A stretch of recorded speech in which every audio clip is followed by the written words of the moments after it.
Great Expectations by Charles Dickens. Chapter 1. My father's family name being Pirrip, and my Christian name Philip, my infant tongue could make of both names nothing longer or more explicit than Pip. So I called myself Pip, and came to be called Pip. I gave Pirrip as my father's family name on the authority of his tombstone and my sister, Mrs. Joe Gargery, who married the blacksmith. As I never saw my father or my mother, and never saw any likeness of either of them, for their days were long before the days of photographs, my first fancies regarding what they were like were unreasonably derived from their tombstones. The shape of the letters on my father's gave me an odd idea that he was a square, stout, dark man, with curly black hair. From the character and turn of the inscription, "Also Georgiana, wife of the above," I drew a childish conclusion that my mother was freckled and sickly. To 5 little stone lozenges, each about 1.5 feet long, which were arranged in a neat row beside their grave, and were sacred to the memory of 5 little brothers of mine, who gave up trying to get a living exceedingly early in that universal struggle, I am indebted for a belief I religiously entertained, that they had all been born on their backs with their hands in their trouser pockets, and had never taken them out in this state of existence. Ours was the marsh country, down by the river, within, as the river wound, 20 miles of the sea. My first most vivid and broad impression of the identity of things seems to me to have been gained on a memorable raw afternoon towards evening. At such a time I found out for certain that this bleak place overgrown with nettles was the churchyard, and that Philip Pirrip, late of this parish, and also Georgiana, wife of the above, were dead and buried, and that Alexander, Bartholomew, Abraham, Tobias, and Roger, infant children of the aforesaid, were also dead and buried, and that the dark flat wilderness beyond the churchyard, intersected with dikes and mounds and gates, with scattered cattle feeding on it, was the marshes, and that the low leaden line beyond was the river, and that the distant savage lair from which the wind was rushing was the sea, and that the small bundle of shivers growing afraid of it all and beginning to cry was Pip. "Hold your noise!" cried a terrible voice, as a man started up from among the graves at the side of the church porch. "Keep still, you little divil, or I'll cut your throat!" A fearful man, all in coarse grey, with a great iron on his leg. A man with no hat, and with broken shoes, and with an old rag tied round his head. A man who had been soaked in water, and smothered in mud, and lamed by stones, and cut by flints, and stung by nettles, and torn by briars, who limped, and shivered, and glared, and growled, and whose teeth chattered in his head as he seized me by the chin. "Oh, don't cut my throat, sir!" I pleaded in terror. "Pray don't do it, sir!" "Tell us your name," said the man. "Quick!" "Pip, sir." "Once more," said the man, staring at me. "Give it mouth." "Pip. Pip, sir." "Show us where you live," said the man. "Point out the place." I pointed to where our village lay, on the flat inshore among the alder trees and pollards, a mile or more from the church.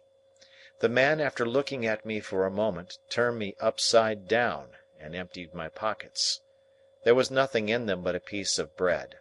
When the church came to itself, for he was so sudden and strong that he made it go head over heels before me, and I saw the steeple under my feet. When the church came to itself, I say, I was seated on a high tombstone, trembling while he ate the bread ravenously. "You young dog," said the man, licking his lips, "what fat cheeks you ha' got!" I believe they were fat, although I was at that time undersized for my years, and not strong. "Darn me if I couldn't eat 'em," said the man, with a threatening shake of his head, "and if I haven't half a mind to it." I earnestly expressed my hope that he wouldn't, and held tighter to the tombstone on which he had put me, partly to keep myself upon it, partly to keep myself from crying. "Now look'ee here," said the man. "Where's your mother?" "There, sir," said I. He started, made a short run, and stopped and looked over his shoulder. "There, sir," I timidly explained. "Also Georgiana. That's my mother." "Oh!" said he, coming back. "And is that your father along o' your mother?" "Yes, sir," said I. "Him too, late of this parish." "Ha!" he muttered then, considering.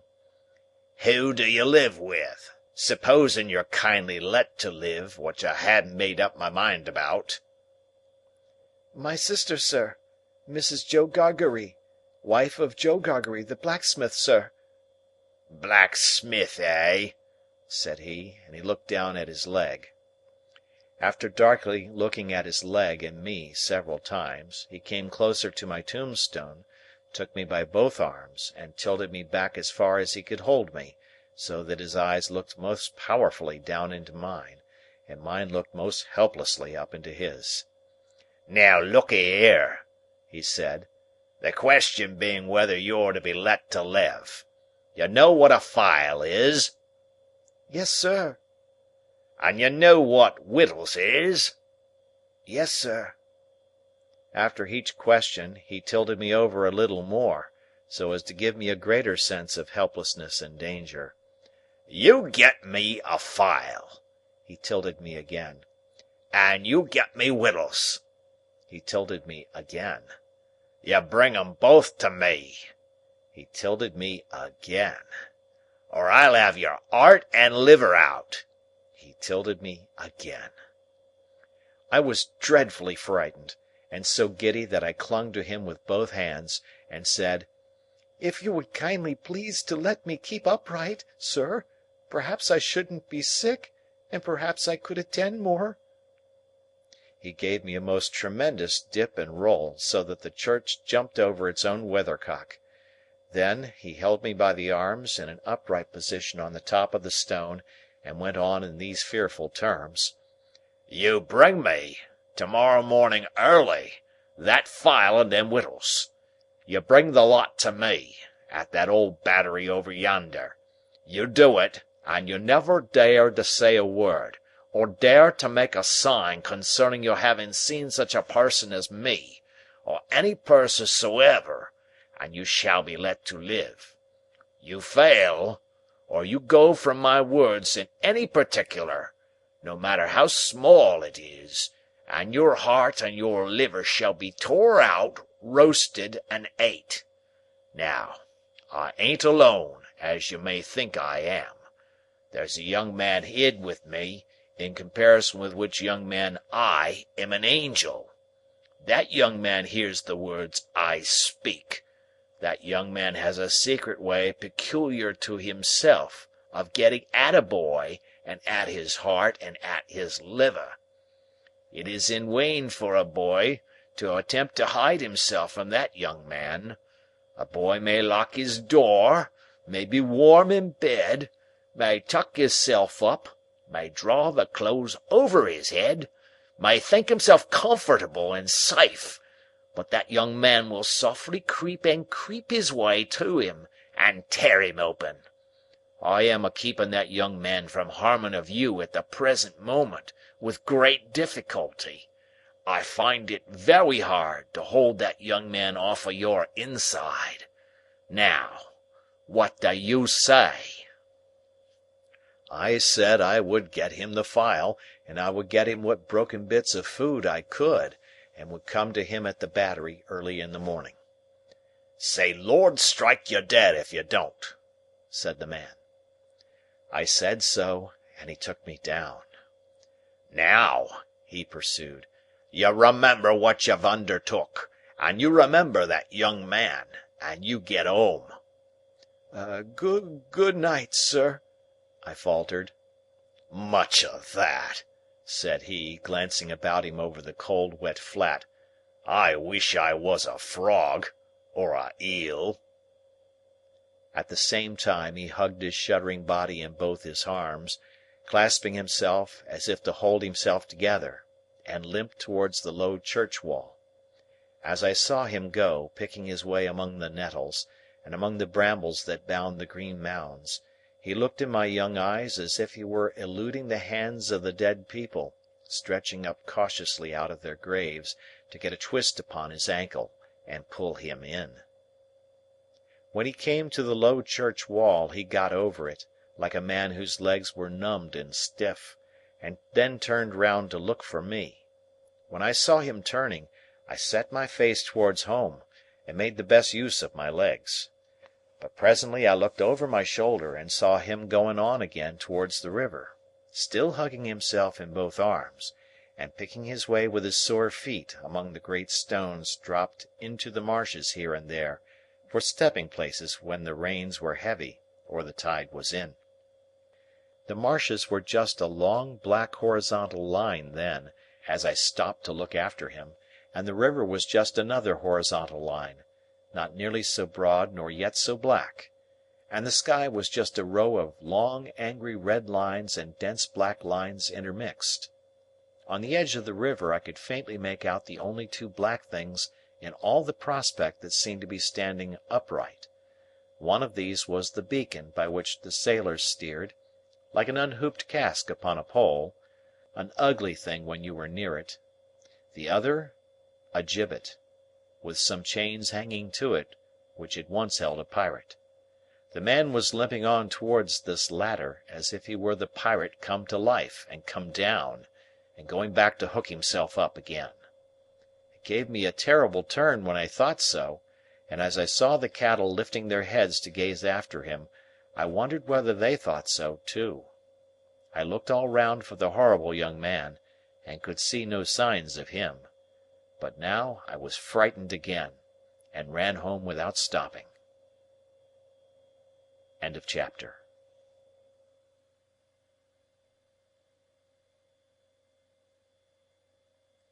Chapter 2. My sister, Mrs. Joe Gargery, was more than 20 years older than I, and had established a great reputation with herself and the neighbours because she had brought me up by hand.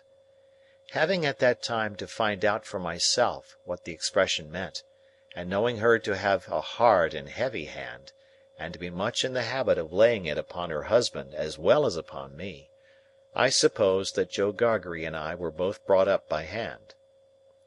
She was not a good-looking woman, my sister, and I had a general impression that she must have made Joe Gargery marry her by hand. Joe was a fair man, with curls of flaxen hair on each side of his smooth face, and with eyes of such a very undecided blue that they seemed to have somehow got mixed with their own whites.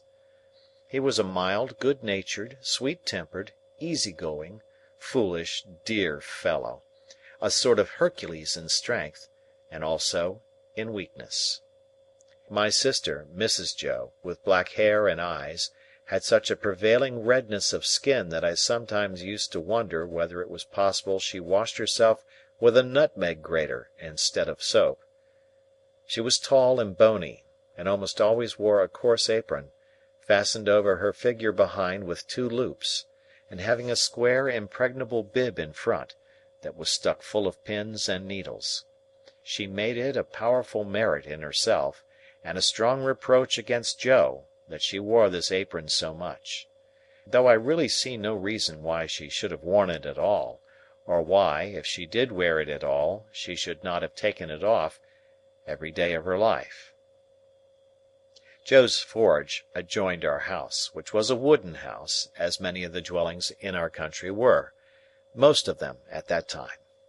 When I ran home from the churchyard, the forge was shut up, and Joe was sitting alone in the kitchen. Joe and I being fellow sufferers, and having confidences as such, Joe imparted a confidence to me, the moment I raised the latch of the door and peeped in at him opposite to it, sitting in the chimney corner. "Mrs. Joe has been out a dozen times, looking for you, Pip, and she's out now, making it a baker's dozen." "Is she?" "Yes, Pip," said Joe. And what's worse, she's got Tickler with her." At this dismal intelligence, I twisted the only button on my waistcoat round and round, and looked in great depression at the fire. Tickler was a wax-ended piece of cane, worn smooth by collision with my tickled frame.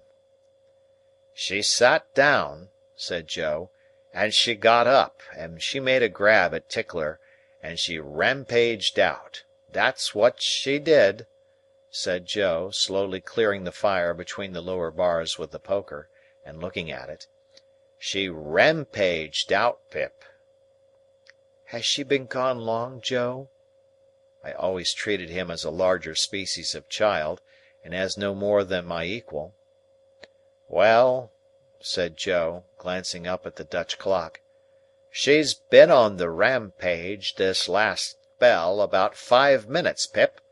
She's a-coming. Get behind the door, old chap, and have the jack towel betwixt you." I took the advice. My sister, Mrs. Joe, throwing the door wide open, and finding an obstruction behind it, immediately divined the cause, and applied Tickler to its further investigation. She concluded by throwing me (I often served as a connubial missile) at Joe, who, glad to get hold of me on any terms, passed me on into the chimney, and quietly fenced me up there with his great leg. "Where have you been, you young monkey?" said Mrs. Joe, stamping her foot. "Tell me directly what you've been doing to wear me away with fret and fright and worry, or I'll have you out of that corner if you was 50 Pips, and he was 500 Gargeries." "I have only been to the churchyard," said I from my stool, crying and rubbing myself. "Churchyard!" repeated my sister. "If it warn't for me you'd have been to the churchyard long ago, and stayed there. Who brought you up by hand?" "You did," said I. "And why did I do it, I should like to know?" exclaimed my sister. I whimpered, "I don't know." "I don't," said my sister. "I'd never do it again. I know that I may truly say that I've never had this apron of mine off since born you were. It's bad enough to be a blacksmith's wife, and him a Gargery, without being your mother." My thoughts strayed from that question as I looked disconsolately at the fire. For the fugitive out on the marshes with the ironed leg, the mysterious young man, the file, the food, and the dreadful pledge I was under to commit a larceny on those sheltering premises, rose before me in the avenging coals. "Ha!" said Mrs. Joe, restoring Tickler to his station. "Churchyard, indeed! You may well say churchyard, you two." One of us, by the by, had not said it at all. "You'll drive me to the churchyard betwixt you, one of these days, and oh, a precious pair you'd be without me!" As she applied herself to set the tea things, Joe peeped down at me over his leg, as if he were mentally casting me and himself up, and calculating what kind of pair we practically should make, under the grievous circumstances foreshadowed. After that, he sat feeling his right side flaxen curls and whiskers, and following Mrs. Joe about with his blue eyes, as his manner always was at squally times. My sister had a trenchant way of cutting our bread and butter for us, that never varied. First, with her left hand she jammed the loaf hard and fast against her bib, where it sometimes got a pin into it, and sometimes a needle, which we afterwards got into our mouths. Then she took some butter, not too much, on a knife, and spread it on the loaf, in an apothecary kind of way, as if she were making a plaster, using both sides of the knife with a slapping dexterity, and trimming and moulding the butter off round the crust. Then, she gave the knife a final smart wipe on the edge of the plaster, and then sawed a very thick round off the loaf, which she finally, before separating from the loaf, hewed into 2 halves, of which Joe got one, and I the other. On the present occasion, though I was hungry, I dared not eat my slice. I felt that I must have something in reserve for my dreadful acquaintance, and his ally the still more dreadful young man. I knew Mrs. Joe's housekeeping to be of the strictest kind, and that my larcenous researches might find nothing available in the safe. Therefore I resolved to put my hunk of bread and butter down the leg of my trousers. The effort of resolution necessary to the achievement of this purpose I found to be quite awful. It was as if I had to make up my mind to leap from the top of a high house, or plunge into a great depth of water; and it was made the more difficult by the unconscious Joe. In our already mentioned freemasonry as fellow sufferers, and in his good-natured companionship with me, it was our evening habit to compare the way we bit through our slices, by silently holding them up to each other's admiration now and then, which stimulated us to new exertions. To-night, Joe several times invited me, by the display of his fast diminishing slice, to enter upon our usual friendly competition; but he found me each time with my yellow mug of tea on one knee and my untouched bread and butter on the other. At last, I desperately considered that the thing I contemplated must be done, and that it had best be done in the least improbable manner consistent with the circumstances. I took advantage of a moment when Joe had just looked at me, and got my bread and butter down my leg. Joe was evidently made uncomfortable by what he supposed to be my loss of appetite, and took a thoughtful bite out of his slice, which he didn't seem to enjoy. He turned it about in his mouth much longer than usual, pondering over it a good deal, and after all gulped it down like a pill. He was about to take another bite, and had just got his head on one side for a good purchase on it, when his eye fell on me, and he saw that my bread and butter was gone. The wonder and consternation with which Joe stopped on the threshold of his bite and stared at me were too evident to escape my sister's observation. "What's the matter now?" said she smartly, as she put down her cup. "I say, you know," muttered Joe, shaking his head at me in very serious remonstrance, "Pip, old chap, you'll do yourself a mischief. It'll stick somewhere. You can't have chewed it, Pip." "What's the matter now?" repeated my sister, more sharply than before. "If you can cough any trifle of it up, Pip, I'd recommend you to do it," said Joe, all aghast. "Manners is manners, but still your 'ealth's your 'ealth." By this time my sister was quite desperate, so she pounced on Joe, and taking him by the two whiskers, knocked his head for a little while against the wall behind him, while I sat in the corner, looking guiltily on. "Now perhaps you'll mention what's the matter," said my sister, out of breath. "You staring great stuck pig!"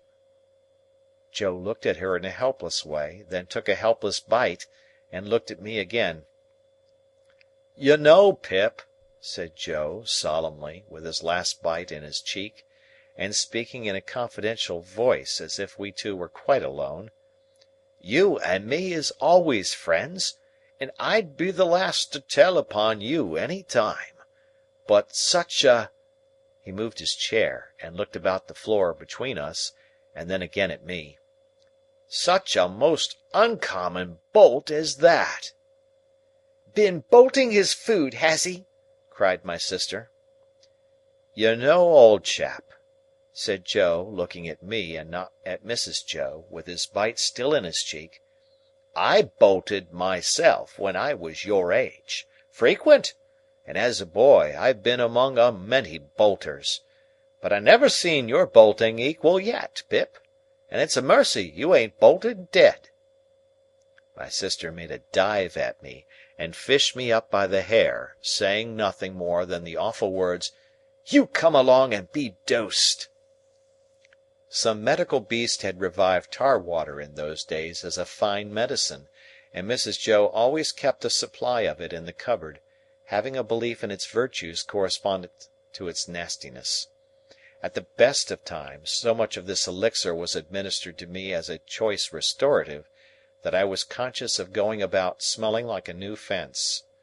On this particular evening the urgency of my case demanded a pint of this mixture, which was poured down my throat, for my greater comfort, while Mrs. Joe held my head under her arm, as a boot would be held in a boot jack. Joe got off with half a pint, but was made to swallow that, much to his disturbance, as he sat slowly munching and meditating before the fire. "Because he had had a turn." Judging from myself, I should say he certainly had a turn afterwards, if he had had none before. Conscience is a dreadful thing when it accurses man or boy, but when, in the case of a boy, that secret burden cooperates with another secret burden down the leg of his trousers, it is, as I can testify, a great punishment. The guilty knowledge that I was going to rob Mrs. Joe—I never thought I was going to rob Joe, for I never thought of any of the housekeeping property as his—united to the necessity of always keeping one hand on my bread and butter as I sat, or when I was ordered about the kitchen on any small errand, almost drove me out of my mind. Then, as the marsh winds made the fire glow and flare, I thought I heard the voice outside, of the man with the iron on his leg who had sworn me to secrecy, declaring that he couldn't and wouldn't starve until tomorrow, but must be fed now. At other times, I thought, what if the young man who was with so much difficulty restrained from imbruing his hands in me, should yield to a constitutional impatience, or should mistake the time, and should think himself accredited to my heart and liver to-night instead of tomorrow? If ever anybody's hair stood on end with terror, mine must have done so then. But, perhaps, nobody's ever did? It was Christmas Eve, and I had to stir the pudding for next day, with a copper stick, from 7 to 8 by the Dutch clock.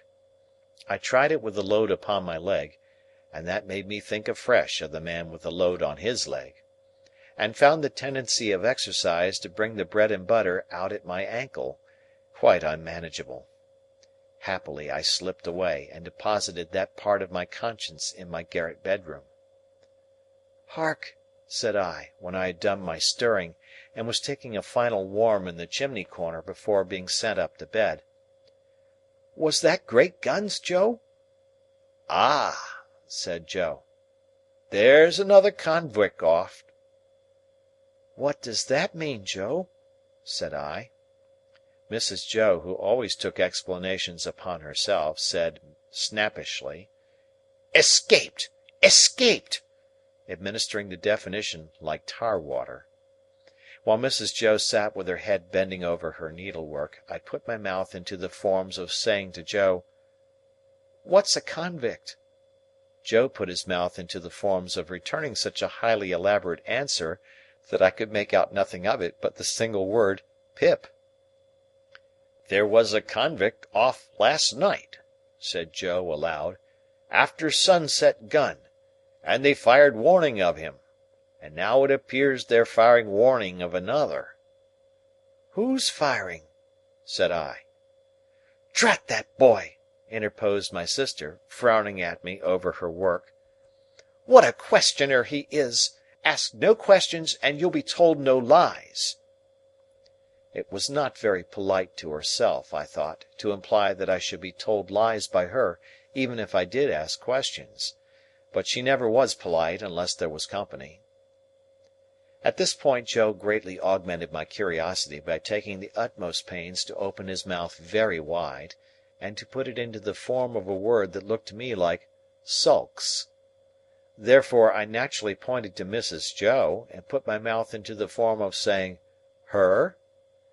But Joe wouldn't hear of that at all, and again opened his mouth very wide, and shook the form of a most emphatic word out of it. But I could make nothing of the word. "Mrs. Joe," said I, as a last resort, "I should like to know, if you wouldn't much mind, where the firing comes from." "Lord bless the boy!" exclaimed my sister, as if she didn't quite mean that, but rather the contrary. "From the hulks." "Oh!" said I, looking at Joe. "Hulks!" Joe gave a reproachful cough, as much as to say, "Well, I told you so." "And please, what's hulks?" said I. "That's the way with this boy!" exclaimed my sister, pointing me out with her needle and thread, and shaking her head at me. "Answer him one question, and he'll ask you a dozen directly. Hulks are prison ships, right across the meshes." We always used that name for marshes, in our country. "I wonder who's put into prison ships, and why they're put there?" said I, in a general way, and with quiet desperation. It was too much for Mrs. Joe, who immediately rose. "I tell you what, young fellow," said she, "I didn't bring you up by hand to badger people's lives out. It would be blame to me, and not praise, if I had. People are put into hulks because they murder, and because they rob and forge and do all sorts of bad, and they always begin by asking questions. Now you get along to bed." I was never allowed a candle to light me to bed, and as I went upstairs in the dark, with my head tingling, from Mrs. Joe's thimble being played the tambourine upon it, to accompany her last words, I felt fearfully sensible of the great convenience that the hulks were handy for me. I was clearly on my way there. I had begun by asking questions, and I was going to rob Mrs. Joe. Since that time, which is far enough away now, I have often thought that few people know what secrecy there is in the young under terror, no matter how unreasonable the terror, so that it be terror. I was in mortal terror of the young man who wanted my heart and liver. I was in mortal terror of my interlocutor with the iron leg. I was in mortal terror of myself, from whom an awful promise had been extracted. I had no hope of deliverance through my all-powerful sister, who repulsed me at every turn. I am afraid to think of what I might have done on requirement, in the secrecy of my terror. If I slept at all that night, it was only to imagine myself drifting down the river on a strong spring tide, to the hulks, a ghostly pirate calling out to me through a speaking trumpet, as I passed the gibbet station, that I had better come ashore and be hanged there at once, and not put it off.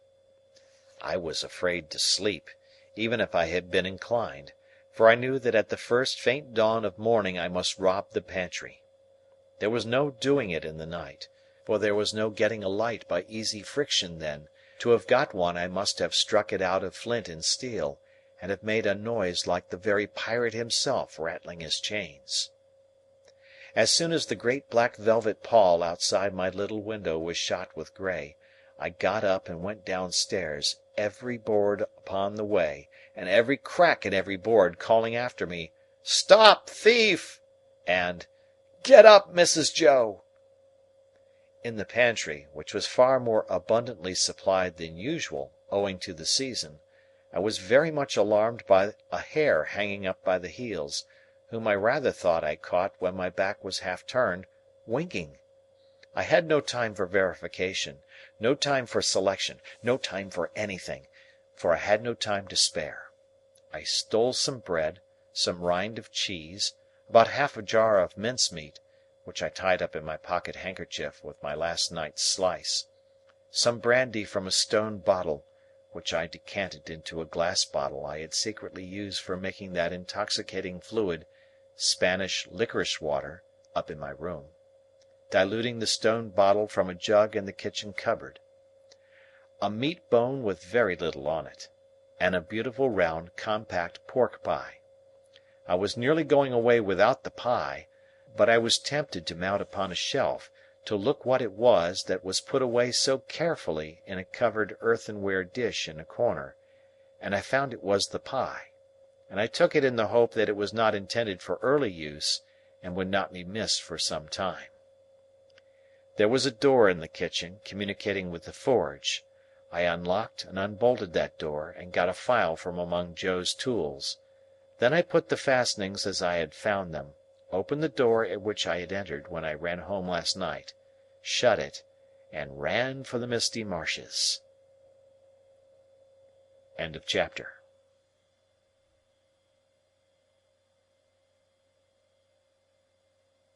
Chapter 3. It was a rainy morning, and very damp. I had seen the damp lying on the outside of my little window, as if some goblin had been crying there all night, and using the window for a pocket handkerchief.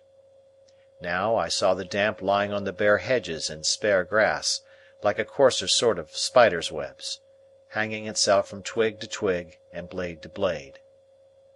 On every rail and gate wet lay clammy, and the marsh mist was so thick that the wooden finger on the post directing people to our village, a direction which they never accepted, for they never came there, was invisible to me until I was quite close under it. Then, as I looked up at it, while it dripped, it seemed to my oppressed conscience like a phantom devoting me to the hulks. The mist was heavier yet when I got out upon the marshes, so that instead of my running at everything, everything seemed to run at me. This was very disagreeable to a guilty mind. The gates and dikes and banks came bursting at me through the mist, as if they cried as plainly as could be, "A boy with somebody else's pork pie! Stop him!" The cattle came upon me with like suddenness, staring out of their eyes, and steaming out of their nostrils. "Halloa, young thief!" One black ox, with a white cravat on, who even had to my awakened conscience something of a clerical air, fixed me so obstinately with his eyes, and moved his blunt head round in such an accusatory manner as I moved round, that I blubbered out to him, "I couldn't help it, sir. It wasn't for myself I took it." Upon which he put down his head, blew a cloud of smoke out of his nose, and vanished with a kick-up of his hind legs and a flourish of his tail. All this time I was getting on towards the river, but however fast I went, I couldn't warm my feet, to which the damp cold seemed riveted, as the iron was riveted to the leg of the man I was running to meet. I knew my way to the Battery, pretty straight, for I had been down there on a Sunday with Joe, and Joe, sitting on an old gun, had told me that when I was 'prentice to him, regularly bound, we would have such larks there. However, in the confusion of the mist, I found myself at last too far to the right, and consequently had to try back along the river side, on the bank of loose stones above the mud and the stakes that staked the tide out. Making my way along here with all dispatch, I had just crossed a ditch which I knew to be very near the Battery, and had just scrambled up the mound beyond the ditch, when I saw the man sitting before me. His back was towards me, and he had his arms folded, and was nodding forward, heavy with sleep. I thought he would be more glad if I came upon him with his breakfast, in that unexpected manner, so I went forward softly and touched him on the shoulder. He instantly jumped up, and it was not the same man, but another man. And yet this man was dressed in coarse grey too, and had a great iron on his leg, and was lame, and hoarse, and cold, and was everything that the other man was, except that he had not the same face, and had a flat broad-brimmed low-crowned felt hat on. All this I saw in a moment, for I had only a moment to see it in. He swore an oath at me, made a hit at me (it was a round, weak blow that missed me and almost knocked himself down, for it made him stumble), and then he ran into the mist, stumbling twice as he went, and I lost him. "It's the young man," I thought, feeling my heart shoot as I identified him. I dare say I should have felt a pain in my liver too, if I had known where it was. I was soon at the Battery after that, and there was the right man, hugging himself, and limping to and fro, as if he had never all night left off hugging and limping, waiting for me. He was awfully cold, to be sure. I half expected to see him drop down before my face and die of deadly cold. His eyes looked so awfully hungry too, that when I handed him the file and he laid it down on the grass, it occurred to me he would have tried to eat it if he had not seen my bundle. He did not turn me upside down this time to get at what I had, but left me right side upwards while I opened the bundle and emptied my pockets. "What's in the bottle, boy?" said he. "Brandy," said I. He was already handing mincemeat down his throat in a most curious manner, more like a man who was putting it away somewhere in a violent hurry than a man who was eating it, but he left off to take some of the liquor. He shivered all the while so violently, that it was quite as much as he could do to keep the neck of the bottle between his teeth, without biting it off. "I think you have got the ague," said I. "I'm much of your opinion, boy," said he. "It's bad about here," I told him. "You've been lying out on the meshes, and they're dreadful aguish. Rheumatic too." "I'll eat my breakfast afore they're the death of me," said he. "I'd do that, if I was going to be strung up to that there gallows as there is over there, directly afterwards. I'll beat the shivers so far, I'll bet you." He was gobbling mincemeat, meat bone, bread, cheese, and pork pie, all at once, staring distrustfully while he did so at the mist all around us, and often stopping, even stopping his jaws, to listen. Some real or fancied sound, some clink upon the river or breathing of beast upon the marsh, now gave him a start, and he said suddenly, "You're not a deceiving imp? You brought no one with you? "No, sir, no." Nor give no one the office to follow you?" "No." "Well," said he, "I believe you. You'd be but a fierce young hound indeed, if at your time of life you could help to hunt a wretched varmint hunted as near death and dunghill as this poor wretched varmint is." Something clicked in his throat, as if he had works in him like a clock, and was going to strike, and he smeared his ragged rough sleeve over his eyes. Pitying his desolation, and watching him as he gradually settled down upon the pie, I made bold to say, "I'm glad you enjoy it." "Did you speak?" "I said I was glad you enjoyed it." "Thank'ee, my boy, I do." I had often watched a large dog of ours eating his food, and I now noticed a decided similarity between the dog's way of eating and the man's. The man took strong, sharp, sudden bites, just like the dog. He swallowed, or rather snapped up, every mouthful, too soon and too fast, and he looked sideways here and there while he ate, as if he thought there was danger in every direction of somebody's coming to take the pie away. He was altogether too unsettled in his mind over it, to appreciate it comfortably, I thought, or to have anybody to dine with him, without making a chop with his jaws at the visitor. In all of which particulars he was very like the dog. "I am afraid you won't leave any of it for him," said I, timidly, after a silence during which I had hesitated as to the politeness of making the remark. "There's no more to be got where that came from." It was the certainty of this fact that impelled me to offer the hint. "Leave any for him? Who's him?" said my friend, stopping in his crunching of pie crust. "The young man that you spoke of, that was hid with you." "Oh, ah!" he returned, with something like a gruff laugh. "Him? Yes, yes. He don't want no wittles." "I thought he looked as if he did," said I. The man stopped eating and regarded me with the keenest scrutiny and the greatest surprise. "Looked? When?" "Just now." "Where?" "Yonder," said I, pointing. "Over there, where I found him nodding asleep, and thought it was you." He held me by the collar and stared at me so, that I began to think his first idea about cutting my throat had revived. "Dressed like you, you know, only with a hat," I explained, trembling, "and I was very anxious to put this delicately.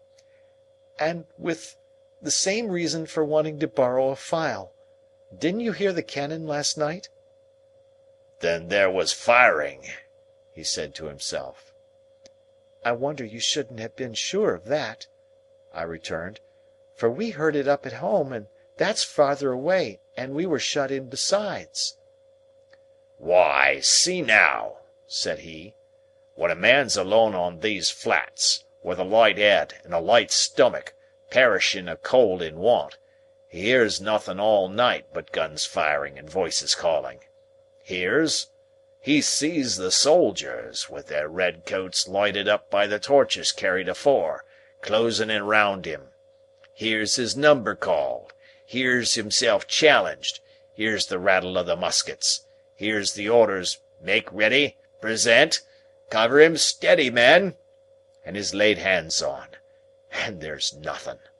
Why, if I see one pursuing party last night, coming up in order, damn 'em, with their tramp, tramp, I see 100.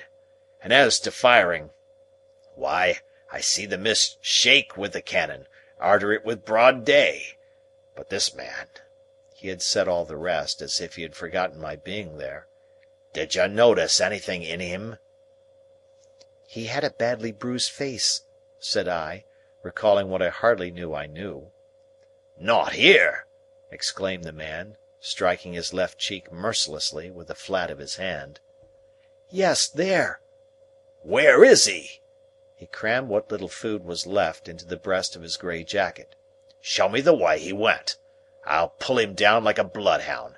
Curse this iron on my sore leg. Give us hold of the file, boy." I indicated in what direction the mist had shrouded the other man, and he looked up at it for an instant; but he was down on the rank wet grass, filing at his iron like a madman, and not minding me or minding his own leg, which had an old chafe upon it and was bloody, but which he handled as roughly as if it had no more feeling in it than the file. I was very much afraid of him again, now that he had worked himself into this fierce hurry, and I was likewise very much afraid of keeping away from home any longer. I told him I must go, but he took no notice, so I thought the best thing I could do was to slip off. The last I saw of him, his head was bent over his knee, and he was working hard at his fetter, muttering impatient imprecations at it and at his leg. The last I heard of him, I stopped in the mist to listen, and the file was still going. End of chapter.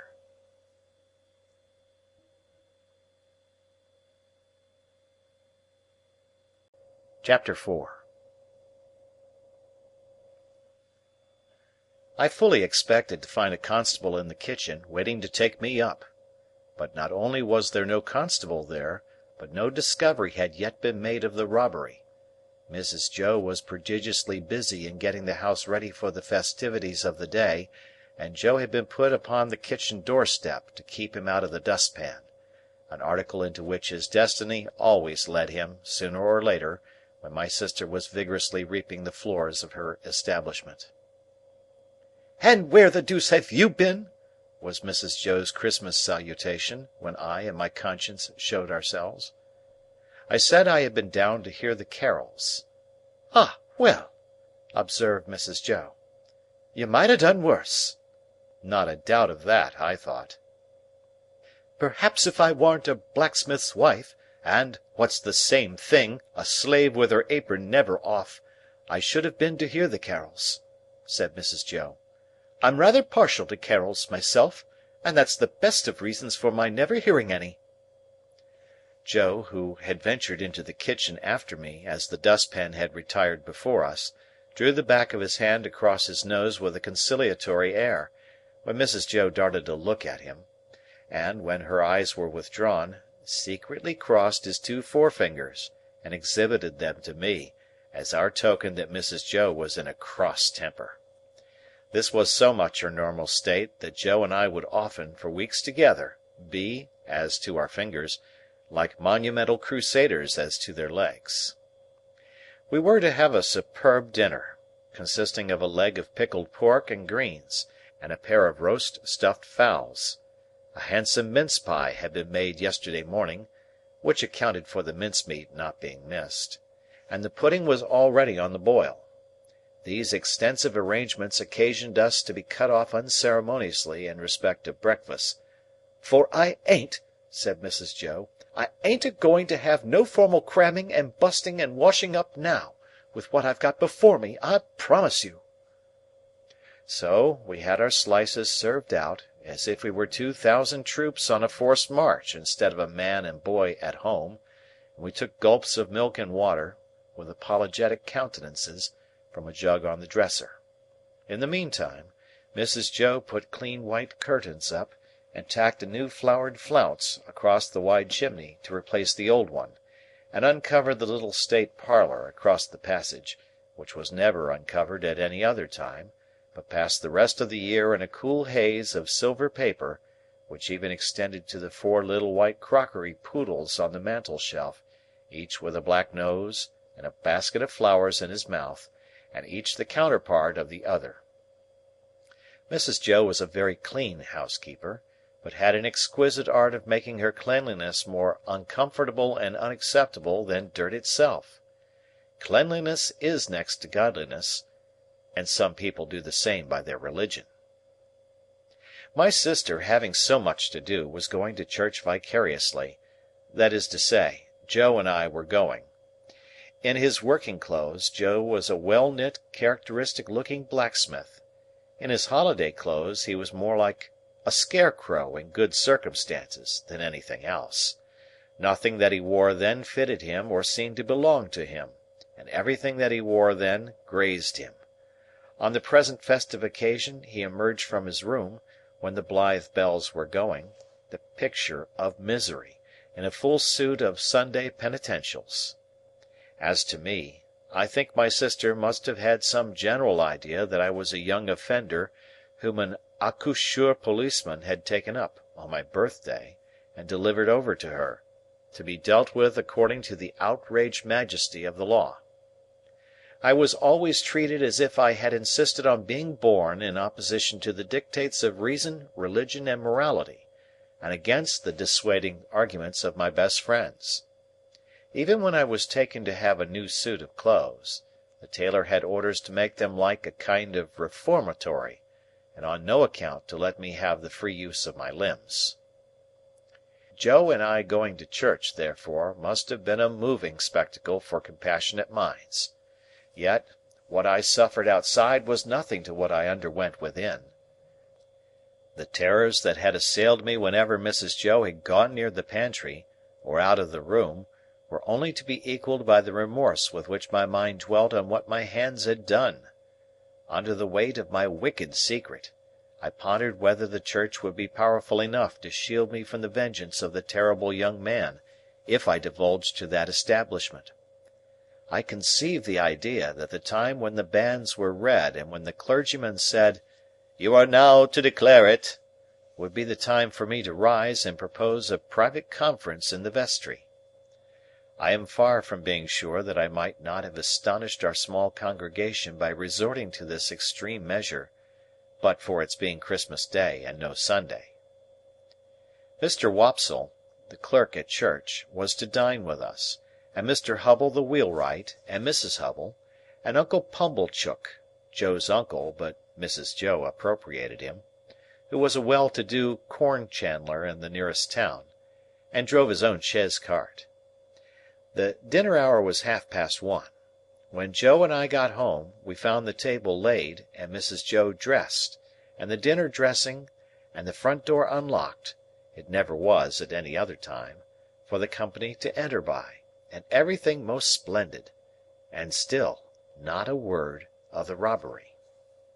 The time came, without bringing with it any relief to my feelings, and the company came. Mr. Wopsle, united to a Roman nose and a large shining bald forehead, had a deep voice, which he was uncommonly proud of; indeed it was understood among his acquaintance that if you could only give him his head, he would read the clergyman into fits. He himself confessed that if the church was thrown open, meaning to competition, he would not despair of making his mark in it. The church not being thrown open, he was, as I have said, our clerk. But he punished the amens tremendously, and when he gave out the psalm (always giving the whole verse), he looked all round the congregation first, as much as to say, "You have heard my friend overhead; oblige me with your opinion of this style." I opened the door to the company, making believe that it was a habit of ours to open that door, and I opened it first to Mr. Wopsle, next to Mr. and Mrs. Hubble, and last of all to Uncle Pumblechook. N.B. I was not allowed to call him uncle, under the severest penalties. "Mrs. Joe," said Uncle Pumblechook, a large, hard-breathing, middle-aged, slow man, with a mouth like a fish, dull staring eyes, and sandy hair standing upright on his head, so that he looked as if he had just been all but choked, and had that moment come to. "I have brought you as the compliments of the season. I have brought you, Mum, a bottle of sherry wine, and I have brought you, Mum, a bottle of port wine." Every Christmas Day he presented himself, as a profound novelty, with exactly the same words, and carrying the 2 bottles like dumb-bells. Every Christmas Day Mrs. Joe replied as she now replied, "Oh, Uncle Pumblechook! This is kind." Every Christmas Day he retorted, as he now retorted, "It's no more than your merits, and now are you all bobbish, and how's 6 penn'orth of halfpence?" meaning me. We dined on these occasions in the kitchen, and adjourned, for the nuts and oranges and apples, to the parlour, which was a change very like Joe's change from his working clothes to his Sunday dress. My sister was uncommonly lively on the present occasion, and indeed was generally more gracious in the society of Mrs. Hubble than in other company. I remember Mrs. Hubble as a little curly, sharp-edged person in sky blue, who held a conventionally juvenile position, because she had married Mr. Hubble, I don't know at what remote period, when she was much younger than he. I remember Mr. Hubble as a tough, high-shouldered, stooping old man, of a sawdusty fragrance, with his legs extraordinarily wide apart, so that in my short days I always saw some miles of open country between them when I met him coming up the lane. Among this good company I should have felt myself, even if I hadn't robbed the pantry, in a false position. Not because I was squeezed in at an acute angle of the tablecloth, with the table in my chest, and the Pumblechookian elbow in my eye, nor because I was not allowed to speak, I didn't want to speak, nor because I was regaled with the scaly tips of the drumsticks of the fowls, and with those obscure corners of pork of which the pig, when living, had had the least reason to be vain. No, I should not have minded that, if they would only have left me alone. But they wouldn't leave me alone. They seemed to think the opportunity lost, if they failed to point the conversation at me, every now and then, and stick the point into me. I might have been an unfortunate little bull in a Spanish arena, I got so smartingly touched up by these moral goads. It began the moment we sat down to dinner. Mr. Wopsle said grace with theatrical declamation, as it now appears to me, something like a religious cross of the Ghost in Hamlet with Richard III, and ended with the very proper aspiration that we might be truly grateful. Upon which my sister fixed me with her eye, and said in a low reproachful voice, "Do you hear that? Be grateful?" "Especially," said Mr. Pumblechook, "be grateful, boy, to them which brought you up by hand." Mrs. Hubble shook her head, and contemplating me with a mournful presentiment that I should come to no good, asked, "Why is it that the young are never grateful?" This moral mystery seemed too much for the company, until Mr. Hubble tersely solved it by saying, "Naturally vicious." Everybody then murmured, "True," and looked at me in a particularly unpleasant and personal manner. Joe's station and influence were something feebler, if possible, when there was company than when there was none. But he always aided and comforted me when he could, in some way of his own, and he always did so at dinner-time by giving me gravy, if there were any. There being plenty of gravy to-day, Joe spooned into my plate, at this point, about half a pint. A little later on in the dinner, Mr. Wopsle reviewed the sermon with some severity, and intimated, in the usual hypothetical case of the church being thrown open, what kind of sermon he would have given them. After favouring them with some heads of that discourse, he remarked that he considered the subject of the day's homily ill chosen, which was the less excusable, he added, when there were so many subjects going about. "True again," said Uncle Pumblechook. "You've hit it, sir. plenty of subjects going about, for them that know how to put salt upon their tales. That's what's wanted. A man needn't go far to find a subject, if he's ready with his salt-box." Mr. Pumblechook added, after a short interval of reflection, "Look at pork alone. There's a subject. If you want a subject, look at pork." "True, sir. Many a moral for the young," returned Mr. Wopsle, and I knew he was going to lug me in before he said it. "Might be deduced from that text." "You listen to this," said my sister to me in a severe parenthesis. Joe gave me some more gravy. "Swine," pursued Mr. Wopsle in his deepest voice, and pointing his fork at my blushes as if he were mentioning my Christian name, "swine were the comparisons of the prodigal. The gluttony of swine is put before us, as an example to the young."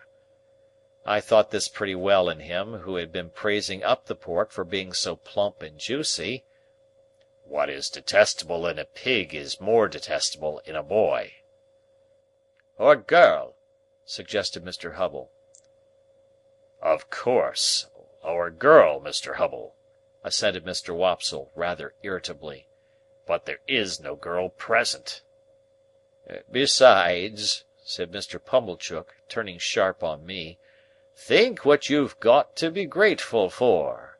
If you'd been born a squeaker—" "He was, if ever a child was," said my sister, most emphatically. Joe gave me some more gravy. "Well, I mean a four-footed squeaker," said Mr. Pumblechook. "If you had been born such, would you have been here now? Not you." "Unless in that form," said Mr. Wopsle, nodding towards the dish. "But I don't mean in that form, sir," returned Mr. Pumblechook, who had an objection to being interrupted. "I mean enjoying himself with his elders and betters, and improving himself with their conversation, and rolling in the lap of luxury. Would he have been doing that? No, he wouldn't. And what would have been your destination?" turning on me again. "You would have been disposed of for so many shillings, according to the market price of the article, and Dunstable the butcher would have come up to you as you lay in your straw, and he would have whipped you under his left arm, and with his right he would have tucked up his frock to get a penknife from out of his waistcoat pocket, and he would have shed your blood, and had your life. No bringing up by hand then, not a bit of it." Joe offered me more gravy, which I was afraid to take. "He was a world of trouble to you, ma'am," said Mrs. Hubble, commiserating my sister. "Trouble?" echoed my sister. "Trouble?" and then entered on a fearful catalogue of all the illnesses I had been guilty of, and all the acts of sleeplessness I had committed, and all the high places I had tumbled from, and all the low places I had tumbled into, and all the injuries I had done myself, and all the times she had wished me in my grave, and I had contumaciously refused to go there. I think the Romans must have aggravated one another very much with their noses. Perhaps they became the restless people they were in consequence. Anyhow, Mr. Wopsle's Roman nose so aggravated me, during the recital of my misdemeanours, that I should have liked to pull it until he howled. But, all I had endured up to this time was nothing in comparison with the awful feelings that took possession of me, when the pause was broken which ensued upon my sister's recital, and in which pause everybody had looked at me, as I felt painfully conscious, with indignation and abhorrence. "Yet," said Mr. Pumblechook, leading the company gently back to the theme from which they had strayed, "pork, regarded as biled, is rich too, ain't it?" "Have a little brandy, uncle," said my sister. Oh, heavens, it had come at last! He would find it was weak, he would say it was weak, and I was lost. I held tight to the leg of the table under the cloth, with both hands, and awaited my fate. My sister went for the stone bottle, came back with the stone bottle, and poured his brandy out, no one else taking any. The wretched man trifled with his glass, took it up, looked at it through the light, put it down, prolonged my misery. All this time Mrs. Joe and Joe were briskly clearing the table for the pie and pudding. I couldn't keep my eyes off him. Always holding tight by the leg of the table with my hands and feet, I saw the miserable creature finger his glass playfully, take it up, smile, throw his head back, and drink the brandy off. Instantly afterwards, the company were seized with unspeakable consternation, owing to his springing to his feet, turning round several times in an appalling spasmodic whooping cough dance, and rushing out at the door. He then became visible through the window, violently plunging and expectorating, making the most hideous faces, and apparently out of his mind. I held on tight, while Mrs. Joe and Joe ran to him. I didn't know how I had done it, but I had no doubt I had murdered him somehow. In my dreadful situation, it was a relief when he was brought back, and surveying the company all round as if they had disagreed with him, sank down into his chair with one significant gasp. Tar! I had filled up the bottle from the tar-water jug. I knew he would be worse by and by. I moved the table, like a medium of the present day, by the vigour of my unseen hold upon it. "Tar!" cried my sister, in amazement. "Why, how could ever tar come there?" But Uncle Pumblechook, who was omnipotent in that kitchen, wouldn't hear the word, wouldn't hear of the subject, imperiously waved it all away with his hand, and asked for hot gin and water. My sister, who had begun to be alarmingly meditative, had to employ herself actively in getting the gin, the hot water, the sugar, and the lemon peel, and mixing them. For the time being, at least, I was saved. I still held on to the leg of the table, but clutched it now with the fervour of gratitude. By degrees I became calm enough to release my grasp and partake of pudding. Mr. Pumblechook partook of pudding. All partook of pudding. The course terminated, and Mr. Pumblechook had begun to beam under the genial influence of gin and water. I began to think I should get over the day, when my sister said to Joe, "Clean plates. Cold." I clutched the leg of the table again immediately, and pressed it to my bosom, as if it had been the companion of my youth and friend of my soul. I foresaw what was coming, and I felt that this time I really was gone. "You must taste," said my sister, addressing the guests with her best grace, "you must taste, to finish with, such a delightful and delicious present of Uncle Pumblechook's." Must they? Let them not hope to taste it. "You must know," said my sister, rising, "it's a pie, a savoury pork pie." The company murmured their compliments. Uncle Pumblechook, sensible of having deserved well of his fellow creatures, said, quite vivaciously, all things considered, "Well, Mrs. Joe, we'll do our best endeavours. Let us have a cut at this same pie." My sister went out to get it. I heard her steps proceed to the pantry. I saw Mr. Pumblechook balance his knife. I saw reawakening appetite in the Roman nostrils of Mr. Wopsle. I heard Mr. Hubble remark that "a bit of savoury pork pie would lay atop of anything you could mention, and do no harm." And I heard Joe say, "You shall have some, Pip." I have never been absolutely certain whether I uttered a shrill yell of terror, merely in spirit, or in the bodily hearing of the company. I felt that I could bear no more, and that I must run away. I released the leg of the table, and ran for my life. But I ran no farther than the house door, for there I ran head foremost into a party of soldiers with their muskets, one of whom held out a pair of handcuffs to me, saying, "Here you are. Look sharp. Come on." End of chapter.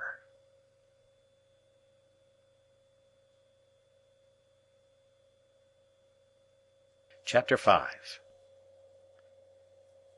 The apparition of a file of soldiers ringing down the butt ends of their loaded muskets on our doorstep caused the dinner party to rise from table in confusion, and caused Mrs. Joe re-entering the kitchen empty-handed to stop short and stare, in her wondering lament of, "Gracious goodness, gracious me, what's gone with the pie?" The sergeant and I were in the kitchen when Mrs. Joe stood staring, at which crisis I partially recovered the use of my senses. It was the sergeant who had spoken to me, and he was now looking round at the company, with his handcuffs invitingly extended towards them in his right hand, and his left on my shoulder. "Excuse me, ladies and gentlemen," said the sergeant, "but as I have mentioned at the door to this smart young shaver," which he hadn't, "I am on a chase in the name of the king, and I want the blacksmith." "And pray what might you want with him?" retorted my sister, quick to resent his being wanted at all. "Missus," returned the gallant sergeant, "speaking for myself, I should reply, the honour and pleasure of his fine wife's acquaintance; speaking for the king, I answer, a little job done." This was received as rather neat in the sergeant, insomuch that Mr. Pumblechook cried audibly, "Good again!" "You'll see, blacksmith," said the sergeant, who had by this time picked out Joe with his eye. "We have had an accident with these, and I find the lock of one of 'em goes wrong, and the coupling don't act pretty. As they are wanted for immediate service, will you throw your eye over them?" Joe threw his eye over them, and pronounced that the job would necessitate the lighting of his forge fire, and would take nearer 2 hours than 1. "Will it? Then will you set about it at once, blacksmith?" said the off-hand sergeant, "as it's on his Majesty's service, and if my men can bear a hand anywhere, they'll make themselves useful." With that he called to his men, who came trooping into the kitchen, one after another, and piled their arms in a corner. And then they stood about, as soldiers do, now with their hands loosely clasped before them, now resting a knee or a shoulder, now easing a belt or a pouch, now opening the door to spit stiffly over their high stocks out into the yard. All these things I saw without then knowing that I saw them, for I was in an agony of apprehension. But beginning to perceive that the handcuffs were not for me, and that the military had so far got the better of the pie as to put it in the background, I collected a little more of my scattered wits. "Will you give me the time?" said the sergeant, addressing himself to Mr. Pumblechook, as to a man whose appreciative powers justified the inference that he was equal to the time. "It's just gone 2:30. "That's not so bad," said the sergeant, reflecting. "Even if I was forced to halt here nigh 2 hours, that'll do. How far might you call yourselves from the marshes hereabout? Not above a mile, I reckon?" "Just a mile," said Mrs. Joe. "That'll do. We begin to close in upon 'em about dusk. A little before dusk, my orders are. That'll do." "Convicts, sergeant?" asked Mr. Wopsle, in a matter-of-course way. "Ay," returned the sergeant. "2. They're pretty well known to be out on the marshes still, and they won't try to get clear of 'em before dusk. Anybody here seen anything of any such game?" Everybody, myself excepted, said no with confidence. Nobody thought of me. "Well," said the sergeant, "they'll find themselves trapped in a circle, I expect, sooner than they count on. Now, blacksmith, if you're ready, His Majesty the King is." Joe had got his coat and waistcoat and cravat off, and his leather apron on, and passed into the forge. One of the soldiers opened its wooden windows, another lighted the fire, another turned to at the bellows, the rest stood round the blaze, which was soon roaring. Then Joe began to hammer and clink, and we all looked on. The interest of the impending pursuit not only absorbed the general attention, but even made my sister liberal. She drew a pitcher of beer from the cask for the soldiers, and invited the sergeant to take a glass of brandy. But Mr. Pumblechook said sharply, "Give him wine, mum. I'll engage there's no tar in that." So the sergeant thanked him, and said that as he preferred his drink without tar, he would take wine, if it was equally convenient. When it was given him, he drank his Majesty's health and compliments of the season, and took it all at a mouthful, and smacked his lips. "Good stuff, eh, Sergeant?" said Mr. Pumblechook. "I'll tell you something," returned the sergeant. "I suspect that stuff's of your providing." Mr. Pumblechook, with a fat sort of laugh, said, "Aye, why?" "Because," returned the sergeant, clapping him on the shoulder, "you're a man that knows what's what." "Do you think so?" said Mr. Pumblechook, with his former laugh. "Have another glass."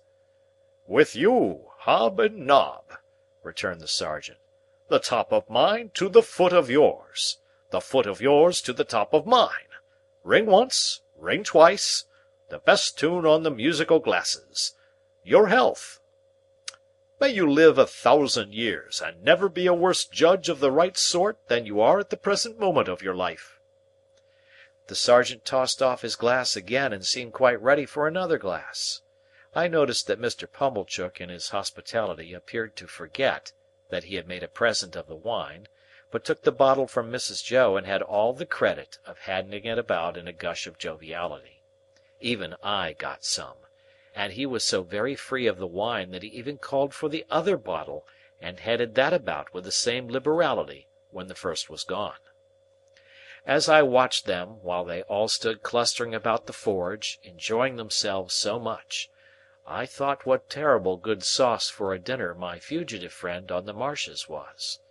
They had not enjoyed themselves a quarter so much before the entertainment was brightened with the excitement he furnished. And now, when they were all in lively anticipation of the two villains being taken, and when the bellows seemed to roar for the fugitives, the fire to flare for them, the smoke to hurry away in pursuit of them, Joe to hammer and clink for them, and all the murky shadows on the wall to shake at them in menace as the blaze rose and sank, and the red-hot sparks dropped and died, the pale afternoon outside almost seemed in my pitying young fancy to have turned pale on their account, poor wretches.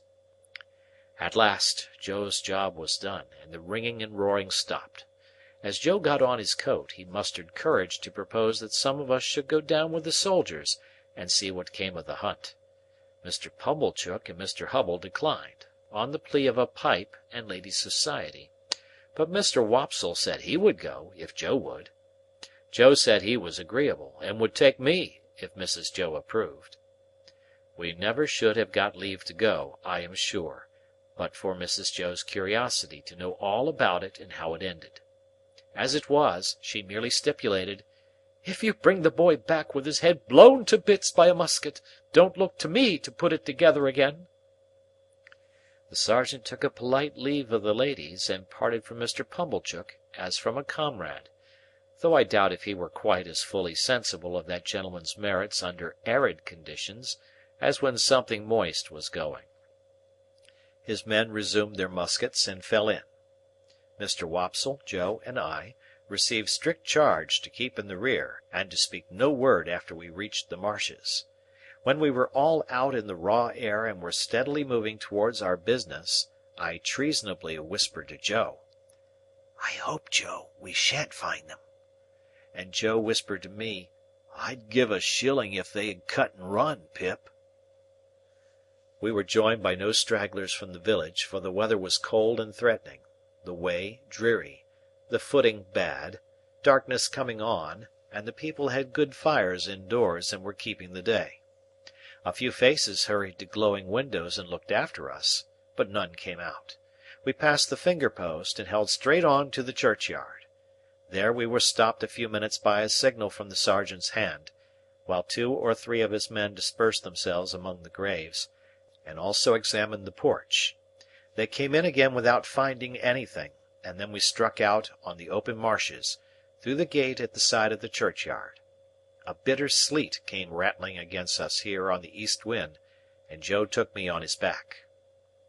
Now that we were out upon the dismal wilderness, where they little thought I had been within 8 or 9 hours and had seen both men hiding, I considered for the first time, with great dread, if we should come upon them, would my particular convict suppose that it was I who had brought the soldiers here? He had asked me if I was a deceiving imp, and he had said I should be a fierce young hound if I joined the hunt against him.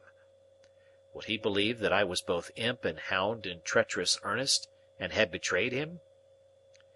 It was of no use asking myself this question now.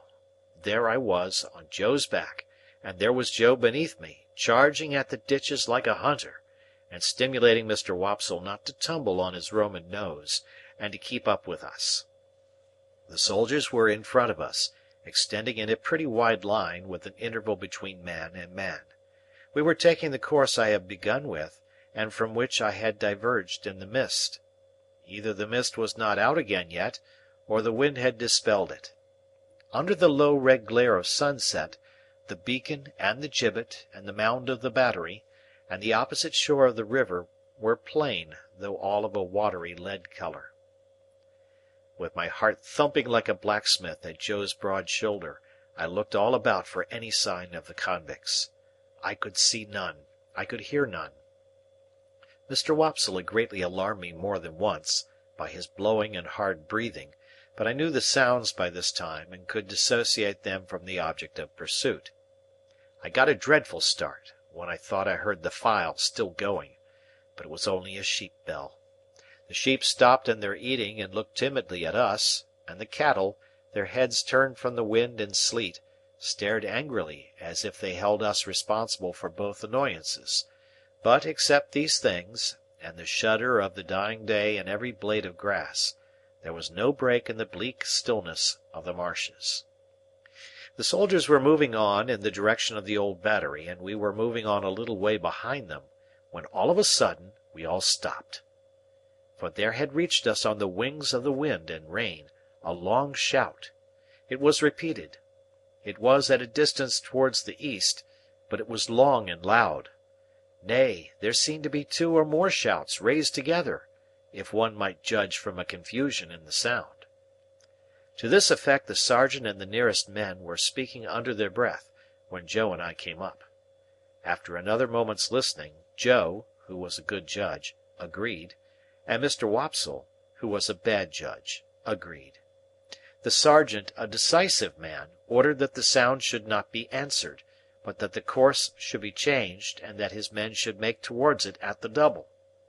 So we slanted to the right, where the east was, and Joe pounded away so wonderfully that I had to hold on tight to keep my seat. It was a run indeed now, and what Joe called, in the only 2 words he spoke all the time, a winder. Down banks and up banks, and over gates, and splashing into dikes, and breaking among coarse rushes, no man cared where he went. As we came nearer to the shouting, it became more and more apparent that it was made by more than one voice. Sometimes it seemed to stop altogether, and then the soldiers stopped. When it broke out again, the soldiers made for it at a greater rate than ever, and we after them. After a while we had so run it down that we could hear one voice calling, "Murder!" and another voice, "Convicts! Runaways! Guard! This way for the runaway convicts!" Then both voices would seem to be stifled in a struggle, and then would break out again. And when it had come to this, the soldiers ran like deer, and Joe too. The sergeant ran in first, when we had run the noise quite down, and 2 of his men ran in close upon him. Their pieces were cocked and levelled when we all ran in. "Here are both men," panted the sergeant, struggling at the bottom of a ditch. "Surrender, you 2, and confound you for 2 wild beasts! Come asunder!" Water was splashing, and mud was flying, and oaths were being sworn, and blows were being struck, when some more men went down into the ditch to help the sergeant, and dragged out, separately, my convict and the other one. Both were bleeding and panting and execrating and struggling, but of course I knew them both directly. "Mind!" said my convict, wiping blood from his face with his ragged sleeves, and shaking torn hair from his fingers. "I took him. I give him up to you. Mind that." "It's not much to be particular about," said the sergeant. It'll do you small good, my man, being in the same plight yourself. Handcuffs there!" "I don't expect it to do me any good. I don't want it to do me more good than it does now," said my convict, with a greedy laugh. "I took him. He knows it. That's enough for me." The other convict was livid to look at, and in addition to the old bruised left side of his face, seemed to be bruised and torn all over. He could not so much as get his breath to speak, until they were both separately handcuffed, but leaned upon a soldier to keep himself from falling. Take notice, guard. He tried to murder me," were his first words. "Tried to murder him?" said my convict, disdainfully. "Try, and not do it? I took him, and give him up. That's what I done. I not only prevented him getting off the marshes, but I dragged him here. Dragged him this far on his way back. He's a gentleman, if you please, this villain. Now the hulks has got its gentleman again, through me. Murder him! Worth my while, too, to murder him, when I could do worse than drag him back." The other one still gasped. He tried to murder me. Bear witness." "Look'ee here," said my convict to the sergeant. "Single-handed I got clear of the prison ship. I made a dash, and I done it. I could have got clear of these death-cold flats likewise. Look at my leg. You won't find much iron on it, if I hadn't made the discovery that he was here. Let him go free? Let him profit by the means as I found out? Let him make a tool of me afresh and again? Once more? No, no, no. If I had died at the bottom there," and he made an emphatic swing at the ditch with his manacled hands, "I'd have held to him with that grip, that you should have been safe to find him in my hold." The other fugitive, who was evidently in extreme horror of his companion, repeated, "He tried to murder me. I should have been a dead man if you had not come up." "He lies," said my convict, with fierce energy. "He's a liar born, and he'll die a liar.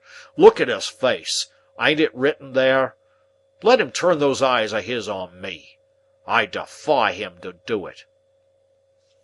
The other, with an effort at a scornful smile, which could not, however, collect the nervous working of his mouth into any set expression, looked at the soldiers, and looked about at the marshes and at the sky, but certainly did not look at the speaker. "Did you see him?" pursued my convict. "Do you see what a villain he is?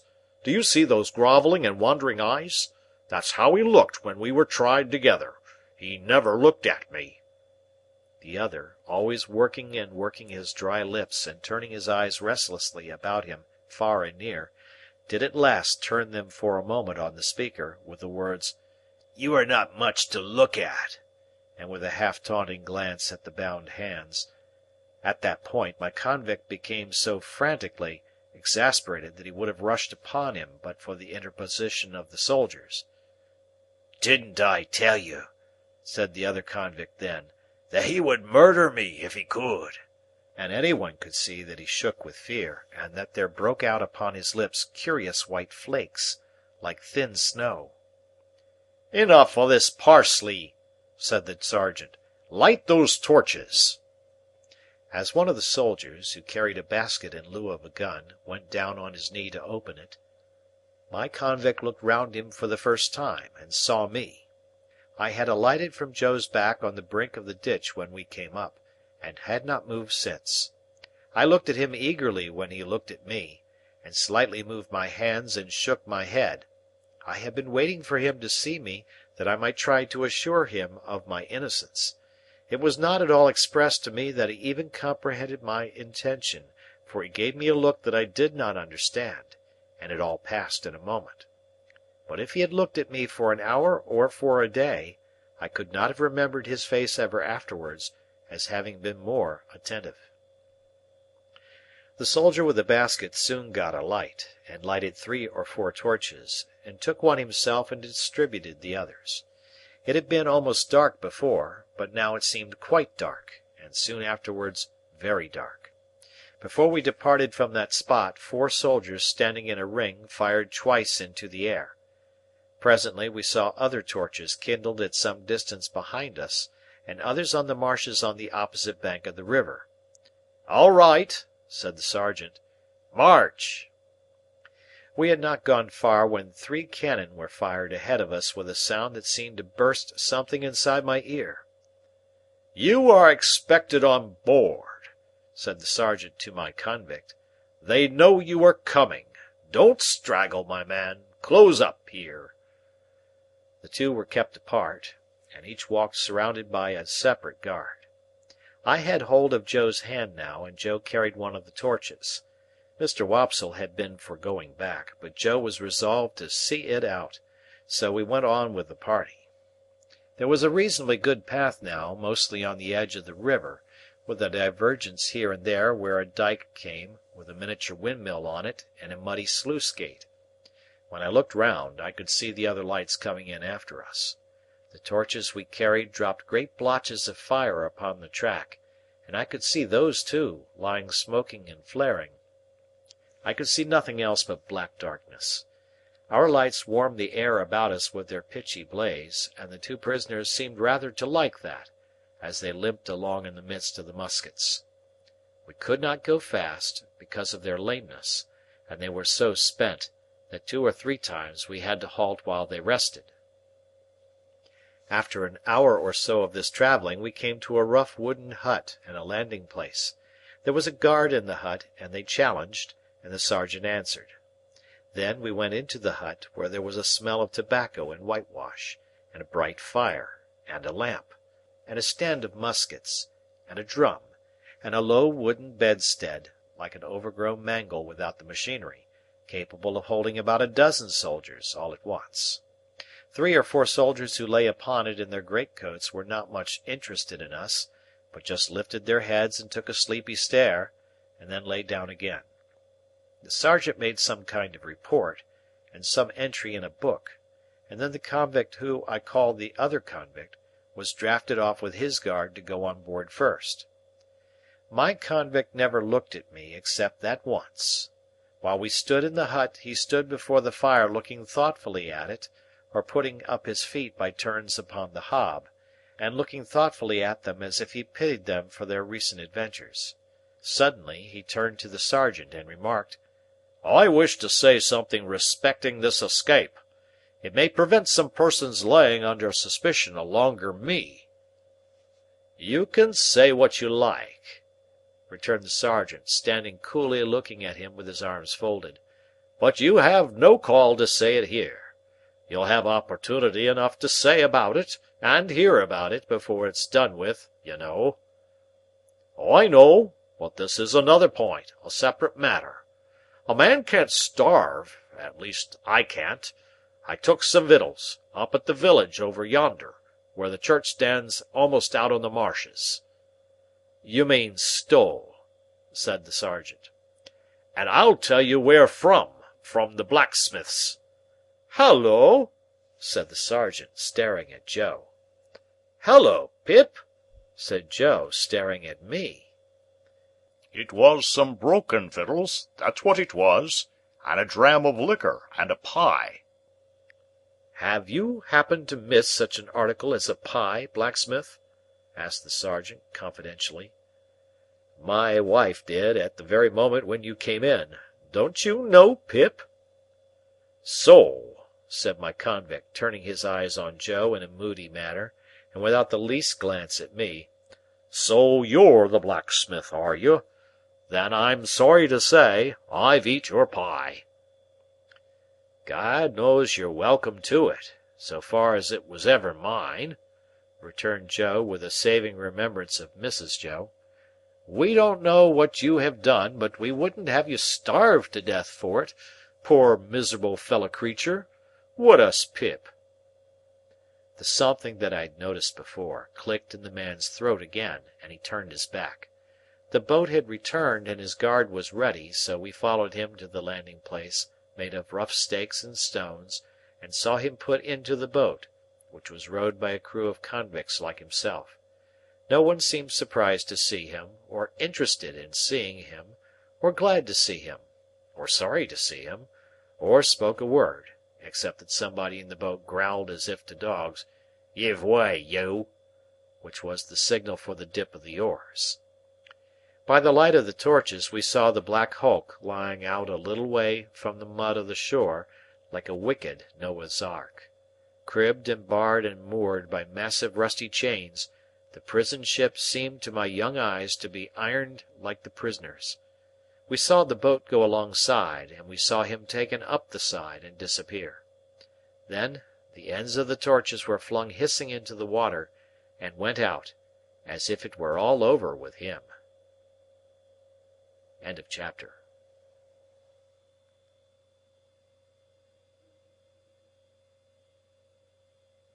Chapter 6. My state of mind regarding the pilfering from which I had been so unexpectedly exonerated did not impel me to frank disclosure, but I hope it had some dregs of good at the bottom of it. I do not recall that I felt any tenderness of conscience in reference to Mrs. Joe, when the fear of being found out was lifted off me. But I loved Joe, perhaps for no better reason in those early days than because the dear fellow let me love him, and as to him, my inner self was not so easily composed. It was much upon my mind, particularly when I first saw him looking about for his file, that I ought to tell Joe the whole truth. Yet I did not, and for the reason that I mistrusted that if I did, he would think me worse than I was. The fear of losing Joe's confidence, and of thenceforth sitting in the chimney corner at night staring drearily at my forever lost companion and friend, tied up my tongue. I morbidly represented to myself that if Joe knew it, I never afterwards could see him at the fireside feeling his fair whisker, without thinking that he was meditating on it. That if Joe knew it, I never afterwards could see him glance, however casually, at yesterday's meat or pudding when it came on to-day's table, without thinking that he was debating whether I had been in the pantry. That, if Joe knew it, and at any subsequent period of our joint domestic life remarked that his beer was flat or thick, the conviction that he suspected tar in it would bring a rush of blood to my face.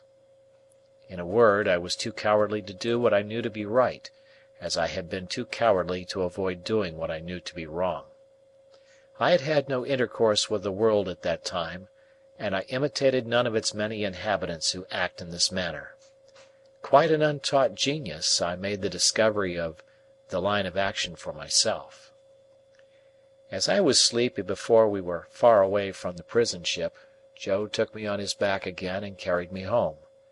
He must have had a tiresome journey of it, for Mr. Wopsle, being knocked up, was in such a very bad temper that if the church had been thrown open, he would probably have excommunicated the whole expedition, beginning with Joe and myself. In his lay capacity, he persisted in sitting down in the damp to such an insane extent that when his coat was taken off to be dried at the kitchen fire, the circumstantial evidence on his trousers would have hanged him if it had been a capital offence. By that time I was staggering on the kitchen floor like a little drunkard, having been newly set upon my feet, and through having been fast asleep, and through waking in the heat and lights and noise of tongues. As I came to myself, with the aid of a heavy thump between the shoulders and the restorative exclamation, "Yah! Was there ever such a boy as this?" from my sister, I found Joe telling them about the convict's confession, and all the visitors suggesting different ways by which he had got into the pantry. Mr. Pumblechook made out, after carefully surveying the premises, that he had first got upon the roof of the forge, and had then got upon the roof of the house, and had then let himself down the kitchen chimney by a rope made of his bedding cut into strips; and as Mr. Pumblechook was very positive and drove his own chaise cart over everybody, it was agreed that it must be so. Mr. Wopsle, indeed, wildly cried out, "No!" with the feeble malice of a tired man, but as he had no theory, and no coat on, he was unanimously set at naught, not to mention his smoking hard behind, as he stood with his back to the kitchen fire to draw the damp out, which was not calculated to inspire confidence. This was all I heard that night before my sister clutched me, as a slumberous offence to the company's eyesight, and assisted me up to bed with such a strong hand that I seemed to have 50 boots on, and to be dangling them all against the edges of the stairs. My state of mind, as I have described it, began before I was up in the morning, and lasted long after the subject had died out, and had ceased to be mentioned, saving on exceptional occasions. End of chapter.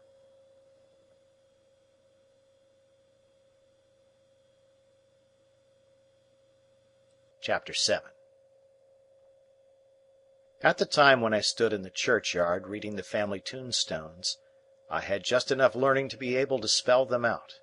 My construction even of their simple meaning was not very correct, for I read "wife of the above" as a complimentary reference to my father's exaltation to a better world, and if any one of my deceased relatives had been referred to as "below," I have no doubt I should have formed the worst opinions of that member of the family.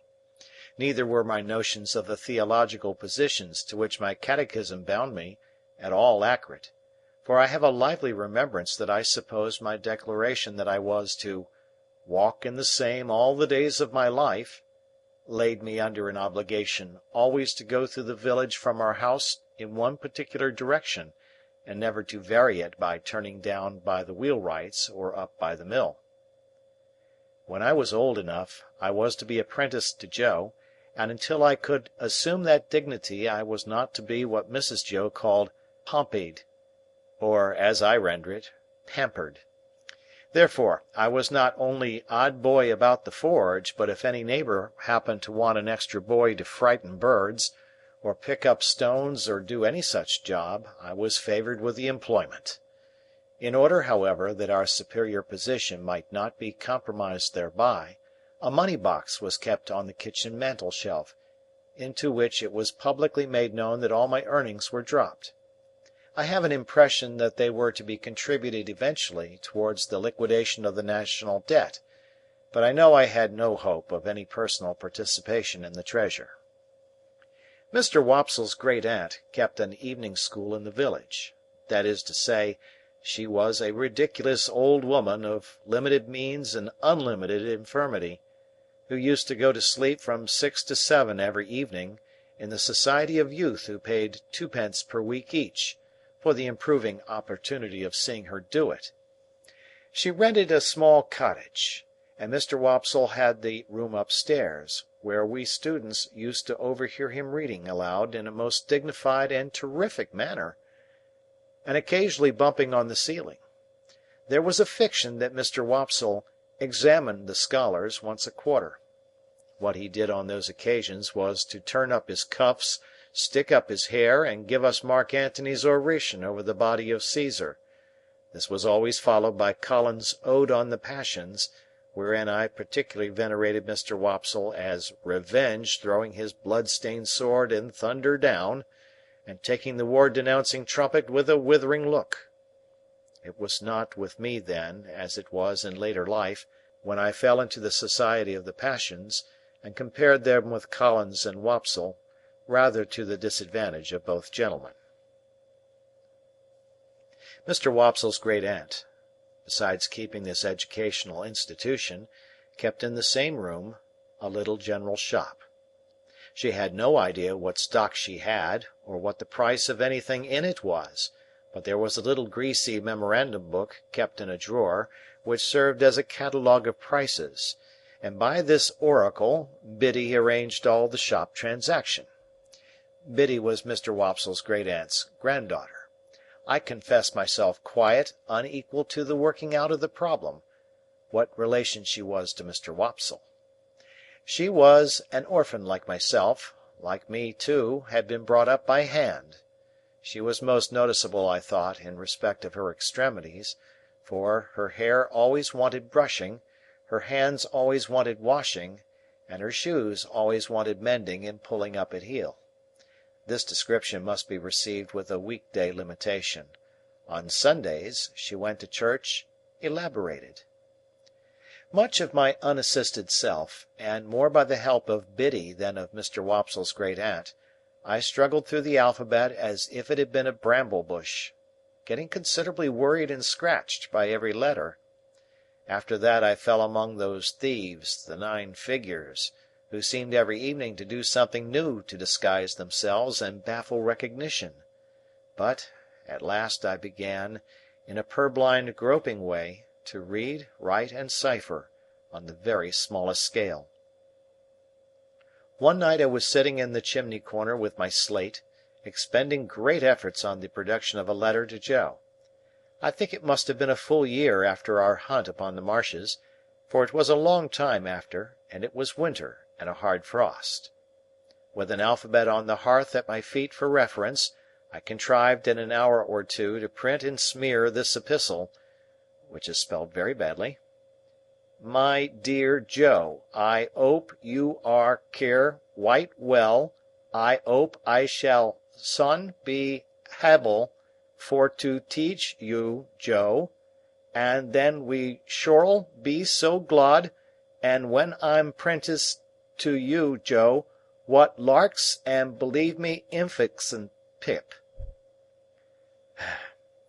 There was no indispensable necessity for my communicating with Joe by letter, inasmuch as he sat beside me and we were alone. But I delivered this written communication, slate and all, with my own hand, and Joe received it as a miracle of erudition. "I say, Pip, old chap!" cried Joe, opening his blue eyes wide. "What a scholar you are, ain't you?"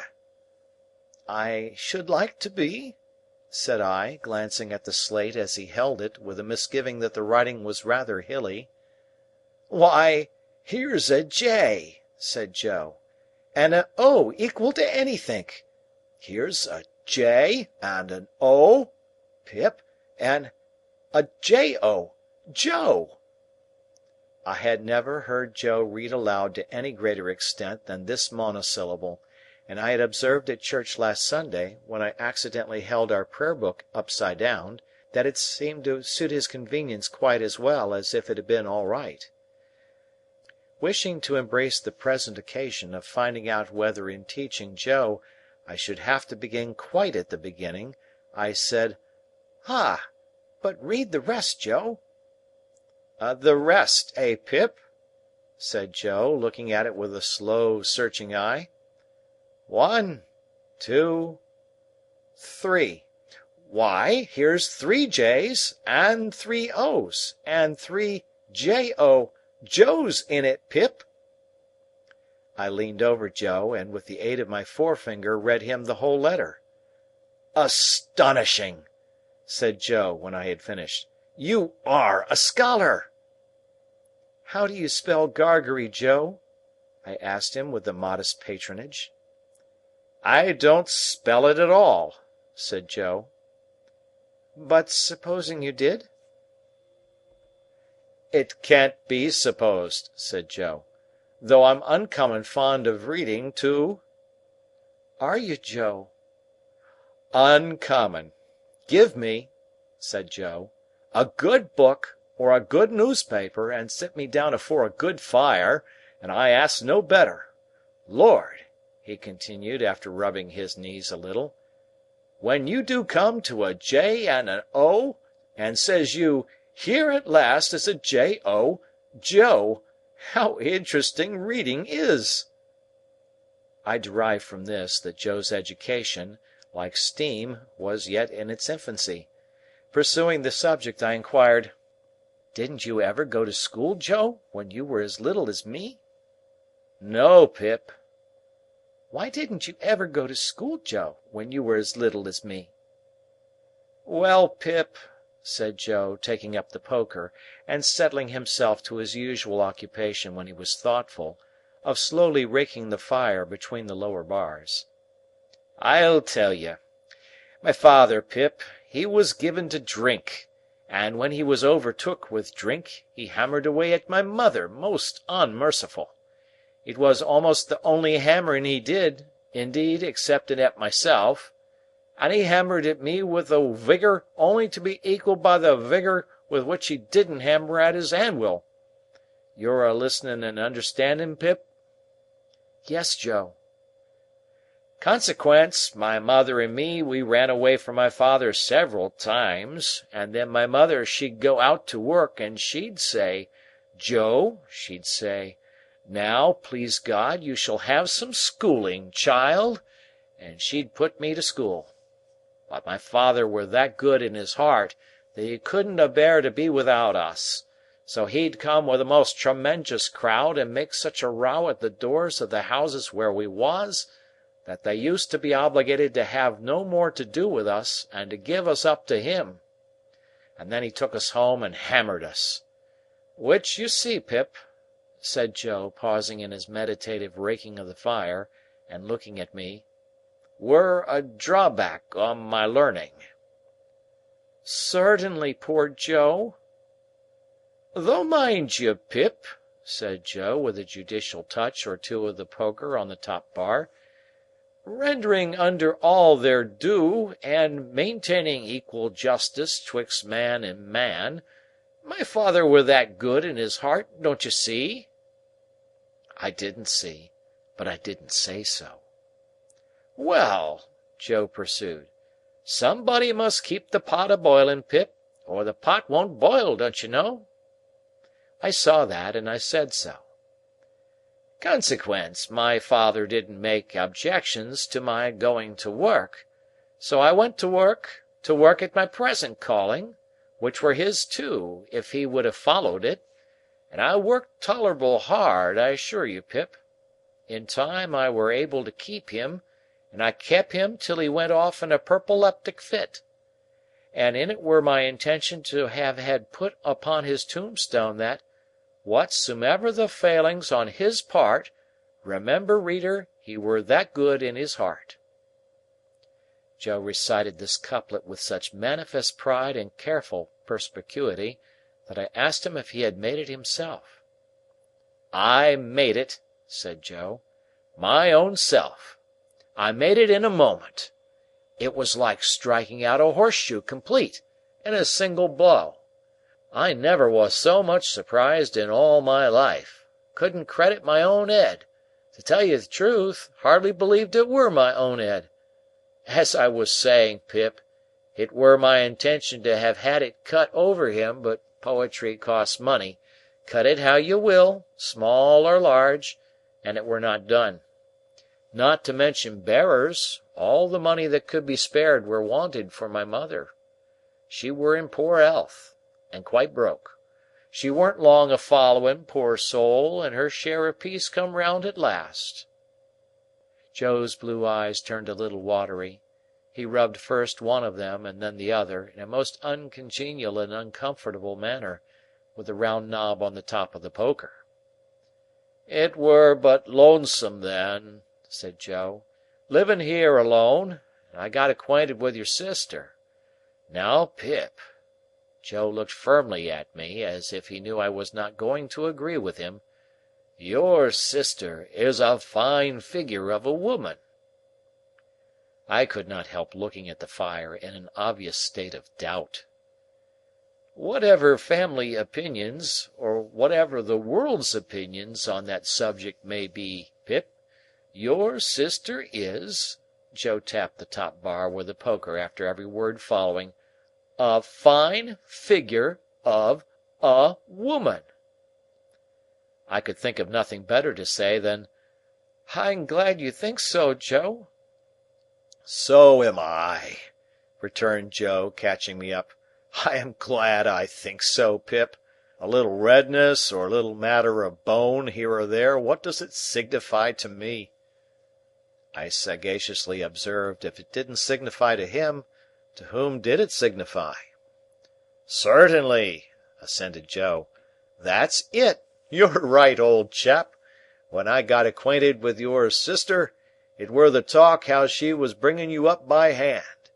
Very kind of her too, all the folks said, and I said along with all the folks.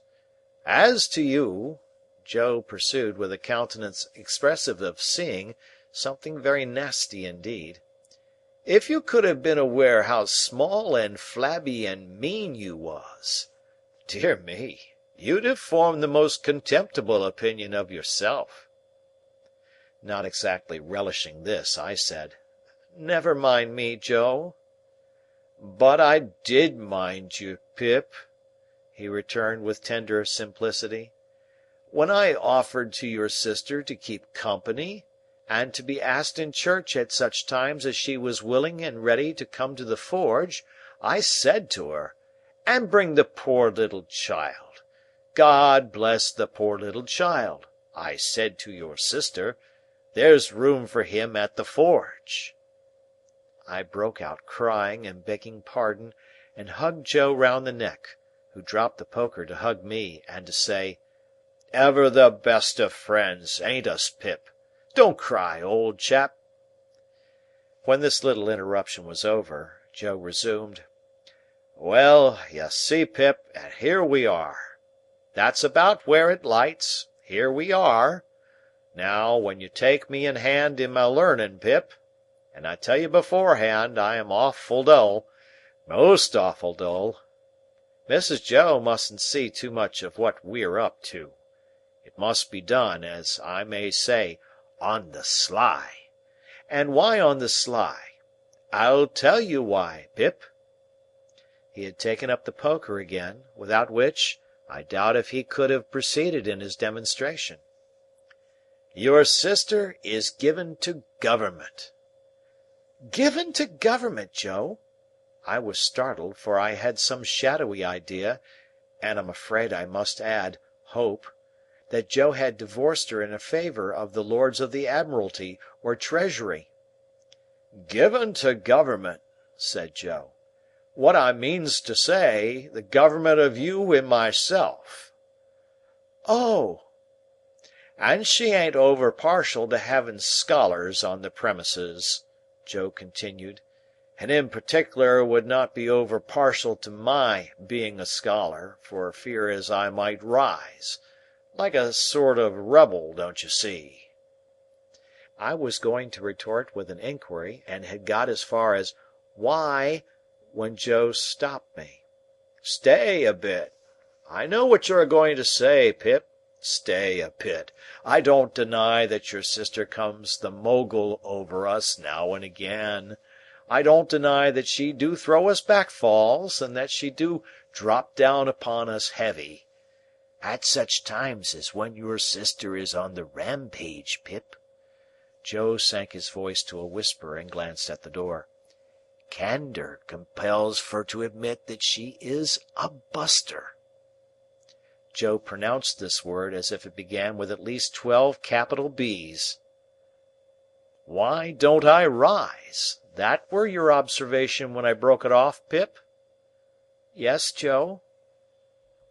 "Well," said Joe, passing the poker into his left hand that he might feel his whisker, and I had no hope of him whenever he took to that placid occupation, "your sister's a master mind.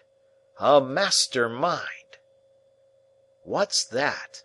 I asked, in some hope of bringing him to a stand, but Joe was readier with his definition than I had expected, and completely stopped me by arguing circularly, and answering with a fixed look, "Her." "And I ain't a master mind," Joe resumed, when he had unfixed his look and got back to his whisker.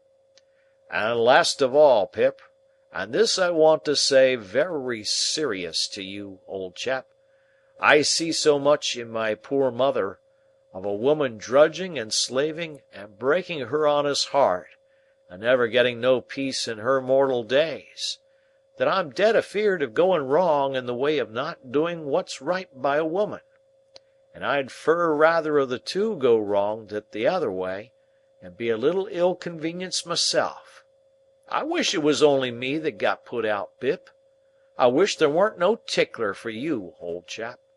I wish I could take it all on myself, but this is the up and down and straight on it, Pip, and I hope you'll overlook shortcomin's."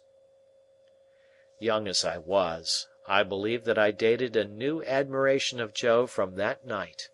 We were equals afterwards, as we had been before, but afterwards at quiet times when I sat looking at Joe and thinking about him, I had a new sensation of feeling conscious that I was looking up to Joe in my heart. However," said Joe, rising to replenish the fire, "here's the Dutch clock a working himself up to being equal to strike 8 of 'em, and she's not come home yet. I hope Uncle Pumblechook's mare mayn't have had set a forefoot on a piece of ice and gone down." Mrs. Joe made occasional trips with Uncle Pumblechook on market days, to assist him in buying such household stuffs and goods as required a woman's judgment, Uncle Pumblechook being a bachelor and reposing no confidence in his domestic servant. This was market day, and Mrs. Joe was out on one of these expeditions. Joe made the fire and swept the hearth, and then we went to the door to listen for the chaise cart. It was a dry, cold night, and the wind blew keenly, and the frost was white and hard. A man would die to-night of lying out on the marshes, I thought. And then I looked at the stars and considered how awful it would be for a man to turn his face up to them as he froze to death, and see no help or pity in all the glittering multitude. "Here comes the mare," said Joe, "ringing like a peal of bells." The sound of her iron shoes upon the hard road was quite musical, as she came along at a much brisker trot than usual. We got a chair out ready for Mrs. Joe's alighting, and stirred up the fire that they might see a bright window, and took a final survey of the kitchen that nothing might be out of its place. When we had completed these preparations, they drove up, wrapped to the eyes. Mrs. Joe was soon landed, and Uncle Pumblechook was soon down too, covering the mare with a cloth, and we were soon all in the kitchen, carrying so much cold air in with us that it seemed to drive all the heat out of the fire. "Now," said Mrs. Joe, unwrapping herself with haste and excitement, and throwing her bonnet back on her shoulders where it hung by the strings, "if this boy ain't grateful this night, he never will be." I looked as grateful as any boy possibly could, who was wholly uninformed why he ought to assume that expression. "It's only to be hoped," said my sister, "that he won't be Pompeyed. But I have my fears." "She ain't in that line, Mum," said Mr. Pumblechook. "She knows better." She. I looked at Joe, making the motion with my lips and eyebrows. She. Joe looked at me, and making the motion with his lips and eyebrows. She. My sister catching him in the act, he drew the back of his hand across his nose with his usual conciliatory air on such occasions, and looked at her. "Well," said my sister, in her snappish way, "what are you staring at? Is the house afire?" "Which some individual," Joe politely hinted, "mentioned she." "And she is a she, I suppose," said my sister, "unless you call Miss Havisham a he, and I doubt if even you'll go so far as that." "Miss Havisham up town?" said Joe. "Is there any Miss Havisham down town?" returned my sister. "She wants this boy to go and play there, and of course he's going, and he had better play there," said my sister, shaking her head at me as an encouragement to be extremely light and sportive, "or I'll work him." I had heard of Miss Havisham up town. Everybody for miles round had heard of Miss Havisham up town, as an immensely rich and grim lady who lived in a large and dismal house, barricaded against robbers, and who led a life of seclusion. "Well, to be sure!" said Joe, astounded. "I wonder how she came to know Pip." "Noodle!" cried my sister. "Who said she knew him?" "Which some individual," Joe again politely hinted, "mentioned that she wanted him to go and play there." "And couldn't she ask Uncle Pumblechook if he knew of a boy to go and play there? Isn't it just barely possible that Uncle Pumblechook may be a tenant of hers, and that he may sometimes, we won't say quarterly or half-yearly, for that would be requiring too much of you, but sometimes go there to pay his rent? And couldn't she then ask Uncle Pumblechook if he knew of a boy to go and play there? And couldn't Uncle Pumblechook, being always considerate and thoughtful for us, though you may not think it, Joseph," in a tone of the deepest reproach, as if he were the most callous of nephews, "than mention this boy, standing prancing here," which I solemnly declare I was not doing, "that I have for ever been a willing slave to?" "Good again!" cried Uncle Pumblechook. "Well put! Prettily pointed! Good indeed! Now, Joseph, you know the case." "No, Joseph," said my sister, still in a reproachful manner, while Joe apologetically drew the back of his hand across and across his nose. "You do not yet, though you may not think it, know the case. You may consider that you do, but you do not, Joseph. For you do not know that Uncle Pumblechook, being sensible that for anything we can tell, this boy's fortune may be made by his going to Miss Havisham's, has offered to take him into town to-night in his own chaise cart, and to keep him to-night, and to take him with his own hands to Miss Havisham's to-morrow morning. And Lora mussy me!" cried my sister, casting off her bonnet in sudden desperation. "Here I stand talking to mere mooncalves, with Uncle Pumblechook waiting, and the mare catching cold at the door, and the boy grimed with cruck and dirt from the hair of his head to the sole of his foot." With that she pounced upon me, like an eagle on a lamb, and my face was squeezed into wooden bowls in sinks, and my head was put under taps of water-butts, and I was soaped, and kneaded, and towelled, and thumped, and harrowed and rasped, until I really was quite beside myself. I may here remark that I suppose myself to be better acquainted than any living authority with the ridgy effect of a wedding ring passing unsympathetically over the human countenance. When my ablutions were completed, I was put into clean linen of the stiffest character, like a young penitent into sackcloth, and was trussed up in my tightest and fearfullest suit. I was then delivered over to Mr. Pumblechook, who formally received me as if he were the sheriff, and who let off upon me the speech that I knew he had been dying to make all along.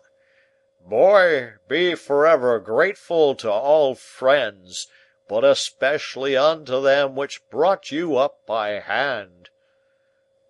"Good-bye, Joe." "God bless you, Pip, old chap."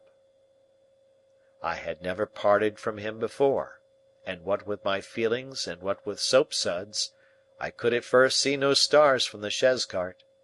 But they twinkled out one by one without throwing any light on the questions why on earth I was going to play at Miss Havisham's, and what on earth I was expected to play at. End of chapter.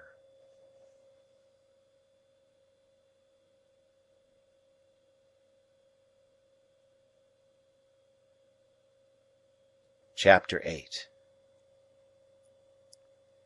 Mr. Pumblechook's premises in the High Street of the market town were of a peppercorny and farinaceous character, as the premises of a corn chandler and seedsman should be. It appeared to me that he must be a very happy man indeed, to have so many little drawers in his shop, and I wondered when I peeped into one or two on the lower tiers, and saw the tied-up brown paper packets inside, whether the flower seeds and bulbs ever wanted of a fine day to break out of those jails and bloom. It was in the early morning after my arrival that I entertained this speculation. On the previous night I had been sent straight to bed in an attic with a sloping roof, which was so low in the corner where the bedstead was that I calculated the tiles as being within a foot of my eyebrows. In the same early morning I discovered a singular affinity between seeds and corduroys. Mr. Pumblechook wore corduroys, and so did his shopman, and somehow there was a general air and flavour about the corduroys, so much in the nature of seeds, and a general air and flavour about the seeds, so much in the nature of corduroys, that I hardly knew which was which.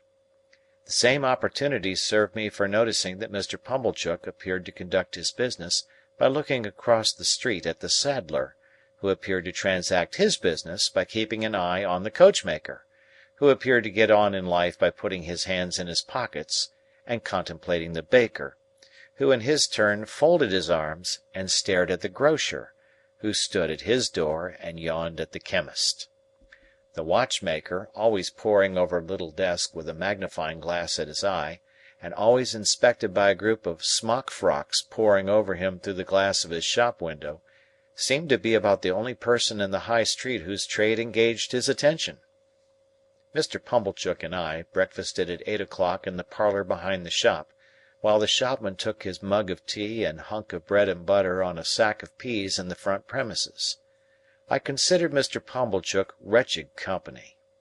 Besides being possessed by my sister's idea that a mortifying and penitential character ought to be imparted to my diet, besides giving me as much crumb as possible in combination with as little butter, and putting such a quantity of warm water into my milk that it would have been more candid to have left the milk out altogether, his conversation consisted of nothing but arithmetic. On my politely bidding him good morning, he said, pompously, 7 times 9, boy? And how should I be able to answer, dodged in that way, in a strange place, on an empty stomach? I was hungry, but before I had swallowed a morsel, he began a running sum that lasted all through the breakfast. 7, and 4, and 8, and 6, and 2, and 10, and so on. And after each figure was disposed of, it was as much as I could do to get a bite or a sup before the next came, while he sat at his ease guessing nothing, and eating bacon and hot roll, in, if I may be allowed the expression, a gorging and gormandizing manner. For such reasons I was very glad when 10 o'clock came and we started for Miss Havisham's, though I was not at all at my ease regarding the manner in which I should acquit myself under that lady's roof. Within a quarter of an hour we came to Miss Havisham's house, which was of old brick, and dismal, and had a great many iron bars to it. Some of the windows had been walled up; of those that remained, all the lower were rustily barred. There was a courtyard in front, and that was barred, so we had to wait, after ringing the bell, until some one should come to open it. While we waited at the gate, I peeped in. Even then Mr. Pumblechook said, "And 14?" but I pretended not to hear him, and saw that at the side of the house there was a large brewery. No brewing was going on in it, and none seemed to have gone on for a long, long time. A window was raised, and a clear voice demanded, "What name?" To which my conductor replied, "Pumblechook." The voice returned, "Quite right," and the window was shut again, and a young lady came across the courtyard, with keys in her hand. "This," said Mr. Pumblechook, "is Pip." "This is Pip, is it?" returned the young lady, who was very pretty, and seemed very proud. "Come in, Pip." Mr. Pumblechook was coming in also, when she stopped him with the gate. "Oh," she said, "did you wish to see Miss Havisham?" "If Miss Havisham wished to see me," returned Mr. Pumblechook, discomfited. "Ah!" said the girl. "But you see she don't." She said it so finally, and in such an undiscussable way, that Mr. Pumblechook, though in a condition of ruffled dignity, could not protest. But he eyed me severely, as if I had done anything to him, and departed with the words reproachfully delivered, "Boy, let your behaviour here be a credit unto them which brought you up by hand." I was not free from apprehension that he would come back to propound through the gate, "And 16?" But he didn't. My young conductress locked the gate, and we went across the courtyard. It was paved and clean, but grass was growing in every crevice. The brewery buildings had a little lane of communication with it, and the wooden gates of that lane stood open, and all the brewery beyond stood open, away to the high enclosing wall, and all was empty and disused. The cold wind seemed to blow colder there than outside the gate, and it made a shrill noise in howling in and out at the open sides of the brewery, like the noise of wind in the rigging of a ship at sea.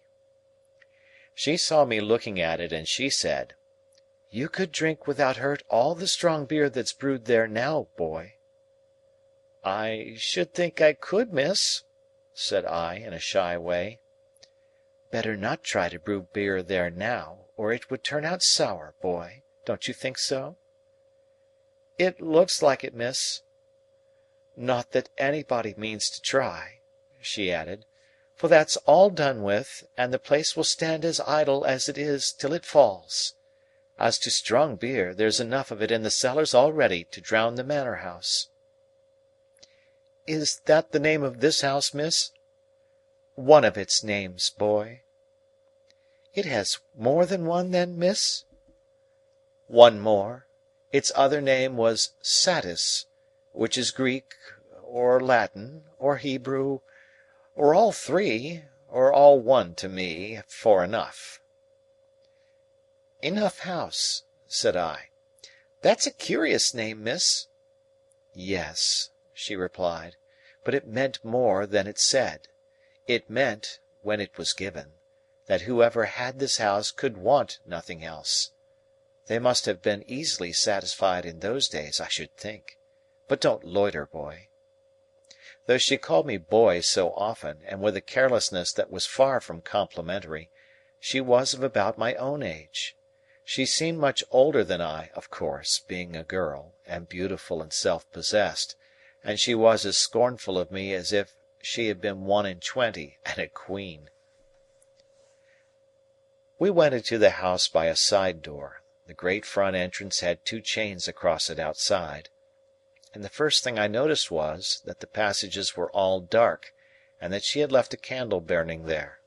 She took it up, and we went through more passages, and up a staircase, and still it was all dark, and only the candle lighted us.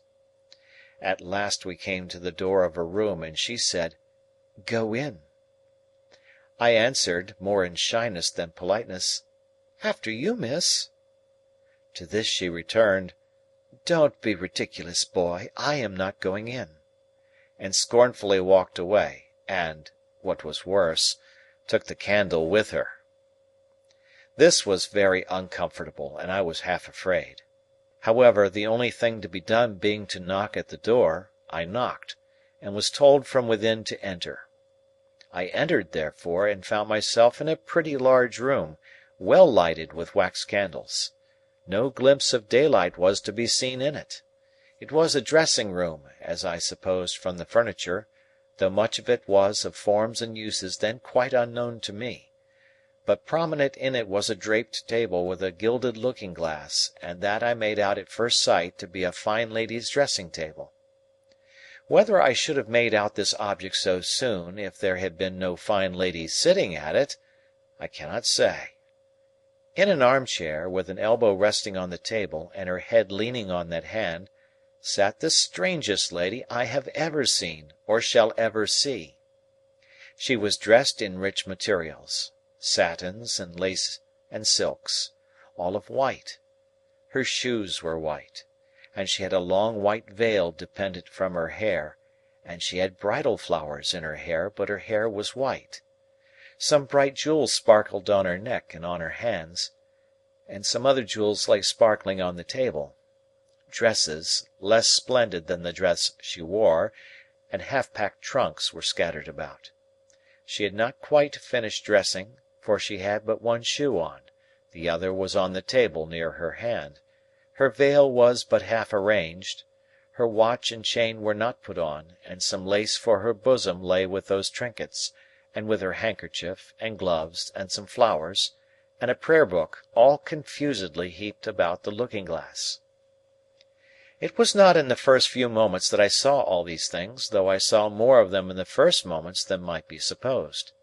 But I saw that everything within my view which ought to be white, had been white long ago, and had lost its lustre and was faded and yellow. I saw that the bride within the bridal dress had withered like the dress, and like the flowers, and had no brightness left but the brightness of her sunken eyes. I saw that the dress had been put upon the rounded figure of a young woman, and that the figure upon which it now hung loose had shrunk to skin and bone. Once I had been taken to see some ghastly waxwork at the fair, representing I know not what impossible personage lying in state. Once I had been taken to one of our old marsh churches to see a skeleton in the ashes of a rich dress that had been dug out of a vault under the church pavement. Now waxwork and skeleton seemed to have dark eyes that moved and looked at me. I should have cried out if I could. "What is it?" said the lady at the table. "Pip, ma'am." "Pip?" "Mr. Pumblechook's boy, ma'am. Come to play." "Come nearer. Let me look at you. Come close." It was when I stood before her, avoiding her eyes, that I took note of the surrounding objects in detail, and saw that her watch had stopped at 20 minutes to 9, and that a clock in the room had stopped at 20 minutes to 9. "Look at me," said Miss Havisham. "You are not afraid of a woman who has never seen the sun since you were born?" I regret to state that I was not afraid of telling the enormous lie comprehended in the answer, "No." "Do you know what I touch here?" she said, laying her hands one upon the other on her left side. "Yes, ma'am." It made me think of the young man. "What do I touch?" "Your heart." "Broken." She uttered the word with an eager look, and with strong emphasis, and with a weird smile that had a kind of boast in it. Afterwards she kept her hands there for a little while, and slowly took them away as if they were heavy. "I am tired," said Miss Havisham. "I want diversion, and I have done with men and women. Play." I think it will be conceded by my most disputatious reader that she could hardly have directed an unfortunate boy to do anything in the wide world more difficult to be done under the circumstances. "I sometimes have sick fancies," she went on, "and I have a sick fancy that I want to see some play. There, there," with an impatient movement of the fingers of her right hand, "play, play, play." For a moment, with the fear of my sister's working me before my eyes, I had a desperate idea of starting round the room in the assumed character of Mr. Pumblechook's chaise cart. But I felt myself so unequal to the performance that I gave it up, and stood looking at Miss Havisham in what I suppose she took for a dogged manner, inasmuch as she said, when we had taken a good look at each other, "Are you sullen and obstinate?" "No, ma'am. I'm very sorry for you. Very sorry I can't play just now. If you complain of me, I shall get into trouble with my sister, so I would do it if I could. But it's so new here, and so strange, and so fine, and melancholy." I stopped, fearing I might say too much, or had already said it, and we took another look at each other. Before she spoke again, she turned her eyes from me, and looked at the dress she wore, and at the dressing-table, and finally at herself in the looking-glass. "So new to him," she muttered, "so old to me, so strange to him, so familiar to me, so melancholy to both of us. Call Estella."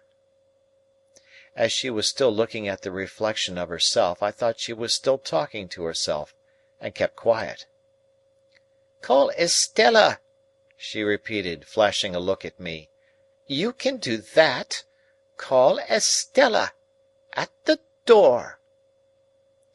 To stand in the dark, in a mysterious passage of an unknown house, bawling Estella to a scornful young lady neither visible nor responsive, and feeling it a dreadful liberty so to roar out her name, was almost as bad as playing to order. But she answered at last, and her light came along the dark passage like a star.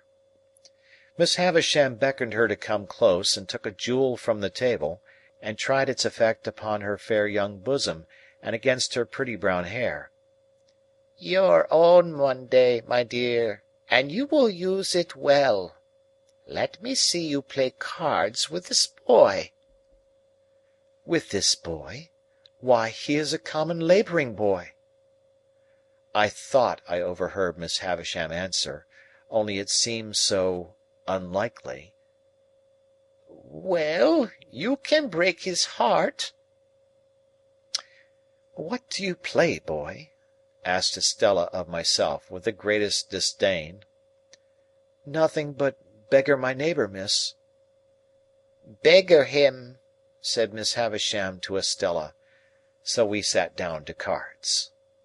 It was then I began to understand that everything in the room had stopped, like the watch and the clock, a long time ago. I noticed that Miss Havisham put down the jewel exactly on the spot from which she had taken it up. As Estella dealt the cards, I glanced at the dressing-table again, and saw that the shoe upon it, once white, now yellow, had never been worn. I glanced down at the foot from which the shoe was absent, and saw that the silk stocking on it, once white, now yellow, had been trodden ragged. Without this arrest of everything, this standing still of all the pale decayed objects, not even the withered bridal dress on the collapsed form could have looked so like grave-clothes, or the long veil so like a shroud. So she sat, corpse-like, as we played at cards, the frillings and trimmings on her bridal dress looking like earthy paper. I knew nothing then of the discoveries that are occasionally made of bodies buried in ancient times, which fall to powder in the moment of being distinctly seen, but I have often thought since that she must have looked as if the admission of the natural light of day would have struck her to dust. He calls the knaves jacks, this boy, said Estella with disdain, before our first game was out. And what coarse hands he has, and what thick boots. I had never thought of being ashamed of my hands before, but I began to consider them a very indifferent pair. Her contempt for me was so strong that it became infectious, and I caught it. She won the game, and I dealt. I misdealt, as was only natural, when I knew she was lying in wait for me to do wrong, and she denounced me for a stupid, clumsy labouring boy. "You say nothing of her," remarked Miss Havisham to me, as she looked on. "She says many hard things of you, but you say nothing of her. What do you think of her?" I don't like to say," I stammered. "Tell me in my ear," said Miss Havisham, bending down. "I think she is very proud," I replied in a whisper. "Anything else?" "I think she is very pretty." "Anything else?" "I think she is very insulting."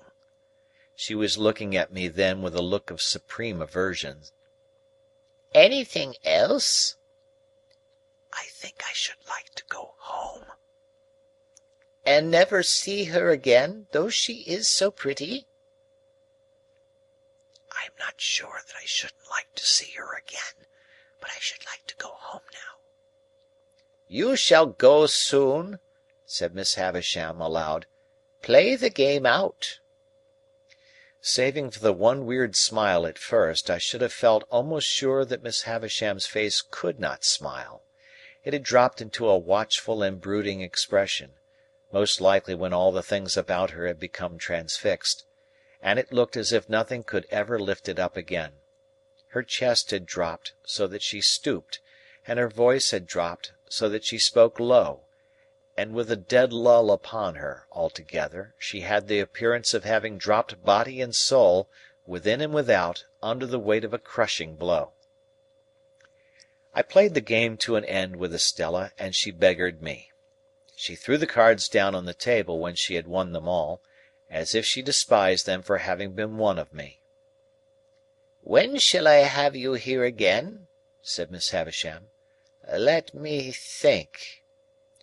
I was beginning to remind her that to-day was Wednesday, when she checked me with her former impatient movements of the fingers of her right hand. "There, there! I know nothing of days of the week. I know nothing of weeks of the year.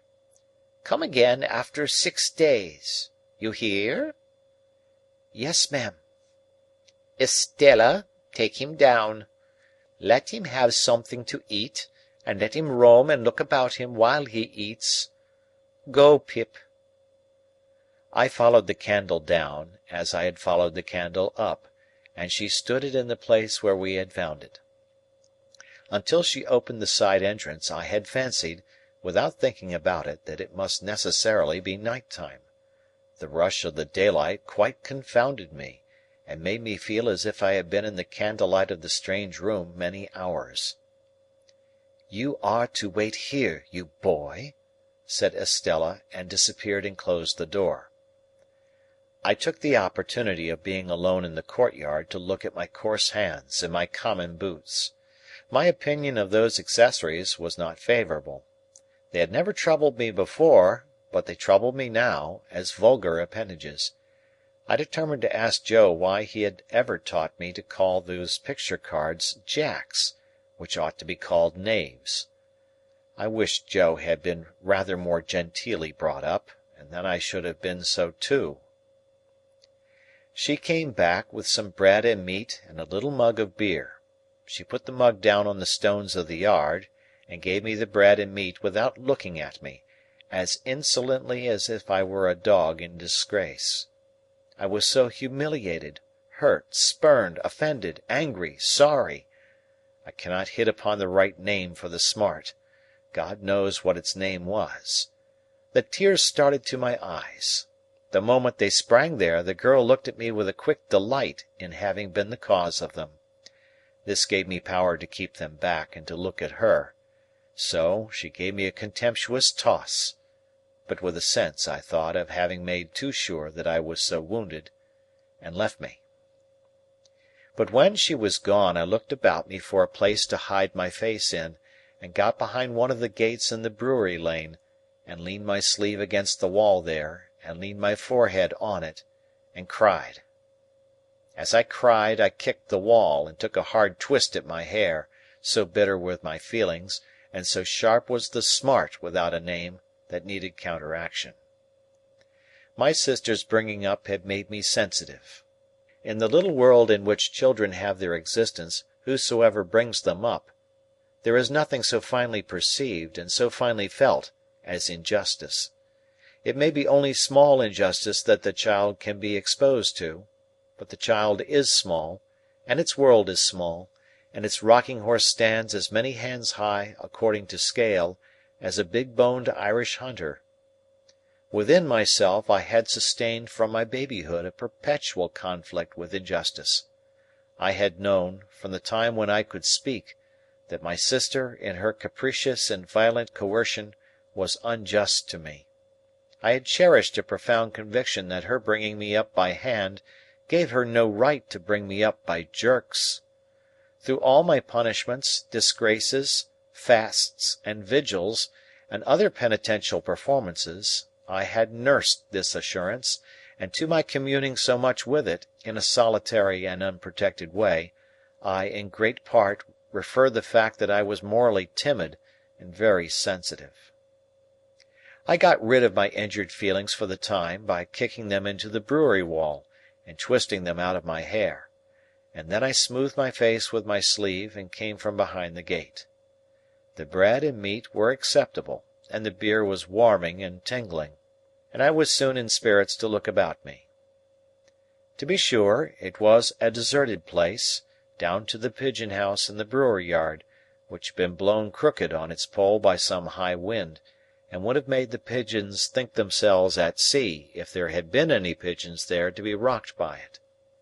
But there were no pigeons in the dovecot, no horses in the stable, no pigs in the sty, no malt in the storehouse, no smells of grains and beer in the copper or the vat.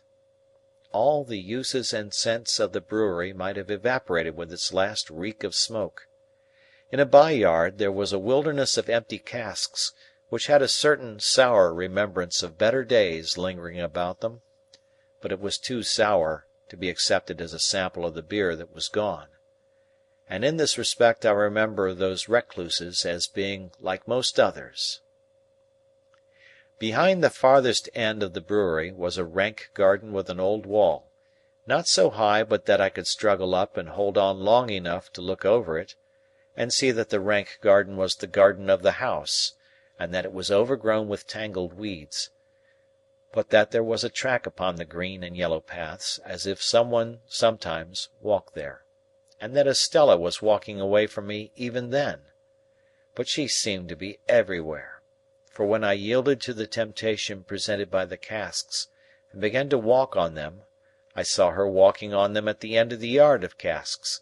She had her back towards me, and held her pretty brown hair spread out in her two hands, and never looked round, and passed out of my view directly. So, in the brewery itself, by which I mean the large paved lofty space in which they used to make the beer, and where the brewing utensils still were. When I first went into it, and, rather oppressed by its gloom, stood near the door looking about me, I saw her pass among the extinguished fires, and ascend some light iron stairs, and go out by a gallery high overhead, as if she were going out into the sky. It was in this place, and at this moment, that a strange thing happened to my fancy. I thought it a strange thing then, and I thought it a stranger thing long afterwards. I turned my eyes, a little dimmed by looking up at the frosty light, towards a great wooden beam in a low nook of the building near me on my right hand, and I saw a figure hanging there by the neck. A figure all in yellow white, with but one shoe to the feet, and it hung so, that I could see that the faded trimmings of the dress were like earthy paper, and that the face was Miss Havisham's, with a movement going over the whole countenance as if she were trying to call to me. In the terror of seeing the figure, and in the terror of being certain that it had not been there a moment before, I at first ran from it, and then ran towards it. And my terror was greatest of all when I found no figure there. Nothing less than the frosty light of the cheerful sky, the sight of people passing beyond the bars of the courtyard gate, and the reviving influence of the rest of the bread and meat and beer, would have brought me round. Even with those aids, I might not have come to myself as soon as I did, but that I saw Estella approaching with the keys, to let me out. She would have some fair reason for looking down upon me, I thought, if she saw me frightened, and she would have no fair reason. She gave me a triumphant glance in passing me, as if she rejoiced that my hands were so coarse and my boots were so thick, and she opened the gate and stood holding it. I was passing out without looking at her, when she touched me with a taunting hand. "Why don't you cry?" "Because I don't want to." "You do," said she. "You have been crying till you are half blind, and you are near crying again now." She laughed contemptuously, pushed me out, and locked the gate upon me. I went straight to Mr. Pumblechook's, and was immensely relieved to find him not at home.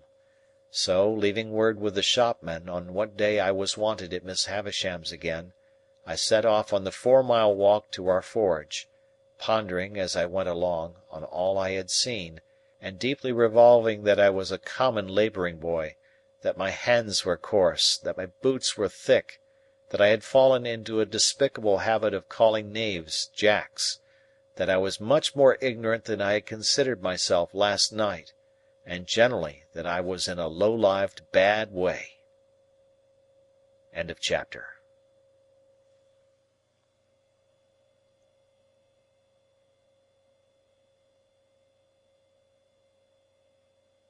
Chapter 9. When I reached home, my sister was very curious to know all about Miss Havisham's, and asked a number of questions. And I soon found myself getting heavily bumped from behind in the nape of the neck and the small of the back, and having my face ignominiously shoved against the kitchen wall, because I did not answer those questions at sufficient length. If a dread of not being understood be hidden in the breasts of other young people to anything like the extent to which it used to be hidden in mine, which I consider probable, as I have no particular reason to suspect myself of having been a monstrosity, it is the key to many reservations. I felt convinced that if I described Miss Havisham's as my eyes had seen it, I should not be understood. Not only that, but I felt convinced that Miss Havisham too would not be understood, and although she was perfectly incomprehensible to me, I entertained an impression that there would be something coarse and treacherous in my dragging her as she really was, to say nothing of Miss Estella, before the contemplation of Mrs. Joe. Consequently, I said as little as I could, and had my face shoved against the kitchen wall. The worst of it was that the bullying old Pumblechook, preyed upon by a devouring curiosity to be informed of all I had seen and heard, came gaping over in his chaise cart at tea-time, to have the details divulged to him. And the mere sight of the torment, with his fishy eyes and mouth open, his sandy hair inquisitively on end, and his waistcoat heaving with windy arithmetic, made me vicious in my reticence. "Well, boy," Uncle Pumblechook began, as soon as he was seated in the chair of honour by the fire, "how did you get on up-town?" I answered, "Pretty well, sir," and my sister shook her fist at me. "Pretty well?" Mr. Pumblechook repeated. "Pretty well is no answer. Tell us what you mean by pretty well, boy." Whitewash on the forehead hardens the brain into a state of obstinacy, perhaps. Anyhow, with whitewash from the wall on my forehead, my obstinacy was adamantine. I reflected for some time, and then answered as if I had discovered a new idea. "I mean pretty well." My sister, with an exclamation of impatience, was going to fly at me. I had no shadow of defence, for Joe was busy in the forge, when Mr. Pumblechook interposed with, "No, don't lose your temper. Leave this lad to me, ma'am. Leave this lad to me." Mr. Pumblechook then turned me towards him as if he were going to cut my hair, and said, "First, to get our thoughts in order, 43 pence?" I calculated the consequence of replying £400, and finding them against me, went as near the answer as I could, which was somewhere about 8 pence off. Mr. Pumblechook then put me through my pence table from 12 pence make 1 shilling, up to 40 pence make 3 and 4 pence, and then triumphantly demanded, as if he had done for me, "Now, how much is 43 pence?" To which I replied, after a long interval of reflection, "I don't know." And I was so aggravated that I almost doubt if I did know. Mr. Pumblechook worked his head like a screw to screw it out of me, and said, "Is 43 pence 7 and 6 pence, 3 farthings, for instance?" "Yes," said I, and although my sister instantly boxed my ears, it was highly gratifying to me to see that the answer spoiled his joke, and brought him to a dead stop. "Boy, what like is Miss Havisham?" Mr. Pumblechook began again when he had recovered, folding his arms tight on his chest and applying the screw. "Very tall and dark," I told him. "Is she, uncle?" asked my sister. Mr. Pumblechook winked assent, from which I at once inferred that he had never seen Miss Havisham, for she was nothing of the kind. "Good," said Mr. Pumblechook conceitedly. "This is the way to have him. We are beginning to hold our own, I think, Mum." "I am sure, uncle," returned Mrs. Joe, "I wish you had him always. You know so well how to deal with him." "Now, boy, what was she a doing of when you went in to-day?" asked Mr. Pumblechook. "She was sitting," I answered, "in a black velvet coach." Mr. Pumblechook and Mrs. Joe stared at one another, as they well might, and both repeated, "In a black velvet coach?" "Yes," said I, "and Miss Estella, that's her niece, I think, handed her in cake and wine at the coach window on a gold plate, and we all had cake and wine on gold plates, and I got up behind the coach to eat mine because she told me to." "Was anybody else there?" asked Mr. Pumblechook. "4 dogs," said I. "Large or small?" "Immense," said I, "and they fought for veal cutlets out of a silver basket." Mr. Pumblechook and Mrs. Joe stared at one another again, in utter amazement. I was perfectly frantic, a reckless witness under the torture, and would have told them anything. "Where was this coach, in the name of gracious?" asked my sister. In Miss Havisham's room. They stared again. But there weren't any horses to it. I added this saving clause in the moment of rejecting 4 richly caparisoned coursers which I had had wild thoughts of harnessing. "Can this be, uncle?" asked Mrs. Joe. "What can the boy mean?" "I'll tell you, Mum," said Mr. Pumblechook. "My opinion is, it's a sedan chair. She's flighty, you know.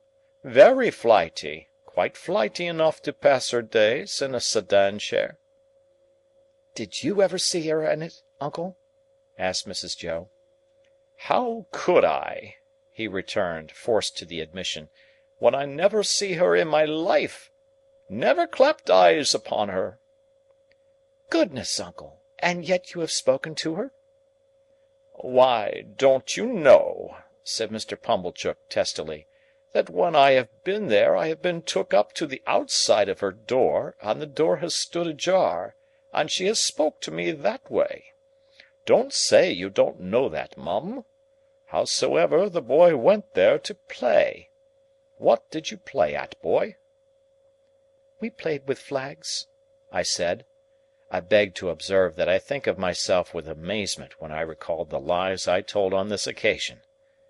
"Flags!" echoed my sister. "Yes," said I. "Estella waved a blue flag, and I waved a red one, and Miss Havisham waved one sprinkled all over with little gold stars out at the coach window, and then we all waved our swords and hurrahed." "Swords!" repeated my sister. "Where did you get swords from?"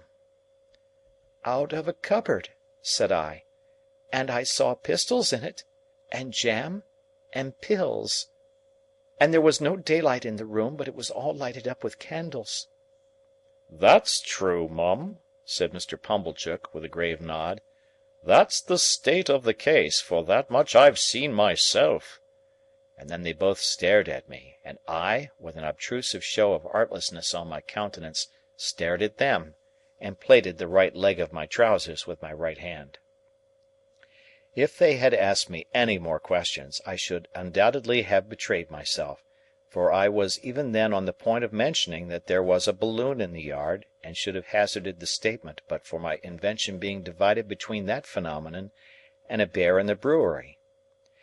They were so much occupied, however, in discussing the marvels I had already presented for their consideration, that I escaped. The subject still held them when Joe came in from his work to have a cup of tea, to whom my sister, more for the relief of her own mind than for the gratification of his, related my pretended experiences. Now, when I saw Joe open his blue eyes and roll them all round the kitchen in helpless amazement, I was overtaken with penitence, and only as regarded him, not in the least as regarded the other two. Towards Joe, and Joe only, I considered myself a young monster, while they sat debating what results would come to me from Miss Havisham's acquaintance and favour. They had no doubt that Miss Havisham would do something for me; their doubts related to the form that something would take. My sister stood out for property. Mr. Pumblechook was in favour of a handsome premium for binding me apprentice to some genteel trade, say the corn and seed trade, for instance. Joe fell into the deepest disgrace with both for offering the bright suggestion that I might only be presented with one of the dogs who had fought for the veal cutlets. "If a fool's head can't express better opinions than that," said my sister, "and you have got any work to do, you had better go and do it." So he went. After Mr. Pumblechook had driven off, and when my sister was washing up, I stole into the forge to Joe and remained by him until he had done for the night. Then I said, "Before the fires go out, Joe, I should like to tell you something." "Should you, Pip?" said Joe, drawing his shoeing-stool near the forge. "Then tell us. What is it, Pip?" "Joe," said I, taking hold of his rolled-up shirt-sleeve, and twisting it between my finger and thumb, "you remember all that about Miss Havisham's?" "Remember!" said Joe. "I believe you. Wonderful!" "It's a terrible thing, Joe. It ain't true." "What are you telling of, Pip?" cried Joe, falling back in the greatest amazement. "You don't mean to say it's—" "Yes, I do. It's lies, Joe." "But not all of it? Why, sure you don't mean to say, Pip, that there was no black velvet coach?" For I stood shaking my head. But at least there were dogs, Pip?" "Come, Pip," said Joe, persuasively. "If there warn't no veal cutlets, at least there was dogs?" "No, Joe." "A dog?" said Joe. "A puppy? Come?" "No, Joe. There was nothing at all of the kind." As I fixed my eyes hopelessly on Joe, Joe contemplated me in dismay. "Pip, old chap, this won't do, old fellow. I say, where do you expect to go to?" "It's terrible, Joe, ain't it?" "Terrible!" cried Joe. "Awful! What possessed you?" "I don't know what possessed me, Joe," I replied, letting his shirt sleeve go, and sitting down in the ashes at his feet, hanging my head. "But I wish you hadn't taught me to call knaves at cards jacks, and I wish my boots weren't so thick nor my hands so coarse." And then I told Joe that I felt very miserable, and that I hadn't been able to explain myself to Mrs. Joe and Pumblechook, who were so rude to me, and that there had been a beautiful young lady at Miss Havisham's who was dreadfully proud, and that she had said I was common, and that I knew I was common, and that I wished I was not common, and that the lies had come out of it somehow, though I didn't know how. This was a case of metaphysics, at least as difficult for Joe to deal with as for me. But Joe took the case altogether out of the region of metaphysics, and by that means vanquished it. "There's one thing you may be sure of, Pip," said Joe, after some rumination, "namely, that lies is lies. Howsoever they come, they didn't ought to come, and they come from the father of lies, and work round to the same. Don't you tell no more of 'em, Pip. That ain't the way to get out of being common, old chap. And as to being common, I don't make it out at all clear. You are uncommon in some things. You're uncommon small. Likewise, you're an uncommon scholar." "No, I am ignorant and backward, Joe." "Why, see what a letter you wrote last night. Wrote in print even. I've seen letters. Ah! And from gentlefolks, that I'll swear weren't wrote in print," said Joe. "I have learnt next to nothing, Joe. You think much of me. It's only that." "Well, Pip," said Joe, "be it so or be it soan't, you must be a common scholar afore you can be an uncommon one, I should hope. The king upon his throne, with his crown upon his head, can't sit and write his Acts of Parliament in print without having begun, when he was an unpromoted prince, with the alphabet. Ah!" added Joe, with a shake of the head that was full of meaning, "and begun at A too, and worked his way to Z. And I know what that is to do, though I can't say I've exactly done it." There was some hope in this piece of wisdom, and it rather encouraged me.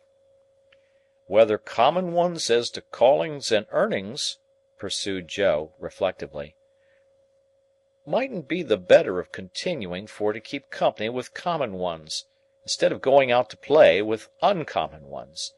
Which reminds me to hope that there was a flag, perhaps?" "No, Joe." "I'm sorry there weren't a flag, Pip.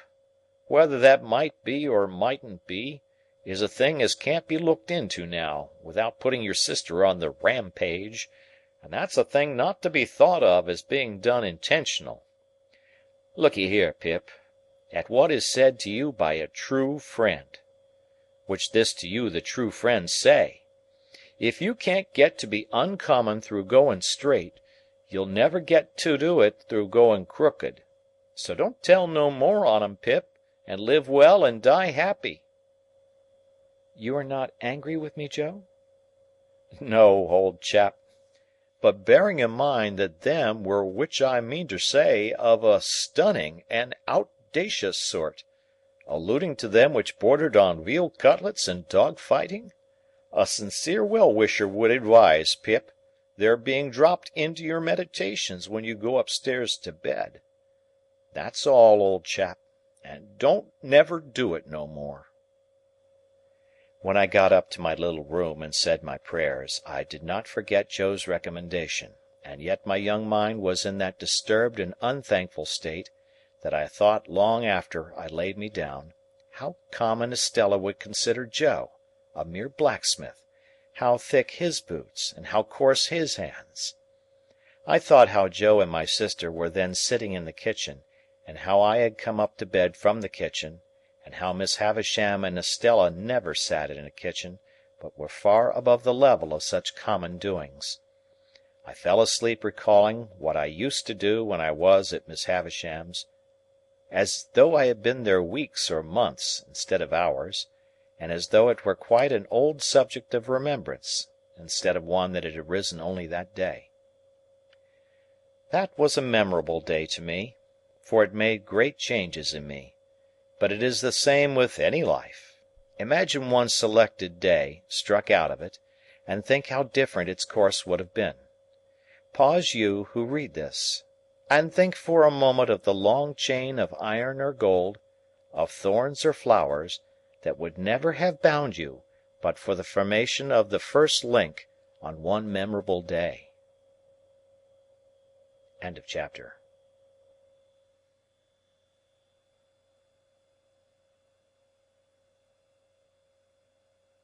Chapter 10.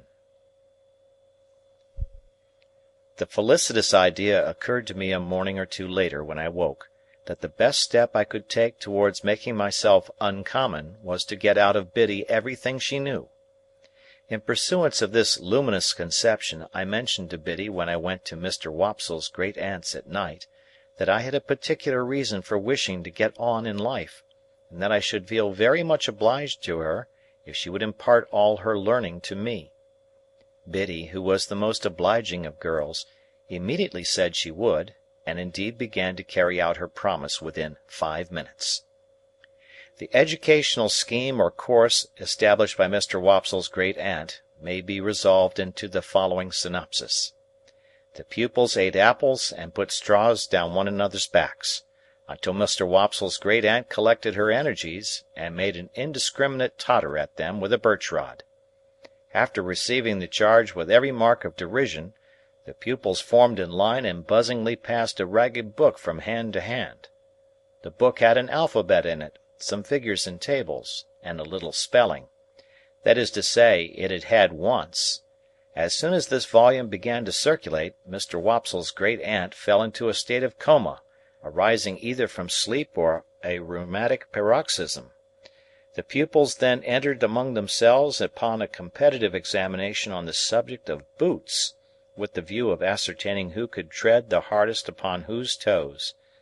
This mental exercise lasted until Biddy made a rush at them, and distributed 3 defaced Bibles, shaped as if they had been unskilfully cut off the chump end of something, more illegibly printed at the best than any curiosities of literature I have since met with, speckled all over with iron mould, and having various specimens of the insect world smashed between their leaves. This part of the course was usually lightened by several single combats between Biddy and refractory students. When the fights were over, Biddy gave out the number of a page, and then we all read aloud what we could, or what we couldn't, in a frightful chorus.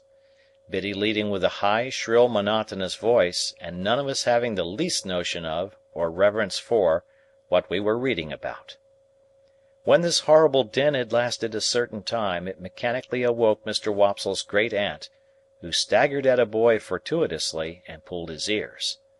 This was understood to terminate the course for the evening, and we emerged into the air with shrieks of intellectual victory. It is fair to remark that there was no prohibition against any pupil's entertaining himself with the slate or even with the ink, when there was any, but that it was not easy to pursue that branch of study in the winter season, on account of the little general shop in which the classes were holden, and which was also Mr. Wopsle's great-aunt's sitting-room and bedchamber, being but faintly illuminated through the agency of one low-spirited clip candle and no snuffers. It appeared to me that it would take time to become uncommon under these circumstances. Nevertheless, I resolved to try it, and that very evening Biddy entered on our special agreement by imparting some information from her little catalogue of prices, under the head of moist sugar, and leading me, to copy at home, a large old English D which she had imitated from the heading of some newspaper, and which I supposed, until she told me what it was, to be a design for a buckle. Of course there was a public-house in the village, and of course Joe liked sometimes to smoke his pipe there. I had received strict orders from my sister to call for him at the Three Jolly Bargemen that evening, on my way from school, and bring him home at my peril. To the Three Jolly Bargemen, therefore, I directed my steps. There was a bar at the Jolly Bargemen with some alarmingly long chalk scores in it on the wall at the side of the door, which seemed to me to be never paid off. They had been there ever since I could remember, and had grown more than I had. But there was a quantity of chalk about our country, and perhaps the people neglected no opportunity of turning it to account. It being Saturday night, I found the landlord looking rather grimly at these records, but as my business was with Joe and not with him, I merely wished him good evening, and passed into the common room at the end of the passage, where there was a bright large kitchen fire, and where Joe was smoking his pipe in company with Mr. Wopsle and a stranger. Joe greeted me as usual with "Halloa, Pip, old chap!" and the moment he said that, the stranger turned his head and looked at me. He was a secret-looking man whom I have never seen before. His head was all on one side, and one of his eyes was half shut up, as if he were taking aim at something with an invisible gun. He had a pipe in his mouth, and he took it out, and, after slowly blowing all his smoke away and looking hard at me all the time, nodded. So I nodded, and then he nodded again, and made room on the settle beside him that I might sit down there. But as I was used to sit beside Joe whenever I entered that place of resort, I said, "No, thank you, sir," and fell into the space Joe made for me on the opposite settle. The strange man, after glancing at Joe and seeing that his attention was otherwise engaged, nodded to me again when I had taken my seat, and then rubbed his leg, in a very odd way as it struck me. "You was saying," said the strange man, turning to Joe, "that you was a blacksmith." "Yes, I said it, you know," said Joe. "What'll you drink, Mr.—? You didn't mention your name, by the by." Joe mentioned it now, and the strange man called him by it. "What'll you drink, Mr. Gargery, at my expense, to top up with?" "Well," said Joe, "to tell you the truth, I ain't much in the habit of drinking at anybody's expense but my own." "Habit? No," returned the stranger. "But once in a way, and on a Saturday night too. Come, put a name to it, Mr. Gargery." "I wouldn't wish to be stiff company," said Joe. "Rum." "Rum," repeated the stranger. "And will the other gentleman originate a sentiment?" "Rum," said Mr. Wopsle. "Three rums," cried the stranger, calling to the landlord. "Glasses round." "This other gentleman," observed Joe by way of introducing Mr. Wopsle, "is a gentleman that you would like to hear give it out, our clerk at church." "Aha!" said the stranger quickly, and cocking his eye at me. "The lonely church, right out on the marshes, with graves round it." "That's it," said Joe. The stranger, with a comfortable kind of grunt over his pipe, put his legs up on the settle that he had to himself. He wore a flapping, broad-brimmed traveller's hat, and under it a handkerchief tied over his head in the manner of a cap, so that he showed no hair. As he looked at the fire, I thought I saw a cunning expression, followed by a half-laugh, come into his face. "I am not acquainted with this country, gentlemen, but it seems a solitary country, towards the river." "Most marshes is solitary," said Joe. "No doubt, no doubt. Do you find any gypsies now, or tramps, or vagrants of any sort, out there?" "No," said Joe. "None but a runaway convict now and then, and we don't find them easy. Eh, Mr. Wopsle?" Mr. Wopsle, with a majestic remembrance of old discomfiture, assented, but not warmly. "Seems you have been out after such?" asked the stranger. "Once," returned Joe. "Not that we wanted to take them, you understand. We went out as lookers-on, me and Mr. Wopsle and Pip. Didn't us, Pip?" "Yes, Joe." The stranger looked at me again, still cocking his eye as if he were expressly taking aim at me with his invisible gun, and said, "He's a likely young parcel of bones, that. What is it you call him?" "Pip," said Joe. "Christened Pip?" "No, not christened Pip." "Surname Pip?" "No," said Joe. "It's a kind of family name that he gave himself when an infant, and is called by." "Son of yours?" "Well," said Joe, meditatively, not of course that it could be in anywise necessary to consider about it, but because it was the way at the Jolly Bargemen to seem to consider deeply about everything that was discussed over pipes. "Well, no. No, he ain't." "Nevy?" said the strange man. "Well," said Joe, with the same appearance of profound cogitation, "he is not, no, not to deceive you, he is not my nevy." "What the blue blazes is he?" asked the stranger, which appeared to me to be an inquiry of unnecessary strength. Mr. Wopsle struck in upon that, as one who knew all about relationships, having professional occasion to bear in mind what female relations a man might not marry, and expounded the ties between me and Joe. Having his hand in, Mr. Wopsle finished off with a most terrifically snarling passage from Richard III, and seemed to think he had done quite enough to account for it when he added, "as the poet says." And here I may remark that when Mr. Wopsle referred to me, he considered it a necessary part of such reference to rumple my hair and poke it into my eyes. I cannot conceive why everybody of his standing who visited at our house should always have put me through the same inflammatory process under similar circumstances. Yet I do not call to mind that I was ever in my earlier youth the subject of remark in our social family circle, but some large-handed person took some such ophthalmic steps to patronize me. All this while the strange man looked at nobody but me, and looked at me as if he were determined to have a shot at me at last, and bring me down. But he said nothing after offering his blue blazes observation, until the glasses of rum and water were brought, and then he made his shot, and a most extraordinary shot it was. It was not a verbal remark, but a proceeding in dumb show, and was pointedly addressed to me. He stirred his rum and water pointedly at me, and he tasted his rum and water pointedly at me. And he stirred it, and he tasted it, not with a spoon that was brought to him, but with a file. He did this so that nobody but I saw the file, and when he had done it he wiped the file and put it in a breast pocket. I knew it to be Joe's file, and I knew that he knew my convict the moment I saw the instrument. I sat gazing at him, spellbound, but he now reclined on his settle, taking very little notice of me, and talking principally about turnips.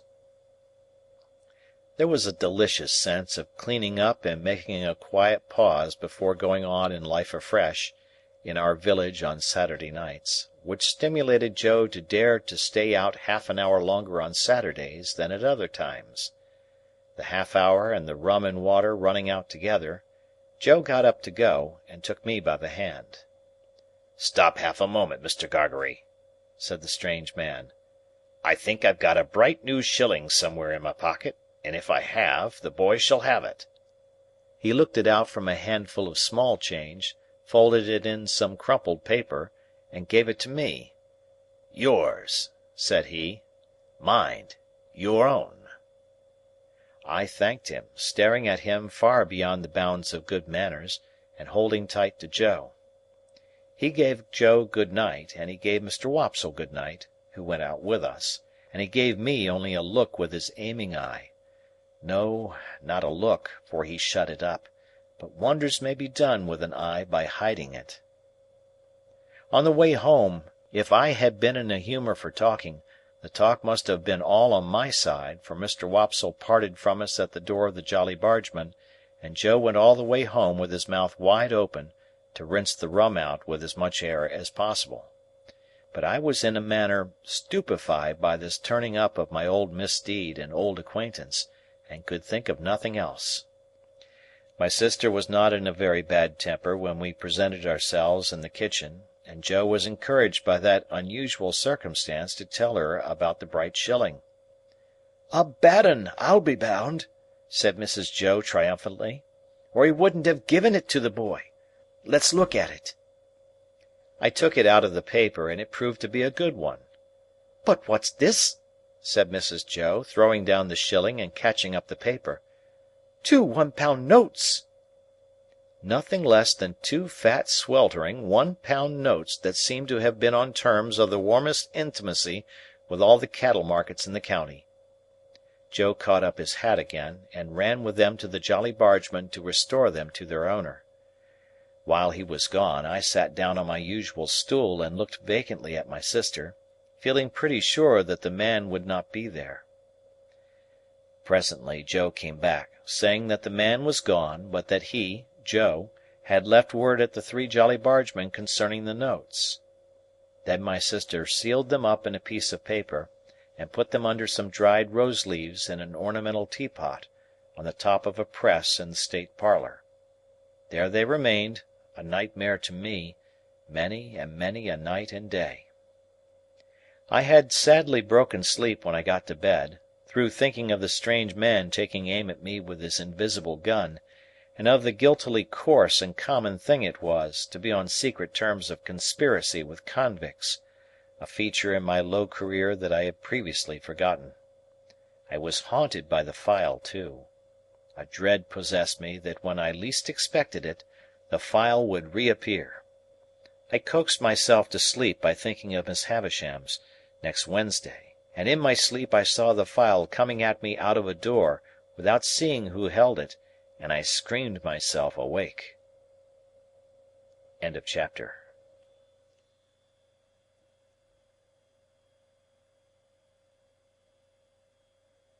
Chapter 11. At the appointed time I returned to Miss Havisham's, and my hesitating ring at the gate brought out Estella. She locked it after admitting me, as she had done before, and again preceded me into the dark passage where her candle stood. She took no notice of me until she had the candle in her hand, when she looked over her shoulder, superciliously saying, "You are to come this way to-day," and took me to quite another part of the house. The passage was a long one, and seemed to pervade the whole square basement of the manor house. We traversed but one side of the square, however, and at the end of it she stopped, and put her candle down and opened a door. Here the daylight reappeared, and I found myself in a small paved courtyard, the opposite side of which was formed by a detached dwelling-house, that looked as if it had once belonged to the manager or head clerk of the extinct brewery. There was a clock in the outer wall of this house. Like the clock in Miss Havisham's room, and like Miss Havisham's watch, it had stopped at 20 minutes to 9. We went in the door, which stood open, and into a gloomy room with a low ceiling, on the ground floor at the back. There was some company in the room, and Estella said to me as she joined it, "You are to go and stand there, boy, till you are wanted." There, being the window, I crossed to it, and stood there, in a very uncomfortable state of mind, looking out.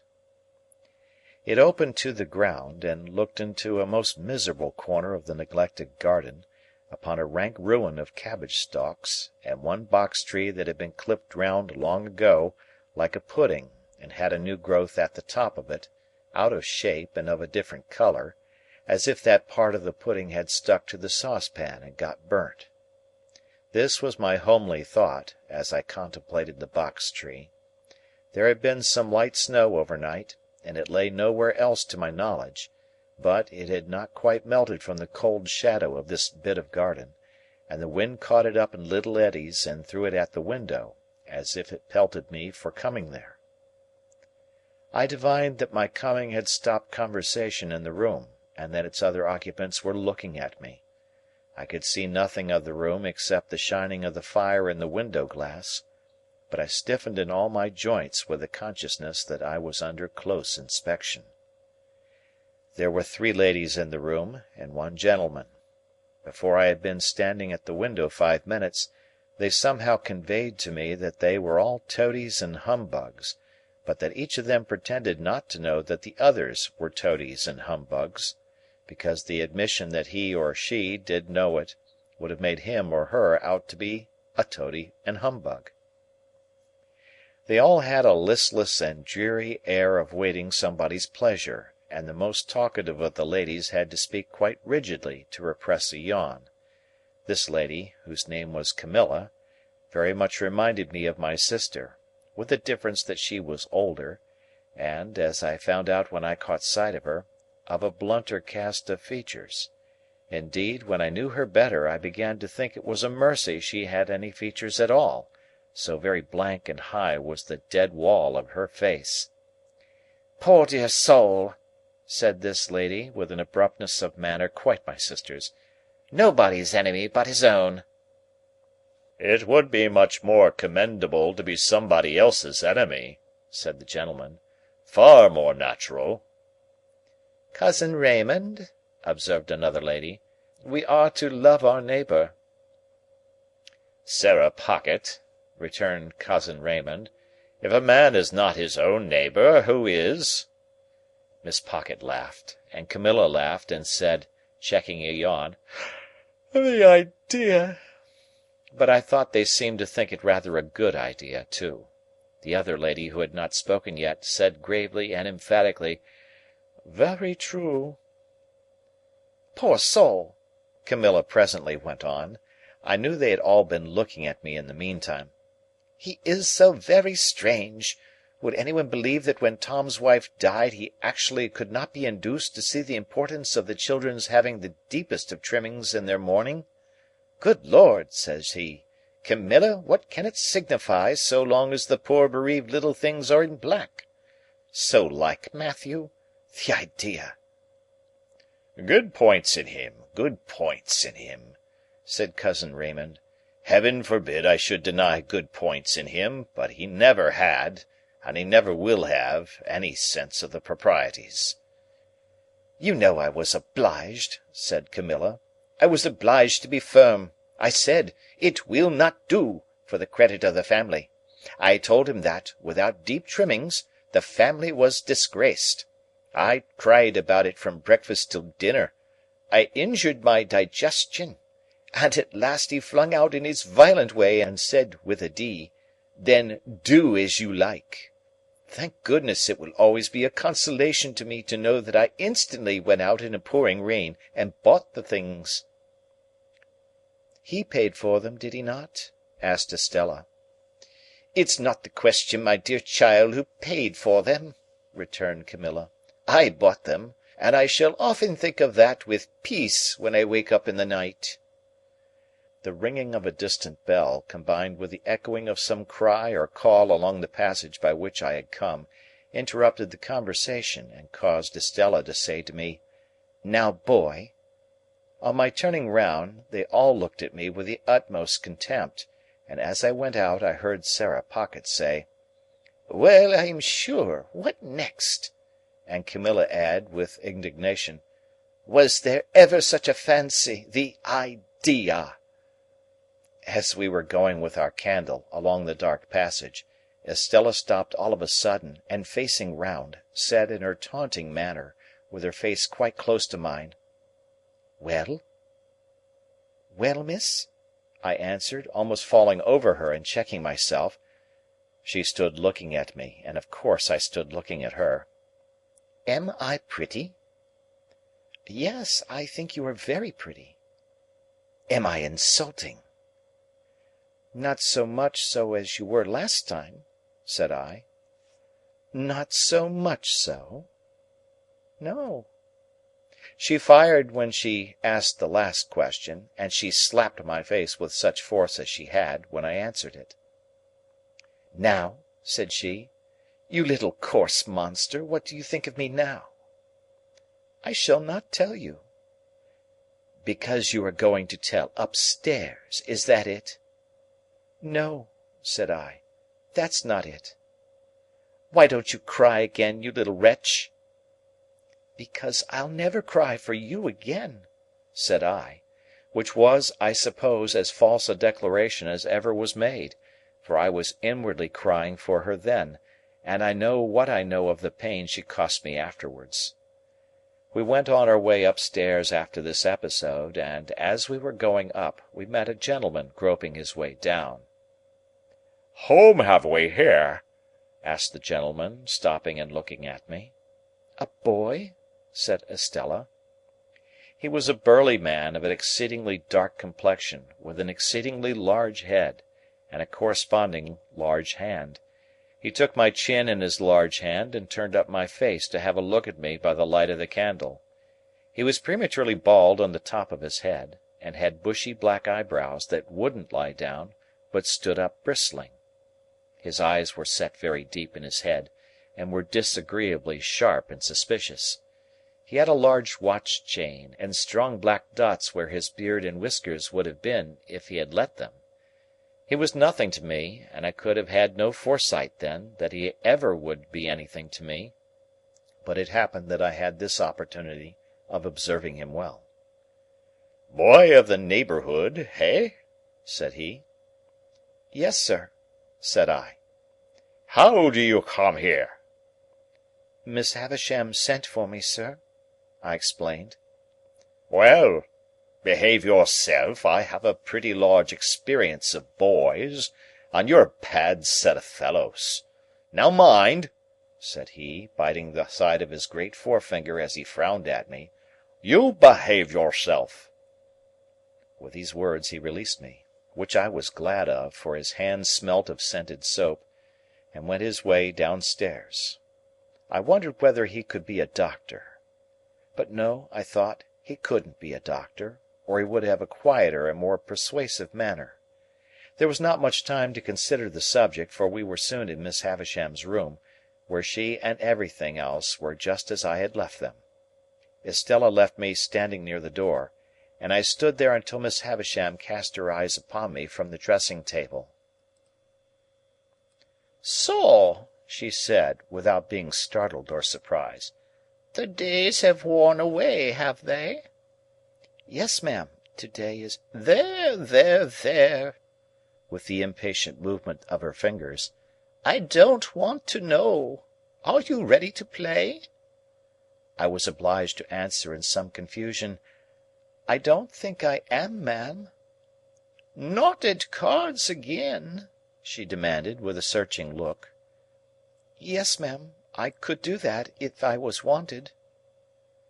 "Since this house strikes you old and grave, boy," said Miss Havisham impatiently, "and you are unwilling to play, are you willing to work?" I could answer this inquiry with a better heart than I had been able to find for the other question, and I said I was quite willing. "Then go into that opposite room," said she, pointing at the door behind me with her withered hand, "and wait there till I come." I crossed the staircase landing, and entered the room she indicated. From that room, too, the daylight was completely excluded, and it had an airless smell that was oppressive. A fire had been lately kindled in the damp, old-fashioned grate, and it was more disposed to go out than to burn up, and the reluctant smoke which hung in the room seemed colder than the clearer air, like our own marsh mist. Certain wintry branches of candles on the high chimney-piece faintly lighted the chamber, or it would be more expressive to say, faintly troubled its darkness. It was spacious, and I dare say had once been handsome, but every discernible thing in it was covered with dust and mould, and dropping to pieces. The most prominent object was a long table with a tablecloth spread on it, as if a feast had been in preparation when the house and the clocks all stopped together. An epergne, or centrepiece of some kind, was in the middle of this cloth.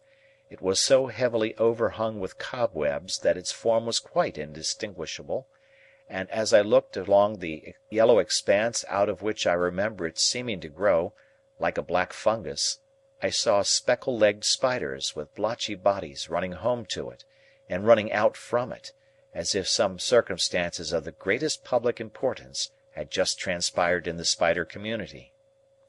I heard the mice, too, rattling behind the panels, as if the same occurrence were important to their interests. But the black beetles took no notice of the agitation, and groped about the hearth in a ponderous elderly way, as if they were short-sighted and hard of hearing, and not on terms with one another. These crawling things had fascinated my attention, and I was watching them from a distance, when Miss Havisham laid a hand upon my shoulder. In her other hand she had a crutch-headed stick on which she leaned, and she looked like the witch of the place. "This," said she, pointing to the long table with her stick, "is where I will be laid when I am dead. They shall come and look at me here." With some vague misgiving that she might get upon the table then and there and die at once, the complete realization of the ghastly waxwork at the fair, I shrank under her touch. "What do you think that is?" she asked me, again pointing with her stick. "That, where those cobwebs are." "I can't guess what it is, ma'am." "It's a great cake. A bride cake. Mine." She looked all round the room in a glaring manner, and then said, leaning on me while her hand twitched my shoulder, "Come, come, come. Walk me. Walk me." I made out from this that the work I had to do was to walk Miss Havisham round and round the room. Accordingly I started at once, and she leaned upon my shoulder, and we went away at a pace that might have been an imitation, founded on my first impulse under that roof, of Mr. Pumblechook's chaise-cart. She was not physically strong, and after a little time said, "Slower." Still we went at an impatient fitful speed, and as we went she twitched the hand upon my shoulder, and worked her mouth, and led me to believe that we were going fast because her thoughts went fast. After a while she said, "Call Estella." So I went out on the landing and roared that name as I had done on the previous occasion. When her light appeared, I returned to Miss Havisham, and we started away again round and round the room. If only Estella had come to be a spectator of our proceedings, I should have felt sufficiently discontented; but as she brought with her the three ladies and the gentleman whom I had seen below, I didn't know what to do. In my politeness I would have stopped, but Miss Havisham twitched my shoulder, and we posted on, with a shamefaced consciousness on my part that they would think it was all my doing. "Dear Miss Havisham," said Miss Sarah Pocket, "how well you look!" "I do not," returned Miss Havisham. "I am yellow skin and bone." Camilla brightened when Miss Pocket met with this rebuff, and she murmured, as she plaintively contemplated Miss Havisham, "Poor dear soul! Certainly not to be expected to look well, poor thing! The idea!" "And how are you?" said Miss Havisham to Camilla. As we were close to Camilla then, I would have stopped as a matter of course, only Miss Havisham wouldn't stop. We swept on, and I felt that I was highly obnoxious to Camilla. "Thank you, Miss Havisham," she returned. "I am as well as can be expected." "Why, what's the matter with you?" asked Miss Havisham with exceeding sharpness. "Nothing worth mentioning," replied Camilla. "I don't wish to make a display of my feelings, but I have habitually thought of you more in the night than I am quite equal to." "Then don't think of me," retorted Miss Havisham. "Very easily said," remarked Camilla, amiably repressing a sob, while a hitch came into her upper lip, and her tears overflowed. "Raymond is a witness what ginger and sal volatile I am obliged to take in the night. Raymond is a witness what nervous jerkings I have in my legs. Chokings and nervous jerkings, however, are nothing new to me when I think with anxiety of those I love. If I could be less affectionate and sensitive, I should have a better digestion and an iron set of nerves. I am sure I wish it could be so. But as to not thinking of you in the night, the idea!" Here a burst of tears. The Raymond referred to I understood to be the gentleman present, and him I understood to be Mr. Camilla. He came to the rescue at this point, and said in a consolatory and complimentary voice, "Camilla, my dear, it is well known that your family feelings are gradually undermining you, to the extent of making one of your legs shorter than the other." "I am not aware," observed the grave lady whose voice I had heard but once, "that to think of any person is to make a great claim upon that person, my dear." Miss Sarah Pocket, whom I now saw to be a little dry, brown, corrugated old woman, with a small face that might have been made of walnut shells, and a large mouth like a cat's without the whiskers, supported this position by saying, "No, indeed, my dear. Hem!" "Thinking is easy enough," said the grave lady. "What is easier, you know?" assented Miss Sarah Pocket. "Oh, yes, yes!" cried Camilla, whose fermenting feelings appeared to rise from her legs to her bosom. "It's all very true. It's a weakness to be so affectionate, but I can't help it. No doubt my health would be much better if it were otherwise. Still I wouldn't change my disposition if I could. It's the cause of much suffering, but it's a consolation to know I possess it, when I wake up in the night." Here another burst of feeling. Miss Havisham and I had never stopped all this time, and kept going round and round the room, now brushing against the skirts of the visitors, now giving them the whole length of the dismal chamber. "There's Matthew," said Camilla, "never mixing with any natural ties, never coming here to see how Miss Havisham is. I have taken to the sofa with my staylace cut, and have lain there hours insensible, with my head over the side, and my hair all down, and my feet I don't know where." "Much higher than your head, my love," said Mr. Camilla. "I have gone off into that state hours and hours, on account of Matthew's strange and inexplicable conduct, and nobody has thanked me." "Really, I must say I should think not," interposed the grave lady.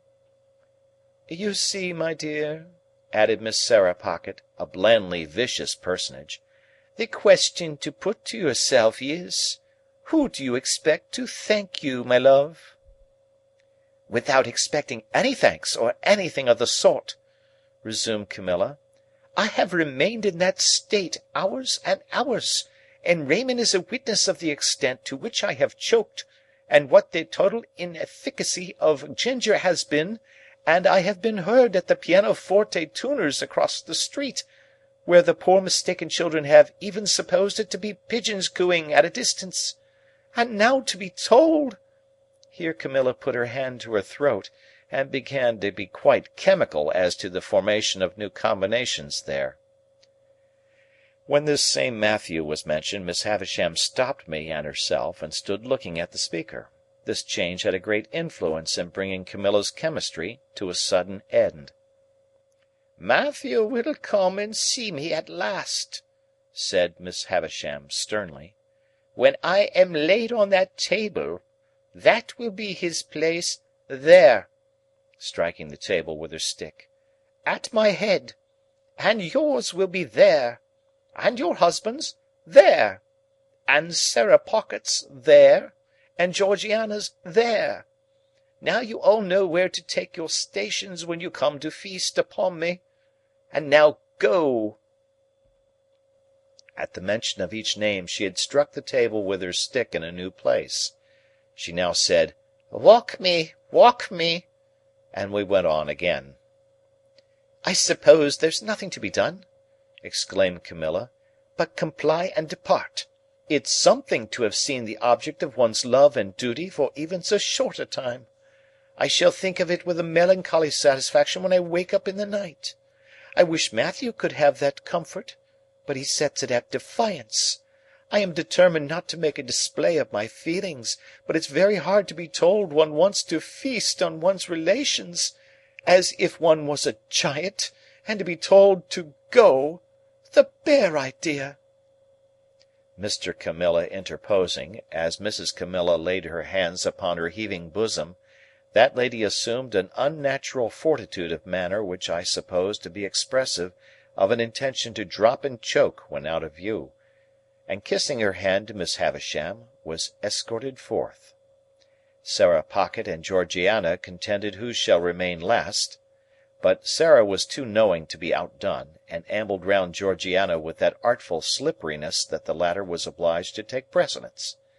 Sarah Pocket then made her separate effect of departing with "Bless you, Miss Havisham, dear," and with a smile of forgiving pity on her walnut-shell countenance for the weaknesses of the rest. While Estella was away lighting them down, Miss Havisham still walked with her hand on my shoulder, but more and more slowly.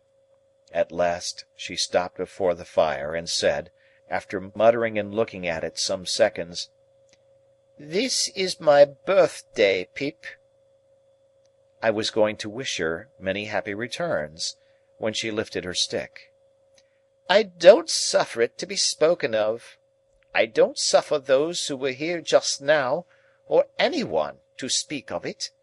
They come here on the day, but they dare not refer to it." Of course I made no further effort to refer to it.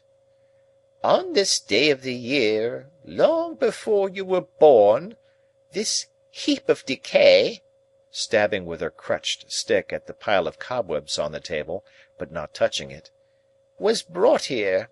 It and I have worn away together. The mice have gnawed at it, and sharper teeth than teeth of mice have gnawed at me." She held the head of her stick against her heart as she stood looking at the table, she in her once white dress, all yellow and withered, the once white cloth all yellow and withered, everything around in a state to crumble under a touch. "When the ruin is complete," said she with a ghastly look, "and when they lay me dead, in my bride's dress on the bride's table, which shall be done, and which will be the finished curse upon him, so much the better if it is done on this day."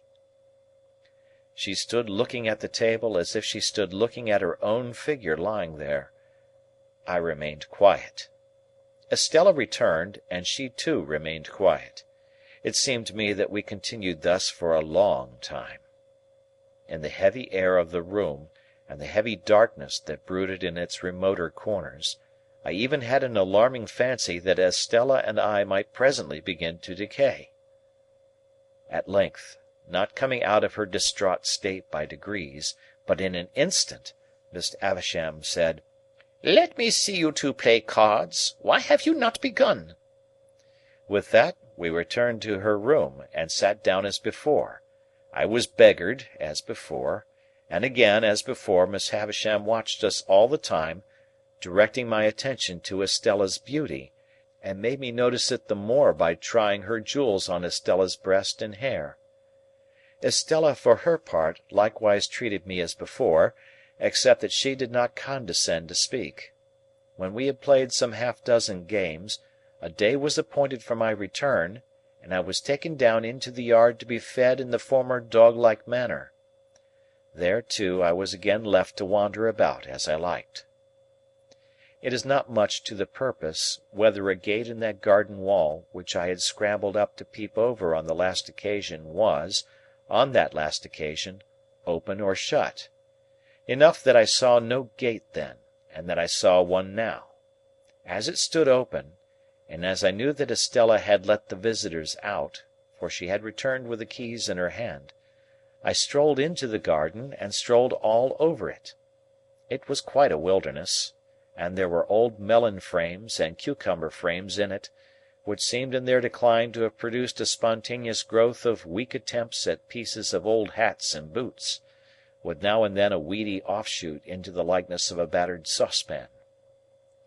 When I had exhausted the garden and a greenhouse with nothing in it but a fallen-down grapevine and some bottles, I found myself in the dismal corner upon which I had looked out of the window. Never questioning for a moment that the house was now empty, I looked in at another window, and found myself, to my great surprise, exchanging a broad stare with a pale young gentleman with red eyelids and light hair. This pale young gentleman quickly disappeared, and reappeared beside me. He had been at his books when I had found myself staring at him, and I now saw that he was inky. "Halloa!" said he. "Young fellow!" Halloa being a general observation which I had usually observed to be best answered by itself, I said, "Halloa!" politely omitting young fellow. "Who let you in?" said he. "Miss Estella." "Who gave you leave to prowl about?" "Miss Estella." "Come and fight," said the pale young gentleman. What could I do but follow him? I have often asked myself the question since, but what else could I do? His manner was so final, and I was so astonished that I followed where he led as if I had been under a spell. "Stop a minute, though," he said, wheeling round before we had gone many paces. "I ought to give you a reason for fighting, too. There it is." In a most irritating manner, he instantly slapped his hands against one another, daintily flung one of his legs up behind him, pulled my hair, slapped his hands again, dipped his head and butted it into my stomach. The bull-like proceedings last mentioned, besides that it was unquestionably to be regarded in the light of a liberty, was particularly disagreeable just after bread and meat. I therefore hit out at him, and was going to hit out again, when he said, "Aha! Would you?" and began dancing backwards and forwards in a manner quite unparalleled within my limited experience. "Laws of the game," said he. Here he skipped from his left leg on to his right. "Regular rules." Here he skipped from his right leg on to his left. "Come to the ground and go through the preliminaries." Here he dodged backwards and forwards, and did all sorts of things while I looked helplessly at him. I was secretly afraid of him when I saw him so dexterous, but I felt morally and physically convinced that his light head of hair could have had no business in the pit of my stomach, and that I had a right to consider it irrelevant when so obtruded on my attention. Therefore, I followed him without a word to a retired nook of the garden, formed by the junction of two walls and screened by some rubbish. On his asking me if I was satisfied with the ground, and on my replying "yes," he begged my leave to absent himself for a moment, and quickly returned with a bottle of water and a sponge dipped in vinegar. "Available for both," he said, placing these against the wall, and then fell to pulling off, not only his jacket and waistcoat, but his shirt too, in a manner at once light-hearted, business-like, and bloodthirsty. Although he did not look very healthy, having pimples on his face and a breaking out at his mouth, these dreadful preparations quite appalled me. I judged him to be about my own age, but he was much taller, and he had a way of spinning himself about that was full of appearance. For the rest, he was a young gentleman in a grey suit, when not denuded for battle, with his elbows, knees, wrists, and heels considerably in advance of the rest of him as to development. My heart failed me when I saw him squaring at me with every demonstration of mechanical nicety, and eyeing my anatomy as if he were minutely choosing his bone. I never have been so surprised in my life as I was when I let out the first blow, and saw him lying on his back, looking up at me with a bloody nose and his face exceedingly foreshortened. But he was on his feet directly, and after sponging himself with a great show of dexterity, began squaring again.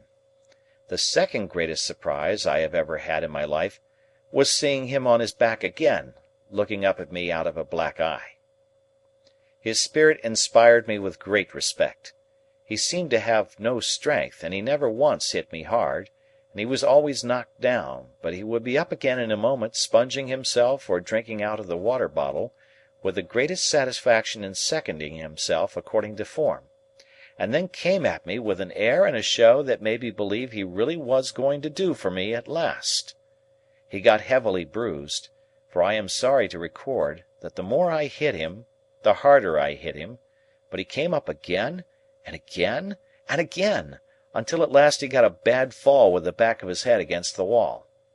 Even after that crisis in our affairs, he got up and turned round and round confusedly a few times, not knowing where I was, but finally went on his knees to his sponge and threw it up, at the same time panting out, "That means you have won." He seemed so brave and innocent, that although I had not proposed the contest, I felt but a gloomy satisfaction in my victory. Indeed, I go so far as to hope that I regarded myself while dressing as a species of savage young wolf or other wild beast. However, I got dressed, darkly wiping my sanguinary face at intervals, and I said, "Can I help you?" And he said, "No, thankee." And I said, "Good afternoon." And he said, "Same to you." When I got into the courtyard, I found Estella waiting with the keys, but she neither asked me where I had been, nor why I kept her waiting, and there was a bright flush upon her face, as though something had happened to delight her. Instead of going straight to the gate, too, she stepped back into the passage and beckoned me. "Come here. You may kiss me, if you like." I kissed her cheek as she turned it to me. I think I would have gone through a great deal to kiss her cheek, but I felt that the kiss was given to the coarse common boy as a piece of money might have been, and that it was worth nothing.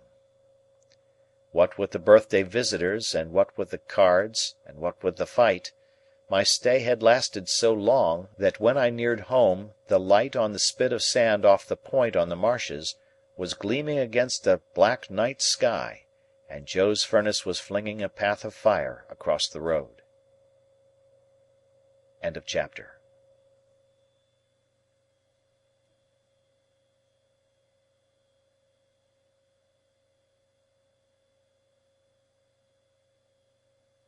Chapter 12.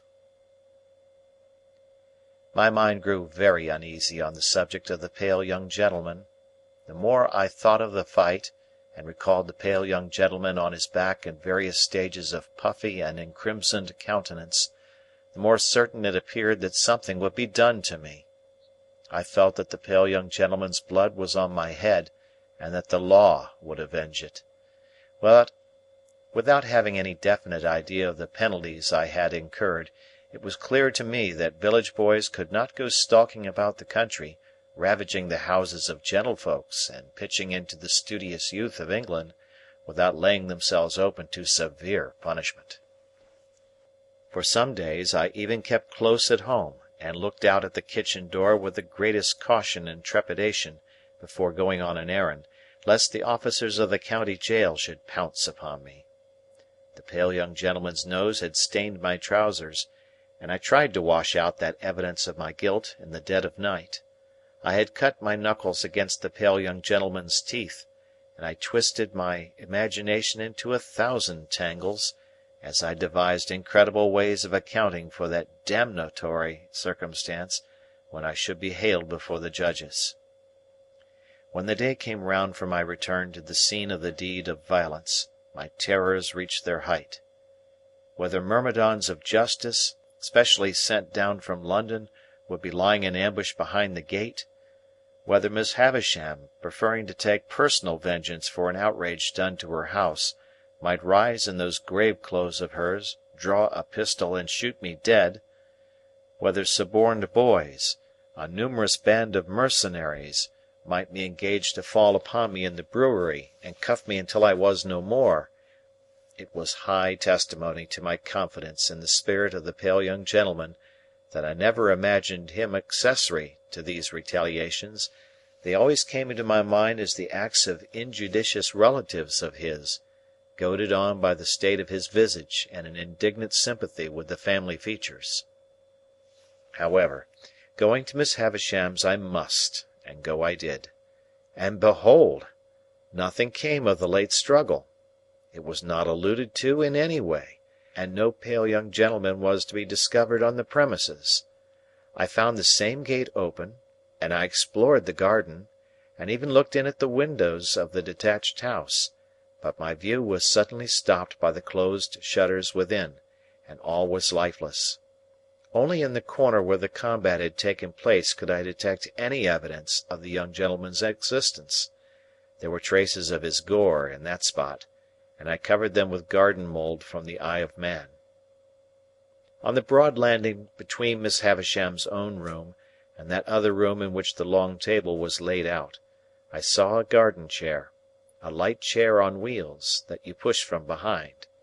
It had been placed there since my last visit, and I entered, that same day, on a regular occupation of pushing Miss Havisham in this chair, when she was tired of walking with her hand upon my shoulder, round her own room, and across the landing, and round the other room.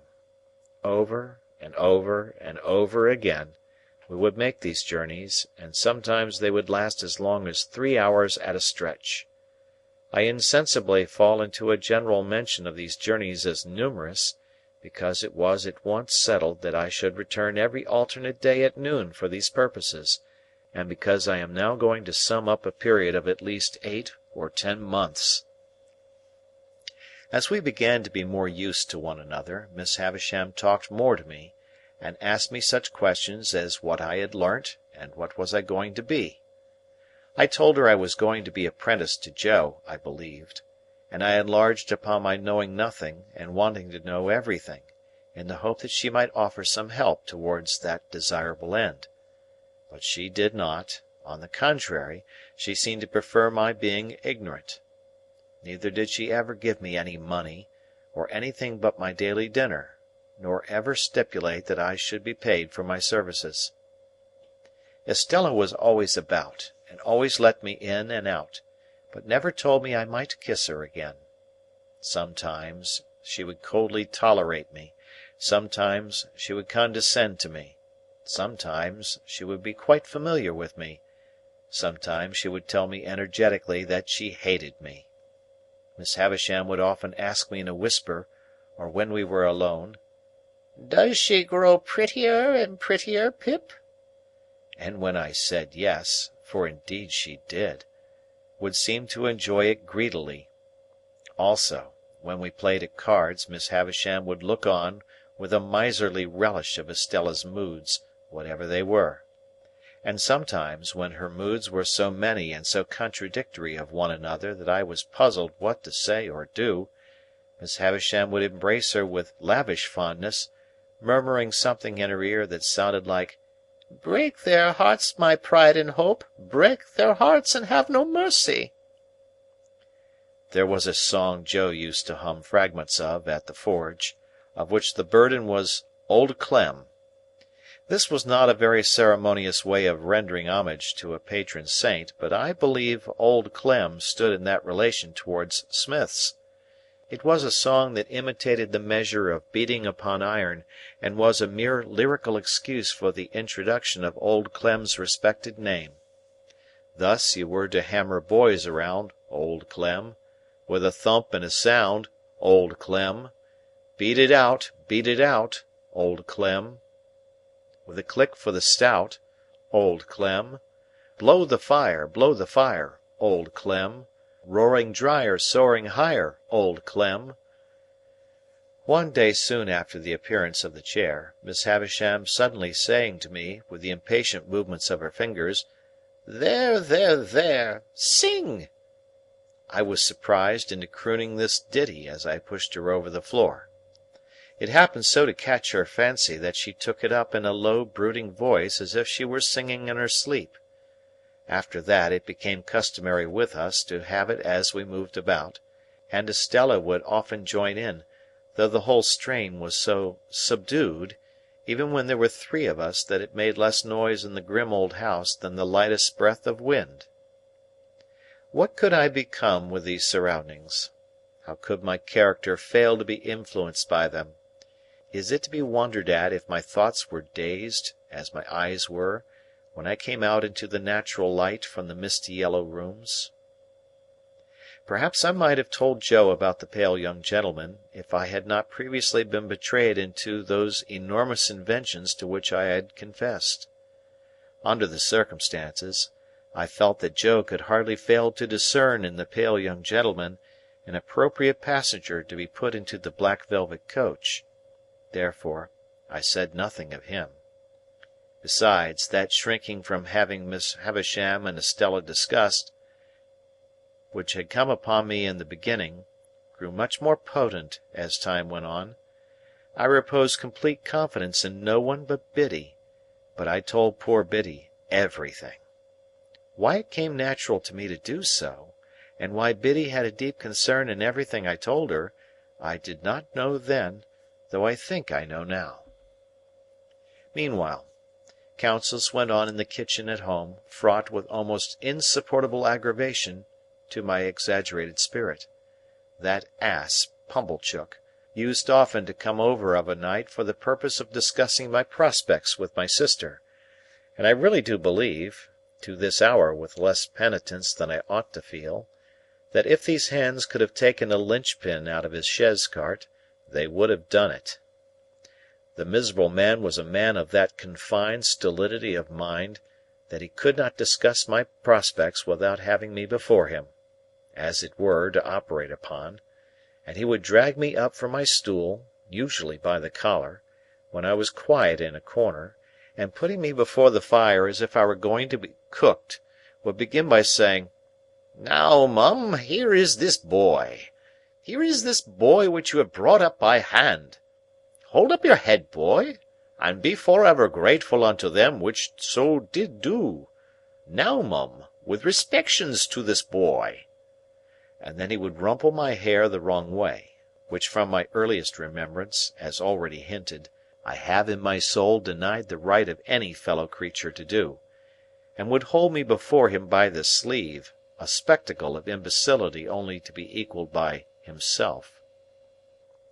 Then, he and my sister would pair off in such nonsensical speculations about Miss Havisham, and about what she would do with me and for me, that I used to want, quite painfully, to burst into spiteful tears, fly at Pumblechook, and pummel him all over. In these dialogues, my sister spoke to me as if she were morally wrenching one of my teeth out at every reference, while Pumblechook himself, self-constituted my patron, would sit supervising me with a depreciatory eye, like the architect of my fortunes who thought himself engaged on a very unremunerative job. In these discussions, Joe bore no part, but he was often talked at, while they were in progress, by reason of Mrs. Joe's perceiving that he was not favourable to my being taken from the forge. I was fully old enough now to be apprenticed to Joe, and when Joe sat with the poker on his knees thoughtfully raking out the ashes between the lower bars, my sister would so distinctly construe that innocent action into opposition on his part, that she would dive at him, take the poker out of his hands, shake him, and put it away. There was a most irritating end to every one of these debates. All in a moment, with nothing to lead up to it, my sister would stop herself in a yawn, and catching sight of me as if it were incidentally, would swoop upon me with, "Come, there's enough of you! You get along to bed. You've given trouble enough for one night, I hope." And as if I had besought them as a favour to bother my life out. We went on in this way for a long time, and it seemed likely that we should continue to go on in this way for a long time, when one day Miss Havisham stopped short as she and I were walking, she leaning on my shoulder, and said with some displeasure, "You are growing tall, Pip." I thought it best to hint, through the medium of a meditative look, that this might be occasioned by circumstances over which I had no control. She said no more at the time, but she presently stopped and looked at me again, and presently again, and after that looked frowning and moody. On the next day of my attendance, when our usual exercise was over, and I had landed her at her dressing-table, she stayed me with a movement of her impatient fingers. "Tell me the name again of that blacksmith of yours." "Joe Gargery, ma'am." "Meaning the master you were to be apprenticed to?" "Yes, Miss Havisham." "You had better be apprenticed at once. Would Gargery come here with you, and bring your indentures, do you think?" I signified that I had no doubt he would take it as an honour to be asked. "Then let him come." "At any particular time, Miss Havisham?" "There, there! I know nothing about times. Let him come soon, and come along with you." When I got home at night, and delivered this message for Joe, my sister "went on the rampage" in a more alarming degree than at any previous period. She asked me and Joe whether we supposed she was doormats under our feet, and how we dared to use her so, and what company we graciously thought she was fit for. When she had exhausted a torrent of such inquiries, she threw a candlestick at Joe, burst into a loud sobbing, got out the dustpan, which was always a very bad sign, put on her coarse apron, and began cleaning up to a terrible extent. Not satisfied with a dry cleaning, she took to a pail and scrubbing brush, and cleaned us out of house and home, so that we stood shivering in the backyard. It was 10 o'clock at night before we ventured to creep in again, and then she asked Joe why he hadn't married a negress slave at once. Joe offered no answer, poor fellow, but stood feeling his whisker and looking dejectedly at me, as if he thought it really might have been a better speculation.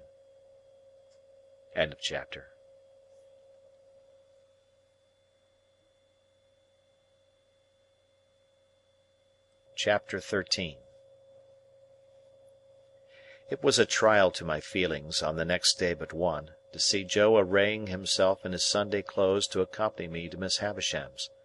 However, as he thought his court suit necessary to the occasion, it was not for me to tell him that he looked far better in his working dress, the rather, because I knew he made himself so dreadfully uncomfortable, entirely on my account, and that it was for me he pulled up his shirt collar so very high behind, that it made the hair on the crown of his head stand up like a tuft of feathers. At breakfast time my sister declared her intention of going to town with us, and being left at Uncle Pumblechook's, and called for "when we had done with our fine ladies," a way of putting the case, from which Joe appeared inclined to augur the worst. The forge was shut up for the day, and Joe inscribed in chalk upon the door, as it was his custom to do on the very rare occasions when he was not at work, the monosyllable H.O.U.T., accompanied by a sketch of an arrow supposed to be flying in the direction he had taken. We walked to town, my sister leading the way in a very large beaver bonnet, and carrying a basket like the Great Seal of England in plaited straw, a pair of pattens, a spare shawl, and an umbrella, though it was a fine bright day. I am not quite clear whether these articles were carried penitentially or ostentatiously, but I rather think they were displayed as articles of property, much as Cleopatra or any other sovereign lady on the rampage might exhibit her wealth in a pageant or procession. When we came to Pumblechook's, my sister bounced in and left us. As it was almost noon, Joe and I held straight on to Miss Havisham's house. Estella opened the gate as usual, and the moment she appeared, Joe took his hat off and stood weighing it by the brim in both his hands, as if he had some urgent reason in his mind for being particular to 1/2 of an ounce. Estella took no notice of either of us, but led us the way that I knew so well. I followed next to her, and Joe came last. When I looked back at Joe in the long passage, he was still weighing his hat with the greatest care, and was coming after us in long strides on the tips of his toes. Estella told me we were both to go in, so I took Joe by the coat cuff and conducted him into Miss Havisham's presence. She was seated at her dressing table, and looked round at us immediately.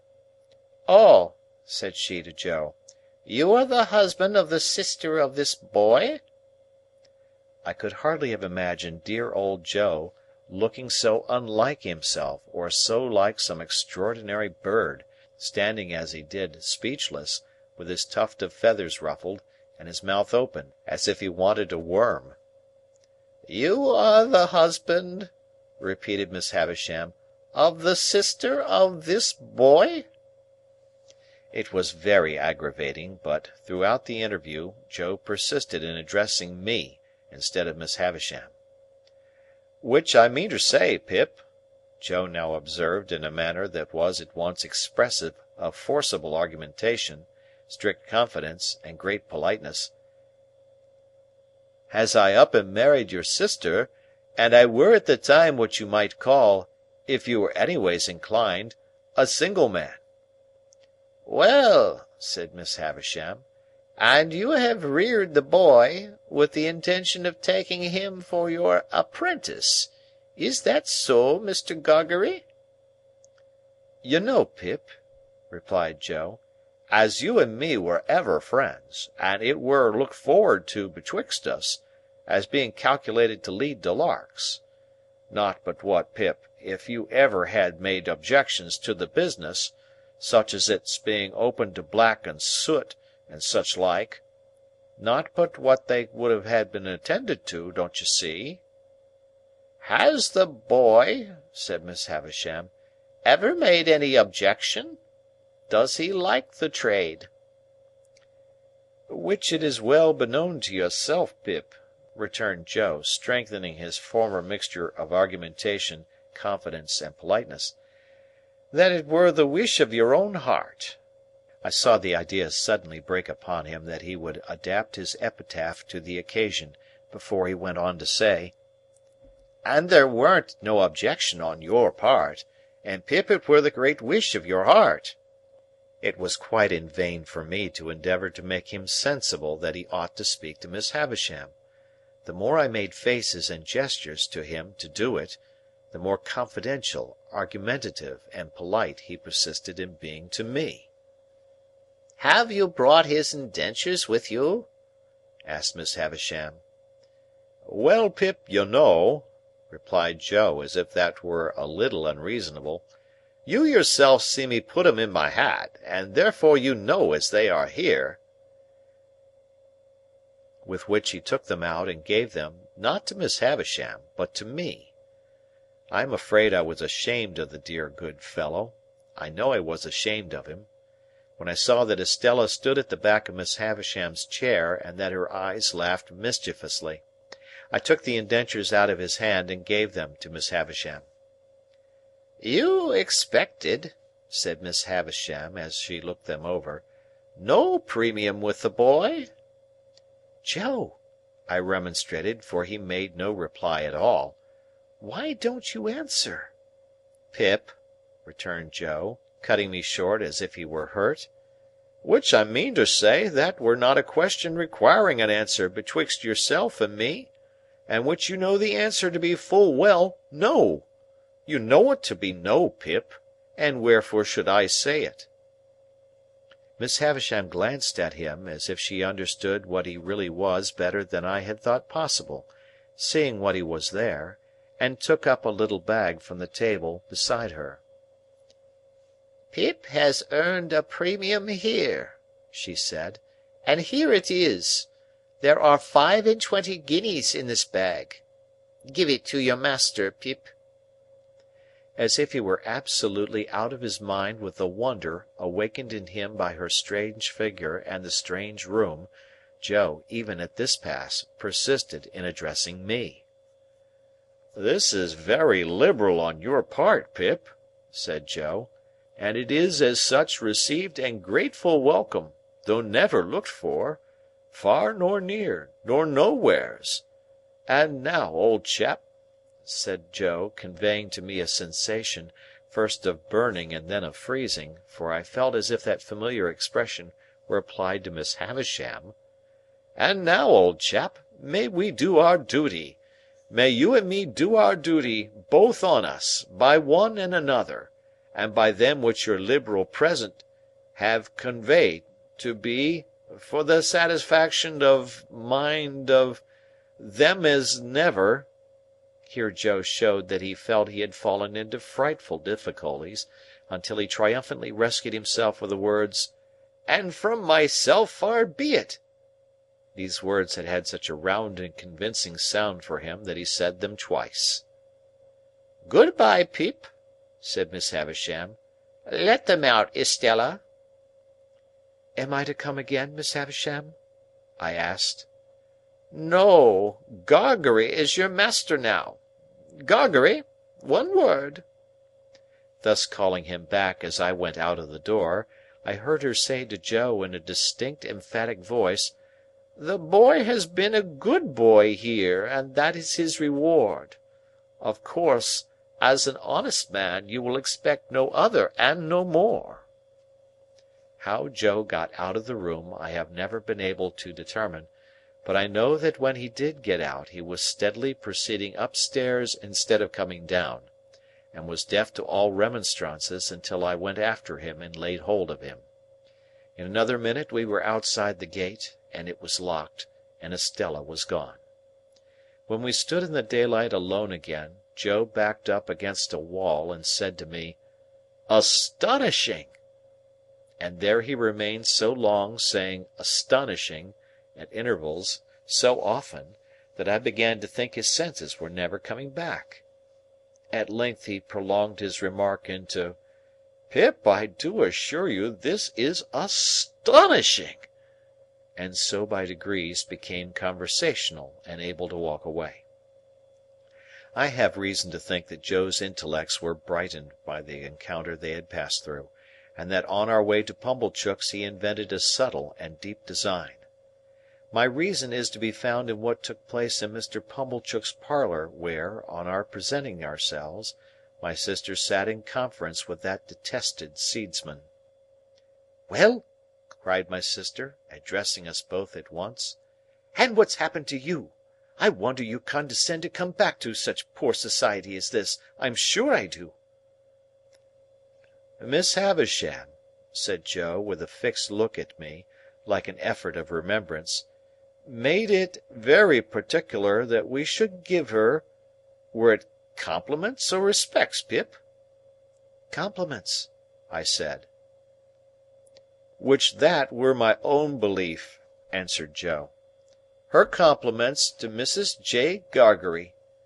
"Much good they'll do me," observed my sister, but rather gratified too. "And wishing," pursued Joe, with another fixed look at me, like another effort of remembrance, "that the state of Miss Havisham's elth were sich as would have allowed, were it, Pip?" "Of her having the pleasure," I added.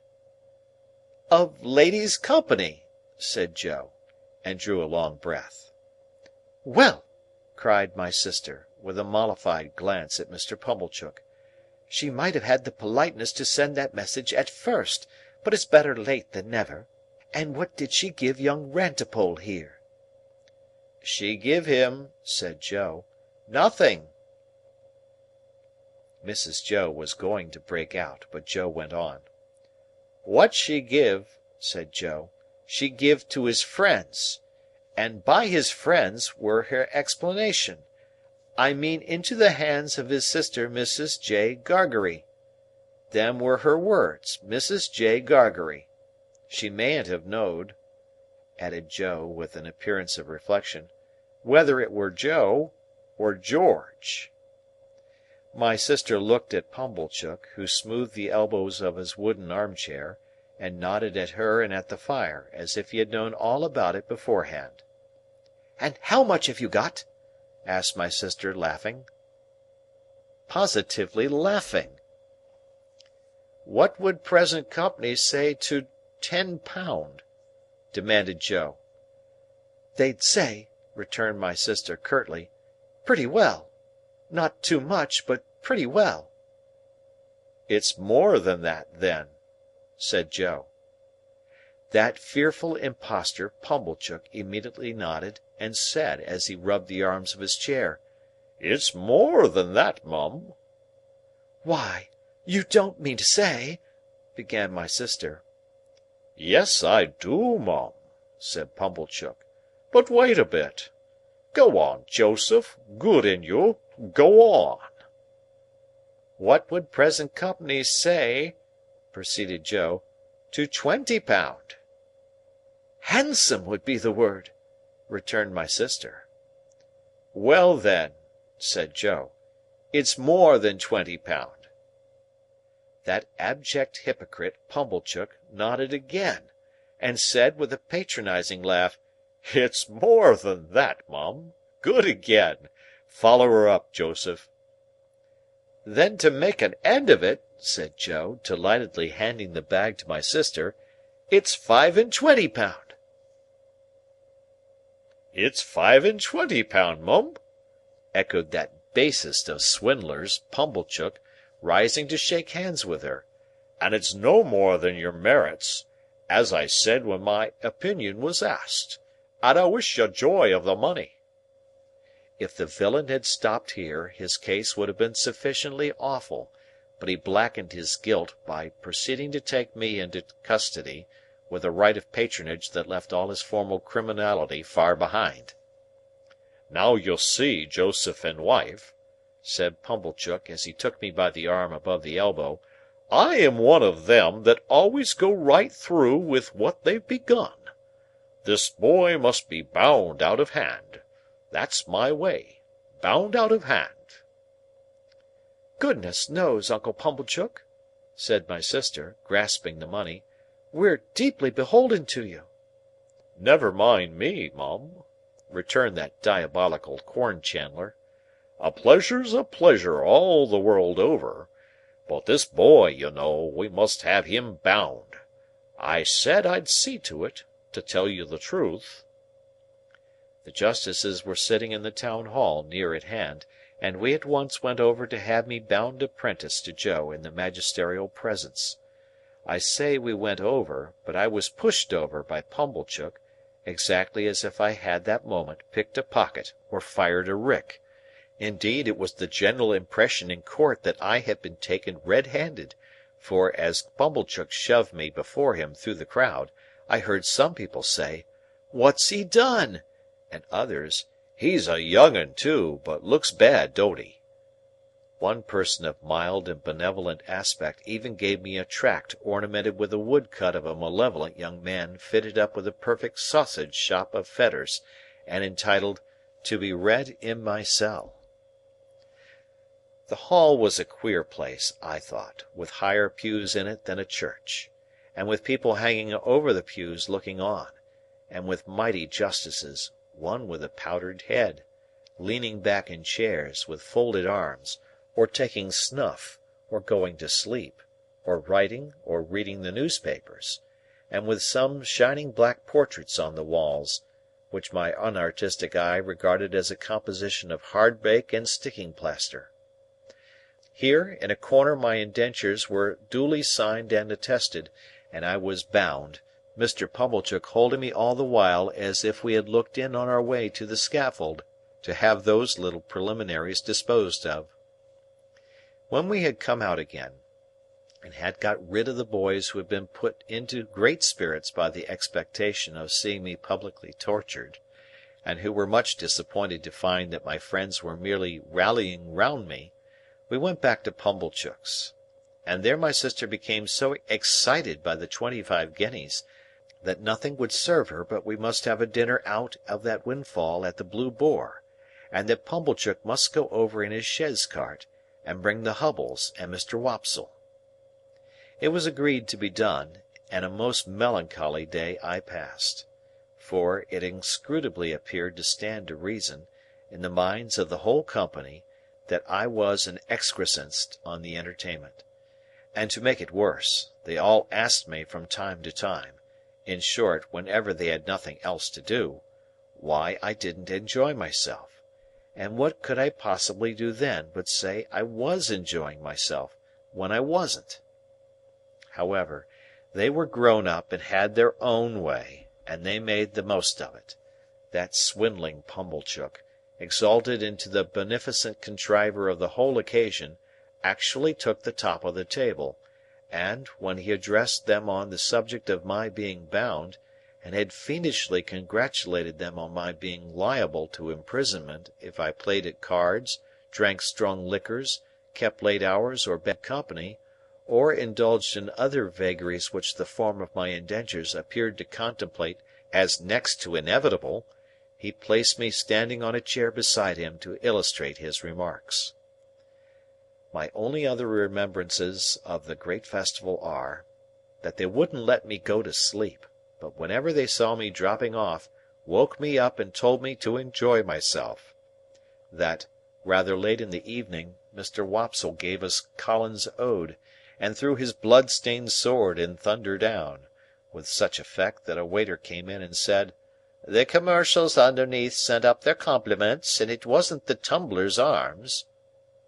That, when they were all in excellent spirits on the road home, and sang "O Lady Fair," Mr. Wopsle taking the bass, and asserting with a tremendously strong voice, in reply to the inquisitive bore who leads that piece of music in a most impertinent manner, by wanting to know all about everybody's private affairs, that he was the man with his white locks flowing, and that he was upon the whole the weakest pilgrim going. Finally, I remember that when I got into my little bedroom, I was truly wretched, and had a strong conviction on me that I should never like Joe's trade. I had liked it once, but once was not now. End of chapter.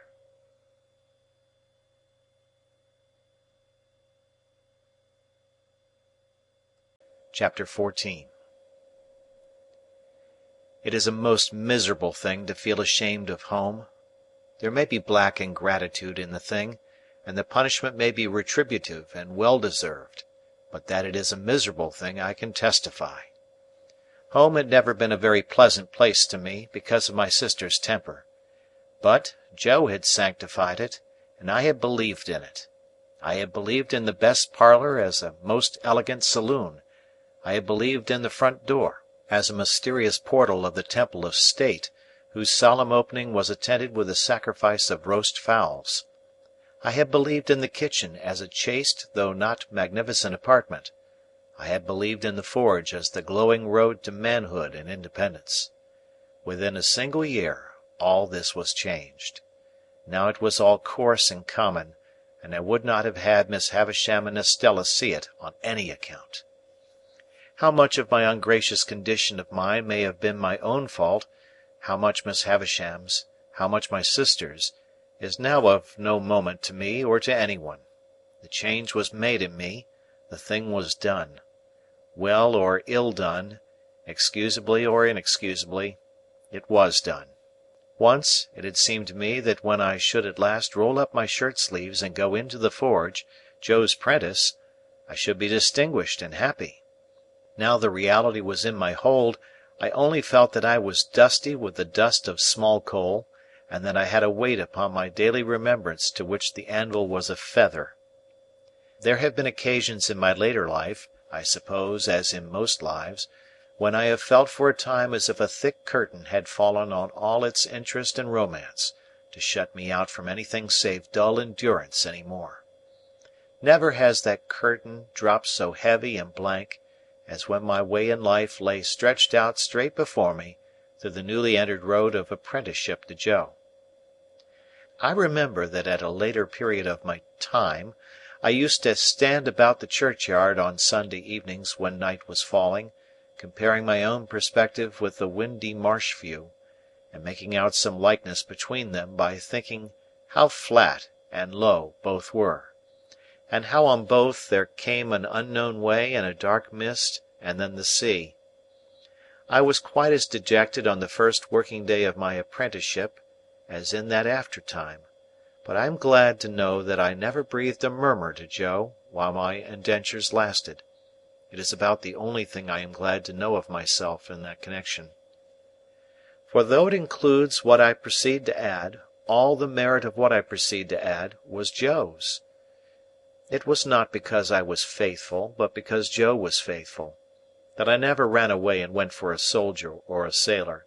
It was not because I had a strong sense of the virtue of industry, but because Joe had a strong sense of the virtue of industry, that I worked with tolerable zeal against the grain.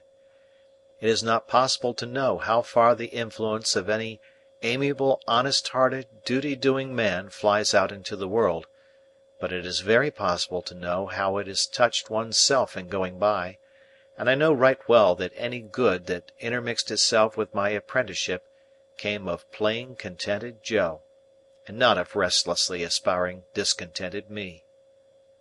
What I wanted, who can say? How can I say, when I never knew? What I dreaded was, that in some unlucky hour I, being at my grimiest and commonest, should lift up my eyes and see Estella looking in at one of the wooden windows of the forge. I was haunted by the fear that she would, sooner or later, find me out, with a black face and hands, doing the coarsest part of my work, and would exult over me and despise me.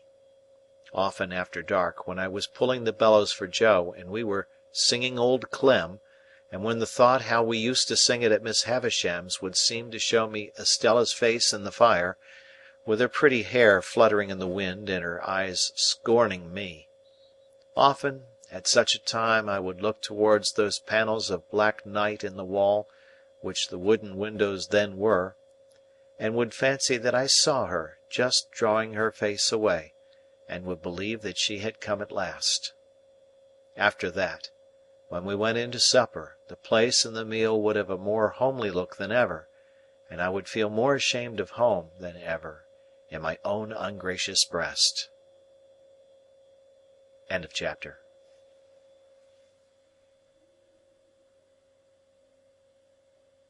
Chapter 15. As I was getting too big for Mr. Wopsle's great-aunt's room, my education under that preposterous female terminated. Not, however, until Biddy had imparted to me everything she knew, from the little catalogue of prices, to a comic song she had once bought for a halfpenny. Although the only coherent part of the latter piece of literature were the opening lines, "When I went to Lunnon town, sirs, tooralooroo, tooralooroo, wasn't I done very brown, sirs, tooralooroo, tooralooroo." Still in my desire to be wiser, I got this composition by heart with the utmost gravity, nor do I recollect that I questioned its merit, except that I thought, as I still do, the amount of toorul somewhat in excess of the poetry. In my hunger for information, I made proposals to Mr. Wopsle to bestow some intellectual crumbs upon me, with which he kindly complied. As it turned out, however, that he only wanted me for a dramatic lay figure, to be contradicted and embraced and wept over and bullied and clutched and stabbed and knocked about in a variety of ways, I soon declined that course of instruction, though not until Mr. Wopsle in his poetic fury had severely mauled me. Whatever I acquired I tried to impart to Joe. This statement sounds so well that I cannot in my conscience let it pass unexplained. I wanted to make Joe less ignorant and common, that he might be worthier of my society, and less open to Estella's reproach. The old battery out on the marshes was our place of study, and a broken slate and a short piece of slate pencil were our educational implements, to which Joe always added a pipe of tobacco. I never knew Joe to remember anything from one Sunday to another, or to acquire, under my tuition, any piece of information whatever. Yet he would smoke his pipe at the battery with a far more sagacious air than anywhere else, even with a learned air, as if he considered himself to be advancing immensely. Dear fellow, I hope he did. It was pleasant and quiet, out there with the sails on the river passing beyond the earthwork, and sometimes, when the tide was low, looking as if they belonged to sunken ships that were still sailing on at the bottom of the water. Whenever I watched the vessels standing out to sea with their white sails spread, I somehow thought of Miss Havisham and Estella, and whenever the light struck aslant, far off, upon a cloud or sail, or green hillside or waterline, it was just the same. Miss Havisham and Estella, and the strange house, and the strange life appeared to have something to do with everything that was picturesque. One Sunday when Joe, greatly enjoying his pipe, had so plumed himself on being "most awful dull" that I had given him up for the day, I lay on the earthwork for some time with my chin on my hand, descrying traces of Miss Havisham and Estella all over the prospect, in the sky and in the water, until at last I resolved to mention a thought concerning them that had been much in my head.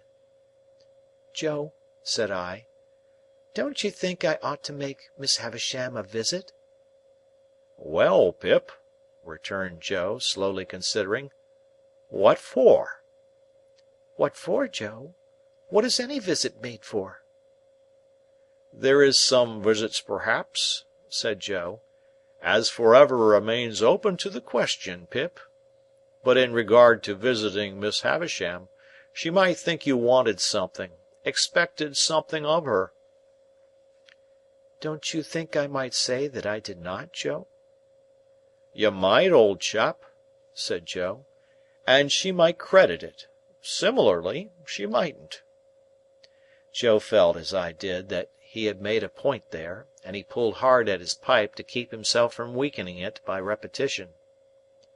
"You see, Pip," Joe pursued, as soon as he was past that danger, "Miss Havisham done the handsome thing by you. When Miss Havisham done the handsome thing by you, she called me back to say to me as that were all." "Yes, Joe, I heard her." "All," Joe repeated very emphatically. "Yes, Joe, I tell you I heard her." "Which I meantersay, Pip, it might be that her meaning were, make an end on it, as you was, me to the north and you to the south, keeping sunders." I had thought of that too, and it was very far from comforting to me to find that he had thought of it, for it seemed to render it more probable. "But, Joe—" "Yes, old chap." "Here I am, getting on in the first year of my time, and since the day of my being bound I have never thanked Miss Havisham, or asked after her, or shown that I remember her." "That's true, Pip. And unless you was to turn her out a set of shoes all four round, and which I meantersay, as even a set of shoes all four round might not be acceptable as a present, in a total wacancy of hoofs—" "I don't mean that sort of remembrance, Joe. I don't mean a present." But Joe had got the idea of a present in his head, and must harp upon it.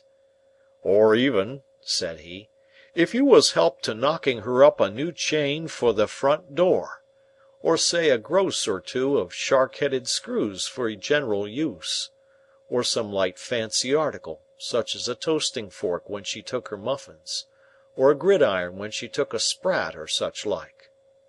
"I don't mean any present at all, Joe," I interposed.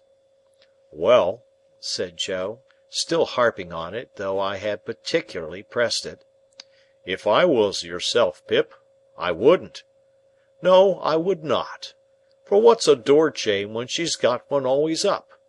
And shark-headers is open to misrepresentations.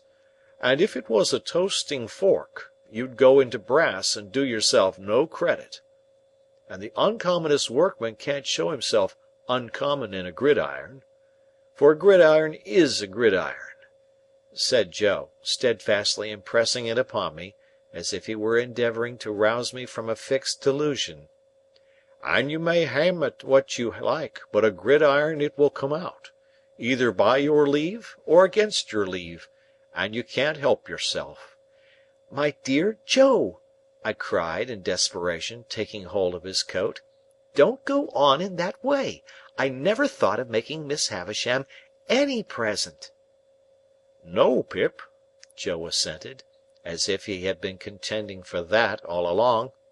"And what I say to you is, you are right, Pip." "Yes, Joe. But what I wanted to say was, that as we are rather slack just now, if you would give me a half-holiday to-morrow, I think I would go up-town and make a call on Miss Havisham." "Which her name," said Joe, gravely, "ain't Estavisham, Pip, unless she has been rechristened."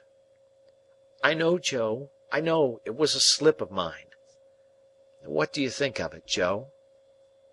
In brief, Joe thought that if I thought well of it, he thought well of it. But he was particular in stipulating that if I were not received with cordiality, or if I were not encouraged to repeat my visit, as a visit which had no ulterior object but was simply one of gratitude for a favour received, then this experimental trip should have no successor. By these conditions I promised to abide. Now, Joe kept a journeyman at weekly wages, whose name was Orlick. He pretended that his Christian name was Dolge, a clear impossibility, but he was a fellow of that obstinate disposition that I believe him to have been the prey of no delusion in this particular, but wilfully to have imposed that name upon the village as an affront to its understanding. He was a broad-shouldered, loose-limbed, swarthy fellow of great strength, never in a hurry, and always slouching. He never even seemed to come to his work on purpose, but would slouch in as if by mere accident, and when he went to the Jolly Bargemen to eat his dinner, or went away at night, he would slouch out, like Cain or the Wandering Jew, as if he had no idea where he was going and no intention of ever coming back. He lodged at a sluice-keeper's out on the marshes, and on working days would come slouching from his hermitage, with his hands in his pockets and his dinner loosely tied in a bundle round his neck and dangling on his back. On Sundays he mostly lay all day on the sluice-gates, or stood against ricks and barns. He always slouched, locomotively, with his eyes on the ground, and, when accosted or otherwise required to raise them, he looked up in a half-resentful, half-puzzled way, as though the only thought he ever had was, that it was rather an odd and injurious fact that he should never be thinking. This morose journeyman had no liking for me.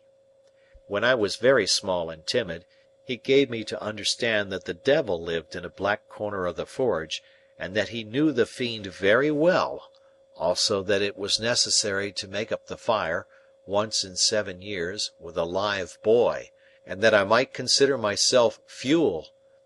When I became Joe's 'prentice, Orlick was perhaps confirmed in some suspicion that I should displace him, howbeit he liked me still less. Not that he ever said anything, or did anything, openly importing hostility. I only noticed that he always beat his sparks in my direction, and that whenever I sang Old Clem, he came in out of time. Dolge Orlick was at work and present next day, when I reminded Joe of my half-holiday.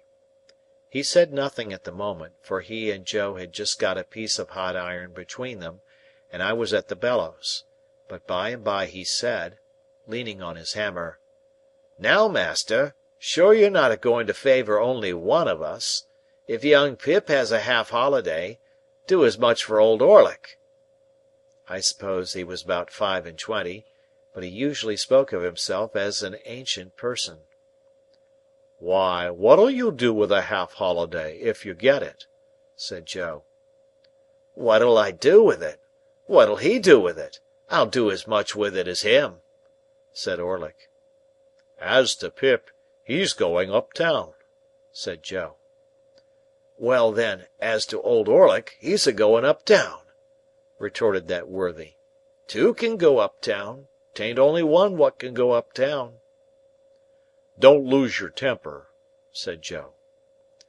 "Shall if I like," growled Orlick. "Some in their up-towning. Now, master, come. No favouring in this shop. Be a man."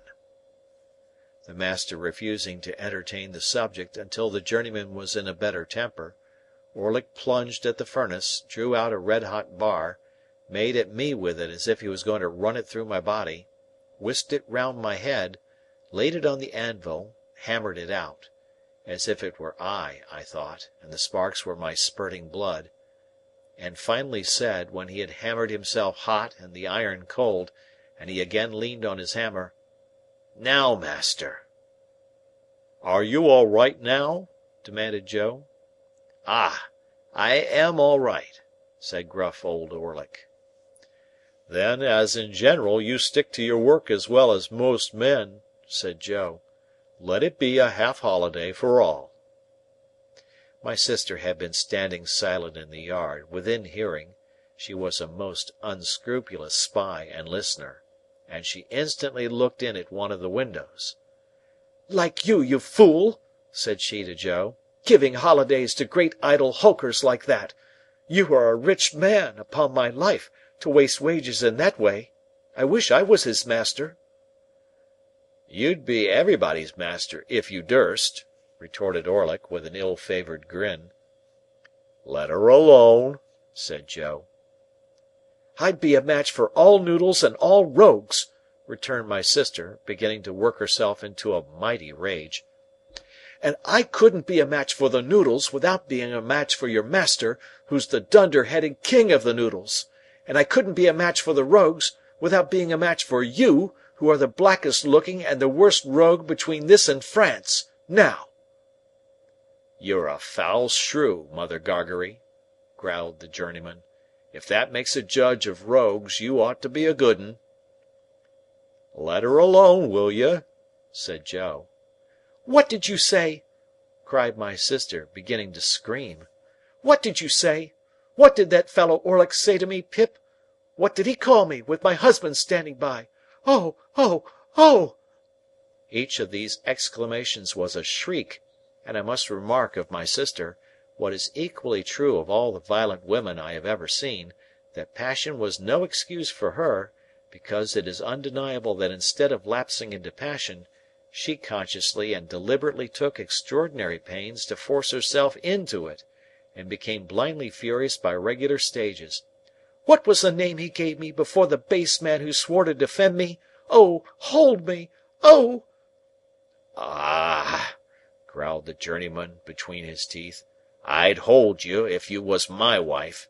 I'd hold you under the pump, and choke it out of you. I tell you, let her alone, said Joe. Oh, to hear him! cried my sister, with a clap of her hands and a scream together, which was her next stage. To hear the names he's giving me! That Orlick! In my own house! Me, a married woman, with my husband standing by! Oh! Oh! Here my sister, after a fit of clappings and screamings, beat her hands upon her bosom and upon her knees, and threw her cap off, and pulled her hair down, which was the last stages on her road to frenzy. Being by this time a perfect fury and a complete success, she made a dash at the door which I had fortunately locked. What could the wretched Joe do now, after his disregarded parenthetical interruptions, but stand up to his journeyman and ask him what he meant by interfering betwixt himself and Mrs. Joe, and further whether he was man enough to come on?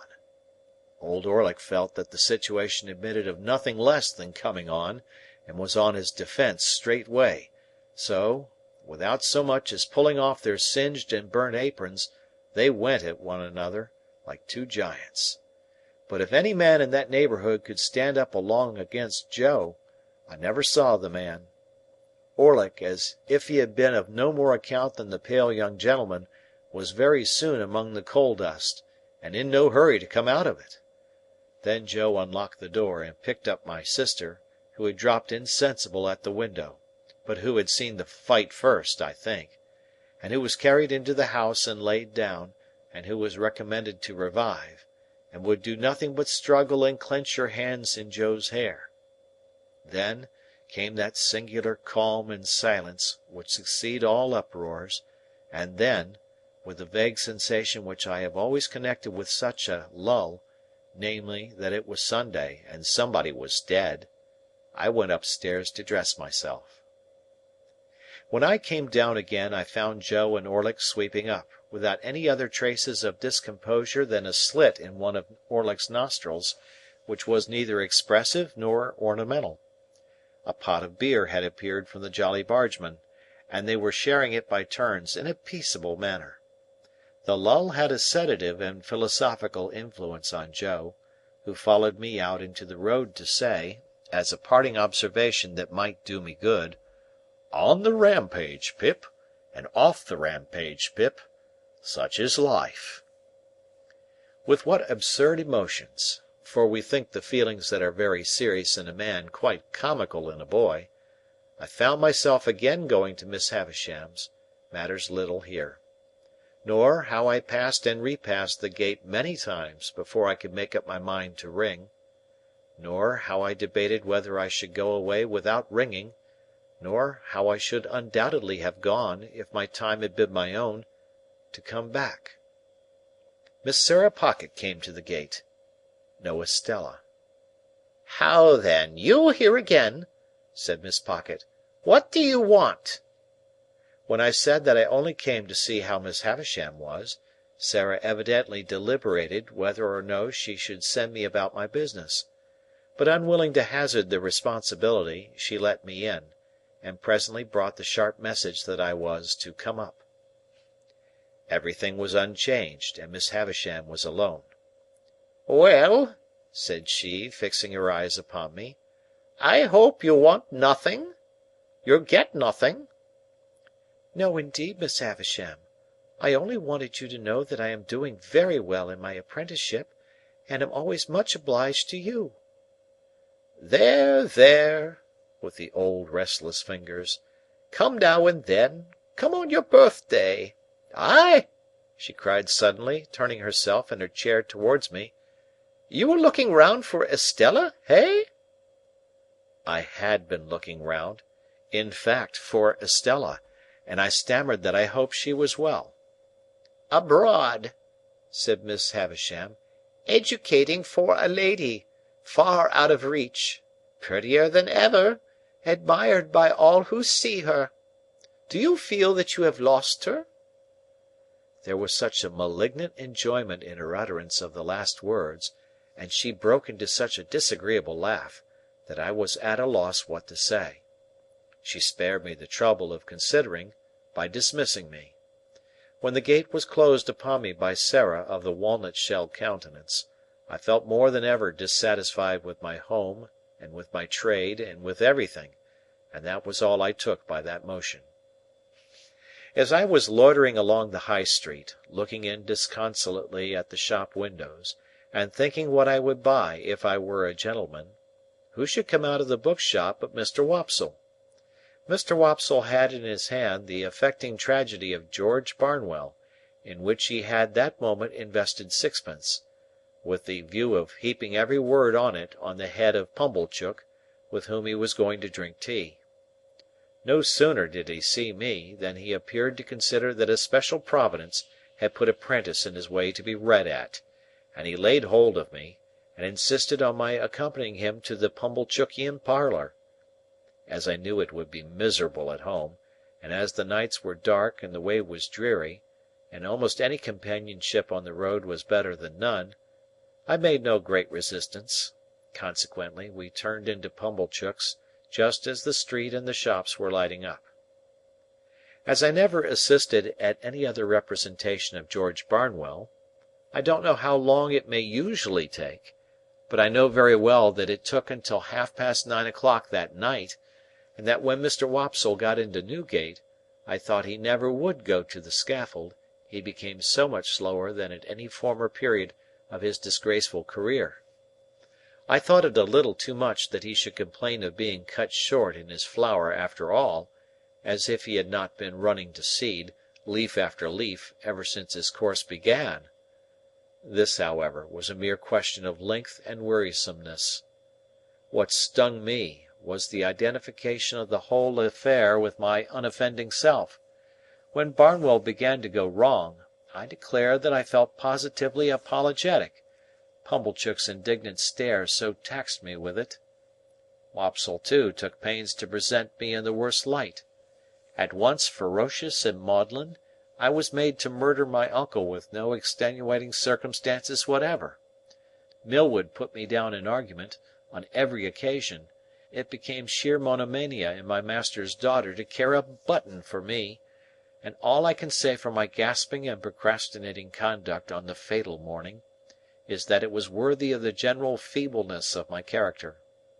Even after I was happily hanged and Wopsle had closed the book, Pumblechook sat staring at me, and shaking his head, and saying, "Take warning, boy, take warning," as if it were a well-known fact that I contemplated murdering a near relation, provided I could only induce one to have the weakness to become my benefactor. It was a very dark night when it was all over, and when I set out with Mr. Wopsle on the walk home. Beyond town, we found a heavy mist out, and it fell wet and thick. The turnpike lamp was a blur, quite out of the lamp's usual place, apparently, and its rays looked solid substance on the fog. We were noticing this, and saying how that the mist rose with a change of wind from a certain quarter of our marshes, when we came upon a man, slouching under the lee of the turnpike house. "Halloa!" we said, stopping. "Orlick there?" "Ah!" he answered, slouching out. "I was standing by a minute, on the chance of company." "You are late," I remarked. Orlick not unnaturally answered, "Well, and you're late." "We have been," said Mr. Wopsle, exalted with his late performance, "we have been indulging Mr. Orlick in an intellectual evening." Old Orlick growled, as if he had nothing to say about that, and we all went on together. I asked him presently whether he had been spending his half-holiday up and down town. "Yes," said he, "all of it. I come in behind yourself. I didn't see you, but I must have been pretty close behind you. By and by, the guns is going again." "At the hulks?" said I. "Ay. There's some of the birds flown from the cages. The guns have been going since dark about. You'll hear one presently." In effect, we had not walked many yards further when the well-remembered boom came towards us, deafened by the mist, and heavily rolled away along the low grounds by the river, as if it were pursuing and threatening the fugitives. "A good night for cutting off in," said Orlick. "We'd be puzzled how to bring down a jail-bird on the wing to-night." The subject was a suggestive one to me, and I thought about it in silence. Mr. Wopsle, as the ill-requited uncle of the evening's tragedy, fell to meditating aloud in his garden at Camberwell. Orlick, with his hands in his pockets, slouched heavily at my side. It was very dark, very wet, very muddy, and so we splashed along. Now and then the sound of the signal cannon broke upon us again, and again rolled sulkily along the course of the river. I kept myself to myself and my thoughts. Mr. Wopsle died amiably at Camberwell, and exceedingly game on Bosworth Field, and in the greatest agonies at Glastonbury. Orlick sometimes growled, "Beat it out, beat it out, Old Clem, with a clink for the stout, Old Clem." I thought he had been drinking, but he was not drunk. Thus we came to the village. The way by which we approached it took us past the Three Jolly Bargemen, which we were surprised to find, it being 11 o'clock, in a state of commotion, with the door wide open, and unwonted lights that had been hastily caught up and put down scattered about. Mr. Wopsle dropped in to ask what was the matter, surmising that a convict had been taken, but came running out in a great hurry. "There's something wrong," said he, without stopping. "Up at your place, Pip. Run all." "What is it?" I asked, keeping up with him. So did Orlick at my side. "I can't quite understand. The house seems to have been violently entered when Joe Gargery was out. Supposed by convicts. Somebody has been attacked and hurt." We were running too fast to admit of more being said, and we made no stop until we got into our kitchen. It was full of people. The whole village was there, or in the yard, and there was a surgeon, and there was Joe, and there were a group of women, all on the floor in the midst of the kitchen. The unemployed bystanders drew back when they saw me, and so I became aware of my sister, lying without sense or movement on the bare boards where she had been knocked down by a tremendous blow on the back of the head, dealt by some unknown hand when her face was turned towards the fire, destined never to be on the rampage again while she was the wife of Joe. End of chapter.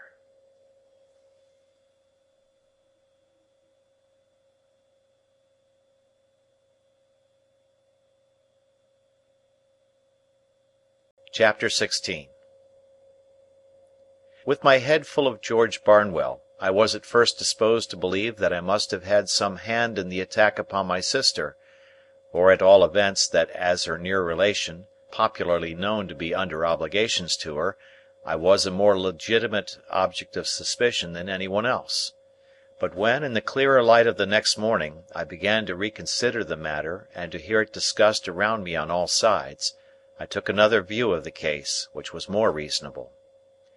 Joe had been at the Three Jolly Bargemen, smoking his pipe, from a quarter after 8 o'clock to a quarter before 10.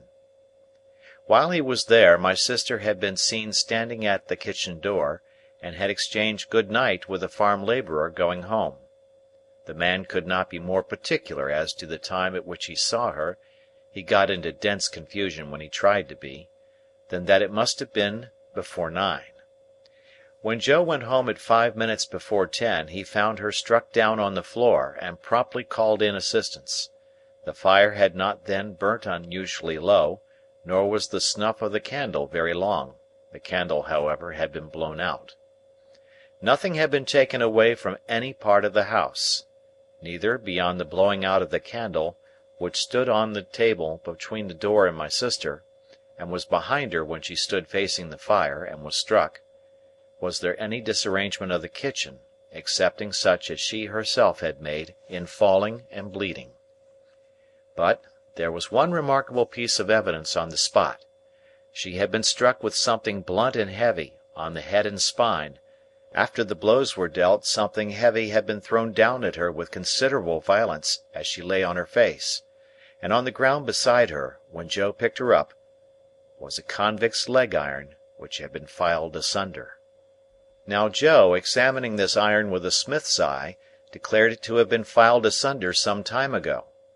The hue and cry going off to the hulks, and people coming thence to examine the iron, Joe's opinion was corroborated. They did not undertake to say when it had left the prison ships, to which it undoubtedly had once belonged, but they claimed to know for certain that that particular manacle had not been worn by either of the two convicts who had escaped last night. Further, one of those two was already retaken, and had not freed himself of his iron. Knowing what I knew, I set up an inference of my own here. I believed the iron to be my convict's iron, the iron I had seen and heard him filing at, on the marshes; but my mind did not accuse him of having put it to its latest use, for I believed one of two other persons to have become possessed of it, and to have turned it to this cruel account: either Orlick, or the strange man who had shown me the file. Now, as to Orlick, he had gone to town exactly as he told us when we picked him up at the turnpike. He had been seen about town all the evening, he had been in divers companies in several public houses, and he had come back with myself and Mr. Wopsle. There was nothing against him save the quarrel, and my sister had quarrelled with him, and with everybody else about her, 10,000 times. As to the strange man, if he had come back for his 2 bank notes, there could have been no dispute about them, because my sister was fully prepared to restore them. Besides, there had been no altercation; the assailant had come in so silently and suddenly that she had been felled before she could look round. It was horrible to think that I had provided the weapon, however undesignedly, but I could hardly think otherwise. I suffered unspeakable trouble while I considered and reconsidered whether I should at last dissolve that spell of my childhood and tell Joe all the story. For months afterwards, I every day settled the question finally in the negative, and reopened and re-argued it next morning. The contention came, after all, to this: the secret was such an old one now, had so grown into me and become a part of myself, that I could not tear it away. In addition to the dread that, having led up to so much mischief, it would be now more likely than ever to alienate Joe from me if he believed it, I had a further restraining dread that he would not believe it, but would assort it with the fabulous dogs and veal cutlets as a monstrous invention. However, I temporized with myself, of course, for was I not wavering between right and wrong when the thing is always done? And resolved to make a full disclosure, if I should see any such new occasion as a new chance of helping in the discovery of the assailant. The constables and the Bow Street men from London, for this happened in the days of the extinct red waistcoated police, were about the house for a week or two, and did pretty much what I have heard and read of like authorities doing in other such cases. They took up several obviously wrong people, and they ran their heads very hard against wrong ideas, and persisted in trying to fit the circumstances to the ideas, instead of trying to extract ideas from the circumstances. Also, they stood about the door of the Jolly Bargemen, with knowing and reserved looks that filled the whole neighbourhood with admiration, and they had a mysterious manner of taking their drink that was almost as good as taking the culprit. But not quite, for they never did it. Long after these constitutional powers had dispersed, my sister lay very ill in bed. Her sight was disturbed, so that she saw objects multiplied, and grasped at visionary teacups and wine glasses instead of the realities. Her hearing was greatly impaired, her memory also, and her speech was unintelligible. When at last she came round so far as to be helped downstairs, it was still necessary to keep my slate always by her, that she might indicate in writing what she could not indicate in speech. As she was, very bad handwriting apart, a more than indifferent speller, and as Joe was a more than indifferent reader, extraordinary complications arose between them which I was always called in to solve. The administration of mutton instead of medicine, the substitution of tea for Joe, and the baker for bacon, were among the mildest of my own mistakes. However, her temper was greatly improved, and she was patient. A tremulous uncertainty of the action of all her limbs soon became a part of her regular state, and afterwards, at intervals of 2 or 3 months, she would often put her hands to her head, and would then remain for about a week at a time in some gloomy aberration of mind. We were at a loss to find a suitable attendant for her, until a circumstance happened conveniently to relieve us. Mr. Wopsle's great-aunt conquered a confirmed habit of living into which she had fallen, and Biddy became a part of our establishment. It may have been about a month after my sister's reappearance in the kitchen, when Biddy came to us with a small speckled box containing the whole of her worldly effects, and became a blessing to the household. Above all, she was a blessing to Joe, for the dear old fellow was sadly cut up by the constant contemplation of the wreck of his wife, and had been accustomed, while attending on her of an evening, to turn to me every now and then and say, with his blue eyes moistened, "Such a fine figure of a woman as she once were, Pip!" Biddy instantly taking the cleverest charge of her, as though she had studied her from infancy, Joe became able in some sort to appreciate the greater quiet of his life, and to get down to the Jolly Bargemen now and then for a change that did him good. It was characteristic of the police people that they had all more or less suspected poor Joe, though he never knew it, and that they had to a man concurred in regarding him as one of the deepest spirits they had ever encountered. Biddy's first triumph in her new office was to solve a difficulty that had completely vanquished me. I had tried hard at it, but had made nothing of it. Thus it was. Again, and again, and again, my sister had traced upon the slate a character that looked like a curious T, and then with utmost eagerness had called our attention to it as something she particularly wanted. I had in vain tried everything producible that began with a T, from tar to toast and tub. At length it had come into my head that the sign looked like a hammer, and on my lustily calling that word in my sister's ear, she had begun to hammer on the table and had expressed a qualified assent. Thereupon I had brought in all our hammers, one after another, but without avail. Then I bethought me of a crutch, the shape being much the same, and I borrowed one in the village and displayed it to my sister with considerable confidence. But she shook her head to that extent when she was shown it, that we were terrified lest in her weak and shattered state she should dislocate her neck. When my sister found that Biddy was very quick to understand her, this mysterious sign reappeared on the slate. Biddy looked thoughtfully at it, heard my explanation, looked thoughtfully at my sister, looked thoughtfully at Joe, who was always represented on the slate by his initial letter, and ran into the forge, followed by Joe and me. "Why, of course!" cried Biddy, with an exultant face. "Don't you see? It's him!" Orlick, without a doubt. She had lost his name, and could only signify him by his hammer.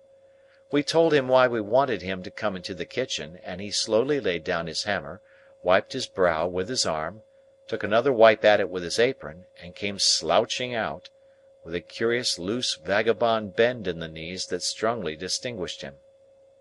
I confess that I expected to see my sister denounce him, and that I was disappointed by the different result.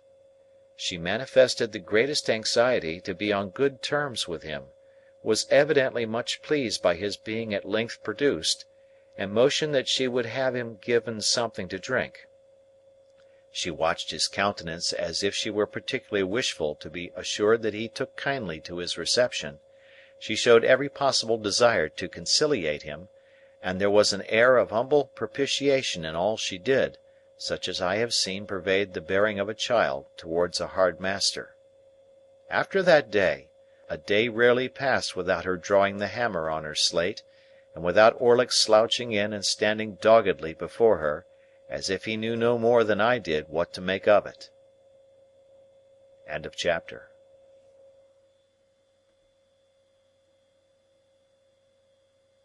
Chapter 17.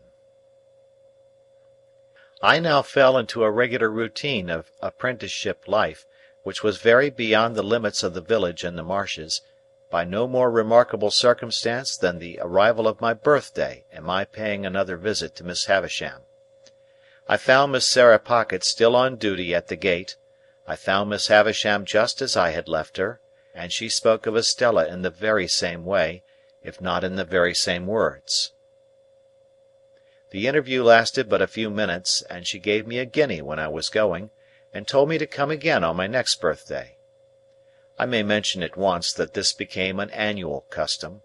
I tried to decline taking the guinea on the first occasion, but with no better effect than causing her to ask me very angrily if I expected more.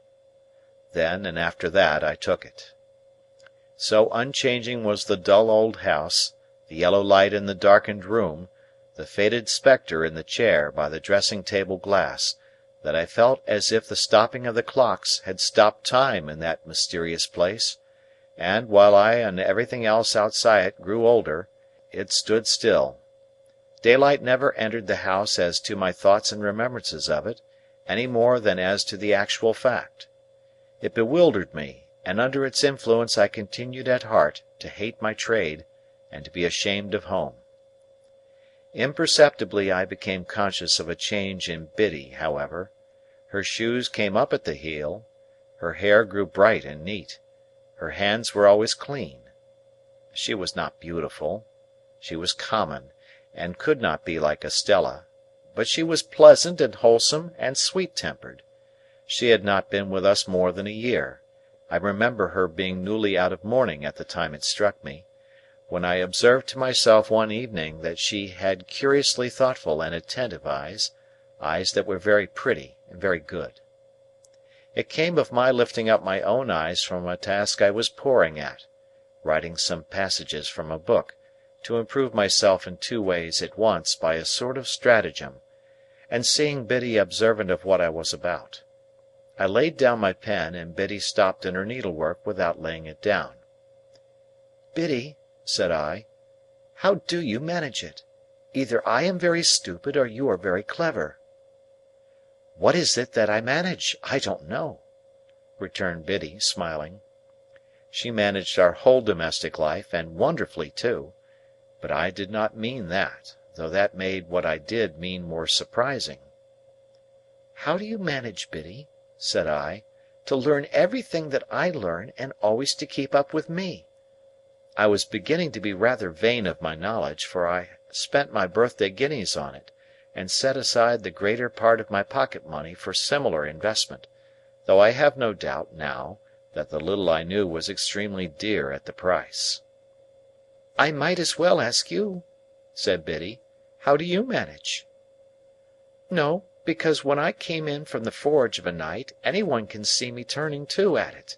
But you never turn to at it, Biddy." "I suppose I must catch it like a cough," said Biddy quietly, and went on with her sewing. Pursuing my idea as I leaned back in my wooden chair, and looked at Biddy sewing away with her head on one side, I began to think her rather an extraordinary girl. For I called to mind now that she was equally accomplished in the terms of our trade and the names of our different sorts of work, and our various tools. In short, whatever I knew, Biddy knew. Theoretically, she was already as good a blacksmith as I, or better. "You are one of those, Biddy," said I, "who make the most of every chance. You never had a chance before you came here, and see how improved you are." Biddy looked at me for an instant, and went on with her sewing. "I was your first teacher, though, wasn't I?" said she, as she sewed. "Biddy!" I exclaimed in amazement. "Why, you are crying!" "No, I am not," said Biddy, looking up and laughing. "What put that in your head?" What could have put it in my head but the glistening of a tear as it dropped on her work? I sat silent, recalling what a drudge she had been until Mr. Wopsle's great aunt successfully overcame that bad habit of living, so highly desirable to be got rid of by some people. I recalled the hopeless circumstances by which she had been surrounded in the miserable little shop, and the miserable little noisy evening school, with that miserable old bundle of incompetence always to be dragged and shouldered. I reflected that even in these untoward times there must have been latent in Biddy what was now developing, for in my first uneasiness and discontent I had turned to her for help, as a matter of course. Biddy sat quietly sewing, shedding no more tears, and while I looked at her and thought about it all, it occurred to me that perhaps I had not been sufficiently grateful to Biddy. I might have been too reserved, and should have patronized her more, though I did not use that precise word in my meditations, with my confidence. "Yes, Biddy," I observed, when I had done turning it over, "you were my first teacher, and that at a time when we little thought of ever being together like this, in this kitchen." "Ah, poor thing!" replied Biddy. It was like her self-forgetfulness to transfer the remark to my sister, and to get up and be busy about her, making her more comfortable. "That's sadly true." "Well," said I, "we must talk together a little more, as we used to do. And I must consult you a little more, as I used to do. Let us have a quiet walk on the marshes next Sunday, Biddy, and a long chat." My sister was never left alone now, but Joe more than readily undertook the care of her on that Sunday afternoon, and Biddy and I went out together. It was summer time, and lovely weather.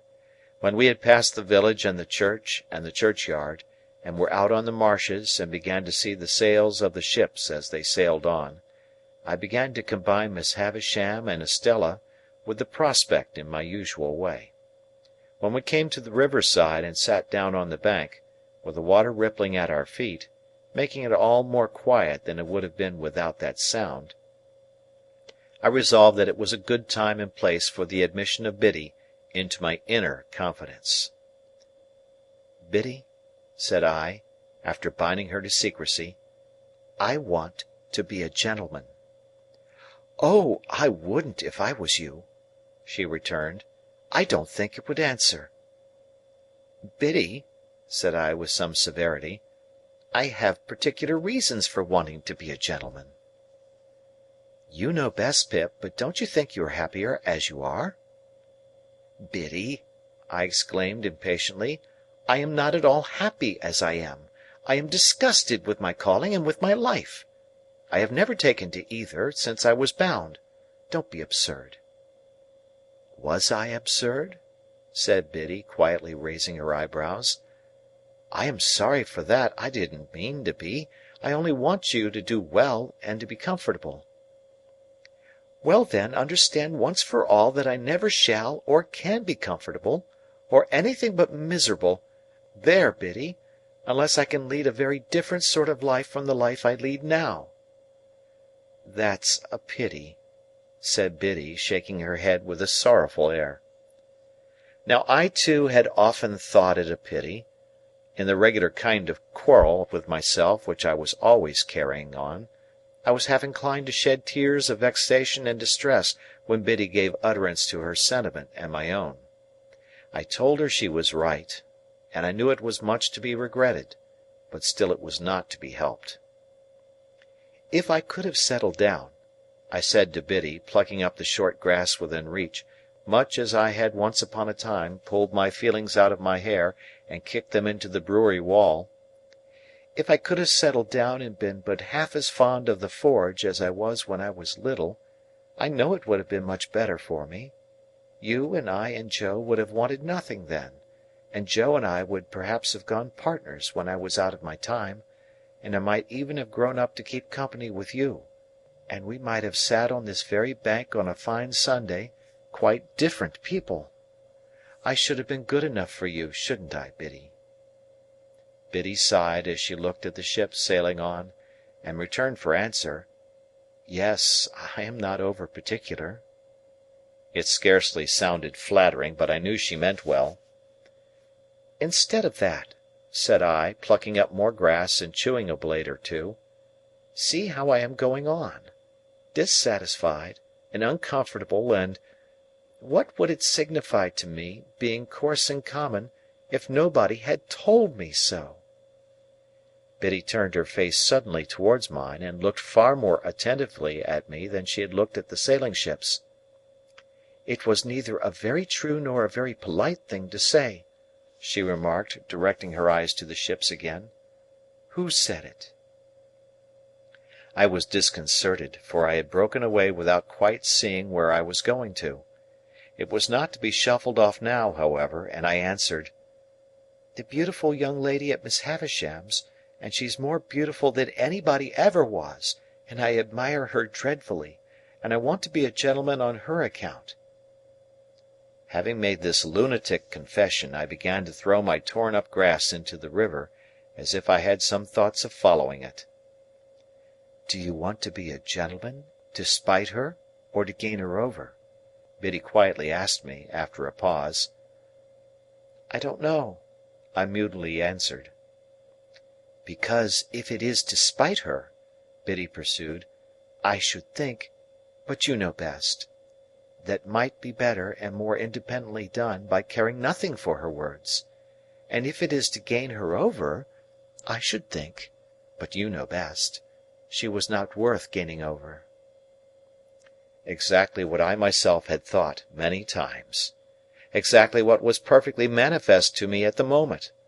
But how could I, a poor dazed village lad, avoid that wonderful inconsistency into which the best and wisest of men fall every day? "It may be all quite true," said I to Biddy, "but I admire her dreadfully."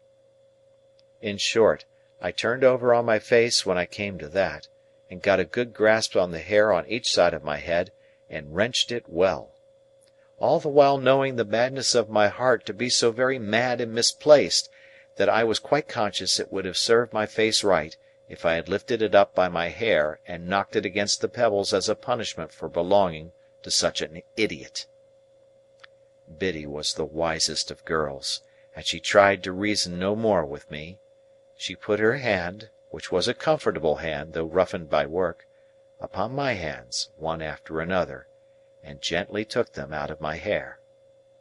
Then she softly patted my shoulder in a soothing way, while with my face upon my sleeve I cried a little, exactly as I had done in the brewery yard, and felt vaguely convinced that I was very much ill-used by somebody, or by everybody, I can't say which. "I am glad of one thing," said Biddy, "and that is that you have felt you could give me your confidence, Pip. And I am glad of another thing, and that is, that of course you know you may depend upon my keeping it, and always so far deserving it. If your first teacher—dear, such a poor one, and so much in need of being taught herself—had been your teacher at the present time, she thinks she knows what lesson she would set, but it would be a hard one to learn, and you have got beyond her, and it's of no use now." So, with a quiet sigh for me, Biddy rose from the bank, and said, with a fresh and pleasant change of voice, "Shall we walk a little farther, or go home?" "Biddy," I cried, getting up, putting my arms round her neck, and giving her a kiss, "I shall always tell you everything." "Till you're a gentleman," said Biddy. "You know I never shall be, so that's always. Not that I have any occasion to tell you anything, for you know everything I know, as I told you at home the other night." "Ah!" said Biddy quite in a whisper, as she looked away at the ships, and then repeated, with her former pleasant change, "Shall we walk a little farther, or go home?" I said to Biddy we would walk a little farther, and we did so, and the summer afternoon toned down into the summer evening, and it was very beautiful. I began to consider whether I was not more naturally and wholesomely situated, after all, in these circumstances, than playing beggar my neighbour by candlelight in the room with the stopped clocks, and being despised by Estella. I thought it would be very good for me if I could get her out of my head, with all the rest of those remembrances and fancies, and could go to work determined to relish what I had to do, and stick to it, and make the best of it. I asked myself the question whether I did not surely know that if Estella were beside me at that moment instead of Biddy, she would make me miserable. I was obliged to admit that I did know it for a certainty, and I said to myself, "Pip, what a fool you are!" We talked a good deal as we walked, and all that Biddy said seemed right. Biddy was never insulting, or capricious, or Biddy to-day and somebody else to-morrow.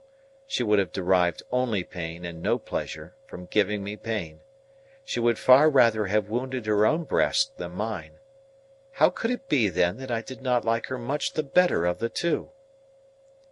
"Biddy," said I, when we were walking homeward, "I wish you could put me right." "I wish I could," said Biddy. "If I could only get myself to fall in love with you don't mind my speaking so openly to such an old acquaintance?" "Oh, dear, not at all," said Biddy. "Don't mind me." "If I could only get myself to do it, that would be the thing for me." "But you never will, you see," said Biddy. It did not appear quite so unlikely to me that evening, as it would have done if we had discussed it a few hours before. I therefore observed I was not quite sure of that. But Biddy said she was, and she said it decisively. In my heart I believed her to be right, and yet I took it rather ill, too, that she should be so positive on the point. When we came near the churchyard, we had to cross an embankment, and get over a stile near a sluice gate. There started up from the gate, or from the rushes, or from the ooze, which was quite in his stagnant way, Old Orlick. "Halloa!" he growled. "Where are you two going?" "Where should we be going but home?" "Well, then," said he, "I'm jiggered if I don't see you home." This penalty of being jiggered was a favourite supposititious case of his. He attached no definite meaning to the word that I am aware of, but used it, like his own pretended Christian name, to affront mankind, and convey an idea of something savagely damaging. When I was younger, I had had a general belief that if he had jiggered me personally, he would have done it with a sharp and twisted hook. Biddy was much against his going with us, and said to me in a whisper, "Don't let him come. I don't like him." As I did not like him either, I took the liberty of saying that we thanked him, but we didn't want seeing home. He received that piece of information with a yell of laughter, and dropped back, but came slouching after us at a little distance. Curious to know whether Biddy suspected him of having had a hand in that murderous attack, of which my sister had never been able to give any account, I asked her why she did not like him. "Oh!" she replied, glancing over her shoulder as he slouched after us, "because I'm afraid he likes me." "Did he ever tell you he liked you?" I asked indignantly. "No," said Biddy, glancing over her shoulder again, "he never told me so, but he dances at me whenever he can catch my eye." However novel and peculiar this testimony of attachment, I did not doubt the accuracy of the interpretation. I was very hot indeed upon Old Orlick's daring to admire her, as hot as if it were an outrage on myself. "But it makes no difference to you, you know," said Biddy calmly. "No, Biddy, it makes no difference to me, only I don't like it. I don't approve of it." "Nor I either," said Biddy, though that makes no difference to you." "Exactly," said I. "But I must tell you I should have no opinion of you, Biddy, if he danced at you with your own consent." I kept an eye on Orlick after that night, and whenever circumstances were favourable to his dancing at Biddy, got before him to obscure that demonstration. He had struck root in Joe's establishment, by reason of my sister's sudden fancy for him, or I should have tried to get him dismissed. He quite understood and reciprocated my good intentions, as I had reason to know thereafter. And now, because my mind was not confused enough before, I complicated its confusion 50,000-fold, by having states and seasons when I was clear that Biddy was immeasurably better than Estella, and that the plain honest working life to which I was born had nothing in it to be ashamed of, but offered me sufficient means of self-respect and happiness. At those times I would decide conclusively that my disaffection to dear old Joe and the forge was gone, and that I was growing up in a fair way to be partners with Joe, and to keep company with Biddy, when all in a moment some confounding remembrance of the Havisham days would fall upon me like a destructive missile, and scatter my wits again.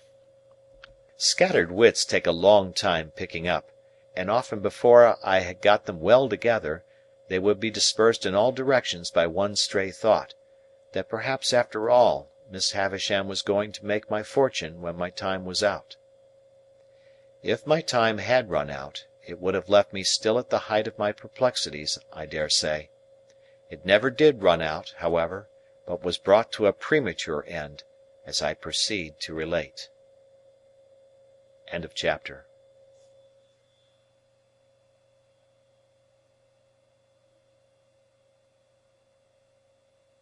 Chapter 18.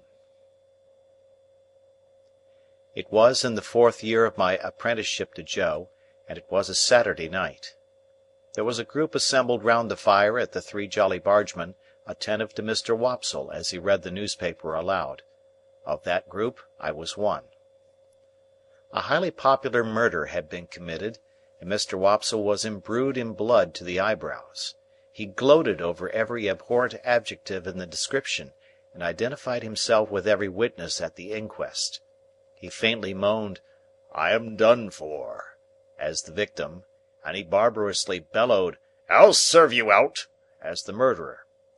He gave the medical testimony, in pointed imitation of our local practitioner, and he piped and shook, as the aged turnpike keeper who had heard blows, to an extent so very paralytic as to suggest a doubt regarding the mental competency of that witness. The coroner in Mr. Wopsle's hands became Timon of Athens, the beadle Coriolanus.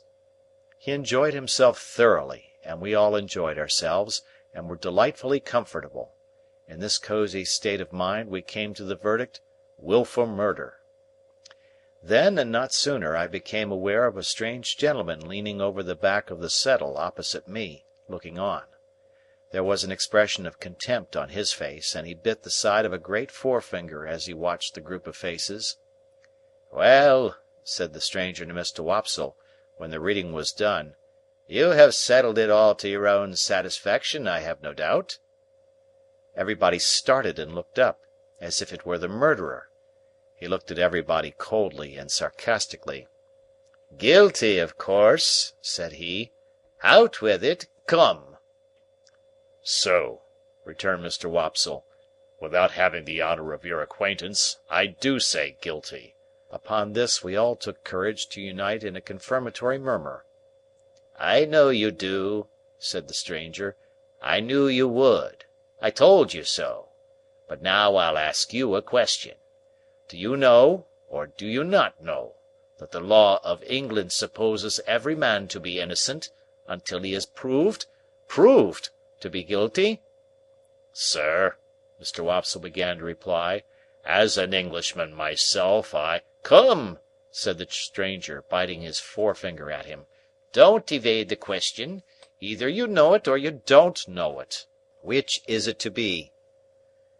He stood with his head on one side and himself on one side, in a bullying, interrogative manner, and he threw his forefinger at Mr. Wopsle, as if it were to mark him out, before biting it again. "Now," said he, "do you know it, or don't you know it?" "Certainly I know it," replied Mr. Wopsle. "Certainly you know it. Then why didn't you say so at first? Now I'll ask you another question," taking possession of Mr. Wopsle, as if he had a right to him. "Do you know that none of these witnesses have yet been cross-examined?" Mr. Wopsle was beginning, "I can only say," when the stranger stopped him. "What? You won't answer the question, yes or no? Now I'll try you again," throwing his finger at him again. "Attend to me. Are you aware, or are you not aware, that none of these witnesses have yet been cross-examined? Come, I only want one word from you. Yes or no?" Mr. Wopsle hesitated, and we all began to conceive rather a poor opinion of him. "Come," said the stranger. "I'll help you. You don't deserve help, but I'll help you. Look at that paper you hold in your hand. What is it?" "What is it?" repeated Mr. Wopsle, eyeing it, much at a loss. "Is it," pursued the stranger in his most sarcastic and suspicious manner, "the printed paper you have just been reading from?" "Undoubtedly." "Undoubtedly. Now turn to that paper, and tell me whether it distinctly states that the prisoner expressly said that his legal advisers instructed him altogether to reserve his defence." "I read that just now," Mr. Wopsle pleaded. "Never mind what you read just now, sir. I don't ask you what you read just now. You may read the Lord's Prayer backwards if you like, and perhaps have done it before to-day. Turn to the paper. No, no, no, my friend, not to the top of the column, you know better than that. To the bottom, to the bottom." We all began to think Mr. Wopsle full of subterfuge. "Well, have you found it?" "Here it is," said Mr. Wopsle.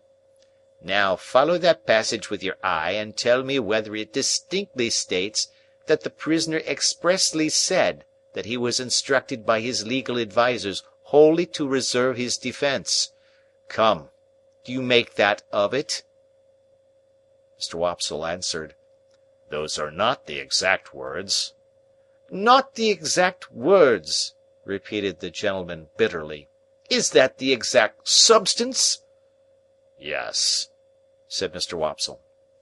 "Yes," repeated the stranger, looking round at the rest of the company with his right hand extended towards the witness, Wopsle. "And now I ask you what you say to the conscience of that man who, with that passage before his eyes, can lay his head upon his pillow after having pronounced a fellow creature guilty, unheard." We all began to suspect that Mr. Wopsle was not the man we had thought him, and that he was beginning to be found out. "And that same man, remember," pursued the gentleman, throwing his finger at Mr. Wopsle heavily, "that same man might be summoned as a juryman upon this very trial, and, having thus deeply committed himself, might return to the bosom of his family and lay his head upon his pillow, after deliberately swearing that he would well and truly try the issue joined between our sovereign lord the king and the prisoner at the bar, and would a true verdict give, according to the evidence, so help him God." We were all deeply persuaded that the unfortunate Wopsle had gone too far, and had better stop in his reckless career while there was yet time. The strange gentleman, with an air of authority not to be disputed, and with a manner expressive of knowing something secret about every one of us that would effectually do for each individual if he chose to disclose it, left the back of the settle and came into the space between the two settles, in front of the fire, where he remained standing, his left hand in his pocket, and he biting the forefinger of his right. "From information I have received," said he, looking round at us as we all quailed before him, "I have reason to believe there is a blacksmith among you, by name Joseph or Joe Gargery. Which is the man?" "Here is the man," said Joe. The strange gentleman beckoned him out of his place, and Joe went. "You have an apprentice," pursued the stranger, commonly known as Pip? Is he here?" "I am here," I cried.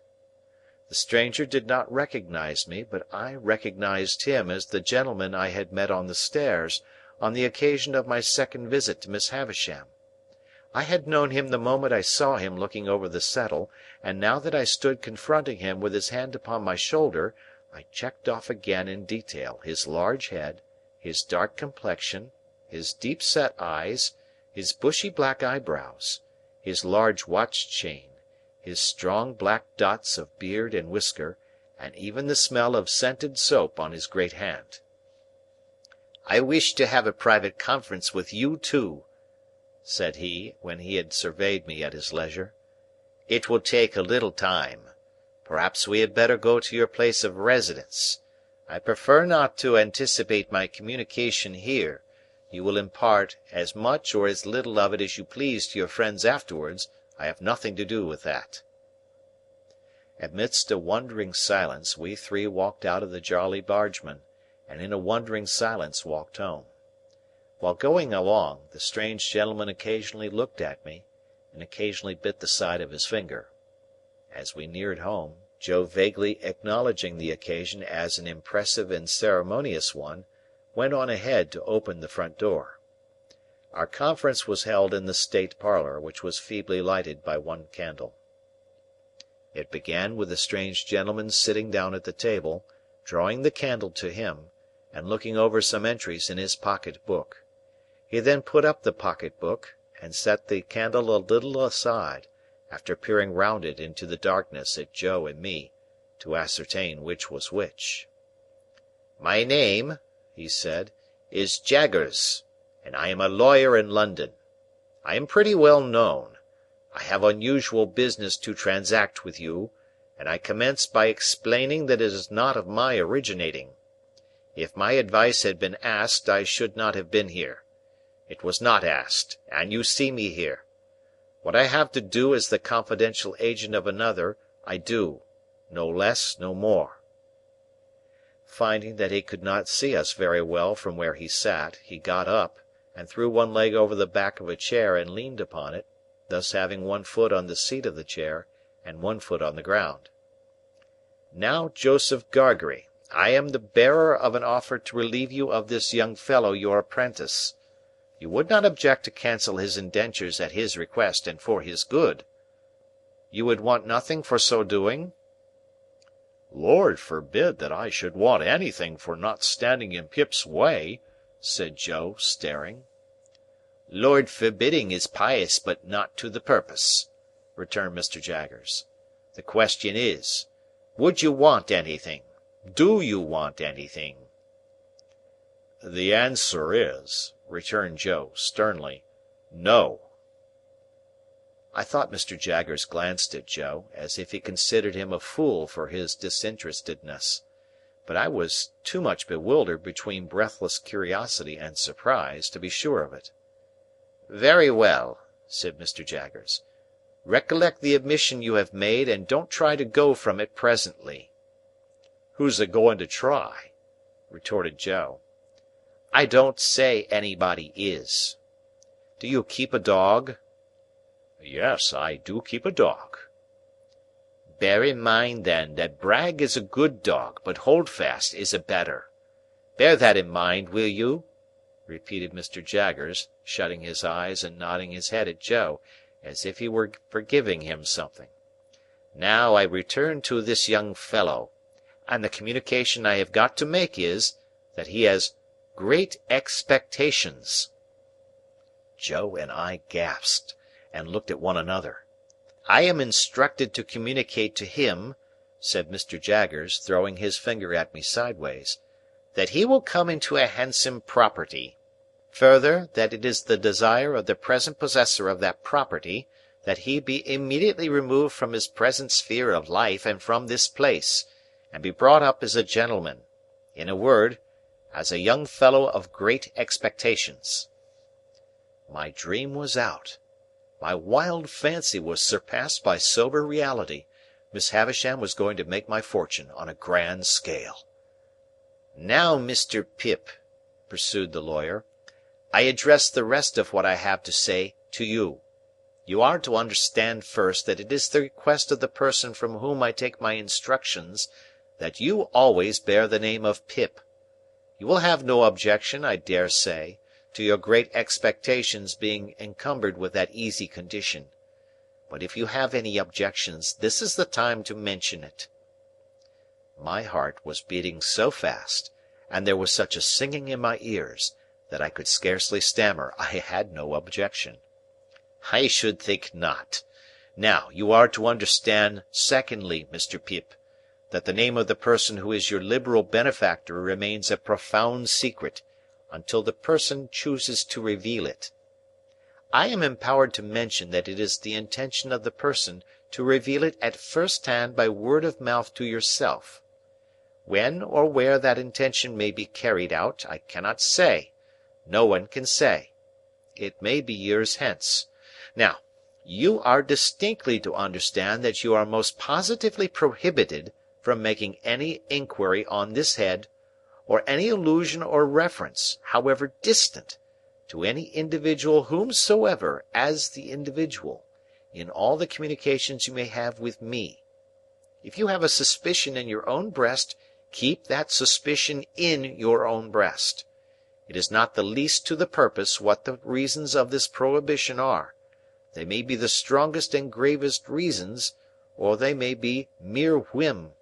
This is not for you to inquire into.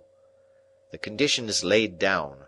Your acceptance of it and your observance of it as binding is the only remaining condition that I am charged with by the person from whom I take my instructions, and for whom I am not otherwise responsible.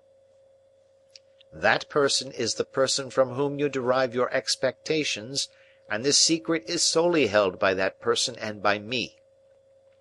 Again, not a very difficult condition with which to encumber such a rise in fortune, but if you have any objection to it, this is the time to mention it. Speak out." Once more I stammered with difficulty that I had no objection. "I should think not. Now, Mr. Pip, I have done with stipulations."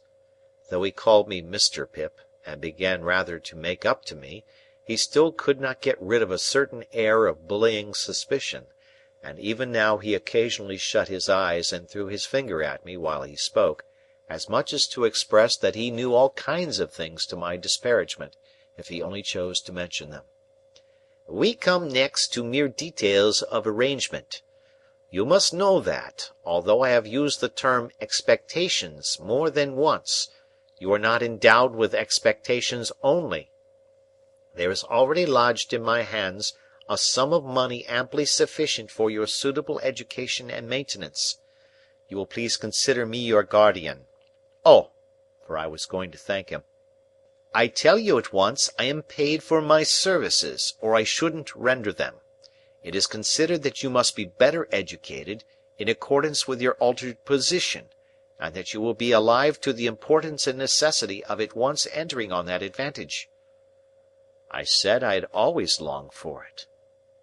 "Never mind what you have always longed for, Mr. Pip," he retorted. "Keep to the record. If you long for it now, that's enough. Am I answered that you are ready to be placed at once under some proper tutor? Is that it?" I stammered, yes, that was it. "Good. Now your inclinations are to be consulted. I don't think that wise, mind, but it's my trust. Have you ever heard of any tutor whom you would prefer to another?" I had never heard of any tutor but Biddy and Mr. Wopsle's great aunt, so I replied in the negative. "There is a certain tutor of whom I have some knowledge, who I think might suit the purpose," said Mr. Jaggers. "I don't recommend him, observe, because I never recommend anybody. The gentleman I speak of is one Mr. Matthew Pocket." Ah! I caught at the name directly. Miss Havisham's relation. The Matthew whom Mr. and Mrs. Camilla had spoken of. The Matthew whose place was to be at Miss Havisham's head, when she lay dead, in her bride's dress on the bride's table. "You know the name?" said Mr. Jaggers, looking shrewdly at me, and then shutting up his eyes while he waited for my answer. My answer was, that I had heard of the name. "Oh," said he, "you have heard of the name. But the question is, what do you say of it?" I said, or tried to say, that I was much obliged to him for his recommendation— "No, my young friend," he interrupted, shaking his great head very slowly. "Recollect yourself." Not recollecting myself, I began again that I was much obliged to him for his recommendation— "No, my young friend," he interrupted, shaking his head and frowning and smiling both at once. "No, no, no. It's very well done, but it won't do. You are too young to fix me with it. Recommendation is not the word, Mr. Pip. Try another." Correcting myself, I said that I was much obliged to him for his mention of Mr. Matthew Pocket. "That's more like it!" cried Mr. Jaggers. And, I added, I would gladly try that gentleman. "Good! You had better try him in his own house. The way shall be prepared for you, and you can see his son first, who is in London. When will you come to London?" I said, glancing at Joe, who stood looking on, motionless, that I supposed I could come directly. "First," said Mr. Jaggers, "you should have some new clothes to come in, and they should not be working clothes. Say this day week. You'll want some money. Shall I leave you 20 guineas?" He produced a long purse with the greatest coolness and counted them out on the table and pushed them over to me. This was the first time he had taken his leg from the chair. He sat astride of that chair when he had pushed for the money over, and sat swinging his purse and eyeing Joe. "Well, Joseph Gargery, you look dumbfoundered." "I am," said Joe in a very decided manner. "It was understood that you wanted nothing for yourself, remember?" "It were understood," said Joe, "and it are understood, and it ever will be similar according." "But what," said Mr. Jaggers, swinging his purse, "what if it was in my instructions to make you a present as compensation?" "As compensation what for?" Joe demanded. "For the loss of his services." Joe laid his hand upon my shoulder with the touch of a woman. I have often thought him since, like the steam hammer that can crush a man or pat an eggshell, in his combination of strength with gentleness. "Pip is that hearty welcome," said Joe, "to go free with his services, to honour and fortune, as no words can tell him. But if you think as money can make a compensation to me for the loss of the little child, what come to the forge, and ever the best of friends—" "Oh, dear good Joe, whom I was so ready to leave and so unthankful to, I see you again, with your muscular blacksmith's arm before your eyes, and your broad chest heaving, and your voice dying away. Oh, dear, good, faithful, tender Joe! I feel the loving tremble of your hand upon my arm, as solemnly this day as if it had been the rustle of an angel's wing. But I encouraged Joe at the time. I was lost in the mazes of my future fortunes, and could not retrace the by-paths we had trodden together. I begged Joe to be comforted, for, as he said, we had ever been the best of friends, and, as I said, we ever would be so. Joe scooped his eyes with his disengaged wrist, as if he were bent on gouging himself, but said not another word. Mr. Jaggers had looked on at this, as one who recognized in Joe the village idiot, and in me his keeper. When it was over, he said, weighing in his hand the purse he had ceased to swing, "Now, Joseph Gargery, I warn you this is your last chance. No half measures with me. If you mean to take a present that I have it in charge to make you, speak out, and you shall have it. If on the contrary you mean to say—" Here, to his great amazement, he was stopped by Joe's suddenly working round him with every demonstration of a fell pugilistic purpose. "Which I meanter say," cried Joe, "that if you come into my place bull-baiting and badgering me, come out. which I mean to say as sech as you're a man, come on! Which I mean to say that what I say, I mean to say, and stand or fall by." I drew Joe away, and he immediately became placable, merely stating to me, in an obliging manner and as a polite expostulatory notice to any one whom it might happen to concern, that he were not a going to be bull-baited and badgered in his own place.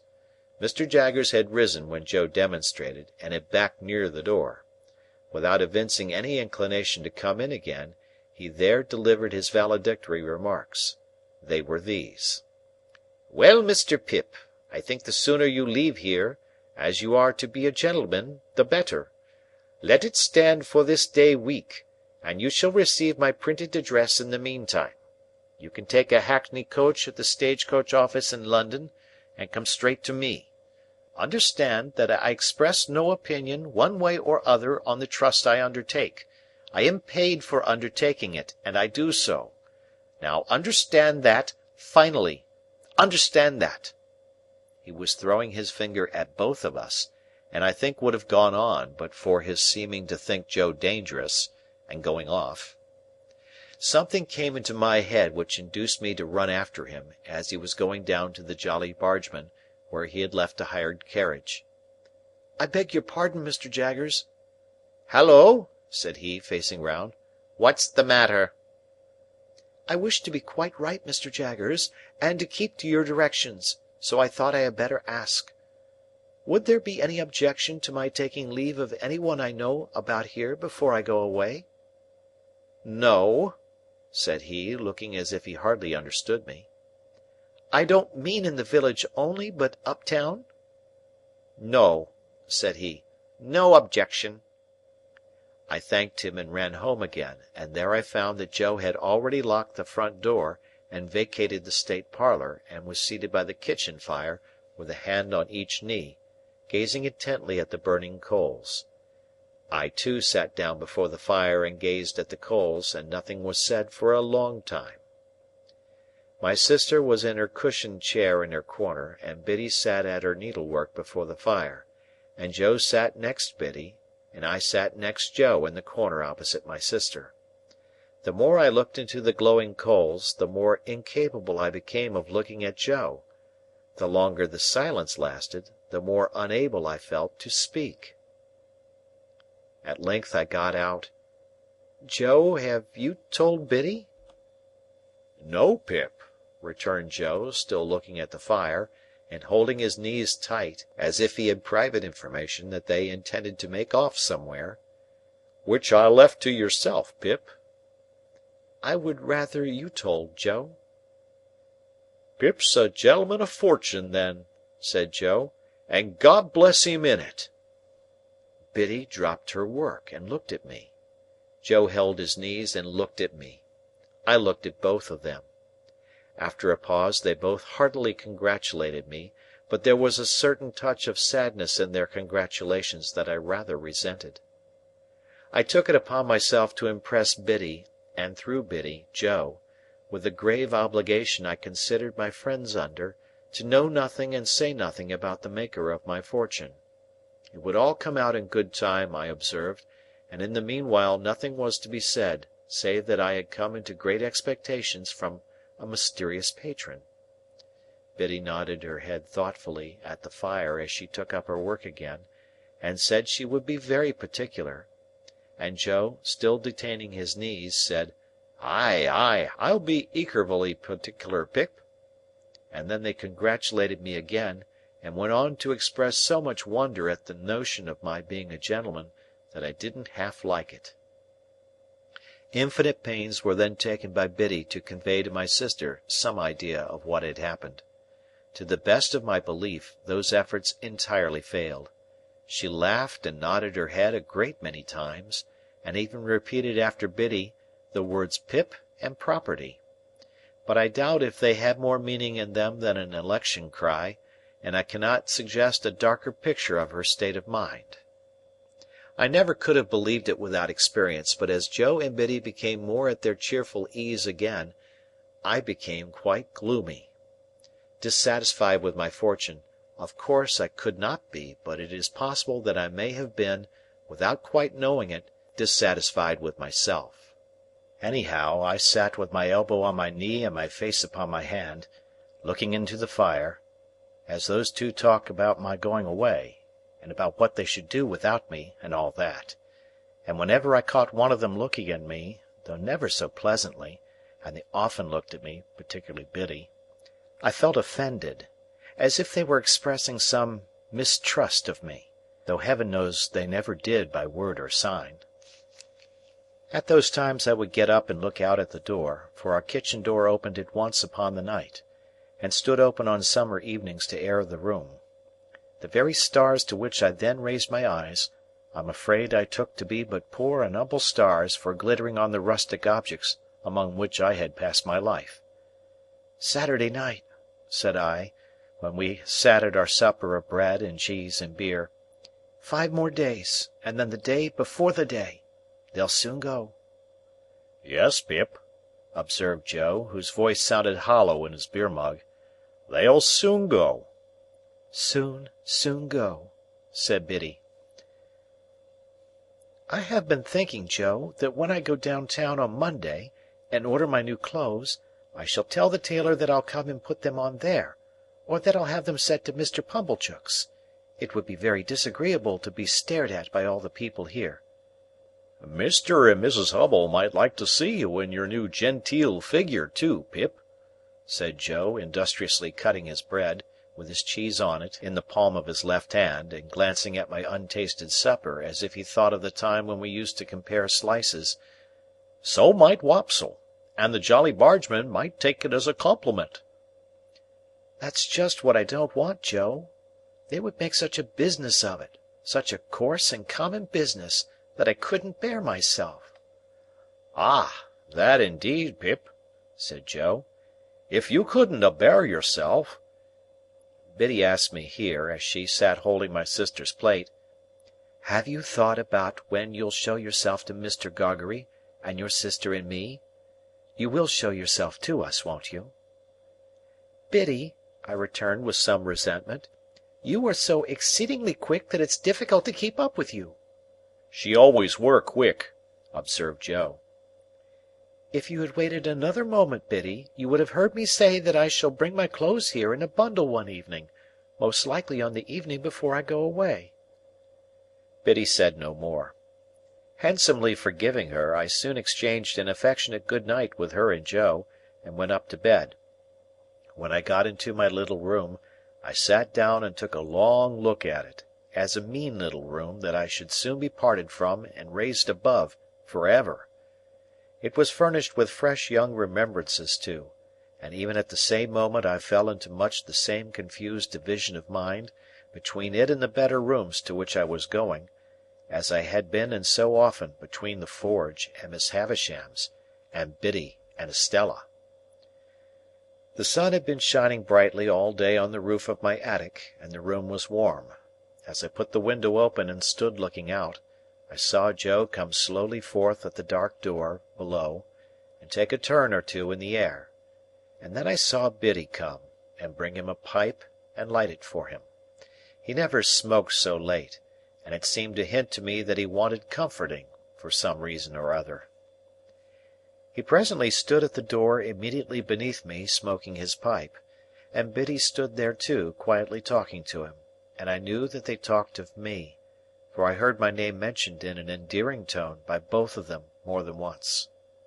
I would not have listened for more, if I could have heard more, so I drew away from the window, and sat down in my one chair by the bedside, feeling it very sorrowful and strange that this first night of my bright fortunes should be the loneliest I had ever known. Looking towards the open window, I saw light wreaths from Joe's pipe floating there, and I fancied it was like a blessing from Joe, not obtruded on me or paraded before me, but pervading the air we shared together.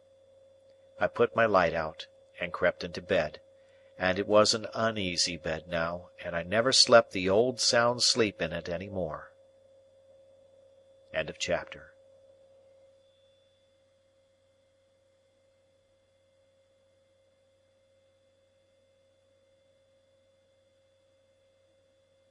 Chapter 19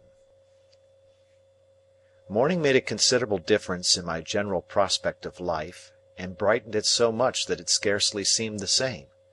What lay heaviest on my mind was, the consideration that 6 days intervened between me and the day of departure, for I could not divest myself of a misgiving that something might happen to London in the meanwhile, and that, when I got there, it would be either greatly deteriorated or clean gone. Joe and Biddy were very sympathetic and pleasant when I spoke of our approaching separation, but they only referred to it when I did. After breakfast, Joe brought out my indentures from the press in the best parlour, and we put them in the fire, and I felt that I was free. With all the novelty of my emancipation on me, I went to church with Joe, and thought perhaps the clergyman wouldn't have read that about the rich man in the kingdom of heaven, if he had known all. After our early dinner, I strolled out alone, proposing to finish off the marshes at once, and to get them done with. As I passed the church, I felt, as I had felt during service in the morning, a sublime compassion for the poor creatures who were destined to go there, Sunday after Sunday, all their lives through, and to lie obscurely at last among the low green mounds. I promised myself that I would do something for them one of these days, and formed a plan in outline for bestowing a dinner of roast beef and plum pudding, a pint of ale, and a gallon of condescension upon everybody in the village. If I had often thought before, with something allied to shame, of my companionship with the fugitive whom I had once seen limping among those graves, what were my thoughts on this Sunday, when the place recalled the wretch, ragged and shivering, with his felon iron and badge? My comfort was, that it happened a long time ago, and that he had doubtless been transported a long way off, and that he was dead to me, and might be veritably dead into the bargain. No more low wet grounds, no more dikes and sluices, no more of these grazing cattle, though they seemed in their dull manner to wear a more respectful air now, and to face round, in order that they might stare as long as possible at the possessor of such great expectations. Farewell, monotonous acquaintances of my childhood. Henceforth I was for London and greatness, not for Smith's work in general, and for you. I made my exultant way to the old battery, and, lying down there to consider the question whether Miss Havisham intended me for Estella, fell asleep. When I awoke, I was much surprised to find Joe sitting beside me, smoking his pipe. He greeted me with a cheerful smile on my opening my eyes, and said, "As being the last time, Pip, I thought I'd foller." And Joe, I'm very glad you did so. "Thank you, Pip." You may be sure, dear Joe," I went on after we had shaken hands, "that I shall never forget you." "No, no, Pip," said Joe in a comfortable tone, "I'm sure of that. Ay, ay, old chap, bless you, it were only necessary to get it well round in a man's mind to be certain on it. But it took a bit of time to get it well round, the change come so uncommon plump, didn't it?" Somehow I was not best pleased with Joe's being so mightily secure of me. I should have liked him to have betrayed emotion, or to have said, "It does you credit, Pip," or something of that sort. Therefore I made no remark on Joe's first head, merely saying as to his second, that the tidings had indeed come suddenly, but that I had always wanted to be a gentleman, and had often and often speculated on what I would do, if I were one. "Have you, though?" said Joe. "Astonishing!" "It's a pity now, Joe," said I, "that you did not get on a little more, when we had our lessons here, isn't it?" "Well, I don't know," returned Joe. "I'm so awful dull. I'm only master of my own trade. It were always a pity as I was so awful dull, but it's no more of a pity now than it was, this day 12-month, don't you see?" What I had meant was, that when I came into my property and was able to do something for Joe, it would have been much more agreeable if he had been better qualified for a rise in station. He was so perfectly innocent of my meaning, however, that I thought I would mention it to Biddy in preference. So when we had walked home and had had tea, I took Biddy into our little garden, by the side of the lane, and after throwing out in a general way for the elevation of her spirits, that I should never forget her, said I had a favour to ask of her. "And it is, Biddy," said I, "that you will not omit any opportunity of helping Joe on a little." "How helping him on?" asked Biddy, with a steady sort of glance. "Well, Joe is a dear good fellow. In fact, I think he is the dearest fellow that ever lived, but he is rather backward in some things. For instance, Biddy, in his learning and his manners." Although I was looking at Biddy as I spoke, and although she opened her eyes very wide when I had spoken, she did not look at me. "Oh, his manners. Won't his manners do, then?" asked Biddy, plucking a black currant leaf. "My dear Biddy, they do very well here." "Oh, they do very well here," interrupted Biddy, looking closely at the leaf in her hand. "Hear me out. But if I were to remove Joe into a higher sphere, as I shall hope to remove him when I fully come into my property, they would hardly do him justice." "And don't you think he knows that?" asked Biddy. It was such a very provoking question, for it had never in the most distant manner occurred to me, that I said snappishly, "Biddy, what do you mean?" Biddy, having rubbed the leaf to pieces between her hands, and the smell of a black currant bush has ever since recalled to me that evening in the little garden by the side of the lane, said, "Have you never considered that he may be proud?" "Proud?" I repeated, with disdainful emphasis. "Oh, there are many kinds of pride," said Biddy, looking full at me and shaking her head. "Pride is not all of one kind." "Well, what are you stopping for?" said I. "Not all of one kind," resumed Biddy. "He may be too proud to let any one take him out of a place that he is competent to fill, and fills well and with respect. To tell you the truth, I think he is, though it sounds bold in me to say so, for you must know him far better than I do." "Now, Biddy," said I, "I'm very sorry to see this in you. I did not expect to see this in you. You are envious, Biddy, and grudging. You are dissatisfied on account of my rise in fortune, and you can't help showing it." "If you have the heart to think so," returned Biddy, "say so. Say so over and over again, if you have the heart to think so." "If you have the heart to be so, you mean, Biddy," said I, in a virtuous and superior tone, "don't put it off upon me. I am very sorry to see it, and it's a bad side of human nature. I did intend to ask you to use any little opportunities you might have after I was gone, of improving dear Joe. But after this I ask you nothing. I am extremely sorry to see this in you, Biddy," I repeated. It's a bad side of human nature." "Whether you scold me or approve of me," returned poor Biddy, "you may equally depend upon my trying to do all that lies in my power, here, at all times. And whatever opinion you take away of me, shall make no difference in my remembrance of you. Yet a gentleman should not be unjust neither," said Biddy, turning away her head. I again warmly repeated that it was a bad side of human nature, in which sentiment, waiving its application, I have since seen reason to think I was right. And I walked down the little path away from Biddy, and Biddy went into the house, and I went out at the garden gate and took a dejected stroll until supper time, again feeling it very sorrowful and strange that this, the second night of my bright fortunes, should be as lonely and unsatisfactory as the first. But, morning once more brightened my view, and I extended my clemency to Biddy, and we dropped the subject.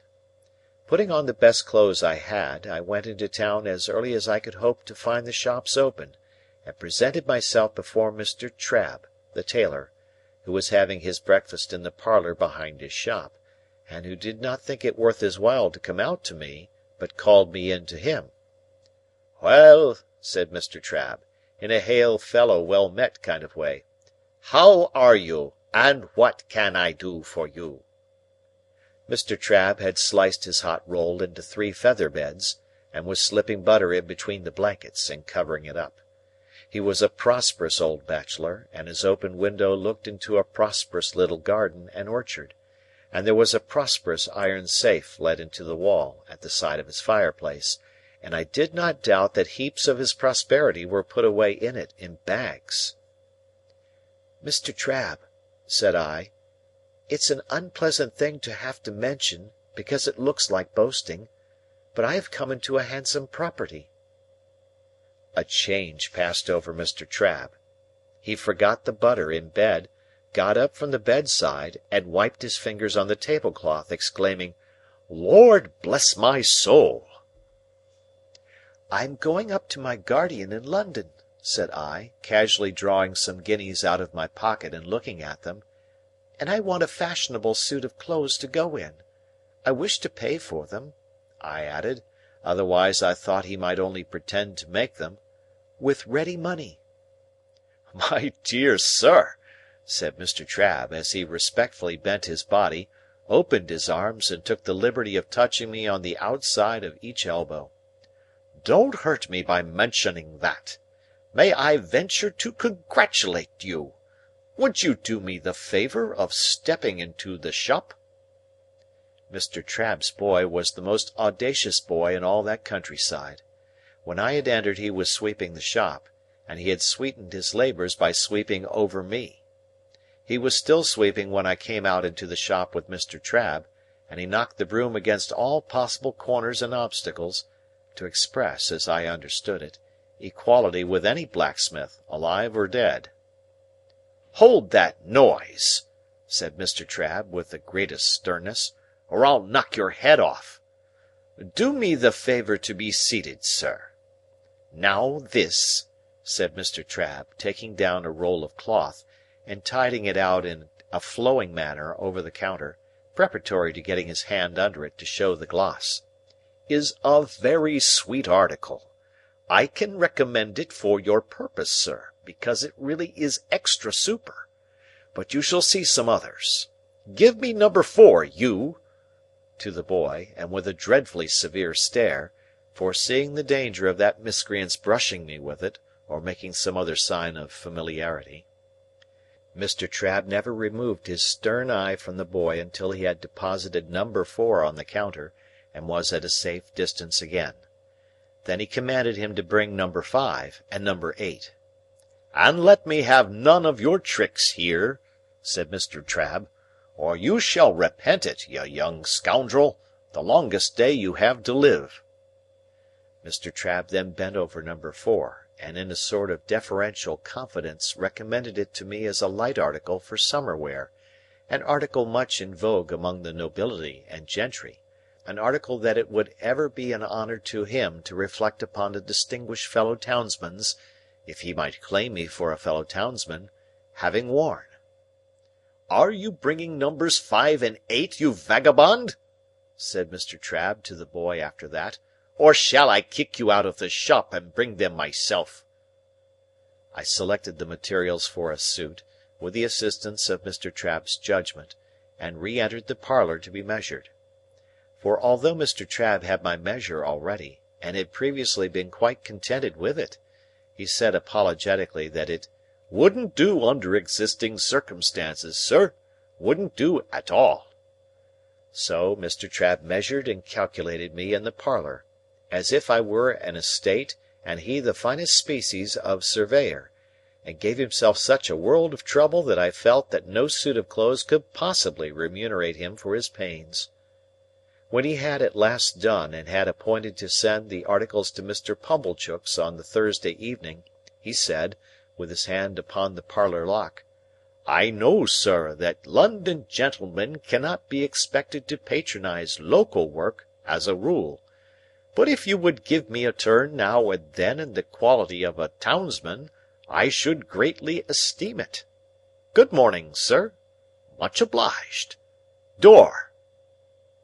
The last word was flung at the boy, who had not the least notion what it meant; but I saw him collapse as his master rubbed me out with his hands, and my first decided experience of the stupendous power of money was, that it had morally laid upon his back Trabb's boy. After this memorable event, I went to the hatters, and the bootmakers, and the hosiers, and felt rather like Mother Hubbard's dog whose outfit required the services of so many trades. I also went to the coach office, and took my place for 7 o'clock on Saturday morning. It was not necessary to explain everywhere that I had come into a handsome property, but whenever I said anything to that effect, it followed that the officiating tradesman ceased to have his attention diverted through the window by the High Street, and concentrated his mind upon me. When I had ordered everything I wanted, I directed my steps towards Pumblechook's, and, as I approached that gentleman's place of business, I saw him standing at his door.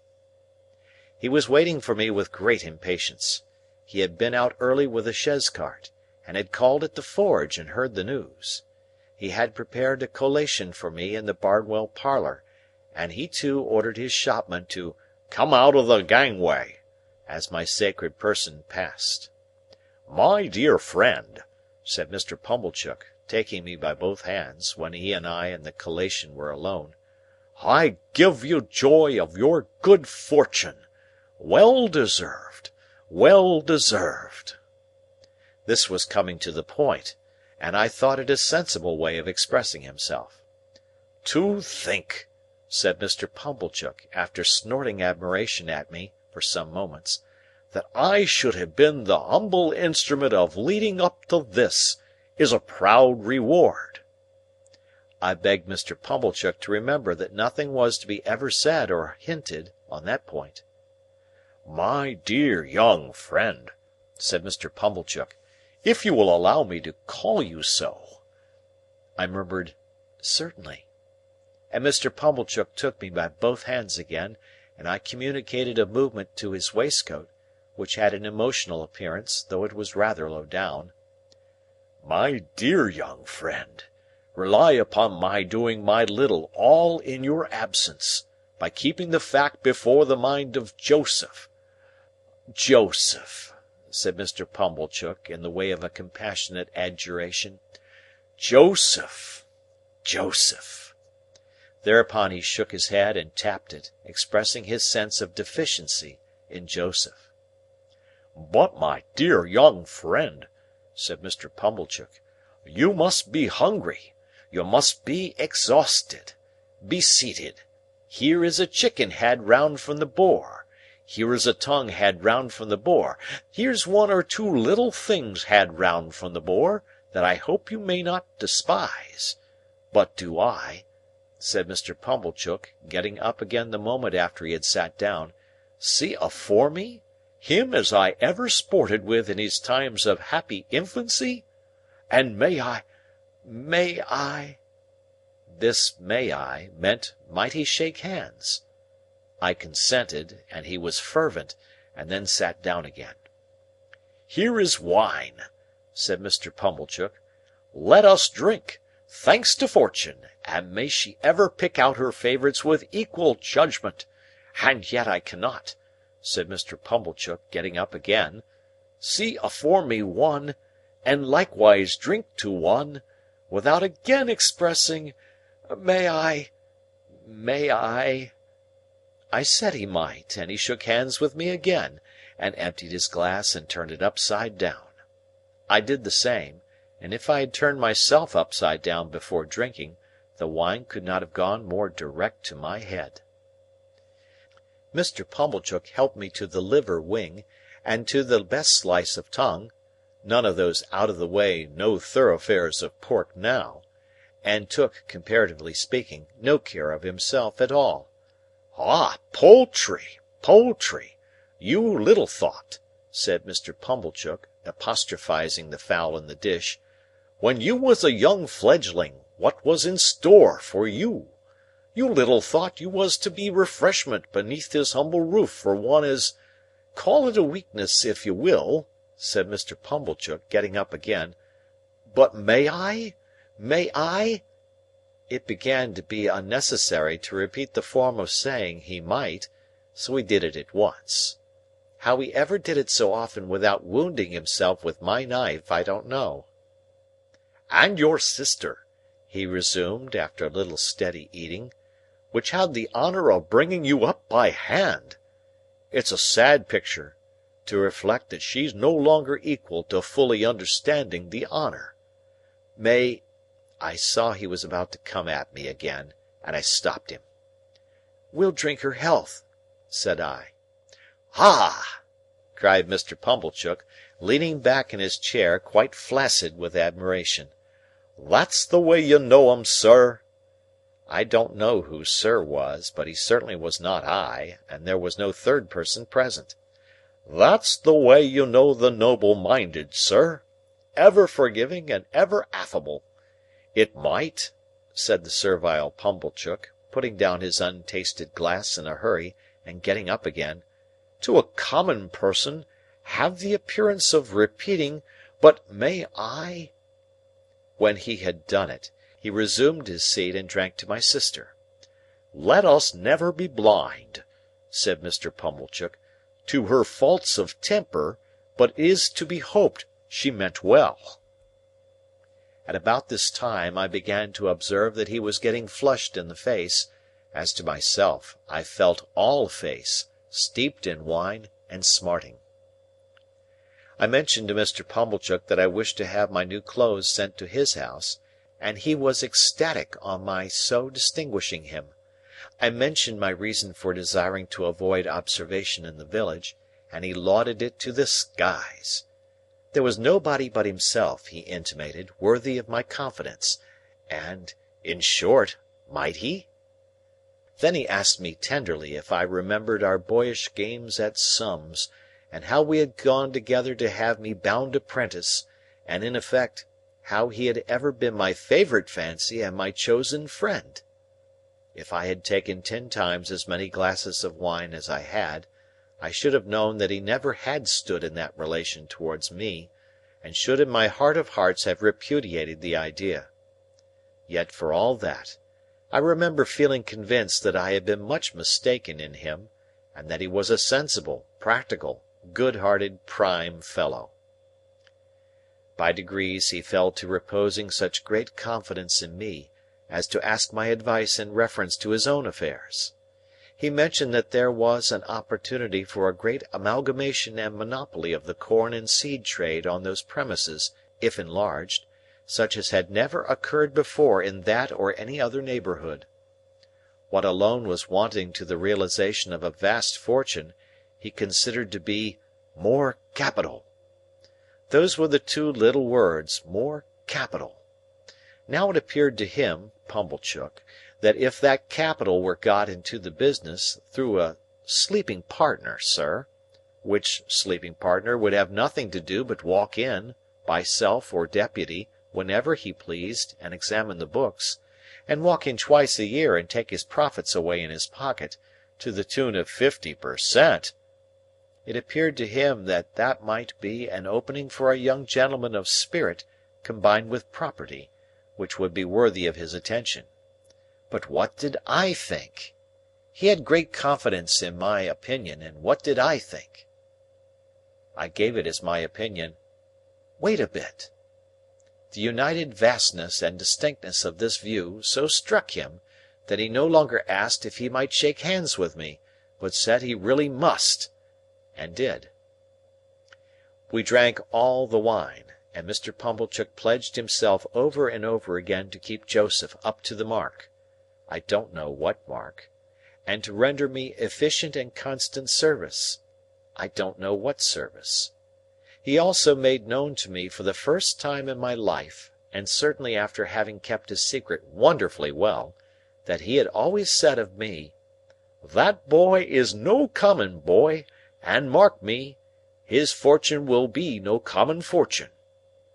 He said with a tearful smile that it was a singular thing to think of now, and I said so too. Finally, I went out into the air, with a dim perception that there was something unwonted in the conduct of the sunshine, and found that I had slumberously got to the turnpike without having taken any account of the road. There, I was roused by Mr. Pumblechook's hailing me. He was a long way down the sunny street, and was making expressive gestures for me to stop. I stopped, and he came up breathless. "No, my dear friend," said he, when he had recovered wind for speech, "not if I can help it. This occasion shall not entirely pass without that affability on your part. May I, as an old friend and well-wisher? May I?" We shook hands for the 100th time at least, and he ordered a young carter out of my way with the greatest indignation. Then he blessed me and stood waving his hand to me until I had passed the crook in the road, and then I turned into a field and had a long nap, under a hedge, before I pursued my way home. I had scant luggage to take with me to London, for little of the little I possessed was adapted to my new station, but I began packing that same afternoon, and wildly packed up things that I knew I should want next morning, in a fiction that there was not a moment to be lost. So, Tuesday, Wednesday, and Thursday passed, and on Friday morning I went to Mr. Pumblechook's, to put on my new clothes and pay my visit to Miss Havisham. Mr. Pumblechook's own room was given up to me to dress in, and was decorated with clean towels expressly for the event. My clothes were rather a disappointment, of course. Probably every new and eagerly expected garment ever put on since clothes came in, fell a trifle short of the wearer's expectation. But after I had had my new suit on for some half an hour, and had gone through an immensity of posturing with Mr. Pumblechook's very limited dressing-glass, in the futile endeavour to see my legs, it seemed to fit me better. It being market morning at a neighbouring town some 10 miles off, Mr. Pumblechook was not at home. I had not told him exactly when I meant to leave, and was not likely to shake hands with him again before departing. This was all as it should be, and I went out in my new array, fearfully ashamed of having to pass the shopman, and suspicious after all that I was at a personal disadvantage, something like Joe's in his Sunday suit.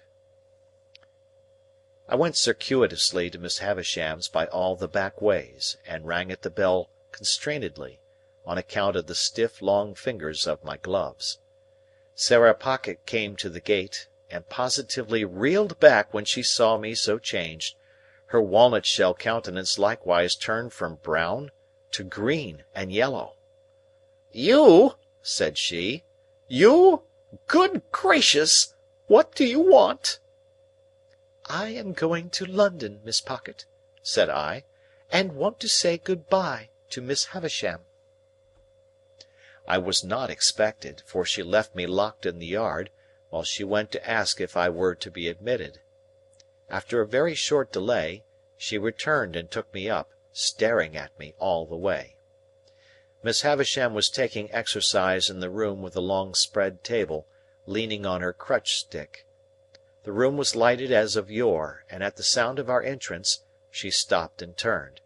She was then just abreast of the rotted bride-cake. "Don't go, Sarah," she said. "Well, Pip?" "I start for London, Miss Havisham, to-morrow." I was exceedingly careful what I said. "And I thought you would kindly not mind my taking leave of you."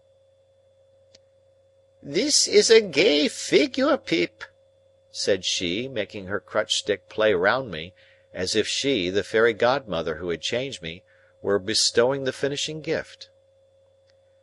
"I have come into such good fortune since I saw you last, Miss Havisham," I murmured, "and I am so grateful for it, Miss Havisham."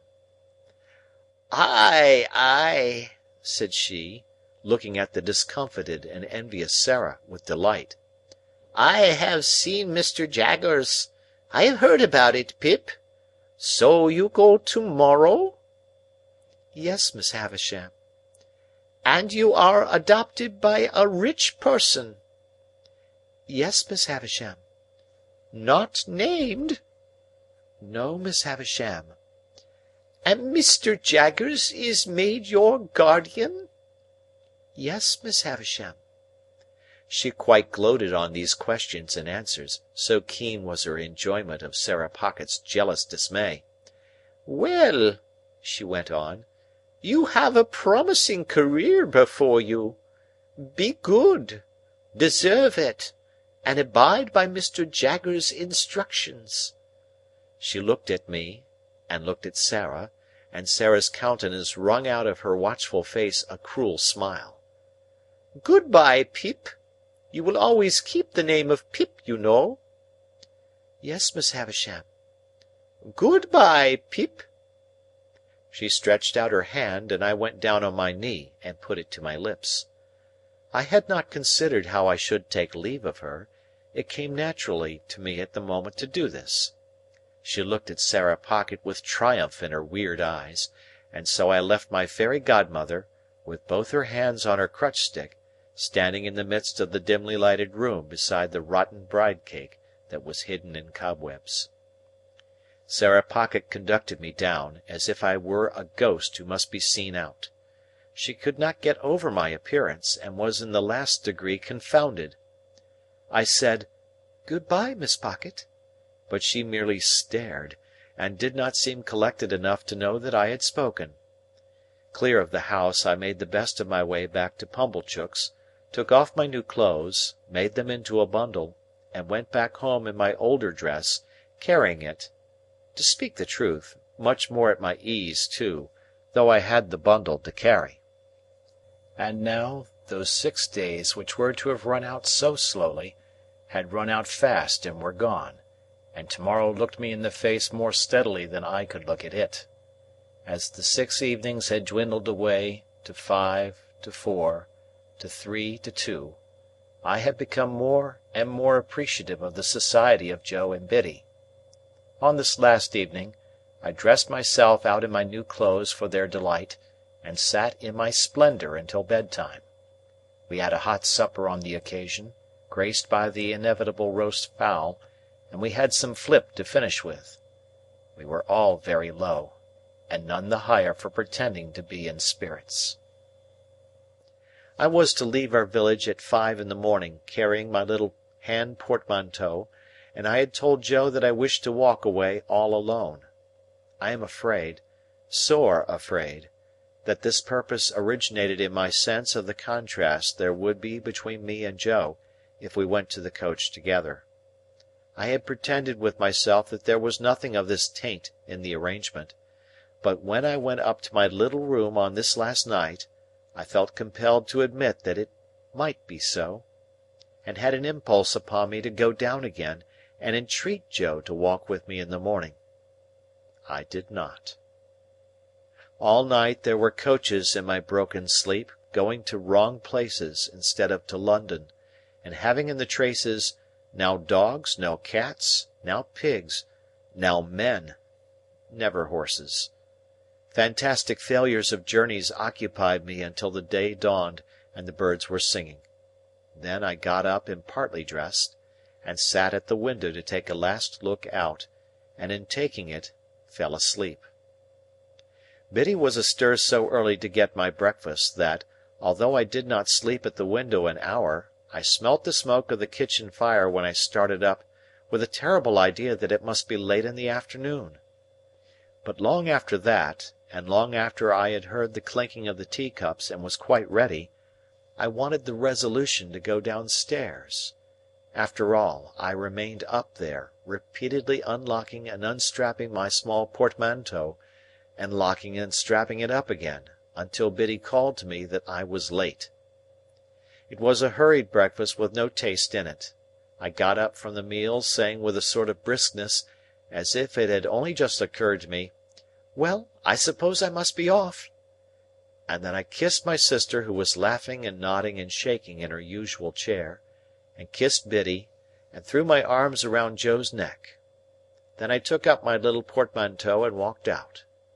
The last I saw of them was, when I presently heard a scuffle behind me, and looking back, saw Joe throwing an old shoe after me, and Biddy throwing another old shoe.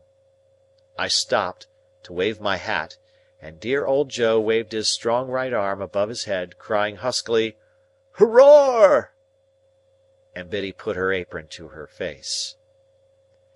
I walked away at a good pace, thinking it was easier to go than I had supposed it would be, and reflecting that it would never have done to have had an old shoe thrown after the coach, in sight of all the High Street.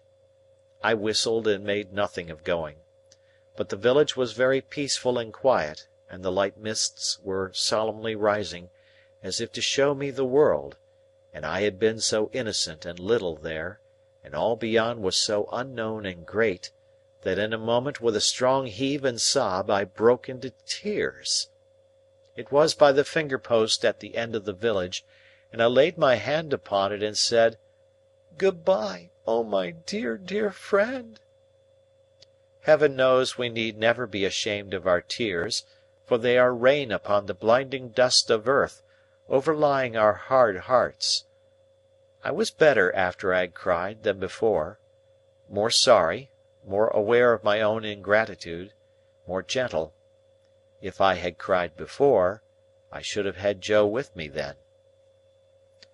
So subdued I was by those tears, and by their breaking out again in the course of the quiet walk, that when I was on the coach, and it was clear of the town, I deliberated with an aching heart whether I would not get down when we changed horses, and walk back, and have another evening at home, and a better parting. We changed, and I had not made up my mind, and still reflected for my comfort that it would be quite practicable to get down and walk back, when we changed again. And while I was occupied with those deliberations, I would fancy an exact resemblance to Joe in some man coming along the road towards us, and my heart would beat high, as if he could possibly be there. We changed again, and yet again, and it was now too late and too far to go back, and I went on. And the mists had all solemnly risen now, and the world lay spread before me. This is the end of the first stage of Pip's expectations. End of chapter.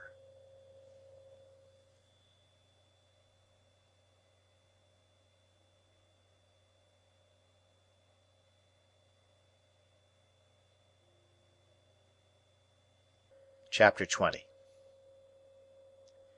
The journey from our town to the metropolis was a journey of about 5 hours. It was a little past midday when the 4-horse stage-coach by which I was a passenger got into the rabble of traffic frayed out about the Cross Keys, Wood Street, Cheapside, London. We Britons had at that time particularly settled that it was treasonable to doubt our having and our being the best of everything.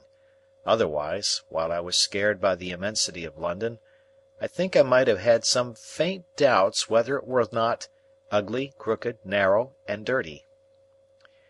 Mr. Jaggers had duly sent me his address. It was Little Britain, and he had written after it on his card, just out of Smithfield and close by the coach-office.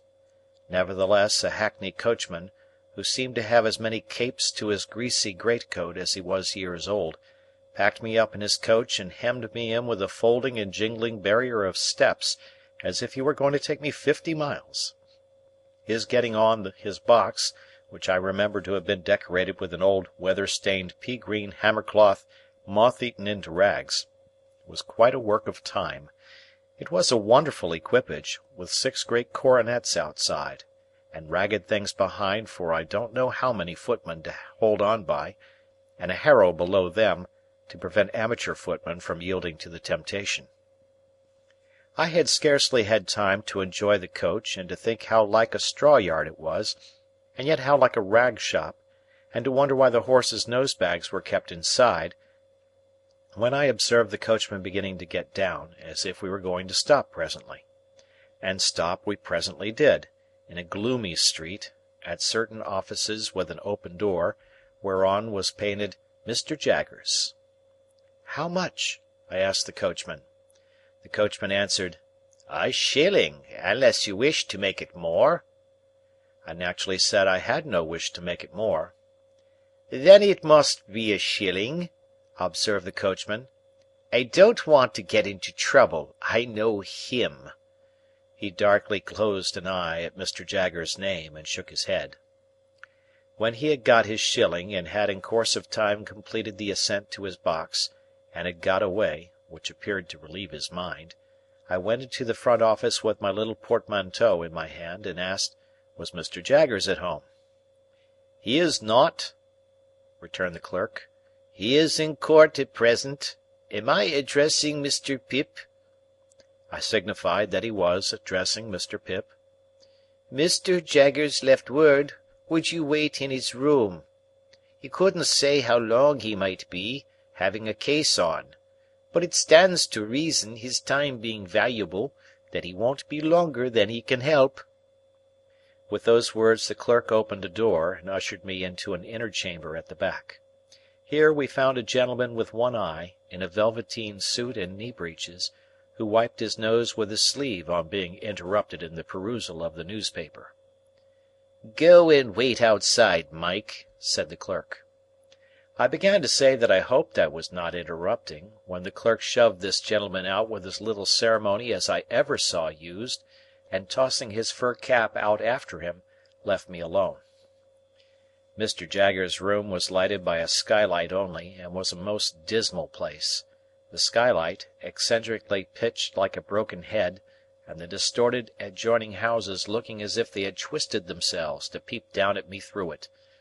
There were not so many papers about, as I should have expected to see, and there were some odd objects about that I should not have expected to see, such as an old rusty pistol, a sword in a scabbard, several strange-looking boxes and packages, and two dreadful casts on a shelf of faces peculiarly swollen and twitchy about the nose.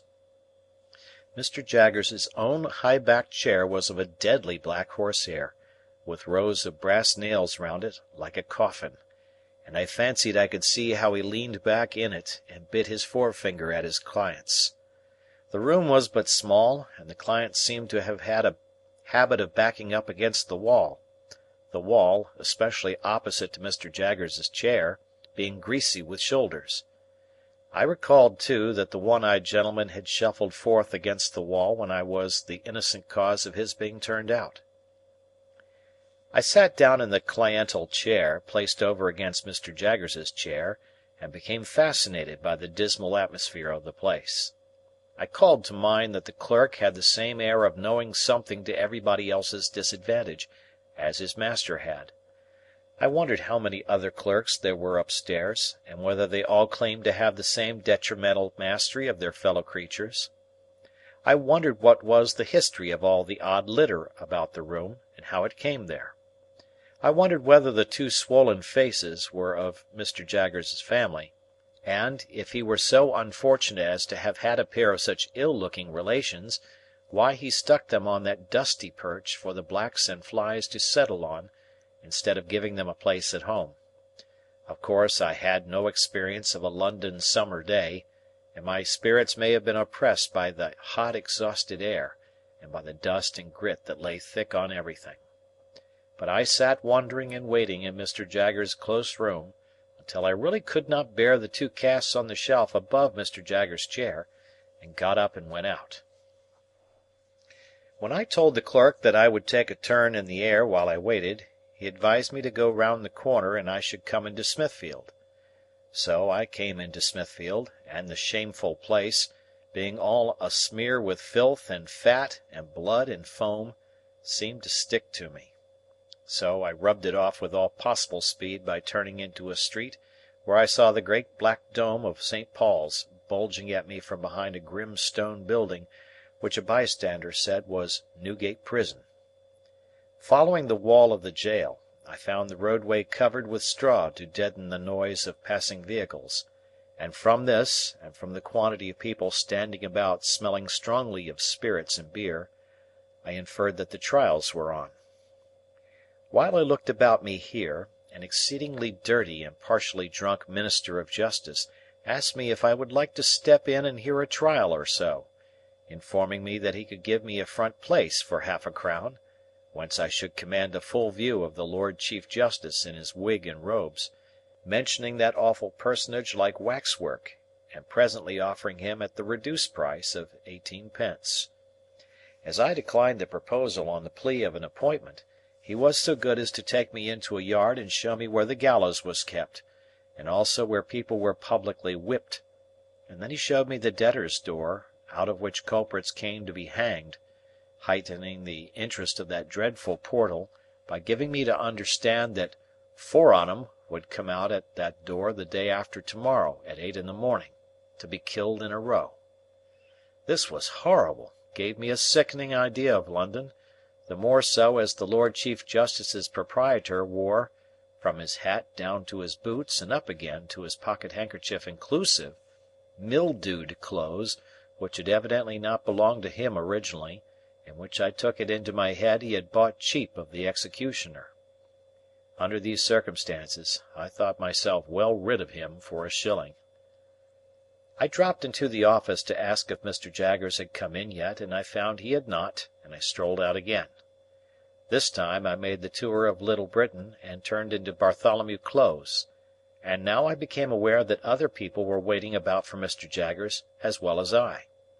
There were 2 men of secret appearance lounging in Bartholomew Close, and thoughtfully fitting their feet into the cracks of the pavement as they talked together, one of whom said to the other when they first passed me that Jaggers would do it if it was to be done. There was a knot of 3 men and 2 women standing at a corner, and one of the women was crying on her dirty shawl, and the other comforted her by saying, as she pulled her own shawl over her shoulders, "Jaggers is for him, 'Melia, and what more could you have?"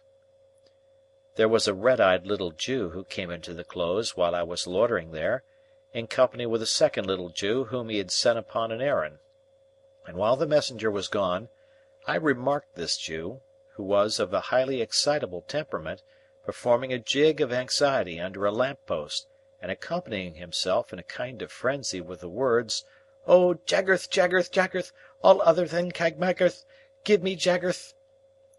These testimonies to the popularity of my guardian made a deep impression on me, and I admired and wondered more than ever. At length, as I was looking out at the iron gate of Bartholomew Close into Little Britain, I saw Mr. Jaggers coming across the road towards me.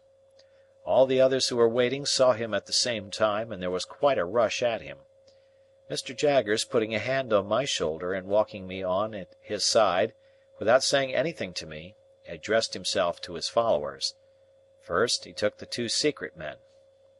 "Now I have nothing to say to you," said Mr. Jaggers, throwing his finger at them. "I want to know no more than I know. As to the result, it's a toss-up. I told you from the first it was a toss-up. Have you paid Wemmick?" "We made the money up this morning, sir," said one of the men submissively, while the other perused Mr. Jaggers' face. "I don't ask you when you made it up, or where, or whether you made it up at all. Has Wemmick got it?" "Yes, sir," said both the men together. "Very well, then you may go. No, I won't have it," said Mr. Jaggers, waving his hand at them to put them behind him.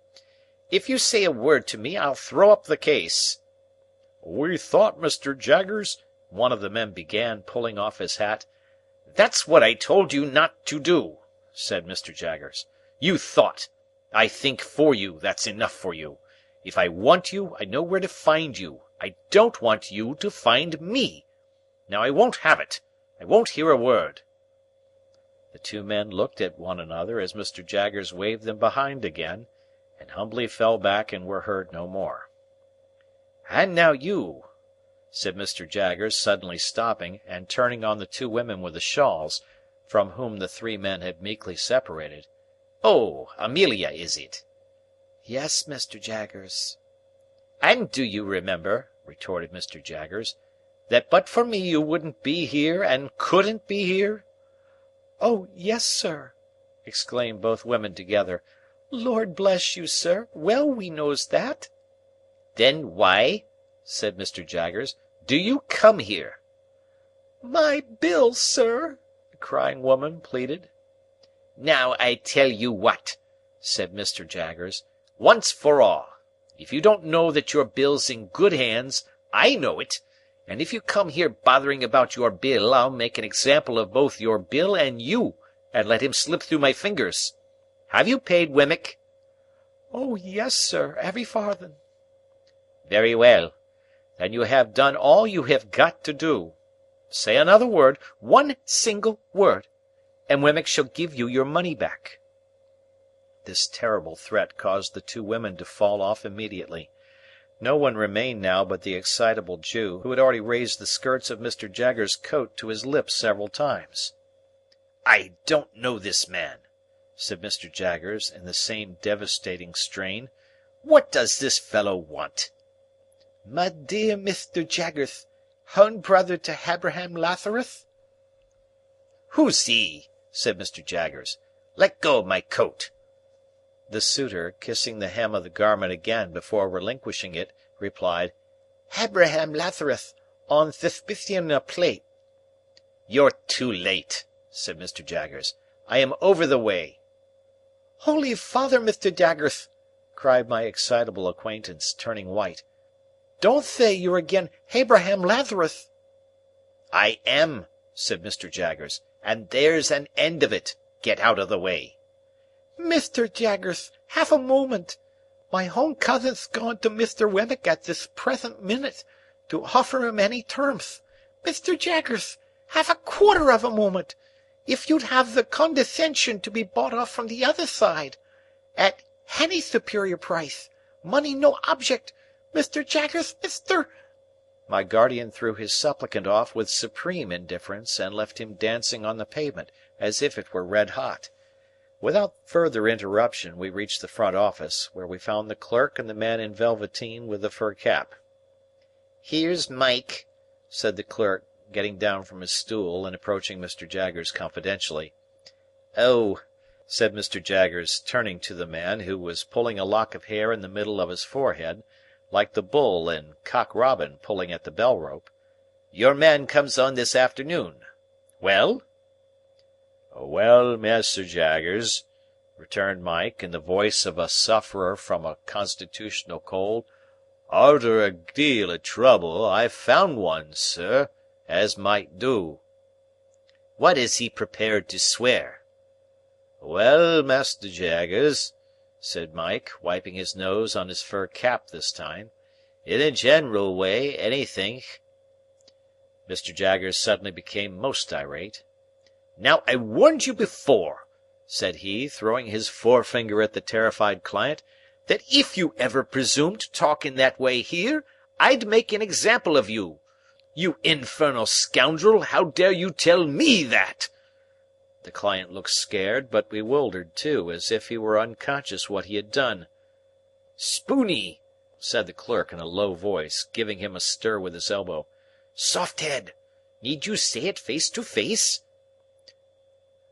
Now I ask you, you blundering booby," said my guardian very sternly, "once more, and for the last time, what the man you have brought here is prepared to swear." Mike looked hard at my guardian, as if he were trying to learn a lesson from his face, and slowly replied, "Either to character, or having been in his company and never left him all the night in question." "Now be careful. In what station of life is this man?" Mike looked at his cap, and looked at the floor, and looked at the ceiling, and looked at the clerk, and even looked at me, before beginning to reply in a nervous manner, "We've dressed him up like—" when my guardian blustered out, "What? You will you?" "Spooney," added the clerk again, with another stir. After some helpless casting about, Mike brightened and began again, "He's dressed like a 'spectable pieman, a sort of a pastry cook." "Is he here?" asked my guardian. "I left him," said Mike, "a settin' on some door steps round the corner." "Take him past that window, and let me see him." The window indicated was the office window. We all three went to it, behind the wire blind, and presently saw the client go by in an accidental manner, with a murderous-looking tall individual, in a short suit of white linen and a paper cap. This guileless confectioner was not by any means sober, and had a black eye and the green stage of recovery, which was painted over. Tell him to take his witness away directly," said my guardian to the clerk, in extreme disgust, "and ask him what he means by bringing such a fellow as that." My guardian then took me into his own room, and while he lunched, standing, from a sandwich box and a pocket flask of sherry (he seemed to bully his very sandwich as he ate it), informed me what arrangements he had made for me. I was to go to Barnard's Inn, to young Mr. Pocket's rooms, where a bed had been sent in for my accommodation. I was to remain with young Mr. Pocket until Monday. On Monday I was to go with him to his father's house on a visit, that I might try how I liked it. Also I was told what my allowance was to be (it was a very liberal one), and had handed to me from one of my guardian's drawers the cards of certain tradesmen with whom I was to deal for all kinds of clothes and such other things as I could in reason want. "You will find your credit good, Mr. Pip," said my guardian, whose flask of sherry smelt like a whole caskful, as he hastily refreshed himself, "but I shall by this means be able to check your bills, and to pull you up if I find you outrunning the constable. Of course you'll go wrong somehow, but that's no fault of mine." After I had pondered a little over this encouraging sentiment, I asked Mr. Jaggers if I could send for a coach. He said it was not worth while, I was so near my destination; Wemmick should walk round with me, if I pleased. I then found that Wemmick was the clerk in the next room. Another clerk was rung down from upstairs to take his place while he was out, and I accompanied him into the street, after shaking hands with my guardian.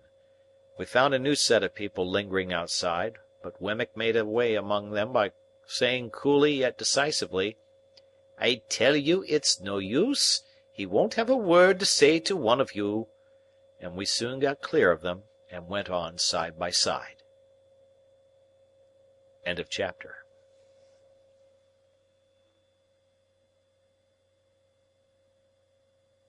Chapter 21. Casting my eyes on Mr. Wemmick as we went along, to see what he was like in the light of day, I found him to be a dry man, rather short in stature, with a square wooden face, whose expression seemed to have been imperfectly chipped out with a dull-edged chisel. There were some marks in it that might have been dimples, if the material had been softer and the instrument finer, but which, as it was, were only dints. The chisel had made 3 or 4 of these attempts at embellishment over his nose, but had given them up without an effort to smooth them off. I judged him to be a bachelor from the frayed condition of his linen, and he appeared to have sustained a good many bereavements, for he wore at least 4 mourning rings, besides a brooch representing a lady and a weeping willow at a tomb with an urn on it. I noticed, too, that several rings and seals hung at his watch chain, as if he were quite laden with remembrances of departed friends.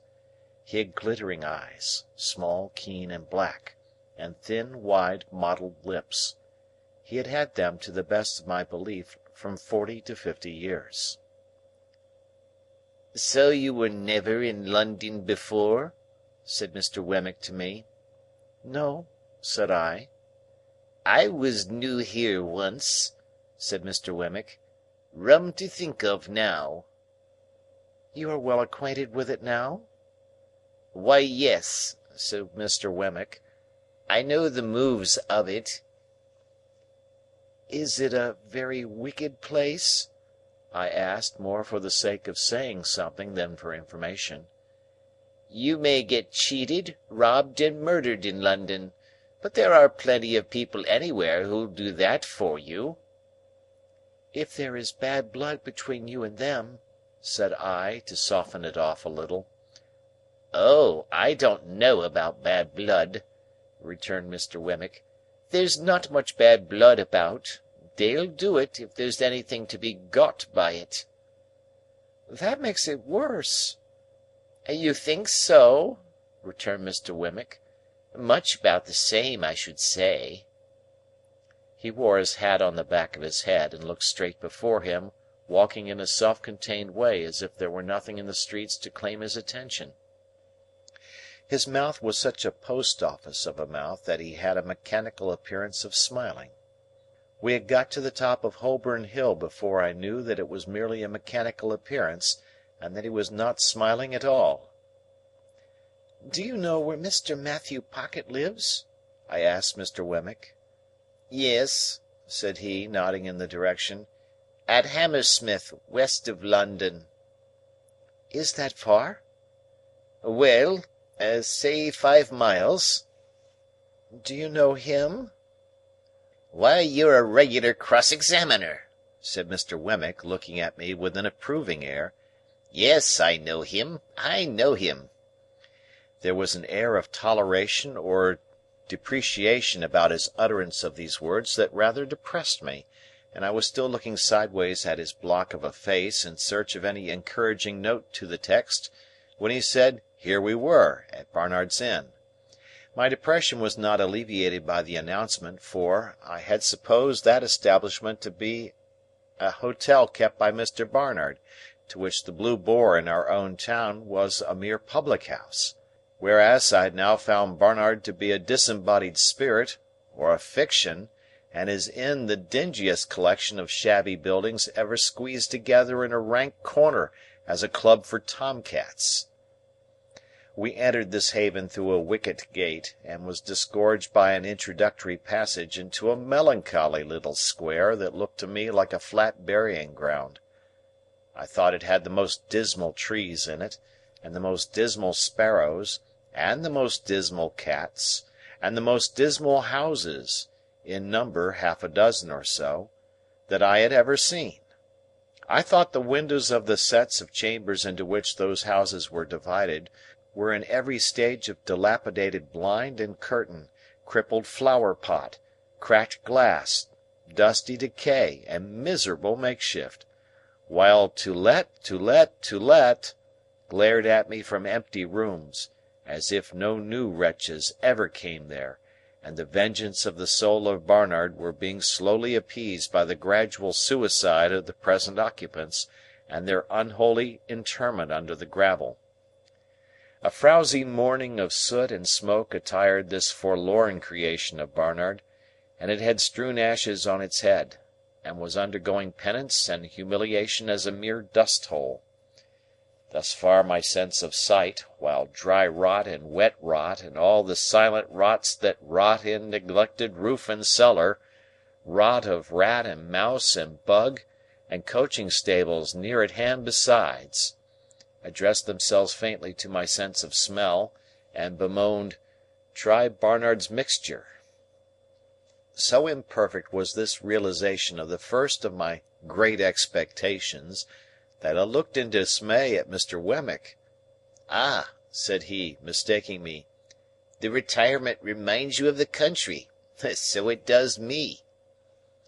He led me into a corner and conducted me up a flight of stairs, which appeared to me to be slowly collapsing into sawdust, so that one of those days the upper lodgers would look out of their doors and find themselves without the means of coming down, to a set of chambers on the top floor.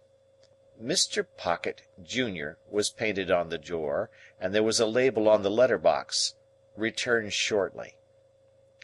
"He hardly thought you'd come so soon," Mr. Wemmick explained. "You don't want me any more?" "No, thank you," said I. "As I keep the cash," Mr. Wemmick observed, "we shall most likely meet pretty often. Good day." "Good day." I put out my hand, and Mr. Wemmick at first looked at it as if he thought I wanted something. Then he looked at me, and said, correcting himself, "To be sure. Yes, you're in the habit of shaking hands."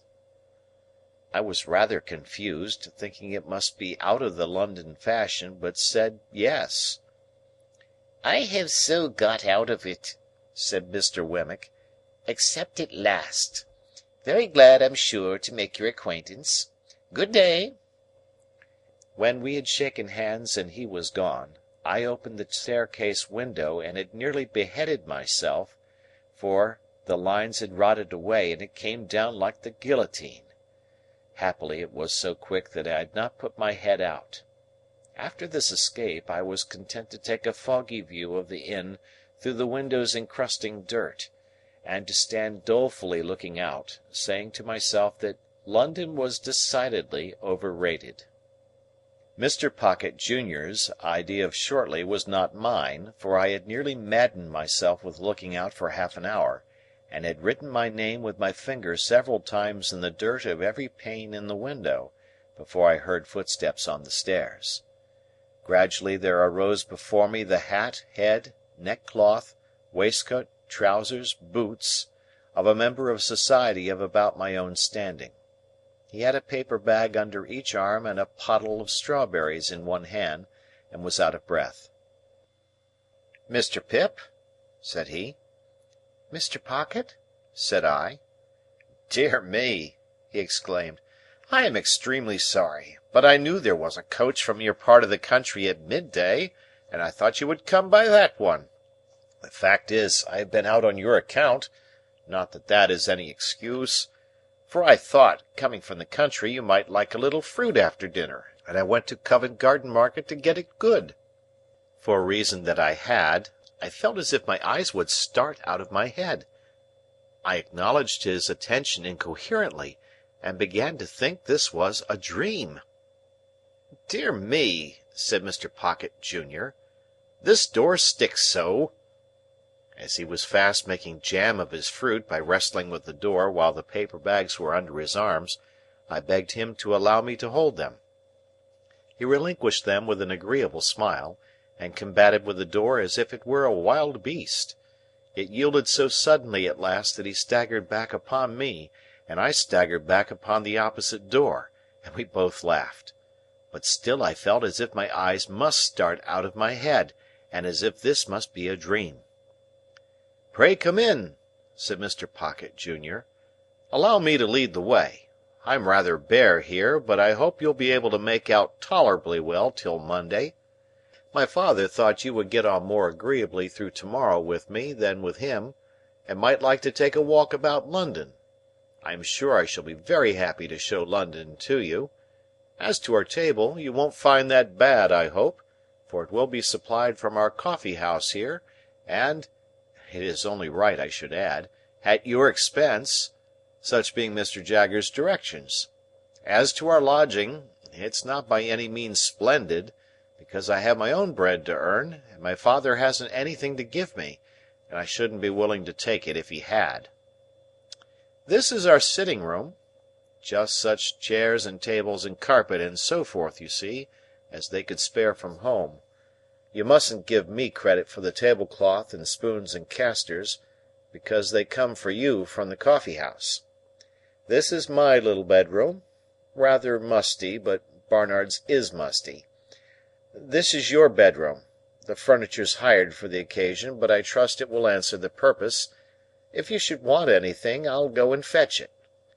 The chambers are retired, and we shall be alone together, but we shan't fight, I dare say.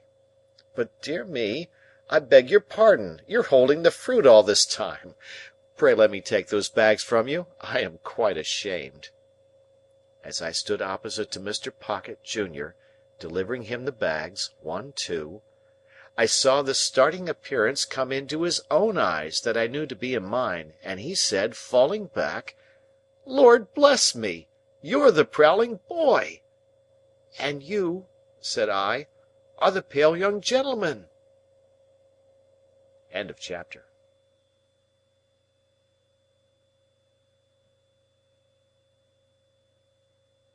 Chapter XXII.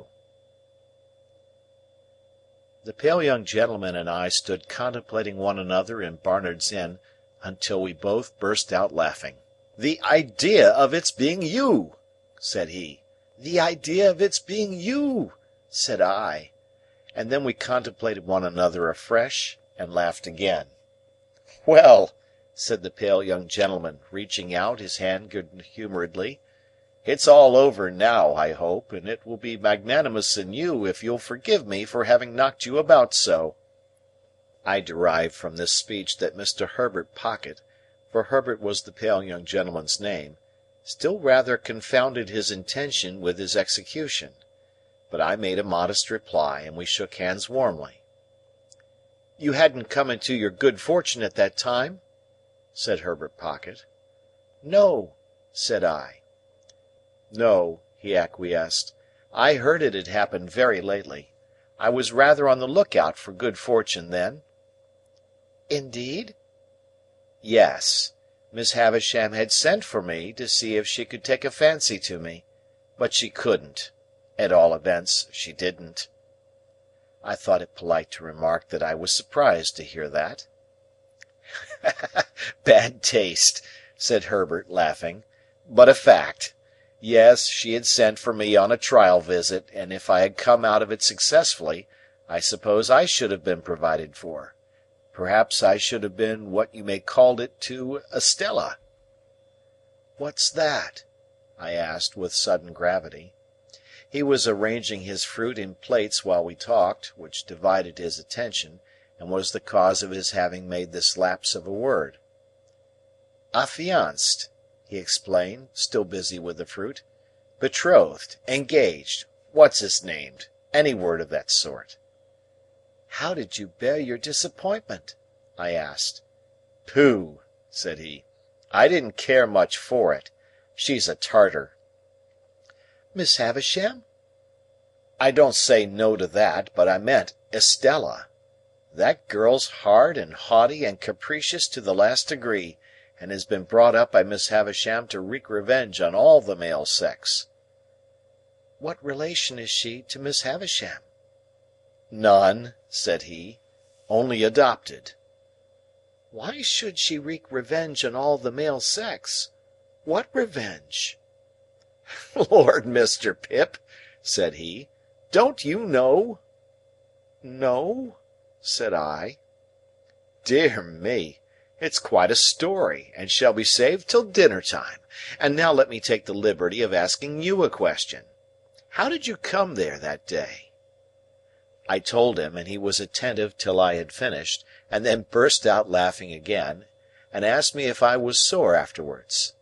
I didn't ask him if he was, for my conviction on that point was perfectly established. Mr. Jaggers is your guardian, I understand? He went on. Yes. You know he is Miss Havisham's man of business and solicitor, and has her confidence when nobody else has. This was bringing me, I felt, towards dangerous ground.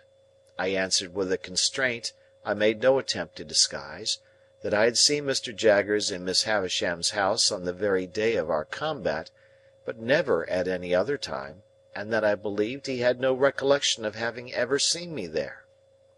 He was so obliging as to suggest my father for your tutor, and he called on my father to propose it. Of course he knew about my father from his connection with Miss Havisham. My father is Miss Havisham's cousin, not that that implies familiar intercourse between them, for he is a bad courtier and will not propitiate her. Herbert Pocket had a frank and easy way with him that was very taking. I had never seen any one then, and I have never seen any one since, who more strongly expressed to me, in every look and tone, a natural incapacity to do anything secret and mean. There was something wonderfully hopeful about his general air, and something that at the same time whispered to me he would never be very successful or rich. I don't know how this was. I became imbued with the notion on that first occasion before we sat down to dinner, but I cannot define by what means. He was still a pale young gentleman, and had a certain conquered languor about him in the midst of his spirits and briskness that did not seem indicative of natural strength. He had not a handsome face, but it was better than handsome, being extremely amiable and cheerful. His figure was a little ungainly, as in the days when my knuckles had taken such liberties with it, but it looked as if it would always be light and young. Whether Mr. Trabb's local work would have sat more gracefully on him than on me, may be a question, but I am conscious that he carried off his rather old clothes much better than I carried off my new suit. As he was so communicative, I felt that reserve on my part would be a bad return unsuited to our years. I therefore told him my small story, and laid stress on my being forbidden to inquire who my benefactor was. I further mentioned that as I had been brought up a blacksmith in a country place, and knew very little of the ways of politeness, I would take it as a great kindness in him if he would give me a hint whenever he saw me at a loss or going wrong. "With pleasure," said he, "though I venture to prophesy that you'll want very few hints. I dare say we shall be often together, and I should like to banish any needless restraint between us. Will you do me the favour to begin at once to call me by my Christian name, Herbert?" I thanked him, and said I would. I informed him in exchange that my Christian name was Philip. "I don't take to Philip," said he, smiling, "for it sounds like a moral boy out of the spelling book, who was so lazy that he fell into a pond, or so fat that he couldn't see out of his eyes, or so avaricious that he locked up his cake till the mice ate it, or so determined to go a bird's nesting that he got himself eaten by bears who lived handy in the neighbourhood. I tell you what I should like. We are so harmonious, and you have been a blacksmith. Would you mind it?" "I shouldn't mind anything that you propose," I answered, "but I don't understand you." "Would you mind Handel for a familiar name? There's a charming piece of music by Handel, called the Harmonious Blacksmith." "I should like it very much." "Then, my dear Handel," said he, turning round as the door opened, "here is the dinner, and I must beg of you to take the top of the table, because the dinner is of your providing." This I would not hear of, so he took the top, and I faced him. It was a nice little dinner, seemed to me then a very Lord Mayor's feast, and it acquired additional relish from being eaten under those independent circumstances, with no old people by, and with London all around us.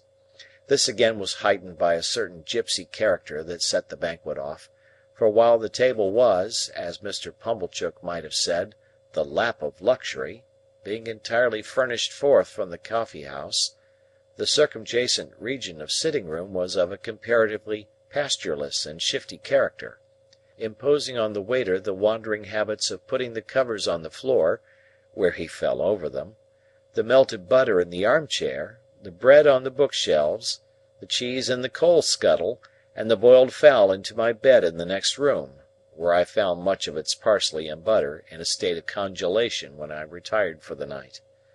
All this made the feast delightful, and when the waiter was not there to watch me, my pleasure was without alloy.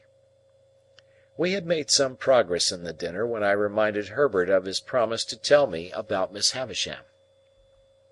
"True," he replied. "I'll redeem it at once. Let me introduce the topic, Handel, by mentioning that in London it is not the custom to put the knife in the mouth, for fear of accidents, and that while the fork is reserved for that use, it is not put further in than necessary. It is scarcely worth mentioning, only it's as well to do as other people do. Also, the spoon is not generally used overhand, but under. This has two advantages. You get at your mouth better, which after all is the object, and you save a good deal of the attitude of opening oysters on the part of the right elbow." He offered these friendly suggestions in such a lively way that we both laughed, and I scarcely blushed. "Now," he pursued, "concerning Miss Havisham. Miss Havisham, you must know, was a spoilt child. Her mother died when she was a baby, and her father denied her nothing. Her father was a country gentleman down in your part of the world, and was a brewer. I don't know why it should be a crack thing to be a brewer, but it is indisputable that while you cannot possibly be genteel and bake, you may be as genteel as never was and brew. You see it every day."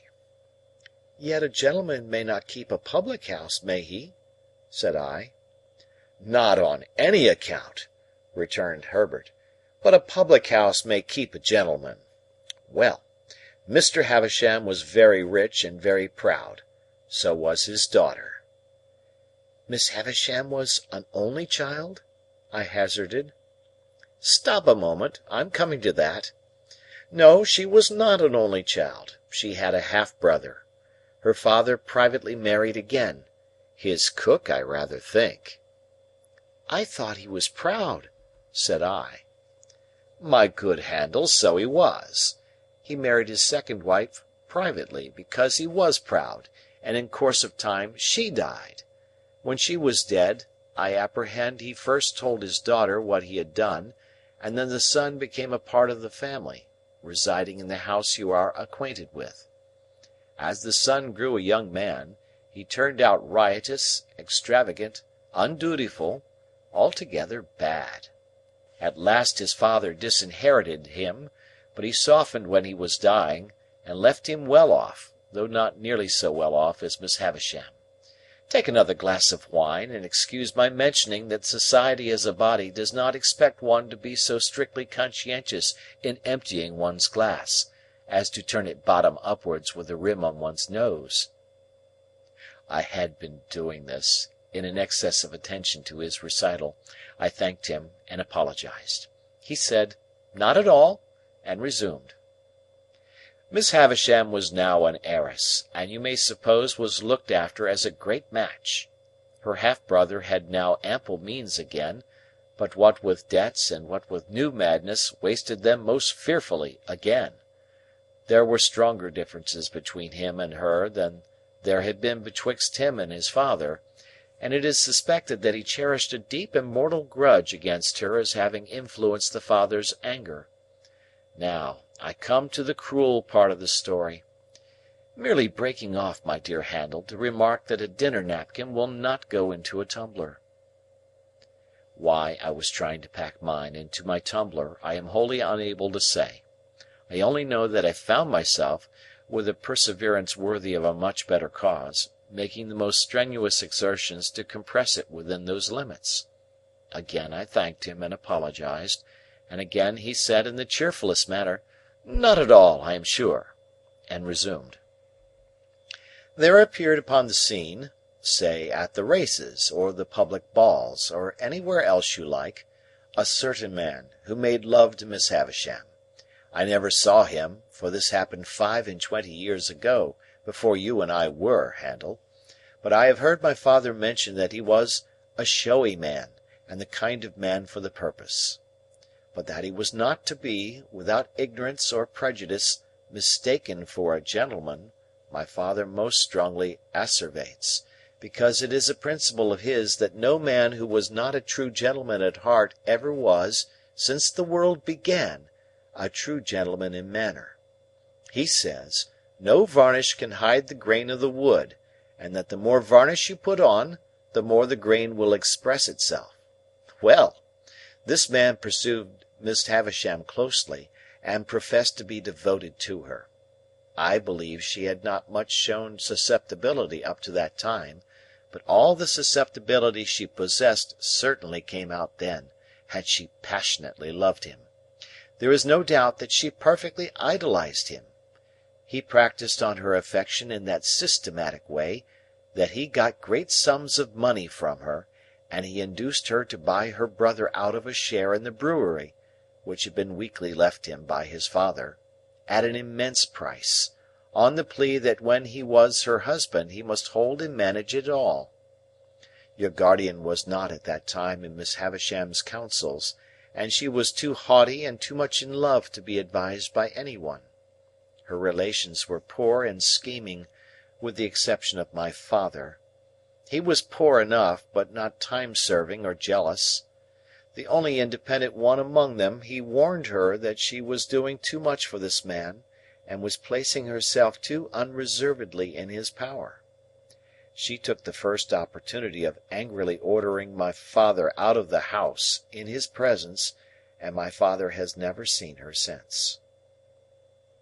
I thought of her having said, "Matthew will come and see me at last when I am laid dead upon that table," and I asked Herbert whether his father was so inveterate against her. "It's not that," said he, "but she charged him, in the presence of her intended husband, with being disappointed in the hope of fawning upon her for his own advancement, and, if he were to go to her now, it would look true, even to him, and even to her. To return to the man, and make an end of him. The marriage day was fixed, the wedding dresses were bought, the wedding tour was planned out, the wedding guests were invited. The day came, but not the bridegroom. he wrote her a letter." "Which she received," I struck in, "when she was dressing for her marriage? At 20 minutes to 9?" "At the hour and minute," said Herbert, nodding, "at which she afterwards stopped all the clocks. What was in it, further than that it most heartlessly broke the marriage off, I can't tell you, because I don't know. When she recovered from a bad illness that she had, she laid the whole place waste, as you have seen it, and she has never since looked upon the light of day." "Is that all the story?" I asked, after considering it. "All I know of it, and indeed I only know so much, through piecing it out for myself, for my father always avoids it, and, even when Miss Havisham invited me to go there, told me no more of it than was absolutely requisite I should understand. But I have forgotten one thing. It has been supposed that the man to whom she gave her misplaced confidence acted throughout in concert with her half-brother, that it was a conspiracy between them, and that they shared the profits." "I wonder he didn't marry her and get all the property," said I. "He may have been married already, and her cruel mortification may have been a part of her half-brother's scheme," said Herbert. "Mind, I don't know that." "What became of the two men?" I asked, after again considering the subject. "They fell into deeper shame and degradation, if there can be deeper, and ruin." "Are they alive now?" "I don't know." "You said just now that Estella was not related to Miss Havisham, but adopted. When adopted?" Herbert shrugged his shoulders. "There has always been an Estella since I have heard of a Miss Havisham. I know no more. And now, Handel," said he, finally throwing off the story, as it were, "there is a perfectly open understanding between us. All that I know about Miss Havisham, you know." "And all that I know," I retorted, "you know." "I fully believe it. So there can be no competition or perplexity between you and me. And as to the condition in which you hold your advancement in life, namely, that you are not to inquire or discuss to whom you owe it, you may be very sure that it will never be encroached upon, or even approached, by me, or by any one belonging to me." In truth, he said this with so much delicacy, that I felt the subject done with, even though I should be under his father's roof for years and years to come. Yet he said it with so much meaning, too, that I felt he as perfectly understood Miss Havisham to be my benefactress, as I understood the fact myself. It had not occurred to me before, that he had led up to the theme for the purpose of clearing it out of our way, but we were so much the lighter and easier for having broached it, that I now perceived this to be the case. We were very gay and sociable, and I asked him, in the course of conversation, what he was. He replied, "A capitalist, an insurer of ships." I suppose he saw me glancing about the room in search of some tokens of shipping or capital, for he added, "in the city." I had grand ideas of the wealth and importance of insurers of ships in the city, and I began to think with awe of having laid a young insurer on his back, blackened his enterprising eye, and cut his responsible head open. But again there came upon me, for my relief, that odd impression that Herbert Pocket would never be very successful or rich. I shall not rest satisfied with merely employing my capital in insuring ships. I shall buy up some good life assurance shares and cut into the direction. I shall also do a little in the mining way. None of these things will interfere with my chartering a few thousand tons on my own account. I think I shall trade," said he, leaning back in his chair, "to the East Indies, for silks, shawls, spices, dyes, drugs, and precious woods. It's an interesting trade." "And the profits are large?" said I. "Tremendous!" said he. I wavered again, and began to think here were greater expectations than my own. "I think I shall trade also," said he, putting his thumbs in his waistcoat pockets, To the West Indies, for sugar, tobacco, and rum. Also to Ceylon, specially for elephants' tusks." "You will want a good many ships," said I. "A perfect fleet," said he.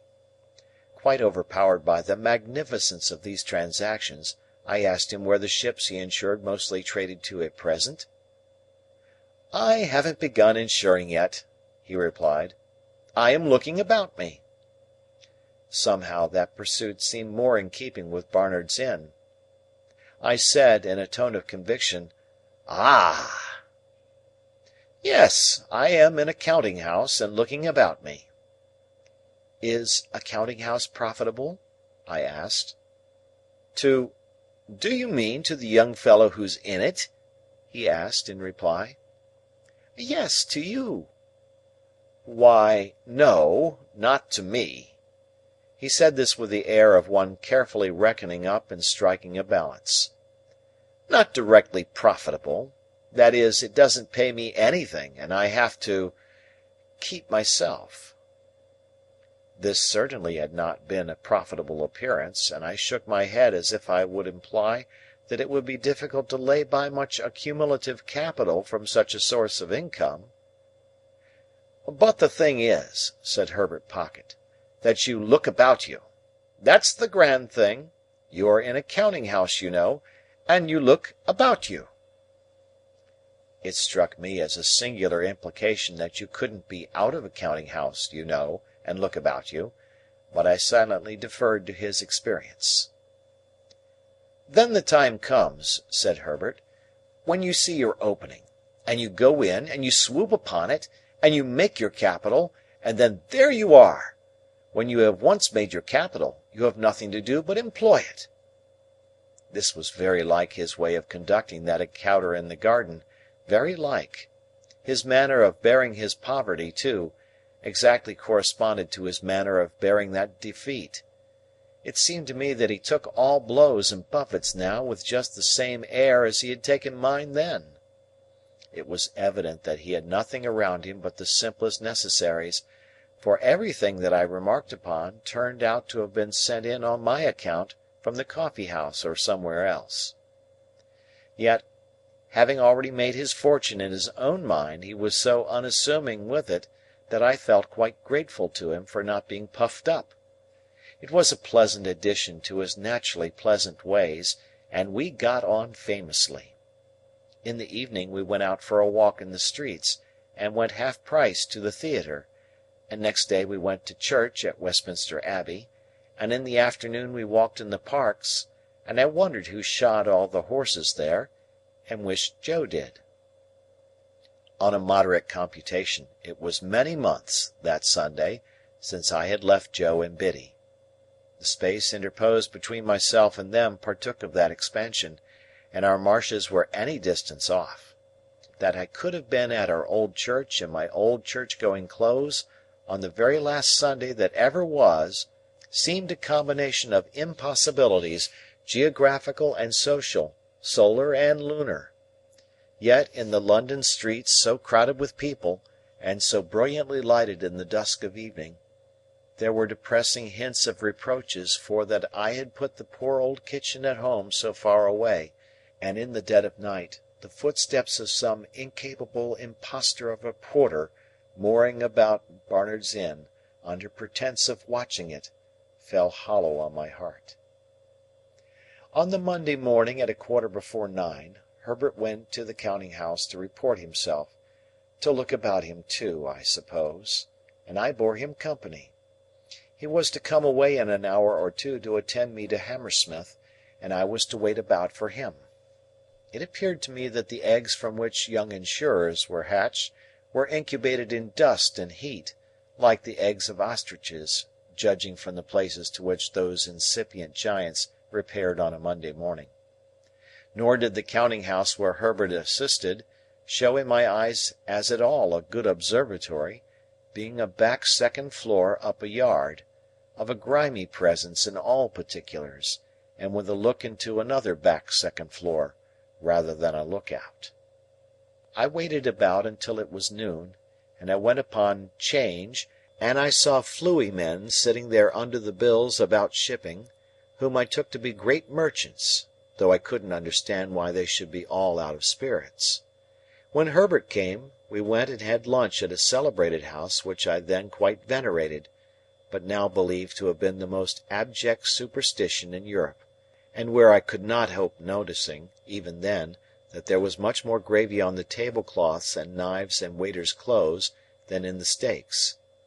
This collation disposed of at a moderate price, considering the grease which was not charged for, we went back to Barnard's Inn and got my little portmanteau, and then took coach for Hammersmith. We arrived there at 2 or 3 o'clock in the afternoon, and had very little way to walk to Mr. Pocket's house. Lifting the latch of a gate, we passed directly into a little garden overlooking the river, where Mr. Pocket's children were playing about.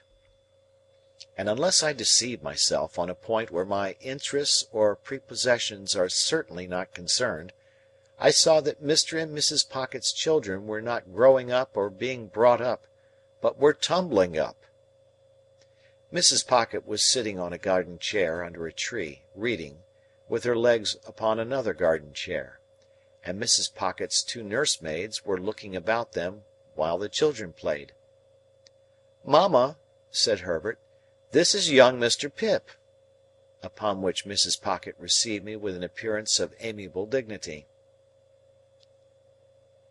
"Master Alick and Miss Jane," cried one of the nurses to 2 of the children, "if you go a bouncing up against them bushes you'll fall over into the river and be drownded, and what'll your pa say then?" At the same time this nurse picked up Mrs. Pocket's handkerchief and said, "If that don't make 6 times you've dropped it, mum." Upon which Mrs. Pocket laughed and said, "Thank you, Flopson," and settling herself in one chair only, resumed her book. Her countenance immediately assumed a knitted and intent expression, as if she had been reading for a week, but before she could have read half a dozen lines, she fixed her eyes upon me and said, "I hope your mamma is quite well?" This unexpected inquiry put me into such a difficulty that I began saying in the absurdest way that if there had been any such person, I had no doubt she would have been quite well, and would have been very much obliged and would have sent her compliments, when the nurse came to my rescue. "Well," she cried, picking up the pocket-handkerchief, "if that don't make 7 times! What are you a-doing of this afternoon, mum?" Mrs. Pocket received her property, at first with a look of unutterable surprise as if she had never seen it before, and then with a laugh of recognition, and said, "Thank you, Flopson," and forgot me, and went on reading. I found, now I had leisure to count them, that there were no fewer than 6 little Pockets present, in various stages of tumbling up. I had scarcely arrived at the total when a 7th was heard, as in the region of air, wailing dolefully. "If there ain't baby!" said Flopson, appearing to think it most surprising. "Make haste up, Millers!" Millers, who was the other nurse, retired into the house, and by degrees the child's wailing was hushed and stopped, as if it were a young ventriloquist with something in its mouth. Mrs. Pocket read all the time, and I was curious to know what the book could be. We were waiting, I suppose, for Mr. Pocket to come out to us. At any rate, we waited there, and so I had an opportunity of observing the remarkable family phenomenon that whenever any of the children strayed near Mrs. Pocket in their play, they always tripped themselves up and tumbled over her, always very much to her momentary astonishment and their own more enduring lamentation. I was at a loss to account for this surprising circumstance, and could not help giving my mind to speculations about it, until by and by Millers came down with the baby, which baby was handed to Flopson, which Flopson was handing it to Mrs. Pocket, when she too went fairly head foremost over Mrs. Pocket, baby and all, and was caught by Herbert and myself. "Gracious me, Flopson!" said Mrs. Pocket, looking off her book for a moment. "Everybody's tumbling." "Gracious you indeed, mum!" returned Flopson, very red in the face. "What have you got there?" I got here, Flopson?" asked Mrs. Pocket. "Why, if it ain't your footstool!" cried Flopson. "And if you keep it under your skirts like that, who's to help tumbling? Here! Take the baby, Mum, and give me your book." Mrs. Pocket acted on the advice, and inexpertly danced the infant a little in her lap, while the other children played about it.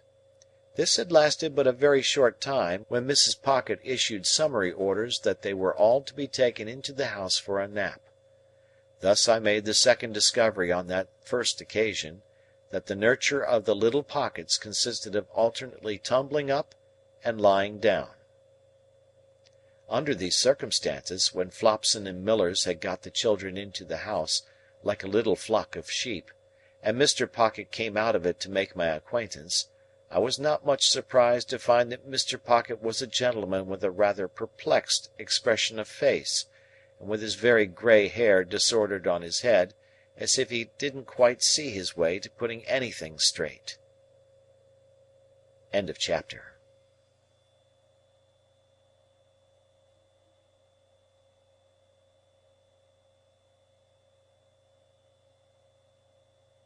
Chapter 23.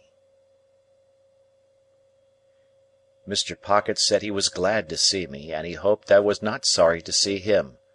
"For I really am not," he added, with his son's smile, "an alarming personage." He was a young-looking man, in spite of his perplexities and his very grey hair, and his manner seemed quite natural. I use the word natural, in the sense of its being unaffected. There was something comic in his distraught way, as though it would have been downright ludicrous but for his own perception that it was very near being so. When he had talked with me a little, he said to Mrs. Pocket, with a rather anxious contraction of his eyebrows, which were black and handsome, "Belinda, I hope you have welcomed Mr. Pip?" And she looked up from her book and said, "Yes." She then smiled upon me in an absent state of mind, and asked me if I had liked the taste of orange-flower water. As the question had no bearing, near or remote, on any foregone or subsequent transaction, I consider it to have been thrown out, like her previous approaches, in general conversational condescension. I found out within a few hours, and may mention at once, that Mrs. Pocket was the only daughter of a certain quite accidental deceased knight, who had invented for himself a conviction that his deceased father would have made a baronet, but for somebody's determined opposition, arising out of entirely personal motives. I forget whose, if I ever knew. The sovereign's, the Prime Minister's, the Lord Chancellor's, the Archbishop of Canterbury's, anybody's. And had tacked himself on to the nobles of the earth in right of this quite superstitious fact. I believe he had been knighted himself for storming the English grammar at the point of the pen, in a desperate address engrossed on vellum, on the occasion of the laying of the first stone of some building or other, and for handing some royal personage either the trowel or the mortar. Be that as it may, he had directed Mrs. Pocket to be brought up from her cradle as one who in the nature of things must marry a title, and who was to be guarded from the acquisition of plebeian domestic knowledge. So successful a watch and ward had been established over the young lady by this judicious parent, that she had grown up highly ornamental, but perfectly helpless and useless. With her character thus happily formed, in the first bloom of her youth she had encountered Mr. Pocket, who was also in the first bloom of youth, and not quite decided whether to mount to the woolsack, or to roof himself in with a mitre. As his doing the one or the other was a mere question of time, he and Mrs. Pocket had taken time by the forelock, when, to judge from its length, it would seem to have wanted cutting, and had married without the knowledge of the judicious parent. The judicious parent, having nothing to bestow or withhold but his blessing, had handsomely settled that dower upon them after a short struggle, and had informed Mr. Pocket that his wife was a treasure for a prince. Mr. Pocket had invested the prince's treasure in the ways of the world ever since, and it was supposed to have brought him in but indifferent interest. Still, Mrs. Pocket was in general the object of a queer sort of respectful pity, because she had not married a title, while Mr. Pocket was the object of a queer sort of forgiving reproach, because he had never got one. Mr. Pocket took me into the house and showed me my room, which was a pleasant one, and so furnished as that I could use it with comfort for my own private sitting-room.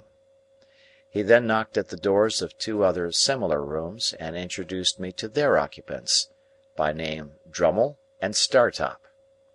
Drummle, an odd-looking young man of a heavy order of architecture, was whistling.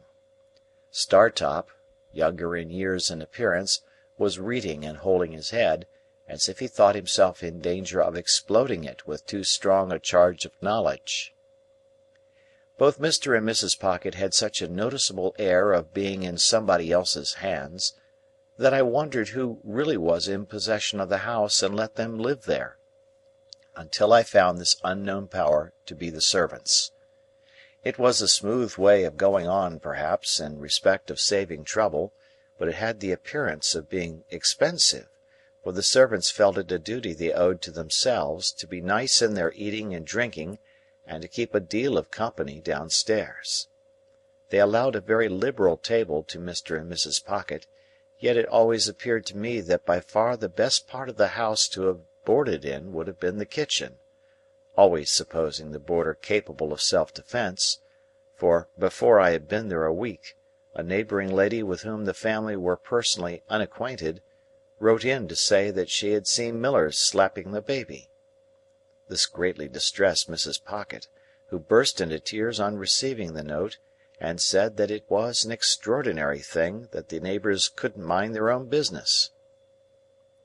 By degrees I learnt, and chiefly from Herbert, that Mr. Pocket had been educated at Harrow and at Cambridge, where he had distinguished himself, but that when he had had the happiness of marrying Mrs. Pocket very early in life, he had impaired his prospects and taken up the calling of a grinder. After grinding a number of dull blades, of whom it was remarkable that their fathers, when influential, were always going to help him to preferment, but always forgot to do it when the blades had left the grindstone, he had wearied of that poor work and had come to London. Here, after gradually failing in loftier hopes, he had read with divers who had lacked opportunities or neglected them, and had refurbished divers others for special occasions, and had turned his acquirements to the account of literary compilation and correction, and on such means, added to some very moderate private resources, still maintained the house I saw. Mr. and Mrs. Pocket had a toady neighbour, a widow lady of that highly sympathetic nature that she agreed with everybody, blessed everybody, and shed smiles and tears on everybody, according to circumstances. This lady's name was Mrs. Coiler, and I had the honour of taking her down to dinner on the day of my installation. She gave me to understand on the stairs that it was a blow to dear Mrs. Pocket that dear Mr. Pocket should be under the necessity of receiving gentlemen to read with him. That did not extend to me, she told me in a gush of love and confidence. At that time I had known her something less than 5 minutes. If they were all like me, it would be quite another thing. "But dear Mr. Pocket," said Mrs. Coiler, "after her early disappointment—not that dear Mr. Pocket was to blame in that—requires so much luxury and elegance." "Yes, ma'am," I said to stop her, for I was afraid she was going to cry. "And she is of so aristocratic a disposition—" "Yes, ma'am," I said again, with the same object as before. "That it is hard," said Mrs. Coiler, "to have dear Mr. Pocket's time and attention diverted from dear Mrs. Pocket." I could not help thinking that it might be harder if the butcher's time and attention were diverted from dear Mrs. Pocket, but I said nothing, and indeed had enough to do in keeping a bashful watch upon my company manners. It came to my knowledge, through what passed between Mrs. Pocket and Drummle while I was attentive to my knife and fork, spoon, glasses, and other instruments of self-destruction, that Drummle, whose Christian name was Bentley, was actually the next heir but one to a baronetcy. It further appeared that the book I had seen Mrs. Pocket reading in the garden was all about titles, and that she knew the exact date at which her grandpapa would have come into the book, if he had ever come at all. Drummle didn't say much, but in his limited way (he struck me as a sulky kind of fellow) he spoke as one of the elect, and recognised Mrs. Pocket as a woman and a sister. No one but themselves and Mrs. Coiler, the toady neighbour, showed any interest in this part of the conversation, and it appeared to me that it was painful to Herbert, but it promised to last a long time, when the page came in with the announcement of a domestic affliction. It was, in effect, that the cook had mislaid the beef. To my unutterable amazement, I now for the first time saw Mr. Pocket relieve his mind by going through a performance that struck me as very extraordinary, but which made no impression on anybody else, and with which I soon became as familiar as the rest. He laid down the carving knife and fork, being engaged in carving at the moment, put his two hands into his disturbed hair, and appeared to make an extraordinary effort to lift himself up by it. When he had done this, and had not lifted himself up at all, he quietly went on with what he was about. Mrs. Coiler then changed the subject, and began to flatter me. I liked it for a few moments, but she flattered me so very grossly that the pleasure was soon over. She had a serpentine way of coming close at me when she pretended to be vitally interested in the friends and localities I had left, which was altogether snaky and fork-tongued, and when she made an occasional bounce upon Startop, who said very little to her, or upon Drummle, who said less, I rather envied them for being on the opposite side of the table. After dinner, the children were introduced, and Mrs. Coiler made admiring comments on their eyes, noses, and legs, a sagacious way of improving their minds. There were 4 little girls and 2 little boys, besides the baby who might have been either, and the baby's next successor who was as yet neither. They were brought in by Flopson and Millers, much as though those 2 non-commissioned officers had been recruiting somewhere for children and had enlisted these, while Mrs. Pocket looked at the young nobles that ought to have been, as if she rather thought she had had the pleasure of inspecting them before, but didn't quite know what to make of them. "Here, give me your fork, Mum, and take the baby," said Flopson. "Don't take it that way, or you'll get its head under the table." Thus advised, Mrs. Pocket took it the other way, and got its head upon the table, which was announced to all present by a prodigious concussion. "Dear, dear, give it me back, Mum," said Flopson. "And Miss Jane, come and dance to baby, do." One of the little girls, a mere mite, who seemed to have prematurely taken upon herself some charge of the others, stepped out of her place by me, and danced to and from the baby until it left off crying and laughed. Then, all the children laughed, and Mr. Pocket, who in the meantime had twice endeavoured to lift himself up by the hair, laughed, and we all laughed and were glad.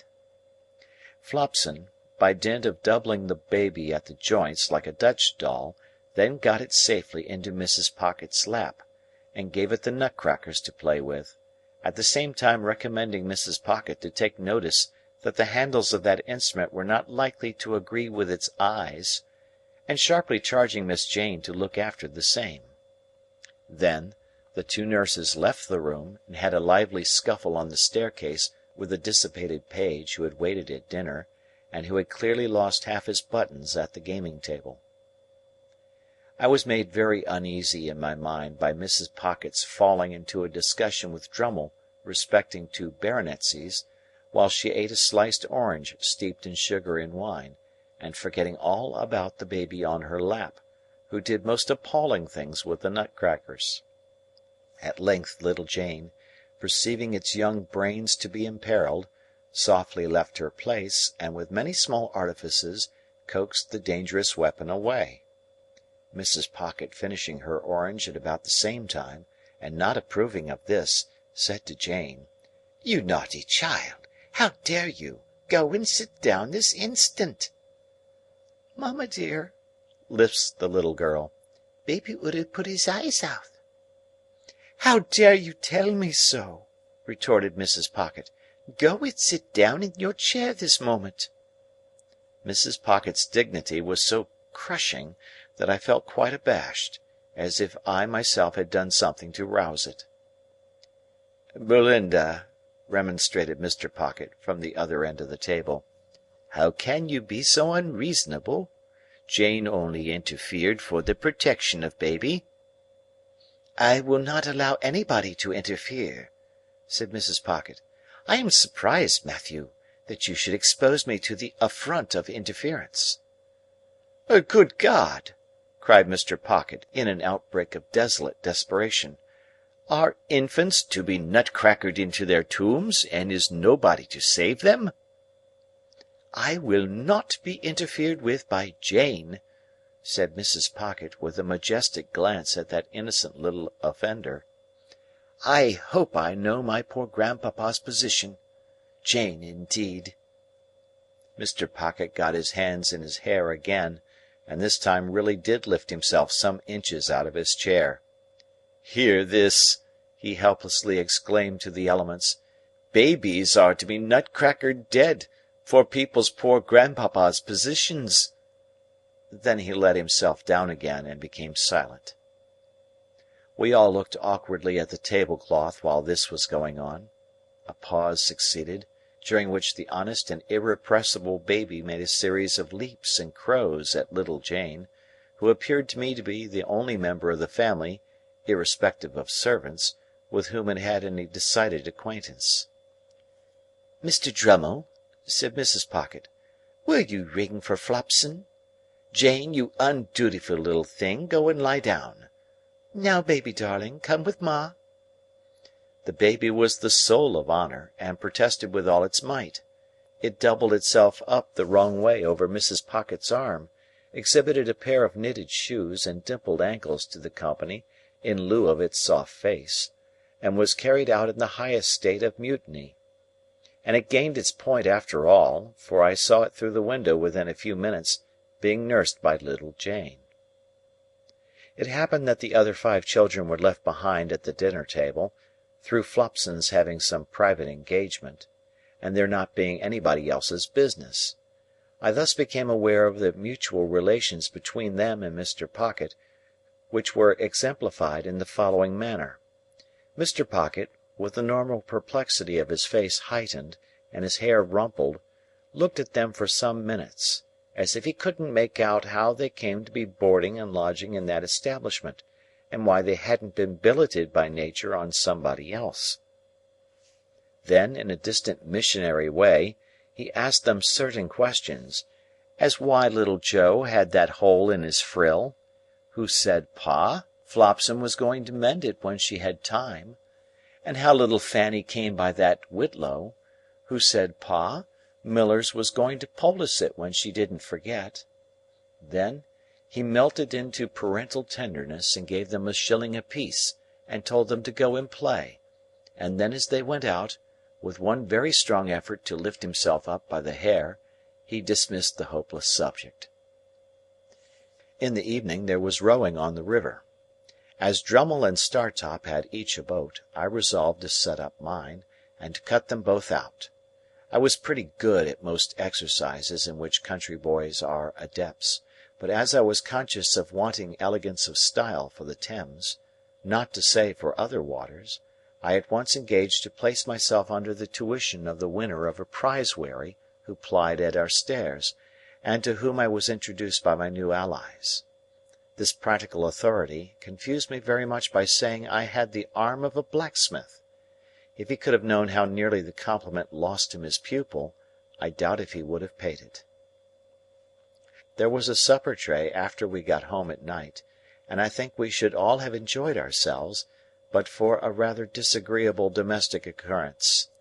Mr. Pocket was in good spirits, when a housemaid came in and said, "If you please, sir, I should wish to speak to you." "Speak to your master?" said Mrs. Pocket, whose dignity was roused again. "How can you think of such a thing? Go and speak to Flopson, or speak to me at some other time." "Begging your pardon, ma'am," returned the housemaid, "I should wish to speak at once, and to speak to master."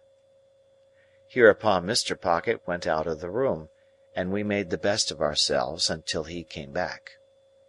"This is a pretty thing, Belinda," said Mr. Pocket, returning with a countenance expressive of grief and despair. "Here's the cook lying insensibly drunk on the kitchen floor, with a large bundle of fresh butter made up in the cupboard ready to sell for grease." Mrs. Pocket instantly showed such amiable emotion, and said, "This is that odious Sophia's doing." "What do you mean, Belinda?" demanded Mr. Pocket. "Sophia has told you," said Mrs. Pocket. "Did I not see her with my own eyes, and hear her with my own ears, come into the room just now and ask to speak to you?"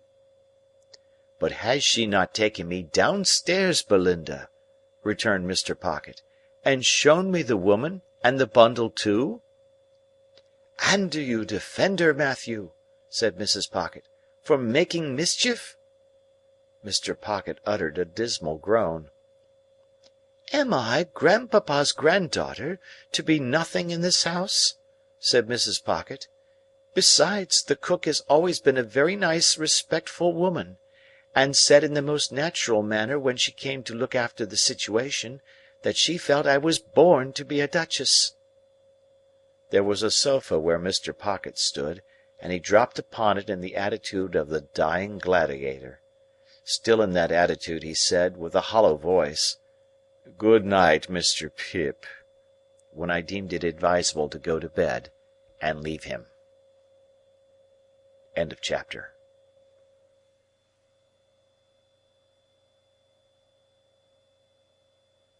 Chapter 24.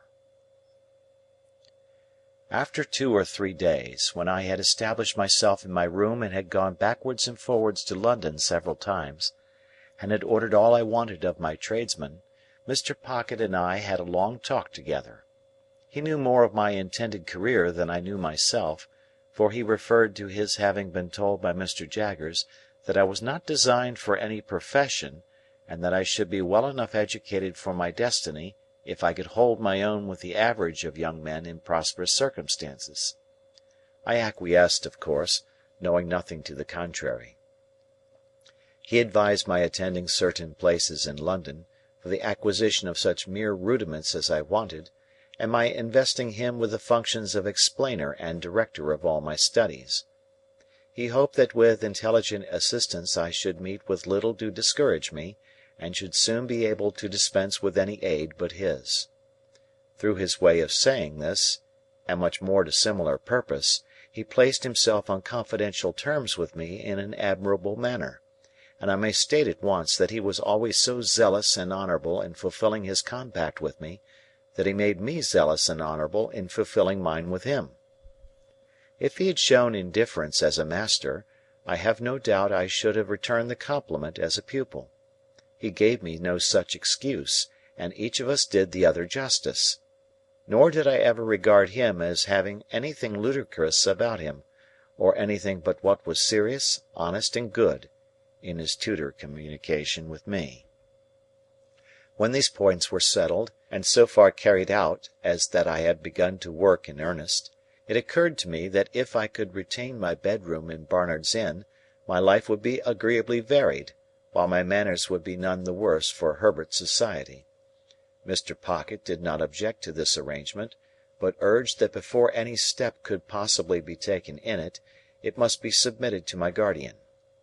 I felt that this delicacy arose out of the consideration that the plan would save Herbert some expense, so I went off to Little Britain and imparted my wish to Mr. Jaggers. "If I could buy the furniture now hired for me," said I, "and 1 or 2 other little things, I should be quite at home there." "Go it!" said Mr. Jaggers, with a short laugh. "I told you you'd get on. Well, how much do you want?" I said I didn't know how much. "Come," retorted Mr. Jaggers, "how much? £50?" "Oh, not nearly so much." "£5?" said Mr. Jaggers. This was such a great fall that I said in discomfiture, "Oh, more than that." More than that, eh? retorted Mr. Jaggers, lying in wait for me, with his hands in his pockets, his head on one side, and his eyes on the wall behind me. How much more? It is so difficult to fix a sum, said I, hesitating. Come, said Mr. Jaggers, let's get at it. Twice 5, will that do? 3 times 5, will that do? 4 times 5, will that do? I said I thought that would do handsomely. 4 times 5 will do handsomely, will it? said Mr. Jaggers, knitting his brow. Now, what do you make of 4 times 5? What do I make of it? Ah, said Mr. Jaggers, how much? I suppose you make it £20, said I, smiling. Never mind what I make it, my friend, observed Mr. Jaggers, with a knowing and contradictory toss of his head. I want to know what you make it. £20, of course. Wemmick, said Mr. Jaggers, opening his office door, take Mr. Pip's written order and pay him £20.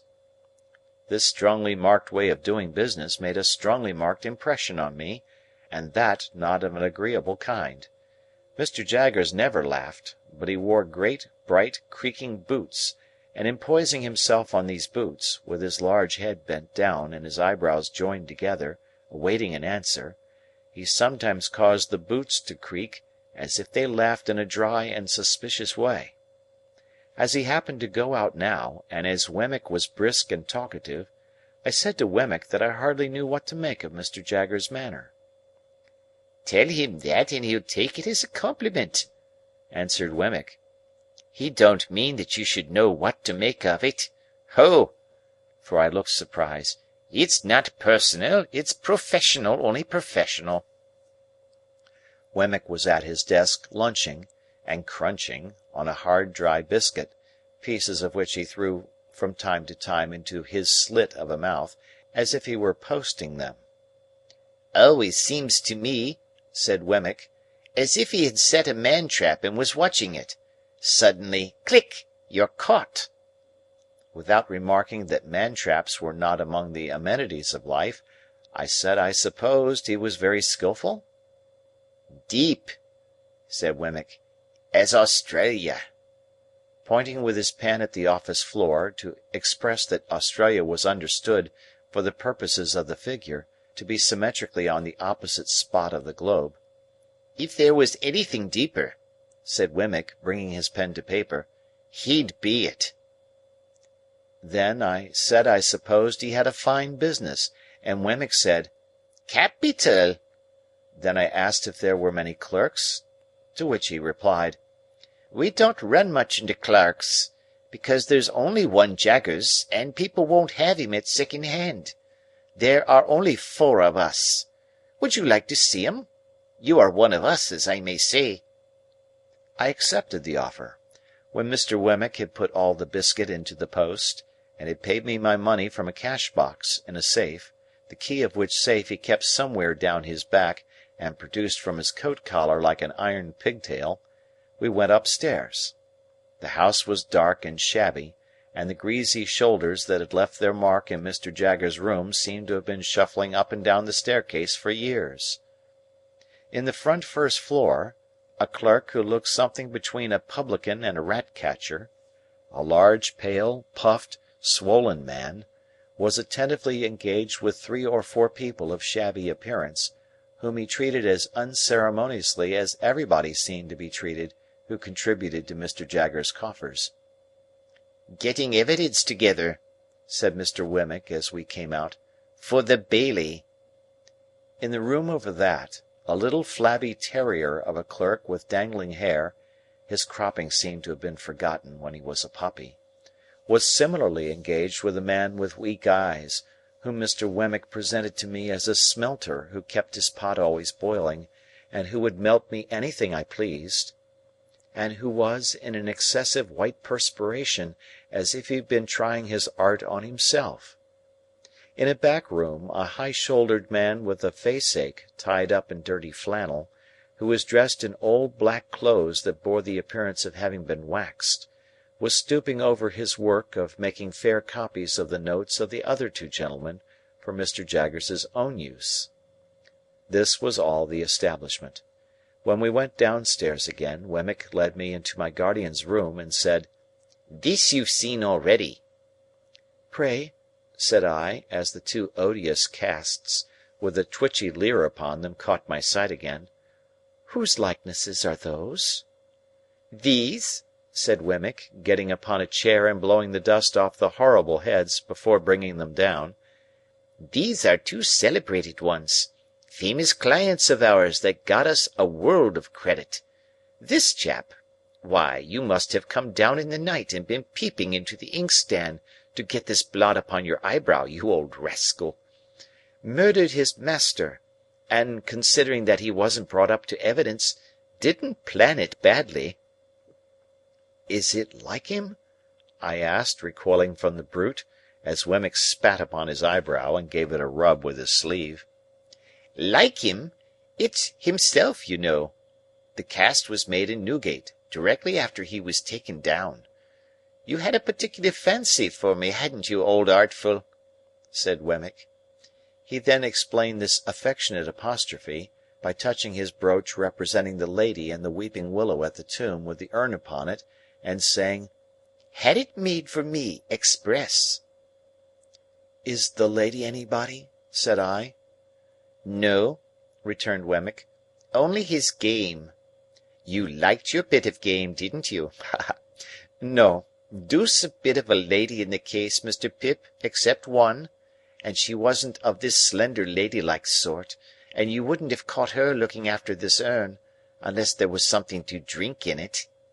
Wemmick's attention being thus directed to his brooch, he put down the cast and polished the brooch with his pocket-handkerchief. "Did that other creature come to the same end?" I asked. "He has the same look." "You're right," said Wemmick. "It's the genuine look. Much as if one nostril was caught up with a horsehair and a little fish-hook. Yes, he came to the same end. Quite the natural end here, I assure you. He forged wills, this blade did, if he didn't also put the supposed testators to sleep too. You were a gentlemanly cove, though." Mr. Wemmick was again apostrophising. "And you said you could write Greek. Yah, bounceable! What a liar you were! Ha! I never met such a liar as you."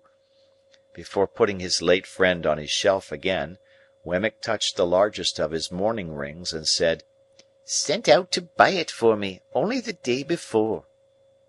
While he was putting up the other cast and coming down from the chair, the thought crossed my mind that all his personal jewellery was derived from like sources.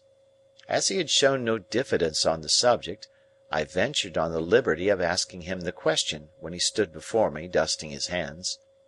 "Oh yes," he returned, "these are all gifts of that kind. One brings another, you see, that's the way of it. I always take 'em. They're curiosities, and they're property. They may not be worth much, but, after all, they're property and portable. It don't signify to you, with your brilliant look-out, but as to myself, my guiding star always is, get hold of portable property." When I had rendered homage to this light, he went on to say, in a friendly manner, "If at any odd time when you have nothing better to do, you wouldn't mind coming over to see me at Walworth, I could offer you a bed, and I should consider it an honour. I have not much to show you, but such 2 or 3 curiosities as I have got you might like to look over, and I am fond of a bit of a garden and a summer-house." I said I should be delighted to accept his hospitality. "Thank'ee," said he. "Then we'll consider that it's to come off, when convenient to you. Have you dined with Mr. Jaggers yet?" "Not yet." "Well," said Wemmick, "he'll give you wine, and good wine. I'll give you punch, and not bad punch. And now I'll tell you something. When you go to dine with Mr. Jaggers, look at his housekeeper." "Shall I see something very uncommon?" "Well, said Wemmick. "You'll see a wild beast tamed. Not so very uncommon, you'll tell me. I reply, that depends on the original wildness of the beast, and the amount of taming. It won't lower your opinion of Mr. Jaggers's powers. Keep your eye on it." I told him I would do so, with all the interest and curiosity that his preparation awakened. As I was taking my departure, he asked me if I would like to devote 5 minutes to seeing Mr. Jaggers at it. For several reasons, and not least because I didn't clearly know what Mr. Jaggers would be found to be at, I replied in the affirmative. We dived into the city, and came up in a crowded police court, where a blood relation, in the murderous sense, of the deceased, with a fanciful taste in brooches, was standing at the bar, uncomfortably chewing something, while my guardian had a woman under examination or cross-examination, I don't know which, and was striking her and the bench and everybody present with awe. If anybody, of whatsoever degree, said a word that he didn't approve of, he instantly required to have it taken down. If anybody wouldn't make an admission, he said, "I'll have it out of you." And if anybody made an admission, he said, "Now I have got you." The magistrate shivered under a single bite of his finger. Thieves and thief-takers hung in dread rapture on his words, and shrank when a hair of his eyebrows turned in their direction. Which side he was on I couldn't make out, for he seemed to me to be grinding the whole place in a mill. I only know that when I stole out on tiptoe, he was not on the side of the bench, for he was making the legs of the old gentleman who presided quite convulsive under the table, by his denunciations of his conduct as the representative of British law and justice in that chair that day. End of chapter.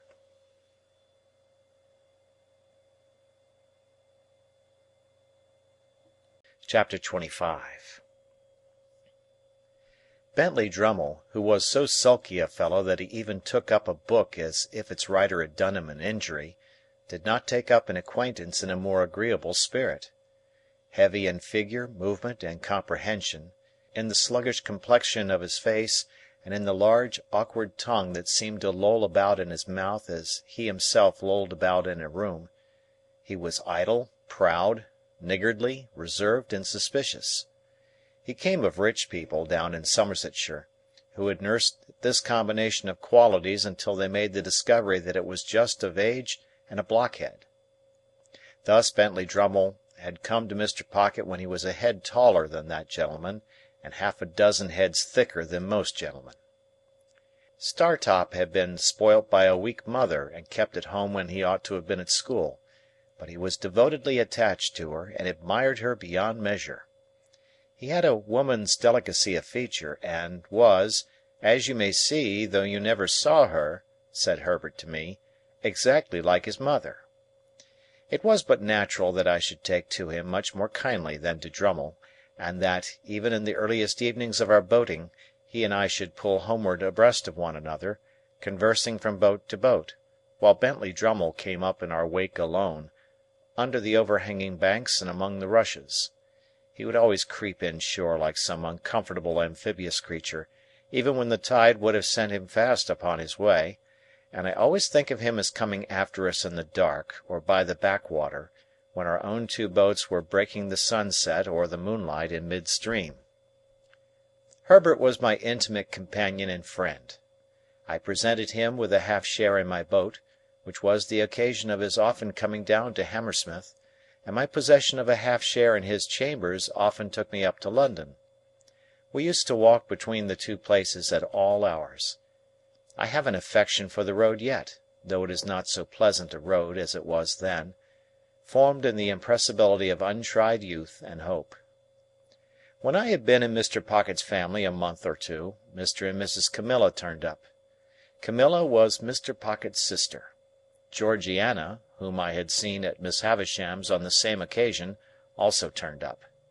She was a cousin, an indigestive single woman, who called her rigidity religion, and her liver love. These people hated me with the hatred of cupidity and disappointment. As a matter of course, they fawned upon me in my prosperity with the basest meanness.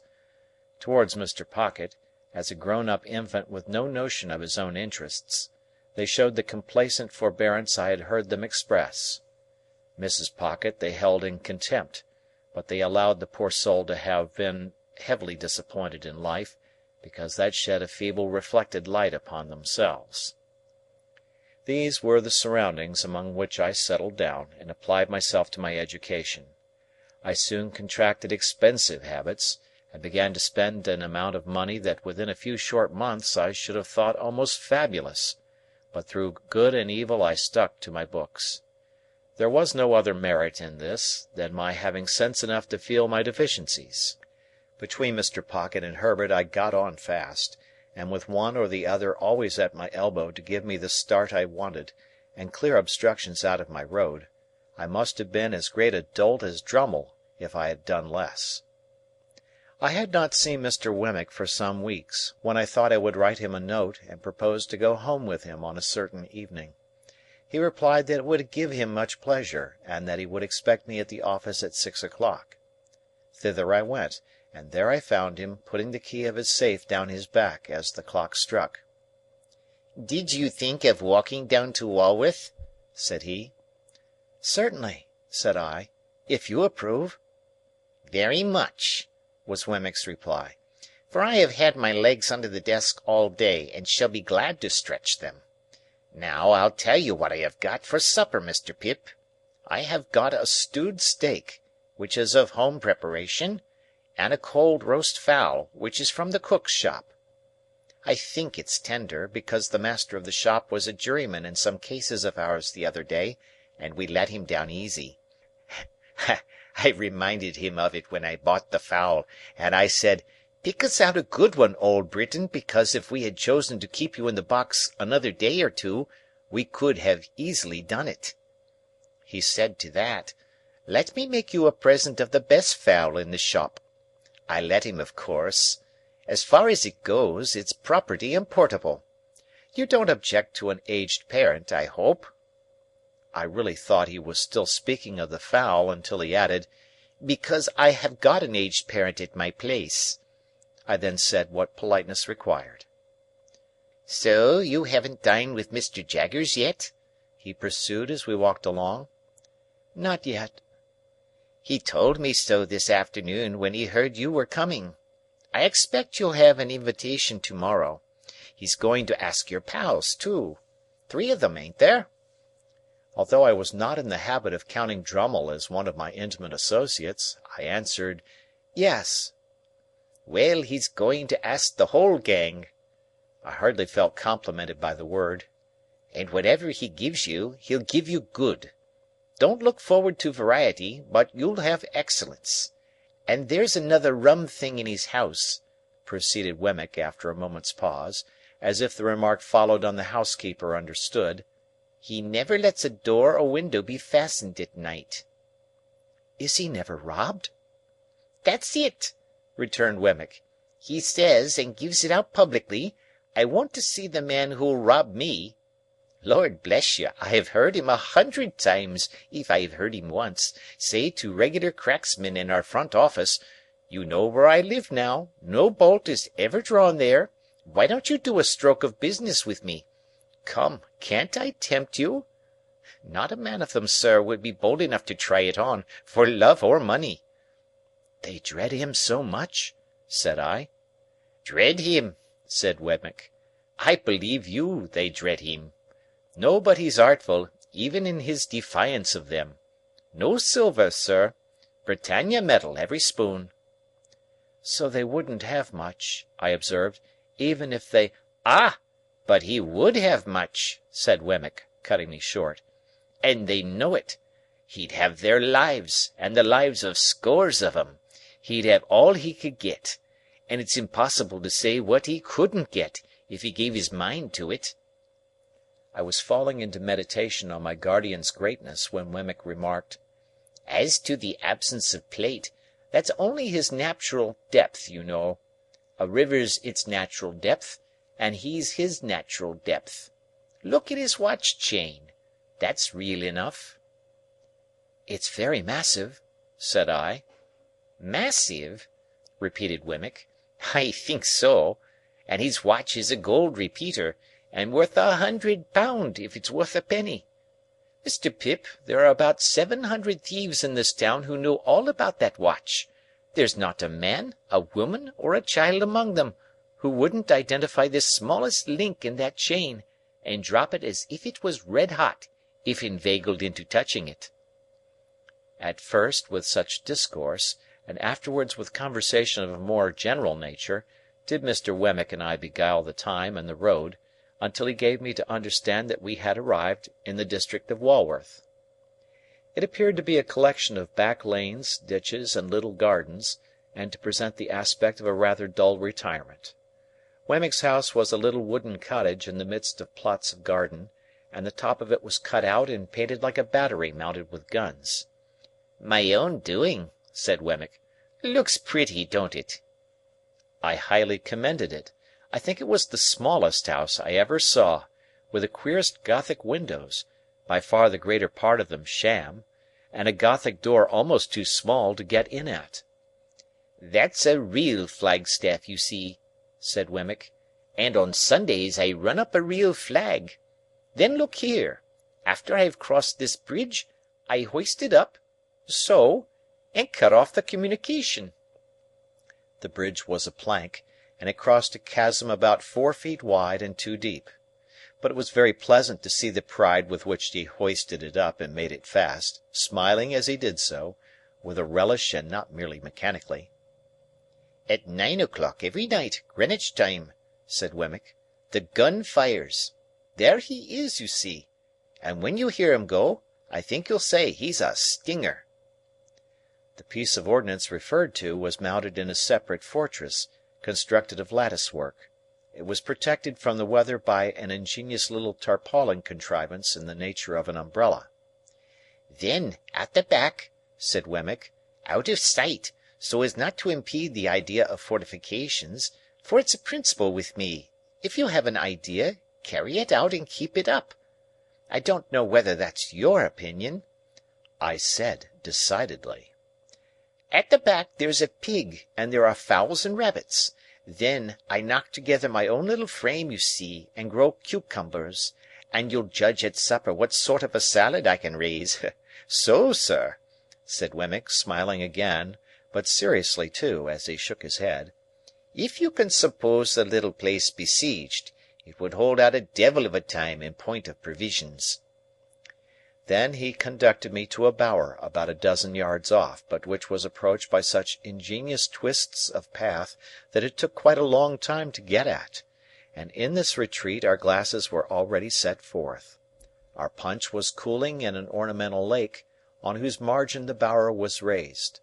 This piece of water, with an island in the middle which might have been the salad for supper, was of a circular form, and he had constructed a fountain in it, which, when you set a little mill going and took a cork out of a pipe, played to that powerful extent that it made the back of your hand quite wet. "I am my own engineer, and my own carpenter, and my own plumber, and my own gardener, and my own jack-of-all-trades," said Wemmick, in acknowledging my compliments. "Well, it's a good thing, you know. It brushes the Newgate cobwebs away, and pleases the aged. You wouldn't mind being at once introduced to the aged, would you? It wouldn't put you out?" I expressed the readiness I felt, and we went into the castle. There we found, sitting by a fire, a very old man in a flannel coat, clean, cheerful, comfortable, and well cared for, but intensely deaf. "Well, aged parent," said Wemmick, shaking hands with him in a cordial and jocose way, "how am you?" "All right, John, all right," replied the old man. "Here's Mr. Pip, aged parent," said Wemmick, "and I wish you could hear his name. Nod away at him, Mr. Pip, that's what he likes. Nod away at him, if you please, like winking." "This is a fine place of my son's, sir," cried the old man, while I nodded as hard as I possibly could. "This is a pretty pleasure ground, sir. This spot, and these beautiful works upon it ought to be kept together by the nation after my son's time, for the people's enjoyment." "You're as proud of it as Punch, ain't you, Aged?" said Wemmick, contemplating the old man, with his hard face really softened. "There's a nod for you," giving him a tremendous one. "There's another for you," giving him a still more tremendous one.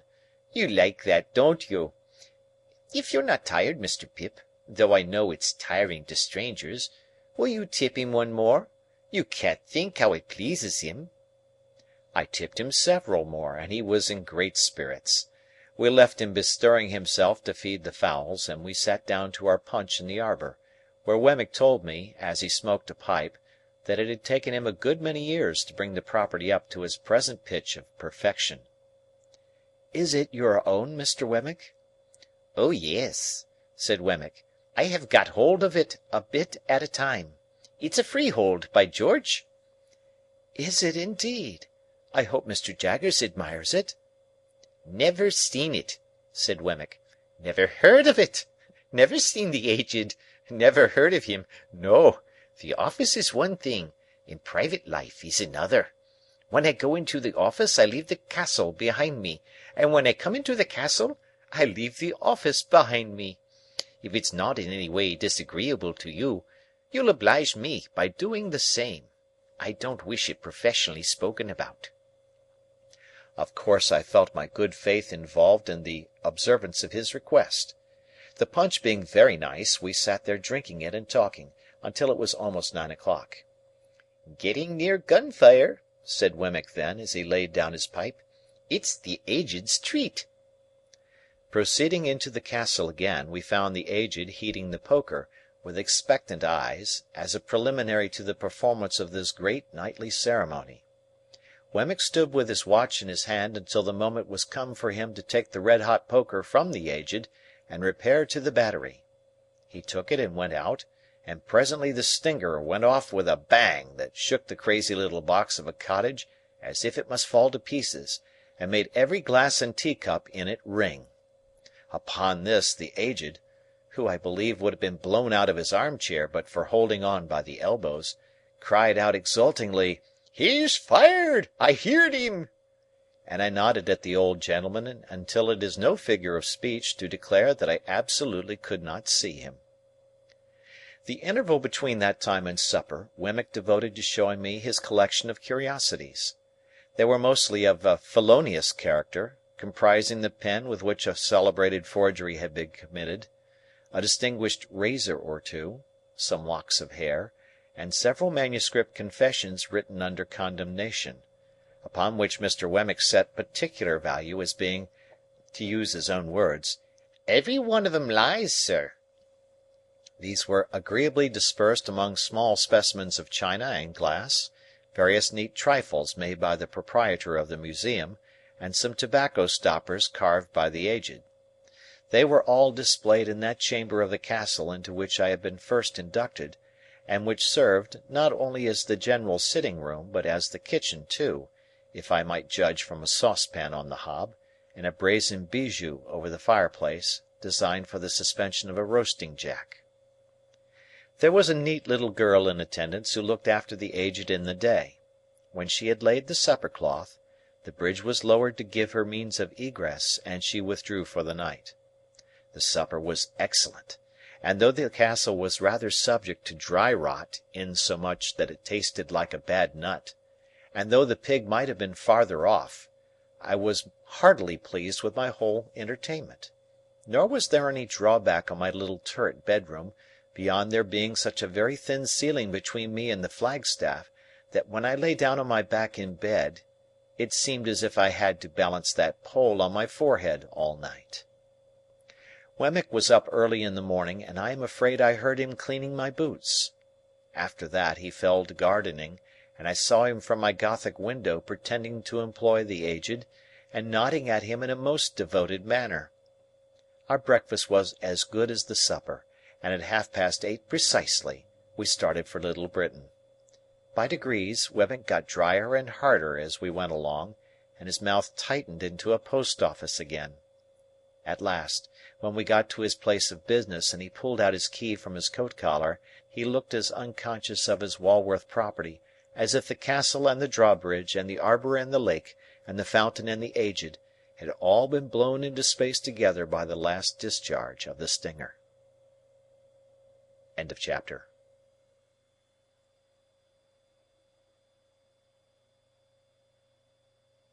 Chapter 26. It fell out as Wemmick had told me it would, that I had an early opportunity of comparing my guardian's establishment with that of his cashier and clerk. My guardian was in his room, washing his hands with his scented soap, when I went into the office from Walworth, and he called me to him, and gave me the invitation for myself and friends which Wemmick had prepared me to receive. "No ceremony," he stipulated, "and no dinner dress, and say to-morrow." I asked him where we should come to, for I had no idea where he lived, and I believe it was in his general objection to make anything like an admission that he replied, "Come here, and I'll take you home with me." I embraced this opportunity of remarking that he washed his clients off as if he were a surgeon or a dentist. He had a closet in his room, fitted up for the purpose, which smelt of the scented soap like a perfumer's shop. It had an unusually large jack-towel on a roller inside the door, and he would wash his hands, and wipe them and dry them all over his towel, whenever he came in from a police court or dismissed a client from his room. When I and my friends repaired to him at 6 o'clock next day, he seemed to have been engaged on a case of a darker complexion than usual, for we found him with his head butted into this closet, not only washing his hands, but laving his face and gargling his throat. And even when he had done all that, and had gone all round the jack-towel, he took out his penknife and scraped the case out of his nails before he put his coat on. There were some people slinking about as usual when we passed out into the street, who were evidently anxious to speak with him, but there was something so conclusive in the halo of scented soap which encircled his presence, that they gave it up for that day. As we walked along westward, he was recognized ever and again by some face in the crowd of the streets, and whenever that happened he talked louder to me, but he never otherwise recognized anybody, or took notice that anybody recognized him. He conducted us to Gerrard Street, Soho, to a house on the south side of that street. Rather a stately house of its kind, but dolefully in want of painting, and with dirty windows. He took out his key and opened the door, and we all went into a stone hall, bare, gloomy, and little used. So, up a dark brown staircase into a series of 3 dark brown rooms on the first floor. There were carved garlands on the panelled walls, and as he stood among them giving us welcome, I know what kind of loops I thought they looked like. Dinner was laid in the best of these rooms. The second was his dressing-room, the third his bedroom. He told us that he held the whole house, but rarely used more of it than we saw. The table was comfortably laid, no silver in the service of course, and at the side of his chair was a capacious dumb-waiter, with a variety of bottles and decanters on it, and 4 dishes of fruit for dessert. I noticed throughout that he kept everything under his own hand and distributed everything himself. There was a bookcase in the room. I saw from the backs of the books that they were about evidence, criminal law, criminal biography, trials, acts of Parliament, and such things. The furniture was all very solid and good, like his watch-chain. It had an official look, however, and there was nothing merely ornamental to be seen. In a corner was a little table of papers with a shaded lamp, so that he seemed to bring the office home with him in that respect too, and to wheel it out of an evening and fall to work. As he had scarcely seen my 3 companions until now, for he and I had walked together, he stood on the hearth-rug, after ringing the bell, and took a searching look at them. To my surprise he seemed at once to be principally if not solely interested in Drummle. "Pip," said he, putting his large hand on my shoulder, and moving me to the window, "I don't know one from the other. Who's the spider?" "The spider?" said I. "The blotchy, sprawly, sulky fellow." "That's Bentley Drummle," I replied. "The one with the delicate face is Startop." Not making the least account of "the one with the delicate face," he returned, "Bentley Drummle is his name, is it? I like the look of that fellow." He immediately began to talk to Drummle, not at all deterred by his replying in his heavy reticent way, but apparently led on by it to screw discourse out of him. I was looking at the two, when there came between me and them the housekeeper, with the first dish for the table. She was a woman of about 40, I supposed, but I may have thought her younger than she was. Rather tall, of a lithe, nimble figure, extremely pale, with large faded eyes, and a quantity of streaming hair.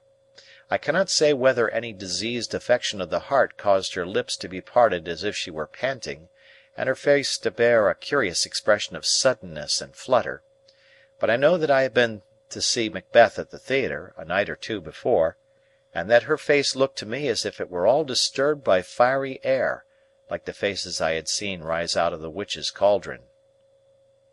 She set the dish on, touched my guardian quietly on the arm with a finger to notify that dinner was ready, and vanished. We took our seats at the round table, and my guardian kept Drummle on one side of him, while Startop sat on the other. It was a noble dish of fish that the housekeeper had put on table, and we had a joint of equally choice mutton afterwards, and then an equally choice bird. Sauces, wines, all the accessories we wanted, and all of the best, were given out by our host from his dumb-waiter, and when they had made the circuit of the table he always put them back again. Similarly, he dealt us clean plates and knives and forks for each course, and dropped those just disused into 2 baskets on the ground by his chair. No other attendant than the housekeeper appeared. She set on every dish, and I always saw in her face a face rising out of the cauldron. Years afterwards, I made a dreadful likeness of that woman, by causing a face that had no other natural resemblance to it than it derived from flowing hair to pass behind a bowl of flaming spirits in a dark room. Induced to take particular notice of the housekeeper, both by her own striking appearance and by Wemmick's preparation, I observed that whenever she was in the room she kept her eyes attentively on my guardian, and that she would remove her hands from any dish she put before him, hesitatingly, as if she dreaded his calling her back, and wanted him to speak when she was nigh, if he had anything to say. I fancied that I could detect in his manner a consciousness of this, and a purpose of always holding her in suspense. Dinner went off gaily, and although my guardian seemed to follow rather than originate subjects, I knew that he wrenched the weakest part of our dispositions out of us.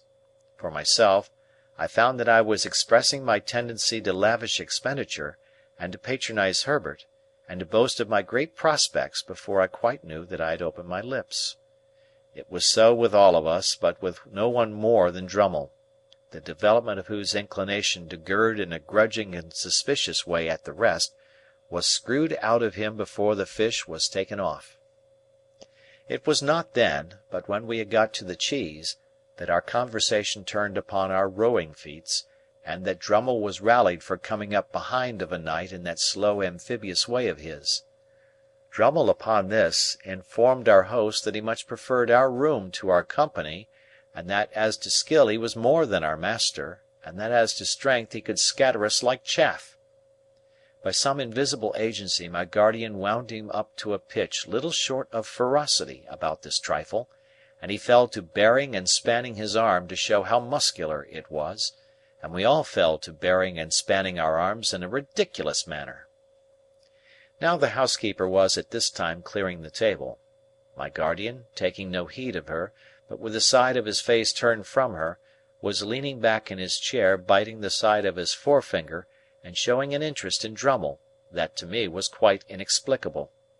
Suddenly he clapped his large hand on the housekeeper's like a trap, as she stretched it across the table. So suddenly and smartly did he do this, that we all stopped in our foolish contention. "If you talk of strength," said Mr. Jaggers, "I'll show you a wrist. Molly, let them see your wrist." Her entrapped hand was on the table, but she had already put her other hand behind her waist. "Master," she said in a low voice, with her eyes attentively and entreatingly fixed upon him, "don't." "I'll show you a wrist," repeated Mr. Jaggers, with an immovable determination to show it. Molly, let them see your wrist." "Master," she again murmured, "please." "Molly," said Mr. Jaggers, not looking at her, but obstinately looking at the opposite side of the room, "let them see both your wrists. Show them. Come." he took his hand from hers and turned that wrist up on the table. She brought her other hand from behind her and held the two out side by side. The last wrist was much disfigured, deeply scarred, and scarred across and across. When she held her hands out, she took her eyes from Mr. Jaggers and turned them watchfully on every one of the rest of us in succession. "There's power here," said Mr. Jaggers, coolly tracing out the sinews with his forefinger. "Very few men have the power of wrist that this woman has. It's remarkable what mere force of grip there is in these hands. I have had occasion to notice many hands, but I never saw stronger in that respect, man's or woman's, than these." While he said these words in a leisurely, critical style, she continued to look at every one of us in regular succession as we sat. The moment he ceased, she looked at him again. "That'll do, Molly," said Mr. Jaggers, giving her a slight nod. "You have been admired and can go." She withdrew her hands and went out of the room, and Mr. Jaggers, putting the decanters on from his dumb-waiter, filled his glass and passed round the wine. "At 9:30, gentlemen," said he, "we must break up. Pray make the best use of your time. I am glad to see you all. Mr. Drummle, I drink to you." If his object in singling out Drummle was to bring him out still more, it perfectly succeeded. In a sulky triumph, Drummle showed his morose depreciation of the rest of us in a more and more offensive degree, until he became downright intolerable. Through all his stages, Mr. Jaggers followed him with the same strange interest. He actually seemed to serve as a zest to Mr. Jaggers' wine. In our boyish want of discretion, I dare say we took too much to drink, and I know we talked too much. We became particularly hot upon some boorish sneer of Drummle's, to the effect that we were too free with our money. It led to my remarking, with more zeal than discretion, that it came with a bad grace from him, to whom Startop had lent money in my presence but a week or so before. "Well," retorted Drummle, "he'll be paid." "I don't mean to imply that he won't," said I, "but it might make you hold your tongue about us and our money, I should think." "You should think," retorted Drummle. "O Lord!" "I dare say," I went on, meaning to be very severe, "that you wouldn't lend money to any of us if we wanted it." "You are right," said Drummle. "I wouldn't lend one of you a sixpence. I wouldn't lend anybody a sixpence." "Rather mean to borrow under those circumstances, I should say." "You should say," repeated Drummle. "O Lord!" This was so very aggravating, the more especially as I found myself making no way against his surly obtuseness, that I said, disregarding Herbert's efforts to check me, "Come, Mr. Drummle, since we are on the subject, I'll tell you what passed between Herbert here and me when you borrowed that money." "I don't want to know what passed between Herbert there and you," growled Drummle, and I think he added in a lower growl that we might both go to the devil and shake ourselves. "I'll tell you, however," said I, "whether you want to know or not. We said that as you put it in your pocket very glad to get it, you seemed to be immensely amused at his being so weak as to lend it." Drummle laughed outright, and sat laughing in our faces, with his hands in his pockets and his round shoulders raised, plainly signifying that it was quite true, and that he despised us as asses all. Hereupon Startop took him in hand, though with a much better grace than I had shown, and exhorted him to be a little more agreeable. Startop being a lively, bright young fellow, and Drummle being the exact opposite, the latter was always disposed to resent him as a direct personal affront. He now retorted in a coarse, lumpish way, and Startop tried to turn the discussion aside with some small pleasantry that made us all laugh. Resenting this little success more than anything, Drummle, without any threat or warning, pulled his hands out of his pockets, dropped his round shoulders, swore, took up a large glass, and would have flung it at his adversary's head, but for our entertainers dexterously seizing it at the instant when it was raised for that purpose. "Gentlemen," said Mr. Jaggers, deliberately putting down the glass, and hauling out his gold repeater by its massive chain, "I am exceedingly sorry to announce that it's 9:30.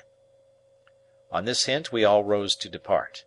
Before we got to the street door, Startop was cheerily calling Drummle "old boy," as if nothing had happened; but the old boy was so far from responding that he would not even walk to Hammersmith on the same side of the way, so Herbert and I, who remained in town, saw them going down the street on opposite sides, Startop leading, and Drummle lagging behind in the shadow of the houses, much as he was wont to follow in his boat. As the door was not yet shut, I thought I would leave Herbert there for a moment and run upstairs again to say a word to my guardian. I found him in his dressing-room surrounded by his stock of boots, already hard at it, washing his hands of us. I told him I had come up again to say how sorry I was that anything disagreeable should have occurred, and that I hoped he would not blame me much. "Pooh!" said he, sluicing his face, and speaking through the water drops. "It's nothing, Pip. I like that spider, though." He had turned towards me now, and was shaking his head, and blowing and towelling himself. "I am glad you like him, sir," said I, "but I don't." "No, no," my guardian assented. "Don't have too much to do with him. Keep as clear of him as you can. But I like the fellow, Pip. He is one of the true sort. Why, if I was a fortune-teller—" Looking out of the towel, he caught my eye. "But I am not a fortune-teller," he said, letting his head drop into a festoon of towel, and toweling away at his 2 ears. "You know what I am, don't you? Good night, Pip." "Good night, sir." In about a month after that, the spider's time with Mr. Pocket was up for good, and to the great relief of all the house but Mrs. Pocket, he went home to the family whole.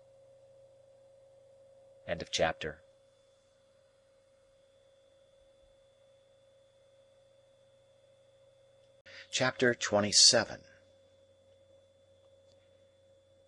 My dear Mr. Pip, I write this by request of Mr. Gargery, for to let you know that he is going to London in company with Mr. Wopsle, and would be glad, if agreeable, to be allowed to see you. He would call at Barnard's Hotel Tuesday morning at 9 o'clock, when, if not agreeable, please leave word. Your poor sister is much the same as when you left. We talk of you in the kitchen every night, and wonder what you are saying and doing. If now considered in the light of a liberty, excuse it for the love of poor old days. No more, dear Mr. Pip, from you ever obliged and affectionate servant, Biddy. P.S. He wishes me most particular to write what larks. He says you will understand. I hope and do not doubt it will be agreeable to see him, even though a gentleman, for you had ever a good heart, and he is a worthy, worthy man. I have read him all, excepting only the last little sentence, and he wishes me most particular to write again what larks. I received this letter by the post on Monday morning, and therefore its appointment was for next day. Let me confess exactly with what feelings I looked forward to Joe's coming. Not with pleasure, though I was bound to him by so many ties; no, with considerable disturbance, some mortification, and a keen sense of incongruity. If I could have kept him away by paying money, I certainly would have paid money. My greatest reassurance was that he was coming to Barnard's Inn, not to Hammersmith, and consequently would not fall in Bentley Drummle's way. I had little objection to his being seen by Herbert or his father, for both of whom I had a respect, but I had the sharpest sensitiveness as to his being seen by Drummle, whom I held in contempt. So, throughout life, our worst weaknesses and meannesses are usually committed for the sake of the people whom we most despise. I had begun to be always decorating the chambers in some quite unnecessary and inappropriate way or other, and very expensive those wrestles with Barnard proved to be. By this time, the rooms were vastly different from what I had found them, and I enjoyed the honour of occupying a few prominent pages in the books of a neighbouring upholsterer. I had got on so fast of late that I had even started a boy in boots, top boots, in bondage and slavery to whom I might have been said to pass my days. For, after I had made the monster, out of the refuse of my washerwoman's family, and had clothed him with a blue coat, canary waistcoat, white cravat, creamy breeches, and the boots already mentioned, I had to find him a little to do and a great deal to eat, and with both of those horrible requirements he haunted my existence. This avenging phantom was ordered to be on duty at 8 on Tuesday morning in the hall. It was 2 feet square, as charged for floorcloth, and Herbert suggested certain things for breakfast that he thought Joe would like. While I felt sincerely obliged to him for being so interested and considerate, I had an odd, half-provoked sense of suspicion upon me that if Joe had been coming to see him, he wouldn't have been quite so brisk about it. However, I came into town on the Monday night to be ready for Joe, and I got up early in the morning and caused the sitting-room and breakfast-table to assume their most splendid appearance. Unfortunately, the morning was drizzly, and an angel could not have concealed the fact that Barnard was shedding sooty tears outside the window, like some weak giant of a sweep. As the time approached, I should have liked to run away, but the Avenger pursuant to orders was in the hall, and presently I heard Joe on the staircase. I knew it was Joe, by his clumsy manner of coming upstairs, his state boots being always too big for him, and by the time it took him to read the names on the other floors in the course of his ascent. When at last he stopped outside our door, I could hear his finger tracing over the painted letters of my name, and I afterwards distinctly heard him breathing in at the keyhole. Finally, he gave a faint single rap, and Pepper, such was the compromising name of the avenging boy, announced, "Mr. Gargery," and I thought he never would have been done wiping his feet, and that I must have gone out to lift him off the mat, but at last he came in. "Joe, how are you, Joe?" Pip, how are you, Pip? With his good honest face all glowing and shining, and his hat put down on the floor between us, he caught both my hands and worked them straight up and down, as if I had been the last patented pump. "I am glad to see you, Joe. Give me your hat." But Joe, taking it up carefully with both hands, like a bird's nest with eggs in it, wouldn't hear of parting with that piece of property, and persisted in standing talking over it in a most uncomfortable way. "Which you have got that growed," said Joe, "and that swelled, and that gentlefolked." Joe considered a little before he discovered this word. "As to be sure, you are an honour to your king and country." "And you, Joe, look wonderfully well." "Thank God," said Joe, "I'm ekerval to most. And your sister, she's no worse than she were. And Biddy, she's ever right and ready. And all friends is no backarder, if not no forwarder. 'Ceptin' Wopsle, he's had a drop." All this time, still with both hands taking great care of the bird's nest, Joe was rolling his eyes round and round the room, and round the flowered pattern of my dressing-gown. "Had a drop, Joe?" "Why, yes," said Joe, lowering his voice. "He's left the church and went into the play-acting, which the play-acting have likewise brought him to London along with me. And his wish were," said Joe, getting the bird's nest under his left arm for the moment, and groping in it for an egg with his right, "if no offence, as I would hand you that." I took what Joe gave me, and I found it to be the crumpled playbill of a small metropolitan theatre, announcing the first appearance, in that very week, of the celebrated provincial amateur of Roscian renown, whose unique performance in the highest tragic walk of our national bard has lately occasioned so great a sensation in local dramatic circles. "Were you at his performance, Joe?" I inquired. "I were," said Joe, with emphasis and solemnity. "Was there a great sensation?" "Why," said Joe, Yes, there certainly were a peck of orange peel, particular when he see the ghost. Though I put it to yourself, sir, whether it were calculated to keep a man up to his work with a good heart, to be continually cutting in betwixt him and the ghost with Amen.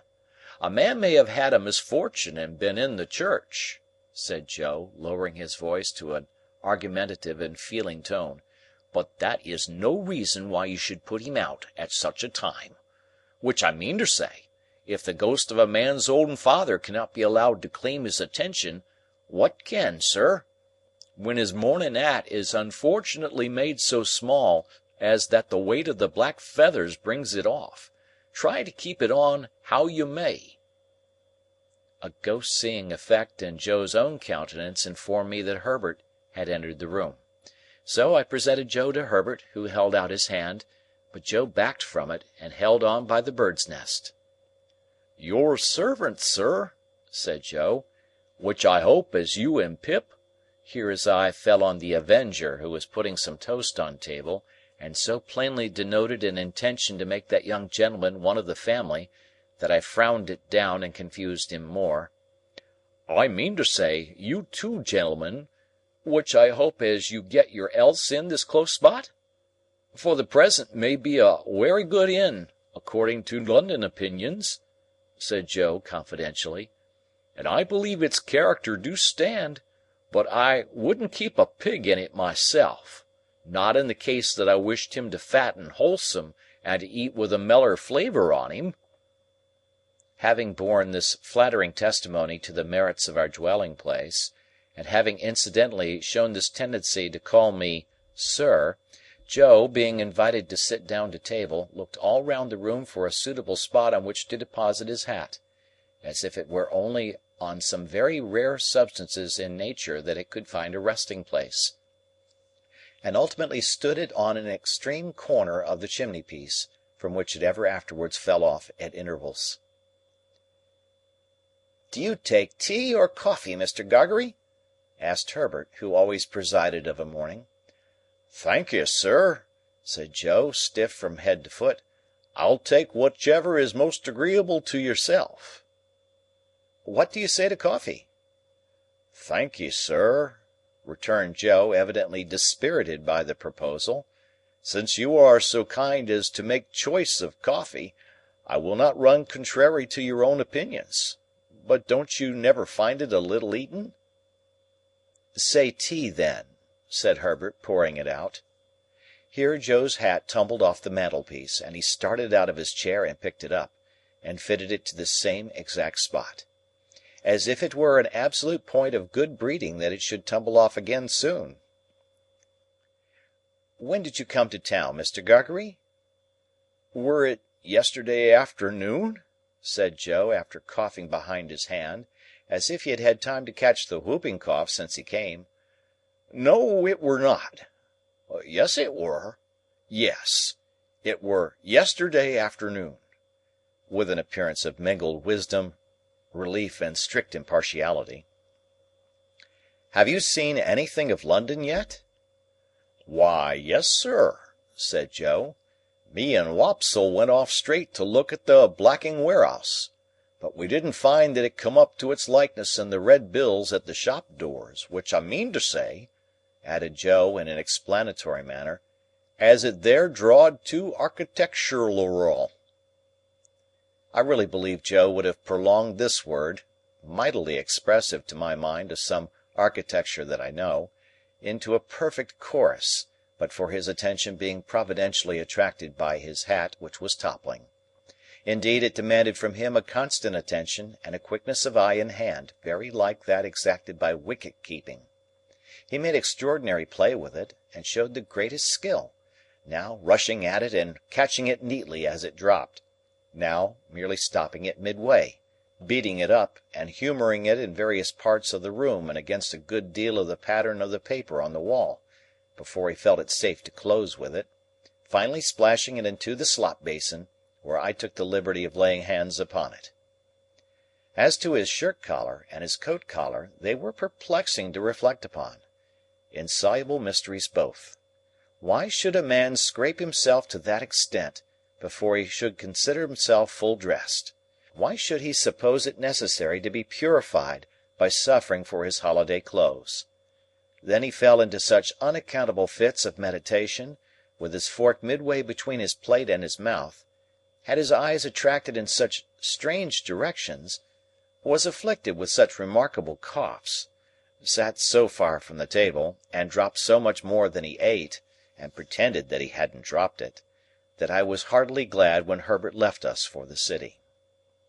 I had neither the good sense nor the good feeling to know that this was all my fault, and that if I had been easier with Joe, Joe would have been easier with me.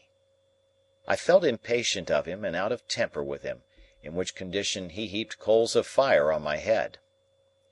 "Us two being now alone, sir," began Joe. "Joe," I interrupted pettishly, "how can you call me sir?" Joe looked at me for a single instant with something faintly like reproach. Utterly preposterous as his cravat was, and as his collars were, I was conscious of a sort of dignity in the look. "Us two being now alone," resumed Joe, "and me having the intentions and abilities to stay not many minutes more, I will now conclude, leastways begin, to mention what have led to my having had the present honour. For was it not," said Joe, with his old air of lucid exposition, "that my only wish were to be useful to you, I should not have had the honour of breaking victuals in the company and abode of gentlemen." I was so unwilling to see the look again that I made no remonstrance against this tone. "Well, sir," pursued Joe, "this is how it were. I were at the Bargeman the other night, Pip." Whenever he subsided into affection he called me Pip, and whenever he relapsed into politeness he called me sir. "When there come up in the shay cart Pumblechook, which that same identical," said Joe, going down a new track, "do comb my hair the wrong way sometimes, awful, by giving out up and down town as it were him which ever had your infant companionation and were looked upon as a playfellow by yourself." "Nonsense! It was you, Joe." "Which I fully believed it were, Pip," said Joe, slightly tossing his head, "though it signify little now, sir. Well, Pip, this same identical, which his manners is given to blusterous, come to me at the Bargeman, wot a pipe and a pint of beer do give refreshment to the working man, sir, and do not over-stimulate, and his word were, 'Joseph, Miss Havisham she wished to speak to you.'" "Miss Havisham, Joe?" "She wish, were Pumblechook's word, to speak to you." Joe sat and rolled his eyes at the ceiling. "Yes, Joe. Go on, please." "Next day, sir," said Joe, looking at me as if I were a long way off, "having cleaned myself, I go and see Miss A." "Miss A, Joe? Miss Havisham?" "Which I say, sir," replied Joe, with an air of legal formality, as if he were making his will, "Miss A, or otherwise Havisham. Her expression air then as follerin: 'Mr. Gargery, you are in correspondence with Mr. Pip?' Having had a letter from you, I were able to say, 'I am.' When I married your sister, sir, I said, 'I will,' and when I answered your friend Pip, I said, 'I am.' 'Would you tell him then,' said she, 'that which Estella has come home and would be glad to see him?'" I felt my face fire up as I looked at Joe. I hope one remote cause of its firing may have been my consciousness that if I had known his errand I should have given him more encouragement. "Biddy," pursued Joe, "when I got home and asked her fur to write the message to you, a little hung back. Biddy says, 'I know he will be very glad to have it by word of mouth. It is holiday time. You want to see him. Go.' I have now concluded, sir," said Joe, rising from his chair, "and Pip, I wish you ever well and ever prospering to a greater and a greater height." "But you are not going now, Joe?" "Yes, I am," said Joe. "But you are coming back to dinner, Joe?" "No, I am not," said Joe. Our eyes met, and all the "sir" melted out of that manly heart as he gave me his hand. "Pip, dear old chap, life is made of ever so many partings welded together, as I may say, and one man's a blacksmith, and one's a whitesmith, and one's a goldsmith, and one's a coppersmith. Diwisions between such must come, and must be met as they come. If there's been any fault at all to-day, it's mine. You and me is not two figures to be together in London, nor yet anywheres else but what is private, and beknown, and understood among friends. It ain't that I am proud, but that I want to be right, as you shall never see me no more in these clothes. I'm wrong in these clothes. I'm wrong out of the forge, the kitchen, or off the marshes. You won't find half so much fault in me if you think of me in my forge dress, with my hammer to my hand, or even my pipe. You won't find half so much fault in me if, supposing as you should ever wish to see me, you come and put your head in at the forge window, and see Joe the blacksmith there, at the old anvil, in the old burnt apron, sticking to the old work. I'm awful dull, but I hope I beat out something nigh the rights of this at last. And so God bless you, dear old Pip, old chap, God bless you." I had not been mistaken in my fancy that there was a simple dignity in him. The fashion of his dress could no more come in its way when he spoke these words than it could come in its way in heaven. He touched me gently on the forehead and went out. As soon as I could recover myself sufficiently, I hurried out after him, and looked for him in the neighbouring streets. But he was gone.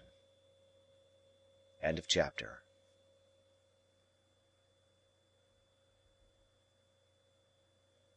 Chapter 28.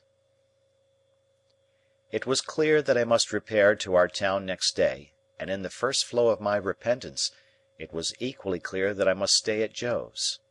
But, when I had secured my box-place by tomorrow's coach, and had been down to Mr. Pocket's and back, I was not by any means convinced on the last point, and began to invent reasons and make excuses for putting up at the Blue Boar. I should be an inconvenience at Joe's, I was not expected, and my bed would not be ready. I should be too far off from Miss Havisham's, and she was exacting and mightn't like it. All other swindlers upon earth are nothing to the self-swindlers, and with such pretences did I cheat myself. Surely a curious thing. That I should innocently take a bad half-crown of somebody else's manufacturer is reasonable enough, but that I should knowingly reckon the spurious coin of my own make as good money. An obliging stranger, under pretence of compactly folding up my bank-notes for security's sake, abstracts the notes and gives me nutshells, but what is his sleight of hand to mine, when I fold up my own nutshells and pass them on myself as notes?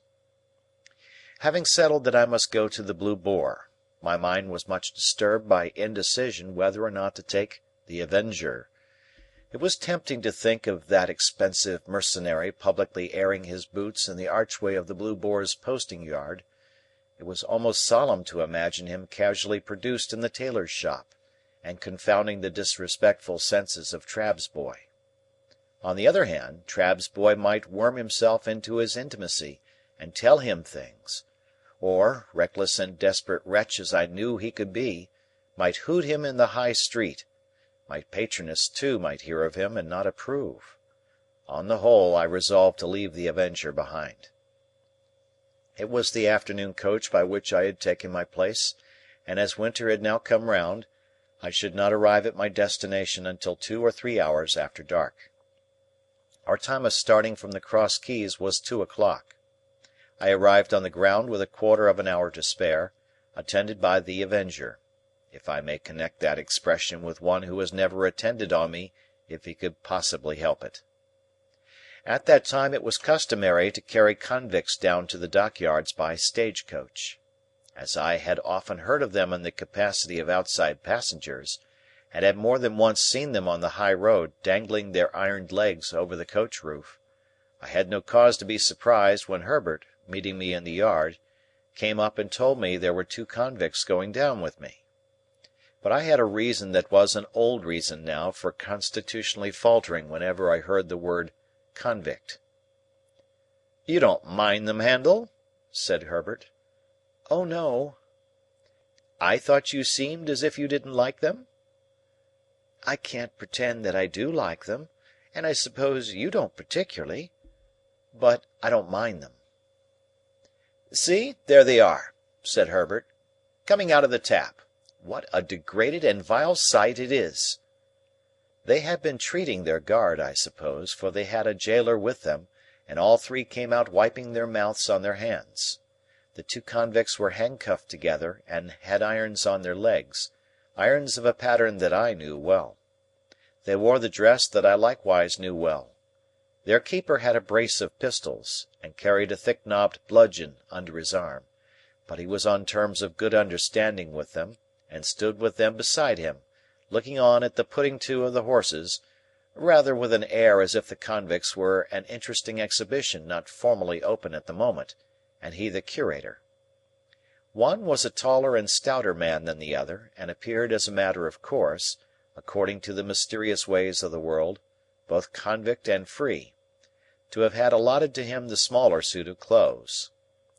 His arms and legs were like great pincushions of those shapes, and his attire disguised him absurdly, but I knew his half-closed eye at one glance. There stood the man whom I had seen on the settle at the Three Jolly Bargemen on a Saturday night, and who had brought me down with his invisible gun. It was easy to make sure that as yet he knew me no more than if he had never seen me in his life. He looked across at me, and his eye appraised my watch chain, and then he incidentally spat and said something to the other convict, and they laughed and slewed themselves round with a clink of their coupling manacle, and looked at something else. The great numbers on their backs, as if they were street doors, their coarse, mangy, ungainly outer surface, as if they were lower animals, their ironed legs, apologetically garlanded with pocket handkerchiefs, and the way in which all present looked at them and kept from them, made them, as Herbert had said, a most disagreeable and degraded spectacle. But this was not the worst of it. It came out that the whole of the back of the coach had been taken by a family removing from London, and that there were no places for the two prisoners but on the seat in front behind the coachman. Hereupon a choleric gentleman, who had taken the fourth place on that seat, flew into a most violent passion, and said that it was a breach of contract to mix him up with such villainous company, and that it was poisonous and pernicious and infamous and shameful, and I don't know what else. At this time the coach was ready, and the coachman impatient, and we were all preparing to get up, and the prisoners had come over with their keeper, bringing with them that curious flavour of bread poultice, baize, rope yarn, and hearthstone, which attends the convict presence. "Don't take it too much amiss, sir," pleaded the keeper to the angry passenger. "I'll sit next you myself. I'll put 'em on the outside of the row. They won't interfere with you, sir. You needn't know they're there." "And don't blame me," growled the convict I had recognized. "I don't want to go. I am quite ready to stay behind. As fur as I'm concerned, anyone's welcome to my place." "Or mine," said the other, gruffly. "I wouldn't have incommoded none of you, if I'd had my way." Then they both laughed, and began cracking nuts and spitting the shells about, as I really think I should have liked to do myself, if I had been in their place and so despised. At length it was voted that there was no help for the angry gentleman, and that he must either go in his chance company or remain behind. So he got into his place, still making complaints, and the keeper got into the place next him, and the convicts hauled themselves up as well as they could, and the convict I had recognized sat behind me with his breath on the hair of my head. "Good-bye, Handel," Herbert called out as we started. I thought what a blessed fortune it was that he had found another name for me than Pip. It is impossible to express with what acuteness I felt the convict's breathing, not only in the back of my head but all along my spine. The sensation was like being touched in the marrow with some pungent and searching acid. It set my very teeth on edge. He seemed to have more breathing business to do than another man, and to make more noise in doing it, and I was conscious of growing high-shouldered on one side in my shrinking endeavours to fend him off. The weather was miserably raw, and the two cursed the cold. It made us all lethargic before we had gone far, and when we had left the half-way house behind, we habitually dozed and shivered and were silent. I dozed off myself in considering the question whether I ought to restore a couple of pounds sterling to this creature before losing sight of him, and how it could best be done. In the act of dipping forward as if I were going to bathe among the horses, I woke in a fright and took the question up again. But I must have lost it longer than I had thought, since, although I could recognize nothing in the darkness and the fitful lights and shadows of our lamps, I traced marsh country in the cold damp wind that blew at us. Cowering forward for warmth and to make me a screen against the wind, the convicts were closer to me than before. The very first words I heard them interchange as I became conscious were the words of my own thought. 2 £1 notes. "How did he get 'em?" said the convict I had never seen. "How should I know?" returned the other. "He had 'em stowed away somehows. Give him by friends, I expect." "I wish," said the other with a bitter curse upon the cold, "that I had 'em here." 2 £1 notes, or friends. 2 £1 notes. I'd sell all the friends I ever had for one, and think it a blessed good bargain. Well, so he says. So he says, resumed the convict I had recognized. It was all said and done in half a minute, behind a pile of timber in the dockyard. You're a-going to be discharged? Yes, I was. Would I find out that boy that had fed him and kept his secret, and give him them 2 £1 notes? Yes, I would. And I did. "More fool you," growled the other. "I'd have spent 'em on a man, in victuals and drink. He must have been a green one. Mean to say he knowed nothing of you?" "Not a ha'porth. Different gangs and different ships. He was tried again for prison breaking, and he got made a lifer." "And was that honour the only time you worked out, in this part of the country?" "The only time." "What might have been your opinion of the place?" "A most beastly place. Mudbank, mist. Swamp and work, swamp, mist, and mudbank." They both execrated the place in very strong language, and gradually growled themselves out, and had nothing left to say. After overhearing this dialogue, I should assuredly have got down and been left in the solitude and darkness of the highway, but for feeling certain that the man had no suspicion of my identity. Indeed, I was not only so changed in the course of nature, but so differently dressed and so differently circumstanced, that it was not at all likely he could have known me without accidental help. Still, the coincidence of our being together on the coach was sufficiently strange to fill me with a dread that some other coincidence might at any moment connect me, in his hearing, with my name.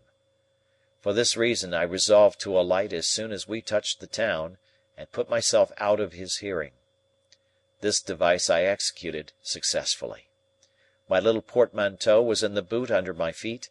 I had but to turn a hinge to get it out. I threw it down before me, got down after it, and was left at the first lamp on the first stones of the town pavement.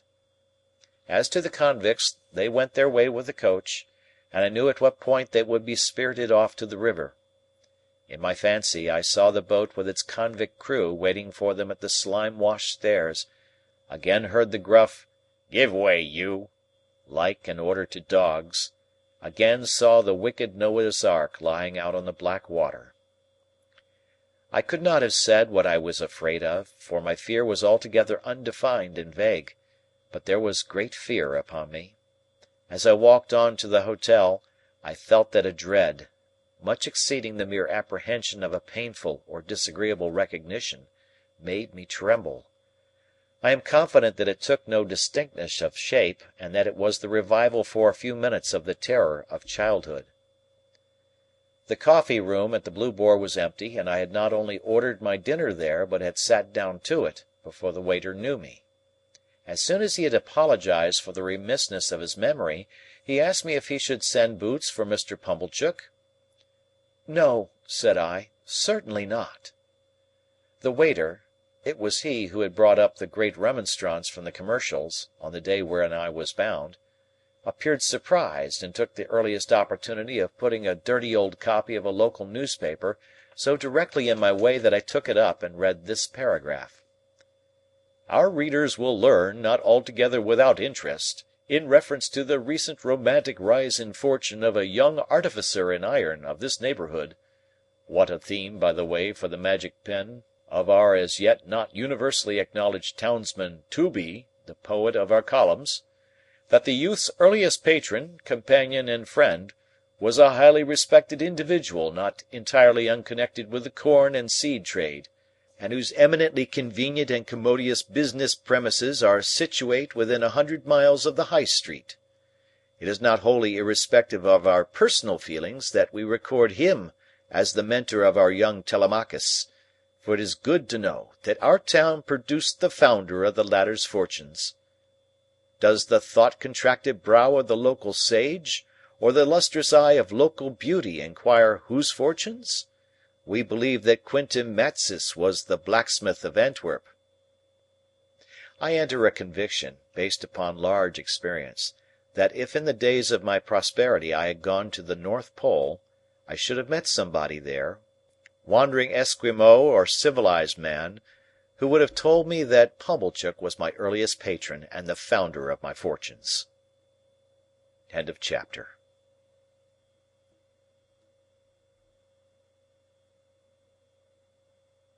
Chapter 29.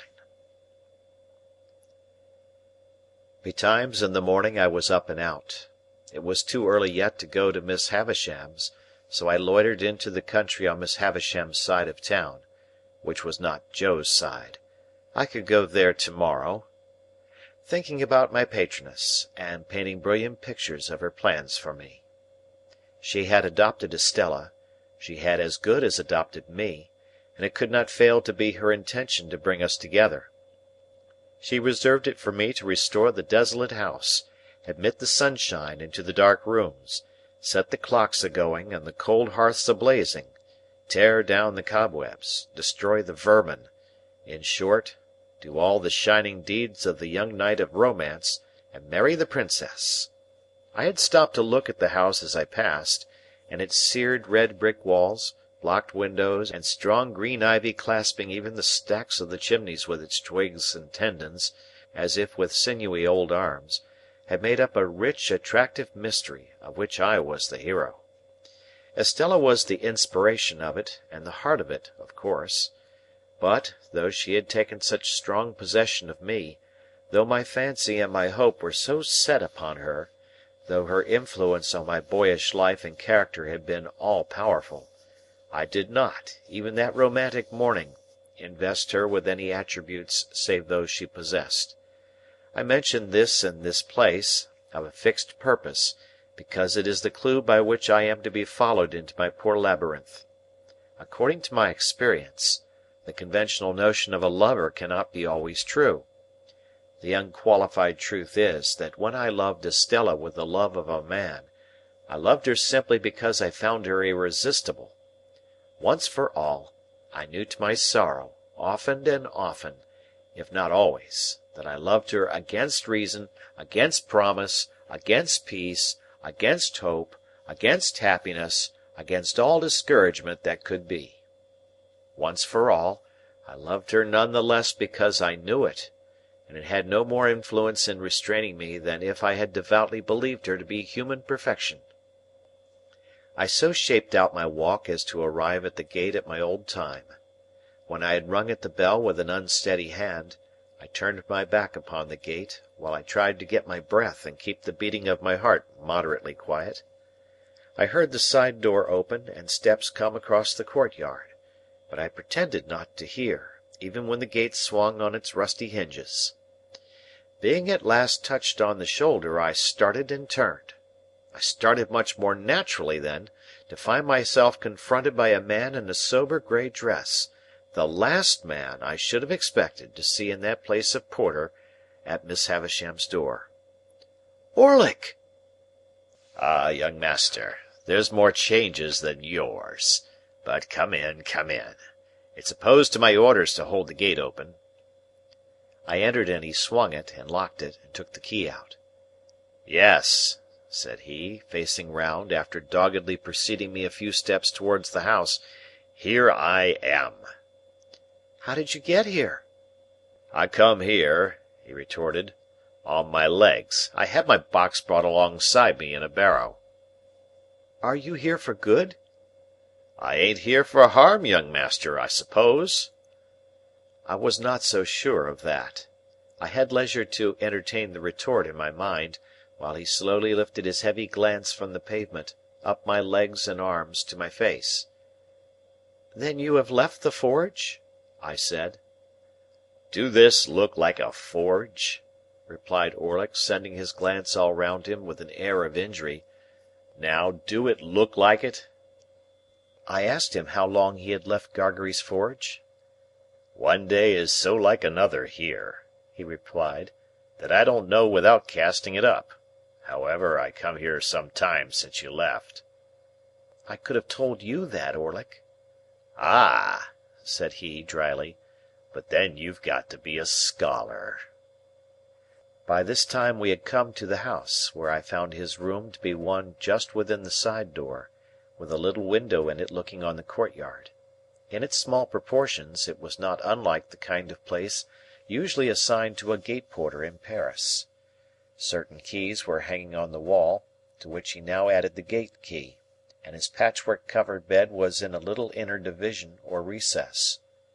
The whole had a slovenly, confined, and sleepy look, like a cage for a human dormouse, while he, looming dark and heavy in the shadow of a corner by the window, looked like the human dormouse for whom it was fitted up, as indeed he was. "I never saw this room before," I remarked, "but there used to be no porter here." No, said he, not till it got about that there was no protection on the premises, and it come to be considered dangerous, with convicts and tag and rag and bobtail going up and down, and then I was recommended to the place as a man who could give another man as good as he brought, and I took it. It's easier than bellowsing and hammering. That's loaded, that is. My eye had been caught by a gun with a brass-bound stock over the chimney-piece, and his eye had followed mine. "Well," said I, not desirous of more conversation, "shall I go up to Miss Havisham?" Burn me if I know, he retorted, first stretching himself and then shaking himself. My orders ends here, young master. I give this here bell a rap with this here hammer, and you go on along the passage till you meet somebody. "I am expected, I believe?" Burn me twice over, if I can say, said he. Upon that I turned down the long passage which I had first trodden in my thick boots, and he made his bell sound. At the end of the passage, while the bell was still reverberating, I found Sarah Pocket, who appeared to have now become constitutionally green and yellow by reason of me. "Oh," said she, "you, is it, Mr. Pip?" "It is, Miss Pocket. I am glad to tell you that Mr. Pocket and family are all well." "Are they any wiser?" said Sarah, with a dismal shake of the head. "They had better be wiser than well.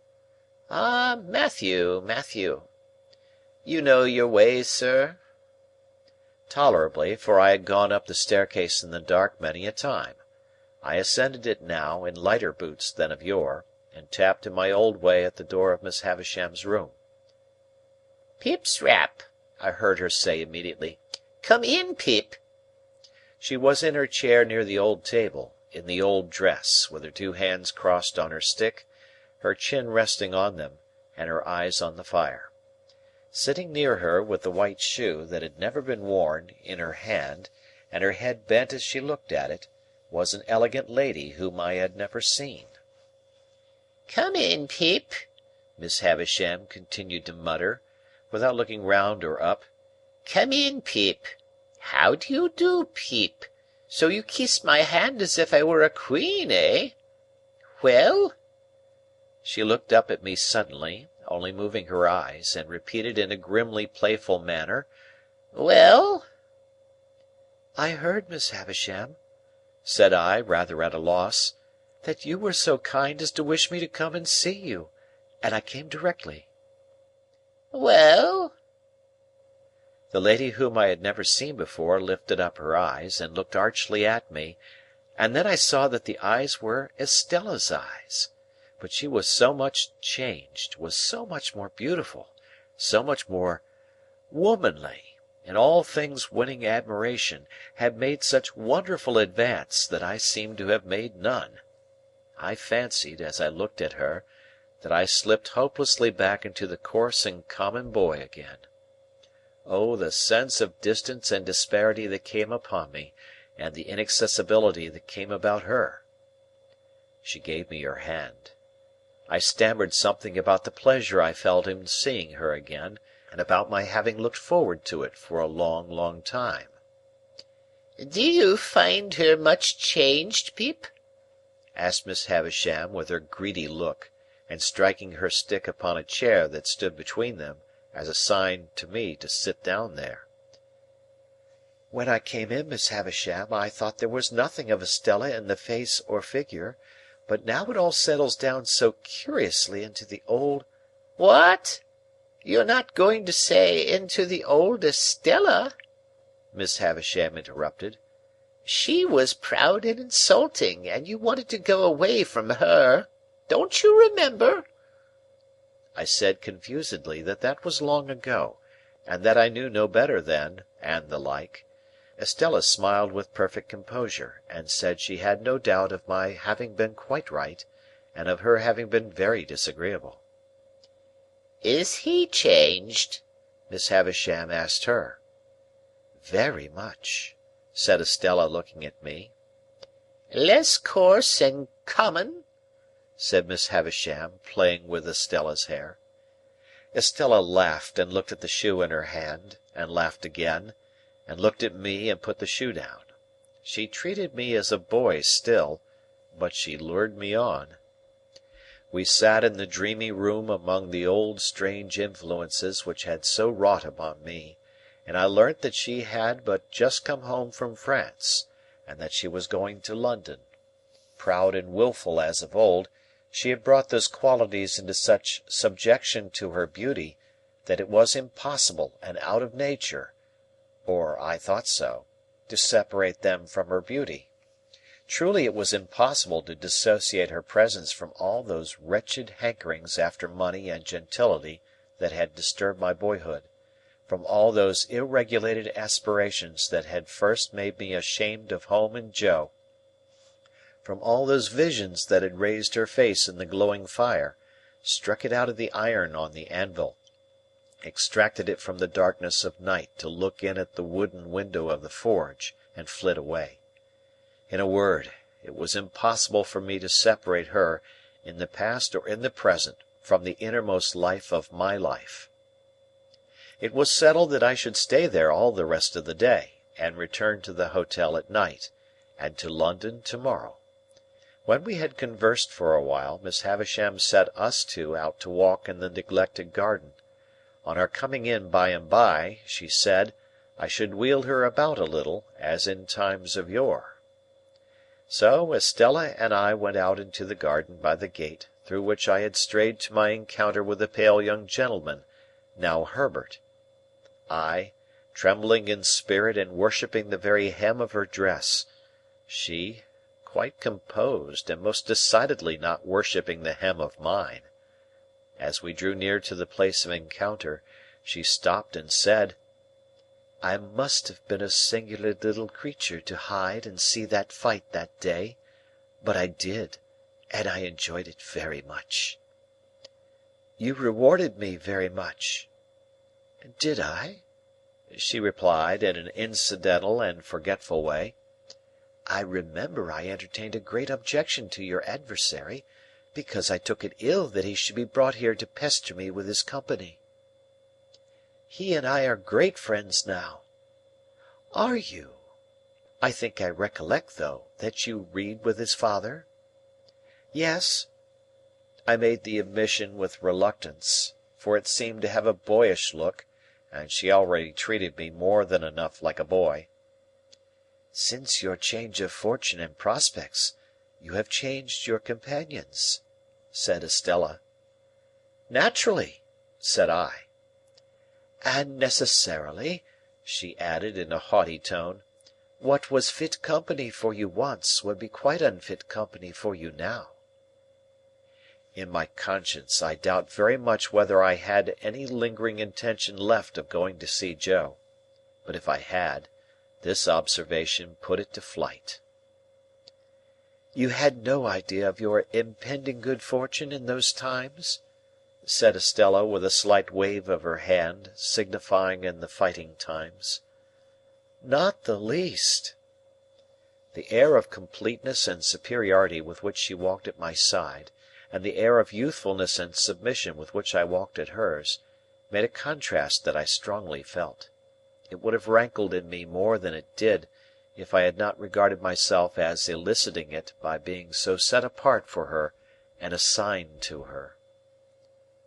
The garden was too overgrown and rank for walking in with ease, and after we had made the round of it twice or thrice, we came out again into the brewery yard. I showed her to a nicety where I had seen her walking on the casks that first old day, and she said, with a cold and careless look in that direction, "Did I?"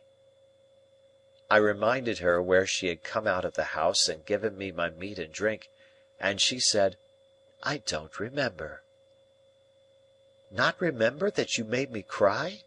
said I. "No," said she, and shook her head and looked about her. I verily believe that her not remembering and not minding in the least made me cry again, inwardly, and that is the sharpest crying of all. "You must know," said Estella, condescending to me as a brilliant and beautiful woman might, "that I have no heart, if that has anything to do with my memory." I got through some jargon to the effect that I took the liberty of doubting that I knew better, that there could be no such beauty without it. "Oh, I have a heart to be stabbed in or shot in, I have no doubt," said Estella. "And of course if it ceased to beat I should cease to be. But you know what I mean. I have no softness there, no sympathy, sentiment, nonsense." What was it that was borne in upon my mind when she stood still and looked attentively at me? Anything that I had seen in Miss Havisham? No, in some of her looks and gestures there was that tinge of resemblance to Miss Havisham, which may often be noticed to have been acquired by children from grown persons with whom they have been much associated and secluded, and which, when childhood is past, will produce a remarkable occasional likeness of expression between faces that are otherwise quite different. And yet I could not trace this to Miss Havisham. I looked again, and though she was still looking at me, the suggestion was gone. What was it? "I am serious," said Estella, not so much with a frown, for her brow was smooth, as with a darkening of her face. "If we are to be thrown much together, you had better believe it at once. No," imperiously stopping me as I opened my lips, "I have not bestowed my tenderness anywhere. I have never had any such thing." In another moment we were in the brewery, so long disused, and she pointed to the high gallery where I had seen her going out on that same first day, and told me she remembered to have been up there and to have seen me standing scared below. As my eyes followed her white hand, again the same dim suggestion that I could not possibly grasp crossed me. My involuntary start occasioned her to lay her hand upon my arm. Instantly the ghost passed once more and was gone. What was it? "What is the matter?" asked Estella. "Are you scared again?" "I should be, if I believed what you said just now," I replied, to turn it off. "Then you don't? Very well. It is said, at any rate. Miss Havisham will soon be expecting you at your old post, though I think that might be laid aside now with other old belongings. Let us make one more round of the garden, and then go in. Come, you shall not shed tears for my cruelty to-day. You shall be my page, and give me your shoulder." Her handsome dress had trailed upon the ground. She held it in one hand now, and with the other lightly touched my shoulder as we walked. We walked round the ruined garden twice or thrice more, and it was all in bloom for me. If the green and yellow growth of weed in the chinks of the old wall had been the most precious flowers that ever blew, it could not have been more cherished in my remembrance. There was no discrepancy of years between us to remove her far from me. We were at nearly the same age, though of course the age told for more in her case than in mine, but the air of inaccessibility which her beauty and her manner gave her tormented me in the midst of my delight, and at the height of the assurance I felt that our patroness had chosen us for one another. Wretched boy! At last we went back into the house, and there I heard, with surprise, that my guardian had come down to see Miss Havisham on business, and would come back to dinner. The old wintry branches of chandeliers in the room where the mouldering table was spread had been lighted while we were out, and Miss Havisham was in her chair and waiting for me. It was like pushing the chair itself back into the past, when we began the old slow circuit round about the ashes of the bridal feast. But, in the funereal room, with that figure of the grave fallen back in the chair fixing its eyes upon her, Estella looked more bright and beautiful than before, and I was under stronger enchantment. The time so melted away that our early dinner hour drew close at hand, and Estella left us to prepare herself. We had stopped near the centre of the long table, and Miss Havisham, with one of her withered arms stretched out of the chair, rested that clenched hand upon the yellow cloth.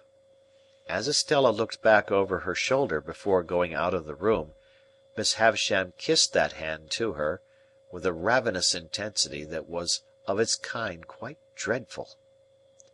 Then, Estella being gone and we two left alone, she turned to me and said in a whisper, "Is she beautiful, graceful, well grown? Do you admire her?" "Everybody must who sees her, Miss Havisham." She drew an arm around my neck and drew my head close down to hers as she sat in the chair. "Love her, love her, love her! How does she use you?" Before I could answer, if I could have answered so difficult a question at all, she repeated, "Love her, love her, love her! If she favours you, love her. If she wounds you, love her. If she tears your heart to pieces, and as it gets older and stronger it will tear deeper, love her, love her, love her!" Never had I seen such passionate eagerness as was joined to her utterance of these words. I could feel the muscles of the thin arm round my neck swell with the vehemence that possessed her. "Hear me, Pip. I adopted her to be loved. I bred her and educated her to be loved. I developed her into what she is, that she might be loved. Love her!" She said the word often enough, and there could be no doubt that she meant to say it; but if the often repeated word had been hate instead of love, despair, revenge, dire death, it could not have sounded from her lips more like a curse. "I'll tell you," said she in the same hurried, passionate whisper, "what real love is. It is blind devotion, unquestioning self-humiliation, utter submission, trust and belief against yourself and against the whole world, giving up your whole heart and soul to the smiter, as I did." When she came to that, and to a wild cry that followed that, I caught her round the waist. For she rose up in the chair, in her shroud of a dress, and struck at the air as if she would as soon have struck herself against the wall and fallen dead. All this passed in a few seconds. As I drew her down into her chair, I was conscious of a scent that I knew, and turning, saw my guardian in the room. He always carried I have not yet mentioned it, I think a pocket handkerchief of rich silk and of imposing proportions, which was of great value to him in his profession.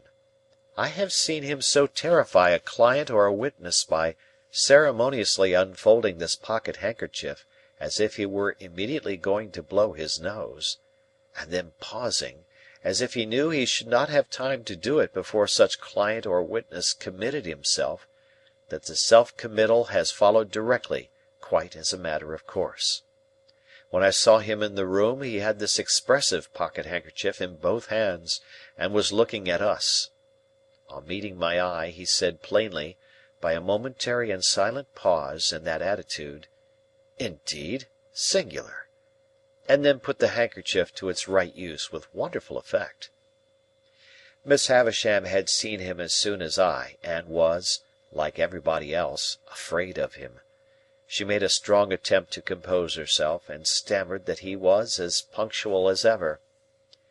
"As punctual as ever," he repeated, coming up to us. "How do you do, Pip? Shall I give you a ride, Miss Havisham? Once round? And so you are here, Pip?" I told him when I had arrived, and how Miss Havisham had wished me to come and see Estella. To which he replied, "Ah! Very fine young lady." Then he pushed Miss Havisham in her chair before him with one of his large hands, and put the other in his trousers pocket as if the pocket were full of secrets. "Well, Pip, how often have you seen Miss Estella before?" said he, when he came to a stop. "How often?" "Ah, how many times? 10,000 times?" "Oh, certainly not so many." "Twice?" "Jaggers," interposed Miss Havisham, much to my relief, "leave my Pip alone, and go with him to your dinner." He complied, and we groped our way down the dark stairs together. While we were still on our way to those detached apartments across the paved yard at the back, he asked me how often I had seen Miss Havisham eat and drink, offering me a breadth of choice, as usual, between 100 times and once. I considered, and said, "Never." "And never will, Pip," he retorted with a frowning smile. "She has never allowed herself to be seen doing either, since she lived this present life of hers. She wanders about in the night, and then lays hands on such food as she takes." "Pray, sir," said I, "may I ask you a question?" "You may," said he, "and I may decline to answer it. Put your question." "Estella's name, is it Havisham, or—" I had nothing to add. "Or what?" said he. "Is it Havisham?" "It is Havisham." This brought us to the dinner table, where she and Sarah Pocket awaited us. Mr. Jaggers presided, Estella sat opposite to him, I faced my green and yellow friend. We dined very well, and were waited on by a maid-servant whom I had never seen in all my comings and goings, but who, for anything I know, had been in that mysterious house the whole time. After dinner a bottle of choice old port was placed before my guardian. He was evidently well acquainted with the vintage, and the two ladies left us. Anything to equal the determined reticence of Mr. Jaggers under that roof I never saw elsewhere, even in him. He kept his very looks to himself, and scarcely directed his eyes to Estella's face once during dinner. When she spoke to him, he listened, and in due course answered, but never looked at her, that I could see. On the other hand, she often looked at him, with interest and curiosity, if not distrust, but his face never showed the least consciousness. Throughout dinner he took a dry delight in making Sarah Pocket greener and yellower, by often referring in conversation with me to my expectations. But here again he showed no consciousness, and even made it appear that he extorted, and even did extort, though I don't know how, those references out of my innocent self. And when he and I were left alone together, he sat with an air upon him of general lying by in consequence of information he possessed, that really was too much for me. He cross-examined his very wine when he had nothing else in hand. He held it between himself and the candle, tasted the port, rolled it in his mouth, swallowed it, looked at his glass again, smelt the port, tried it, drank it, filled again, and cross-examined the glass again, until I was as nervous as if I had known the wine to be telling him something to my disadvantage. 3 or 4 times I feebly thought I would start conversation, but whenever he saw me going to ask him anything, he looked at me with his glass in his hand, and rolling his wine about in his mouth, as if requesting me to take notice that it was of no use, for he couldn't answer. I think Miss Pocket was conscious that the sight of me involved her in the danger of being goaded to madness, and perhaps tearing off her cap, which was a very hideous one, in the nature of a muslin mop, and strewing the ground with her hair, which assuredly had never grown on her head. She did not appear when we afterwards went up to Miss Havisham's room, and we 4 played at whist. In the interval, Miss Havisham, in a fantastic way, had put some of the most beautiful jewels from her dressing-table into Estella's hair, and about her bosom and arms, and I saw even my guardian look at her from under his thick eyebrows, and raise them a little, when her loveliness was before him, with those rich flushes of glitter and colour in it.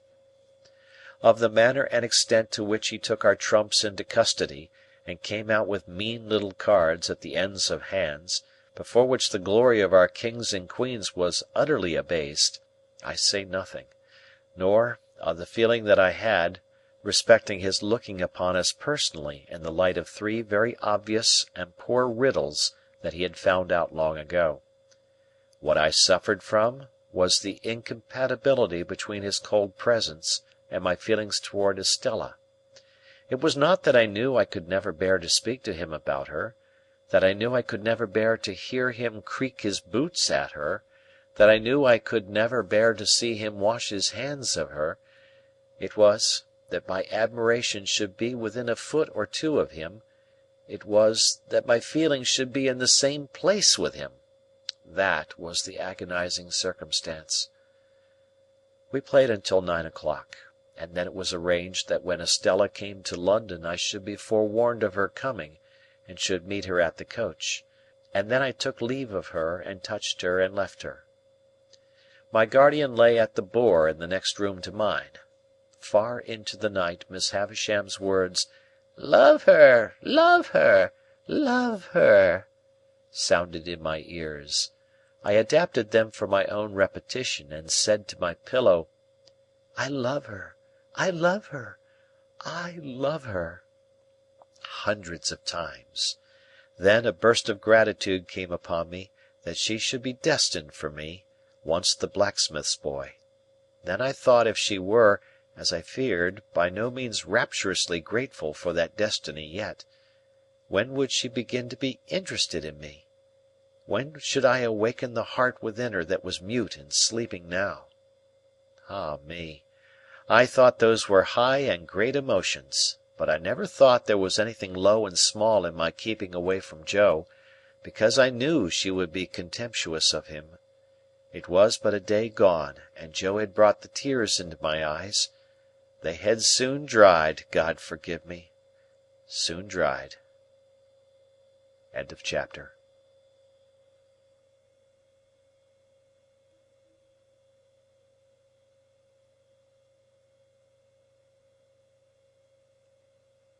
Chapter 30.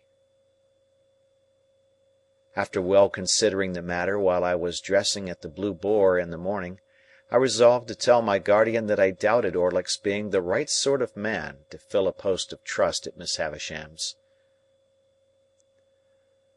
"Why, of course he is not the right sort of man, Pip," said my guardian, comfortably satisfied beforehand on the general head, "because the man who fills the post of trust never is the right sort of man."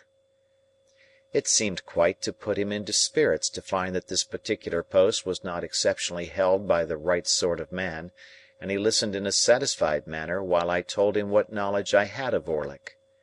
"Very good, Pip," he observed when I had concluded. "I'll go round presently and pay our friend off." Rather alarmed by this summary action, I was for a little delay, and even hinted that our friend himself might be difficult to deal with. "Oh, no, he won't," said my guardian, making his pocket handkerchief point, with perfect confidence. "I should like to see him argue the question with me."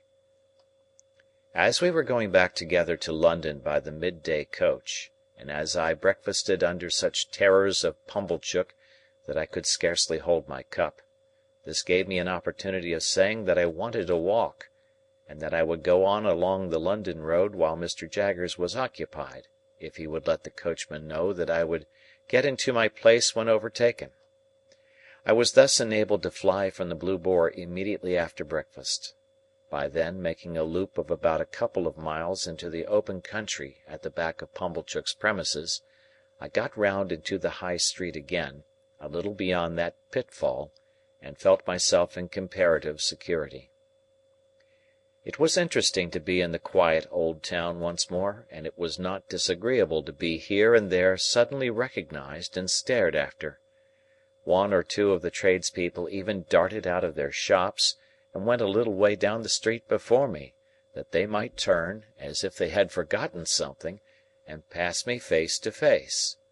On which occasions I don't know whether they or I made the worse pretence, they of not doing it, or I of not seeing it. Still my position was a distinguished one, and I was not at all dissatisfied with it, until fate threw me in the way of that unlimited miscreant, Trabb's boy. Casting my eyes along the street at a certain point of my progress, I beheld Trabb's boy approaching, lashing himself with an empty blue bag.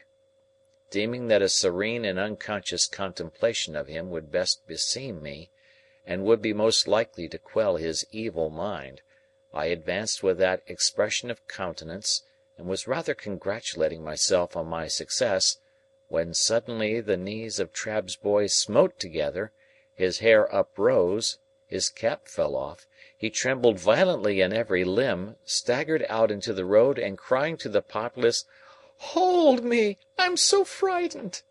feigned to be in a paroxysm of terror and contrition, occasioned by the dignity of my appearance. As I passed him, his teeth loudly chattered in his head, and with every mark of extreme humiliation, he prostrated himself in the dust. This was a hard thing to bear, but this was nothing. I had not advanced another 200 yards when, to my inexpressible terror, amazement, and indignation, I again beheld Trabb's boy approaching. He was coming round a narrow corner, his blue bag was slung over his shoulders, honest industry beamed in his eyes, a determination to proceed to Trabb's with cheerful briskness was indicated in his gait. With a shock he became aware of me, and was severely visited as before, but this time his motion was rotatory, and he staggered round and round me, with knees more afflicted, and with uplifted hands as if beseeching for mercy. His sufferings were hailed with the greatest joy by a knot of spectators, and I felt utterly confounded. I had not got as much further down the street as the post office, when I again beheld Trabb's boy shooting round by a back way. This time he was entirely changed. He wore the blue bag in the manner of my greatcoat, and was strutting along the pavement towards me on the opposite side of the street, attended by a company of delighted young friends to whom he from time to time exclaimed, with a wave of his hand, "Don't know ya!" Words cannot state the amount of aggravation and injury wreaked upon me by Trabb's boy.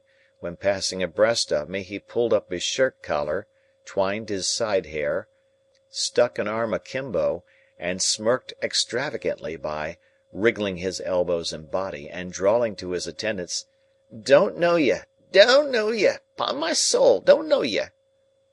The disgrace attendant on his immediately afterwards taking to crowing and pursuing me across the bridge with crows, as from an exceedingly dejected fowl who had known me when I was a blacksmith, culminated the disgrace with which I left the town, and was, so to speak, ejected by it into the open country. But unless I had taken the life of Trabb's boy on that occasion, I really do not even now see what I could have done save endure.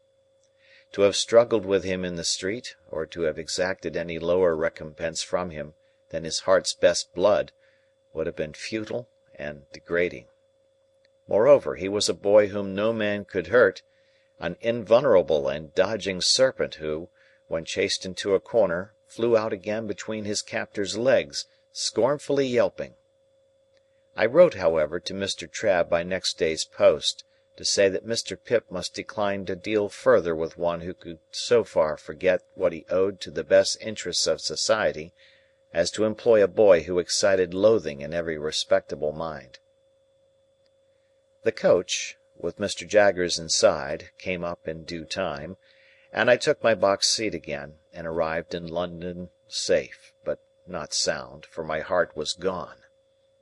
As soon as I arrived, I sent a penitential codfish and barrel of oysters to Joe, as reparation for not having gone myself, and then went on to Barnard's Inn. I found Herbert dining on cold meat, and delighted to welcome me back. Having dispatched the Avenger to the coffee-house for an addition to the dinner, I felt that I must open my breast that very evening to my friend and chum. As confidence was out of the question with the Avenger in the hall, which could merely be regarded in the light of an antechamber to the keyhole, I sent him to the play. A better proof of the severity of my bondage to that taskmaster could scarcely be afforded than the degrading shifts to which I was constantly driven to find him employment. So mean is extremity that I sometimes sent him to Hyde Park Corner to see what o'clock it was. Dinner done, and we sitting with our feet upon the fender, I said to Herbert, "My dear Herbert, I have something very particular to tell you." "My dear Handel," he returned, "I shall esteem and respect your confidence." "It concerns myself, Herbert," said I, "and one other person." Herbert crossed his feet, looked at the fire with his head on one side, and having looked at it in vain for some time, looked at me because I didn't go on. "Herbert," said I, laying my hand upon his knee, "I adore Estella." Instead of being transfixed, Herbert replied in an easy, matter-of-course way, "Exactly. Well?" "Well, Herbert, is that all you say? Well?" "What next, I mean," said Herbert. "Of course I know that." "How do you know it?" said I. "How do I know it, Handel? Why, from you." "I never told you." "Told me? You have never told me when you have got your hair cut, but I have had senses to perceive it. You have always adored her, ever since I have known you. You brought your adoration and your portmanteau here together. Told me! Why, you have always told me all day long. When you told me your own story, you told me plainly that you began adoring her the first time you saw her, when you were very young indeed." "Very well, then," said I, to whom this was a new and not unwelcome light, "I have never left off adoring her, and she has come back, a most beautiful and most elegant creature, and I saw her yesterday, and if I adored her before, I now doubly adore her." "Lucky for you, then, Handel," said Herbert, "that you are picked out for her and allotted to her. Without encroaching on forbidden ground, we may venture to say that there can be no doubt between ourselves of that fact. Have you any idea yet of Estella's views on the adoration question?" I shook my head gloomily. "Oh, she is thousands of miles away from me," said I. "Patience, my dear Handel, time enough, time enough. But you have something more to say?" "I am ashamed to say it," I returned, "and yet it's no worse to say it than to think it. You call me a lucky fellow. Of course I am. I was a blacksmith's boy but yesterday. I am—what shall I say I am to-day?" "Say a good fellow, if you want a phrase," returned Herbert, smiling and clapping his hand on the back of mine. "A good fellow, with impetuosity and hesitation, boldness and diffidence, action and dreaming, curiously mixed in him." I stopped for a moment to consider whether there really was this mixture in my character. On the whole, I by no means recognized the analysis, but thought it not worth disputing. "When I ask what I am to call myself today, Herbert," I went on, "I suggest what I have in my thoughts. You say I am lucky. I know I have done nothing to raise myself in life, and that fortune alone has raised me. That is being very lucky. And yet, when I think of Estella—" "And when don't you, you know?" Herbert threw in, with his eyes on the fire, which I thought kind and sympathetic of him. "Then, my dear Herbert, I cannot tell you how dependent and uncertain I feel, and how exposed to hundreds of chances. Avoiding forbidden ground, as you did just now, I may still say that on the constancy of one person, naming no person, all my expectations depend. And at the best, how indefinite and unsatisfactory, only to know so vaguely what they are!" In saying this, I relieved my mind of what had always been there, more or less, though no doubt most since yesterday. "Now, Handel," Herbert replied, in his gay, hopeful way, "it seems to me that, in the despondency of the tender passion, we are looking into our gift horse's mouth with a magnifying glass. Likewise, it seems to me that, concentrating our attention on the examination, we altogether overlook one of the best points of the animal.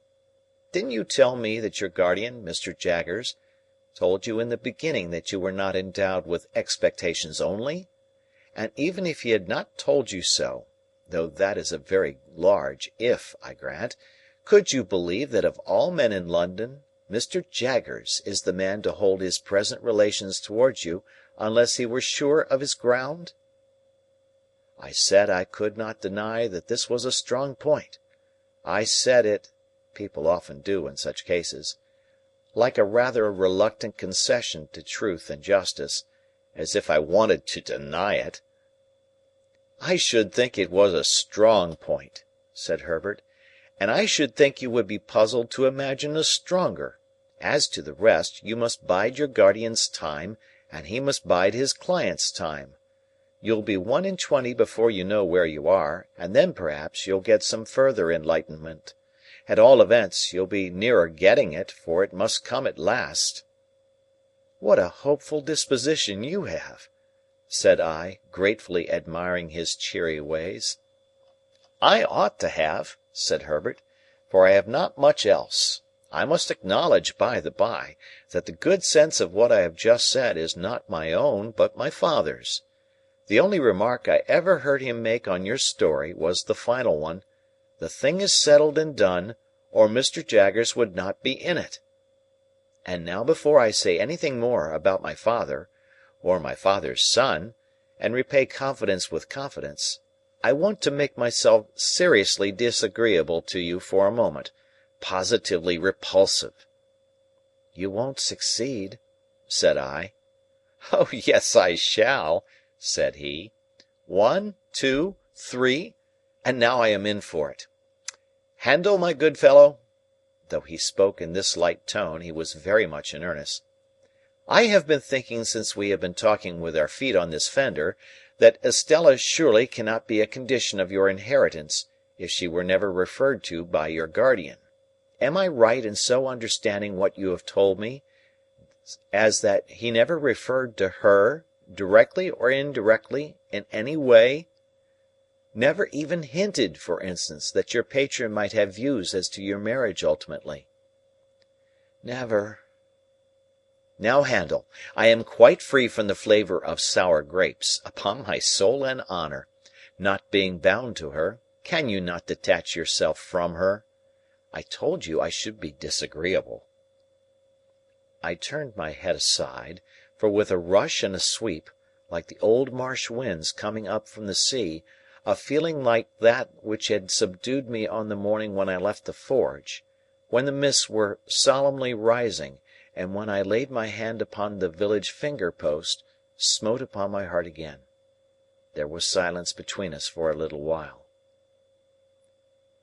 "Yes, but my dear Handel," Herbert went on, as if we had been talking instead of silent, Its having been so strongly rooted in the breast of a boy, whose nature and circumstances made so romantic, renders it very serious.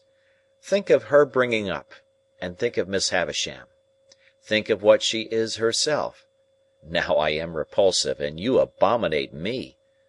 This may lead to miserable things." "I know it, Herbert," said I, with my head still turned away, "but I can't help it." "You can't detach yourself?"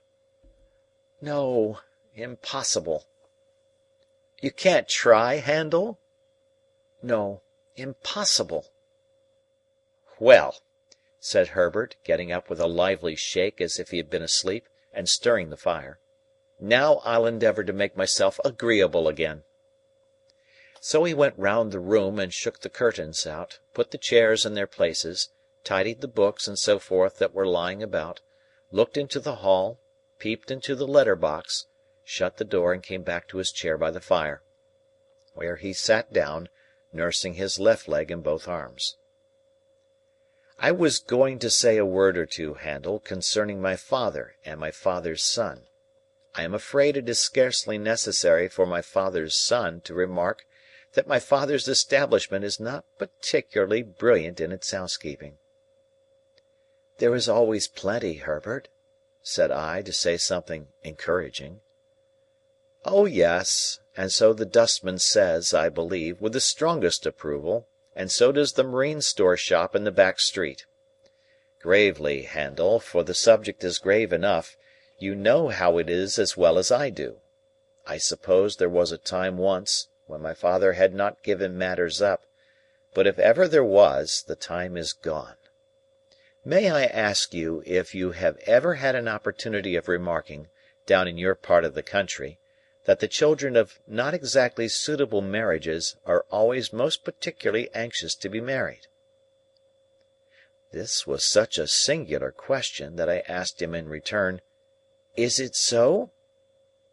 "I don't know," said Herbert, "but that's what I want to know, because it is decidedly the case with us.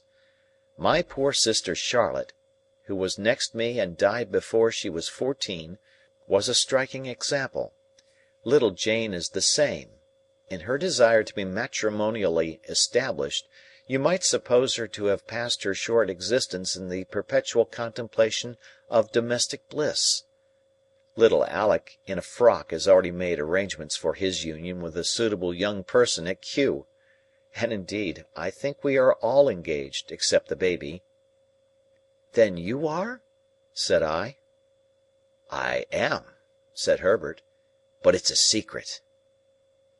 I assured him of my keeping the secret, and begged to be favoured with further particulars. He had spoken so sensibly and feelingly of my weakness that I wanted to know something about his strength. "May I ask the name?" I said. "Name of Clara," said Herbert. "Live in London?" "Yes. Perhaps I ought to mention," said Herbert, who had become curiously crestfallen and meek since we entered on the interesting theme, "that she is rather below my mother's nonsensical family notions. Her father had to do with the victualling of passenger ships. I think he was a species of purser." "What is he now?" said I. "He's an invalid now," replied Herbert. "Living on—" "On the first floor," said Herbert, which was not at all what I meant, for I had intended my question to apply to his means. "I have never seen him, for he has always kept his room overhead since I have known Clara, but I have heard him constantly. He makes tremendous rows, roars, and pegs at the floor with some frightful instrument." In looking at me, and then laughing heartily, Herbert for the time recovered his usual lively manner. "Don't you expect to see him?" said I. "Oh, yes, I constantly expect to see him," returned Herbert, "because I never hear him without expecting him to come tumbling through the ceiling. But I don't know how long the rafters may hold." When he had once more laughed heartily, he became meek again, and told me that the moment he began to realize capital, it was his intention to marry this young lady. He added as a self-evident proposition, engendering low spirits, "But you can't marry, you know, when you're looking about you." As we contemplated the fire, and as I thought what a difficult vision to realize this same capital sometimes was, I put my hands in my pockets. A folded piece of paper in one of them attracting my attention, I opened it and found it to be the playbill I had received from Joe, relative to the celebrated provincial amateur of Roscian renown. "And bless my heart," I involuntarily added aloud, "it's to-night!" This changed the subject in an instant, and made us hurriedly resolve to go to the play.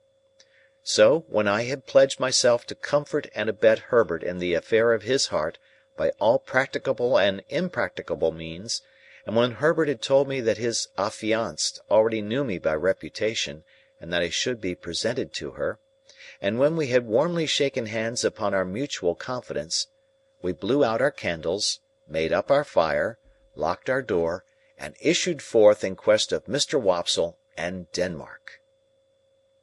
End of chapter.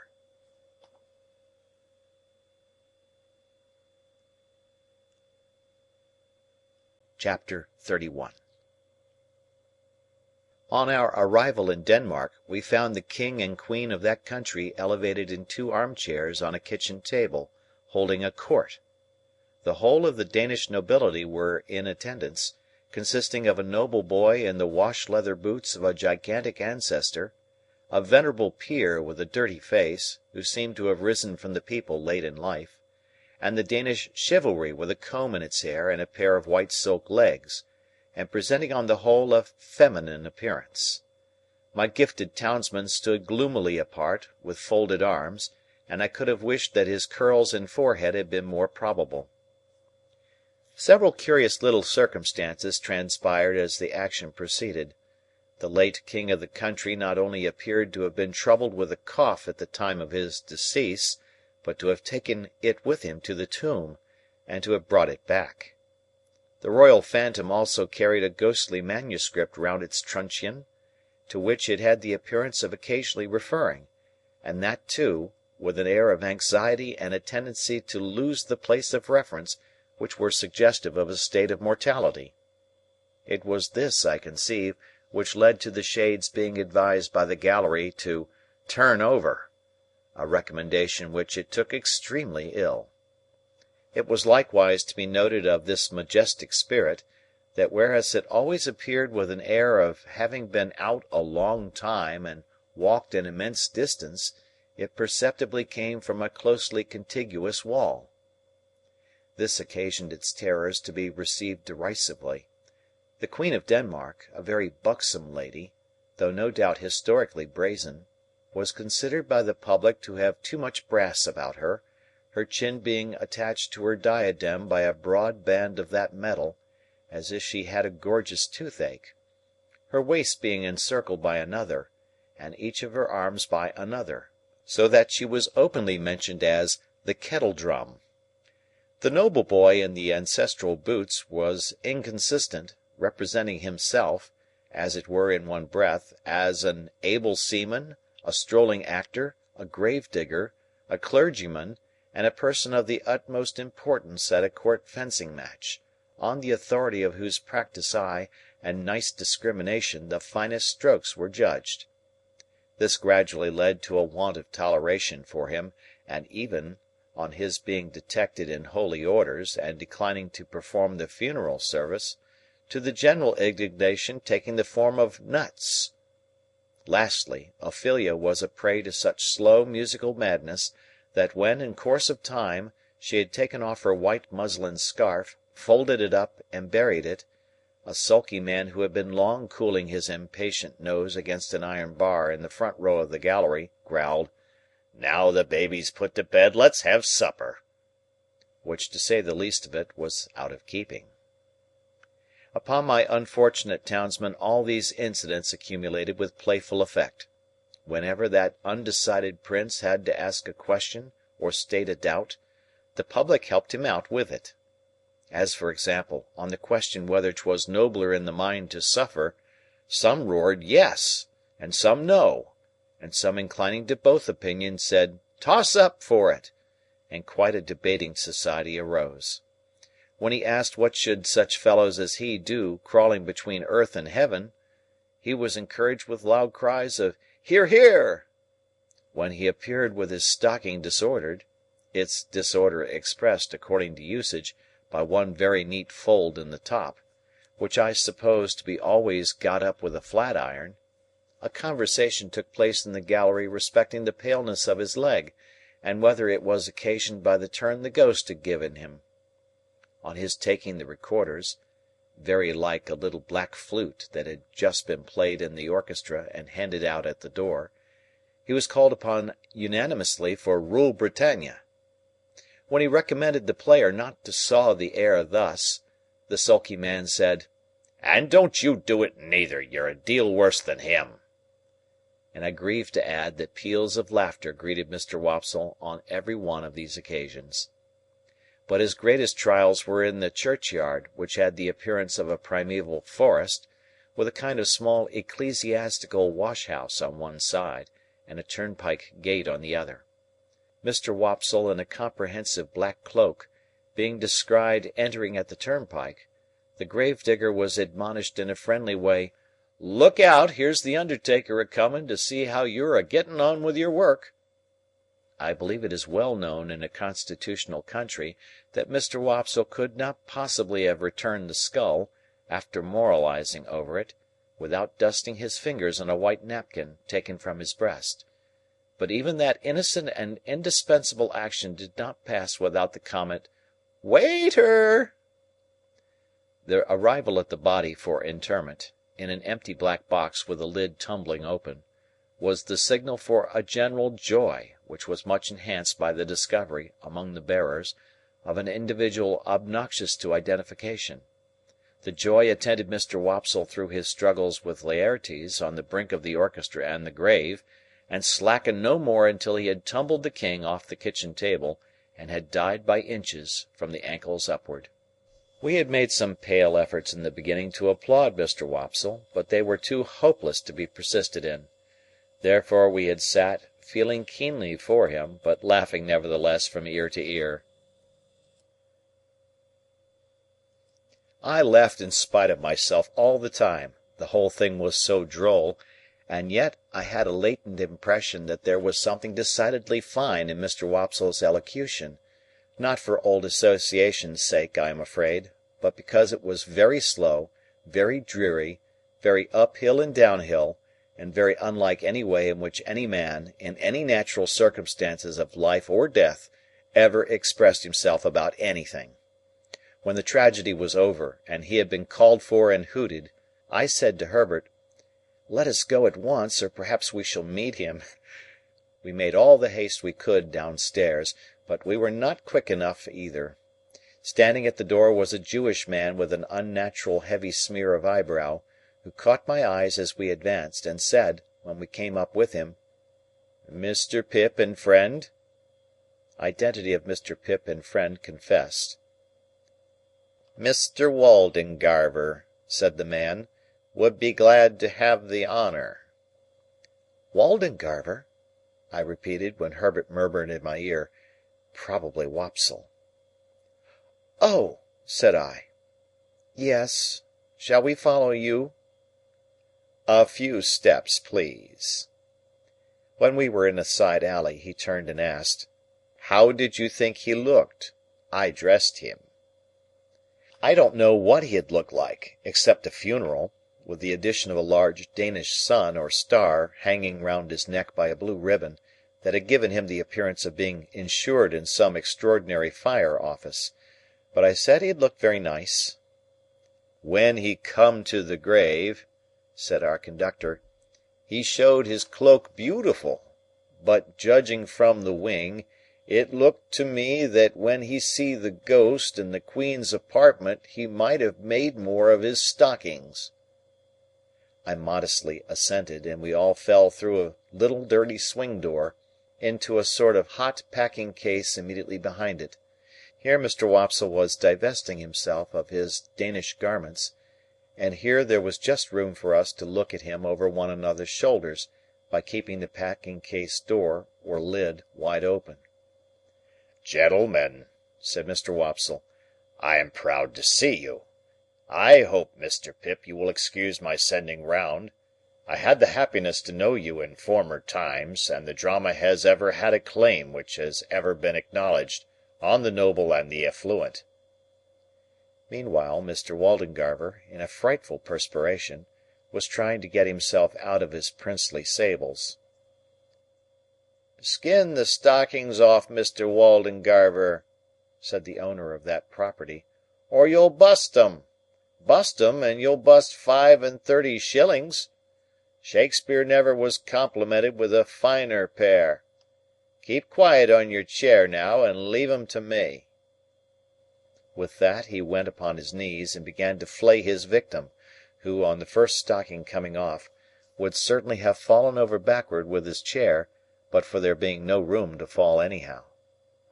I had been afraid until then to say a word about the play, but then Mr. Waldengarver looked up at us complacently and said, "Gentlemen, how did it seem to you to go in front?"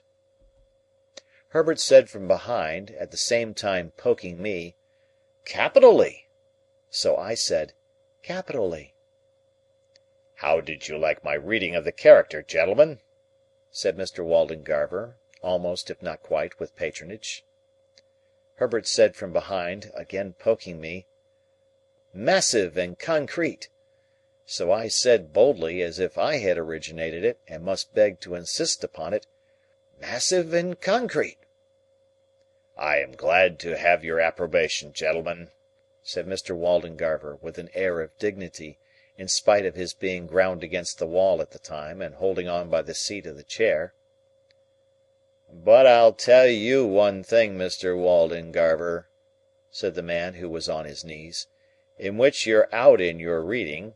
Now mind, I don't care who says contrairy, I tell you so. You're out in your reading of Hamlet when you get your legs in profile.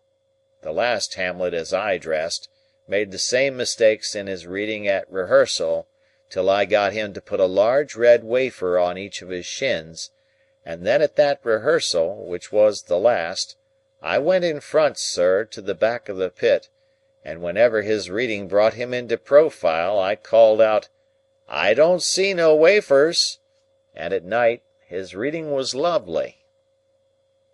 Mr. Waldengarver smiled at me, as much as to say, "A faithful dependent, I overlook his folly," and then said aloud, "My view is a little classic and thoughtful for them here, but they will improve, they will improve." Herbert and I said together, "Oh, no doubt they would improve." "Did you observe, gentlemen," said Mr. Waldengarver, "that there was a man in the gallery who endeavoured to cast derision on the service? I mean the representation?" We basely replied that we rather thought we had noticed such a man. I added, "He was drunk, no doubt." "Oh, dear no, sir," said Mr. Wopsle. "Not drunk. His employer would see to that, sir. His employer would not allow him to be drunk." "You know his employer?" said I. Mr. Wopsle shut his eyes and opened them again, performing both ceremonies very slowly. "You must have observed, gentlemen," said he, "an ignorant and a blatant ass, with a rasping throat and a countenance expressive of low malignity, who went through, I will not say sustained, the role, if I may use a French expression, of Claudius, King of Denmark. That is his employer, gentlemen. Such is the profession."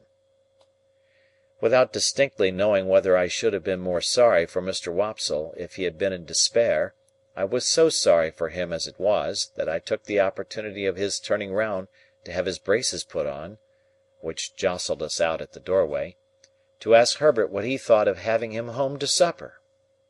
Herbert said he thought it would be kind to do so, therefore I invited him, and he went to Barnard's with us, wrapped up to the eyes, and we did our best for him, and he sat until 2 o'clock in the morning, reviewing his success and developing his plans. I forget in detail what they were, but I have a general recollection that he was to begin with reviving the drama, and to end with crushing it, inasmuch as his decease would leave it utterly bereft and without a chance or hope. Miserably I went to bed after all, and miserably thought of Estella, and miserably dreamed that my expectations were all cancelled, and that I had to give my hand in marriage to Herbert's Clara, or play Hamlet to Miss Havisham's ghost, before 20,000 people, without knowing 20 words of it. End of chapter.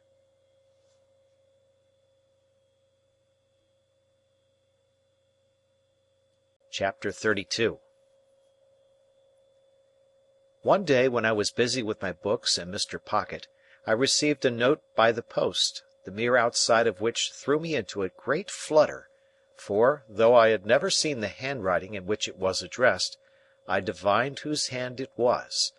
It had no set beginning, as Dear Mr. Pip, or Dear Pip, or Dear Sir, or Dear anything, but ran thus: I am to come to London the day after tomorrow by the midday coach.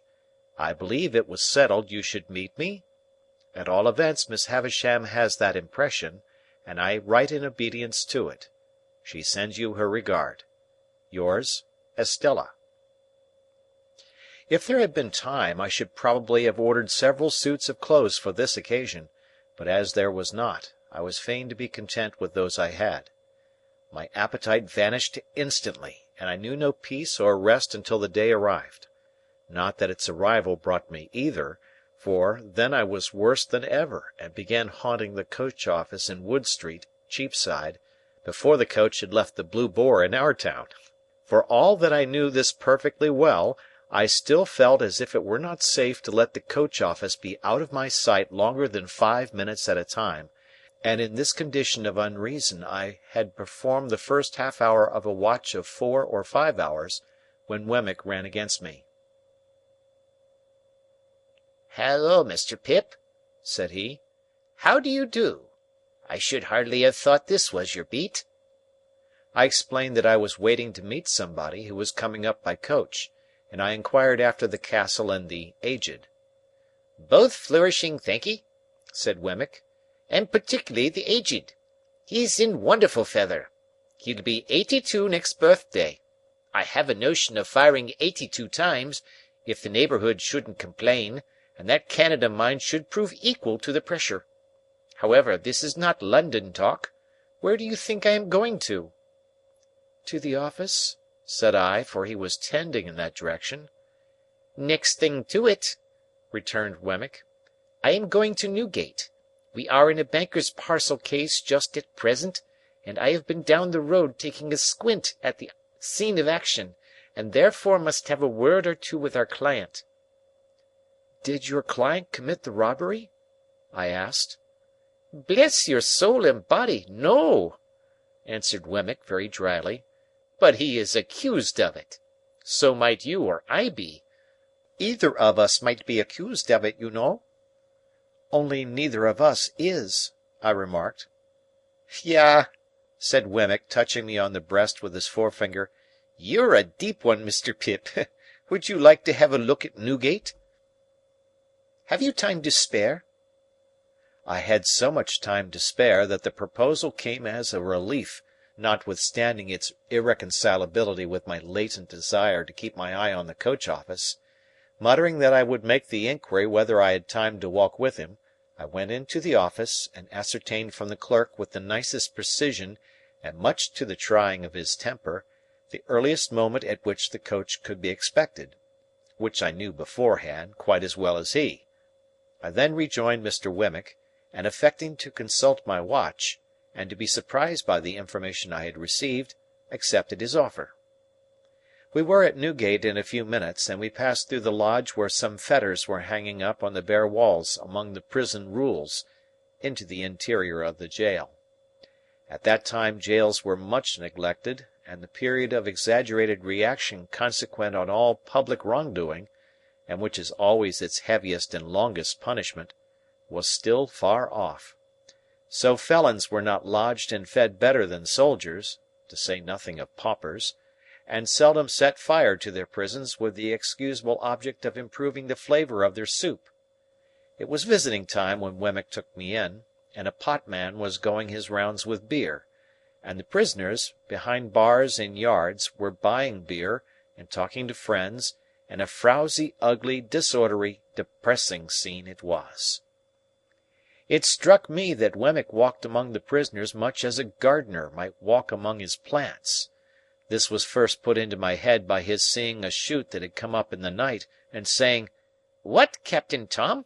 Are you there? Ah, indeed!" And also, "Is that Black Bill behind the cistern? Why I didn't look for you these 2 months. How do you find yourself?"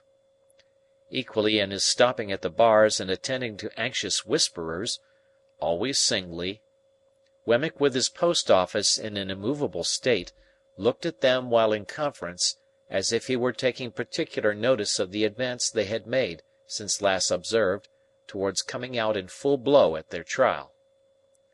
He was highly popular, and I found that he took the familiar department of Mr. Jaggers's business, though something of the state of Mr. Jaggers hung about him too, forbidding approach beyond certain limits. His personal recognition of each successive client was comprised in a nod, and in his settling his hat a little easier on his head with both hands, and then tightening the post-office, and putting his hands in his pockets. In 1 or 2 instances there was a difficulty respecting the raising of fees, and then Mr. Wemmick, backing as far as possible from the insufficient money produced, said, "It's no use, my boy. I'm only a subordinate. I can't take it. Don't go on in that way with a subordinate. If you are unable to make up your quantum, my boy, you had better address yourself to a principal. There are plenty of principals in the profession, you know, and what is not worth the while of one may be worth the while of another. That's my recommendation to you, speaking as a subordinate. Don't try on useless measures. Why should you? Now, who's next?" Thus we walked through Wemmick's greenhouse until he turned to me and said, Notice the man I shall shake hands with. I should have done so without the preparation, as he had shaken hands with no one yet.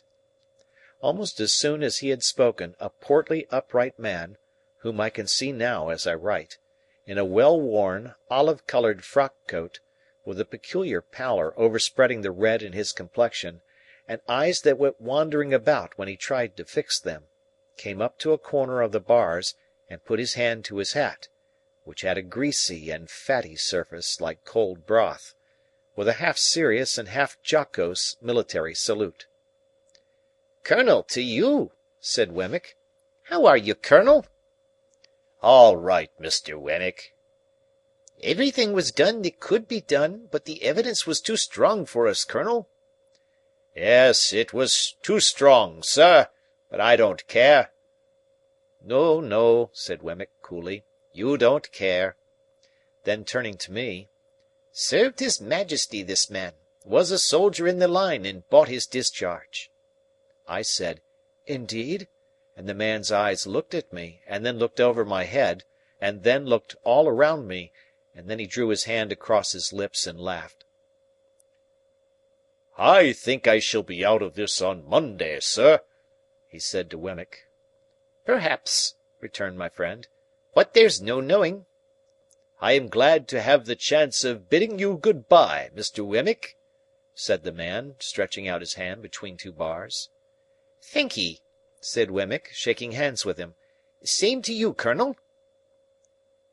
"If what I had upon me when taken had been real, Mr. Wemmick," said the man, unwilling to let his hand go, "I should have asked the favour of your wearing another ring, in acknowledgment of your attentions." "I'll accept the will for the deed," said Wemmick. "By the by, you are quite a pigeon fancier." The man looked up at the sky. "I am told you had a remarkable breed of tumblers. Could you commission any friend of yours to bring me a pair, of you've no further use for 'em?" "It shall be done, sir." "All right," said Wemmick. "They shall be taken care of. Good afternoon, Colonel. Good-bye." They shook hands again, and as we walked away, Wemmick said to me, "A coiner. A very good workman.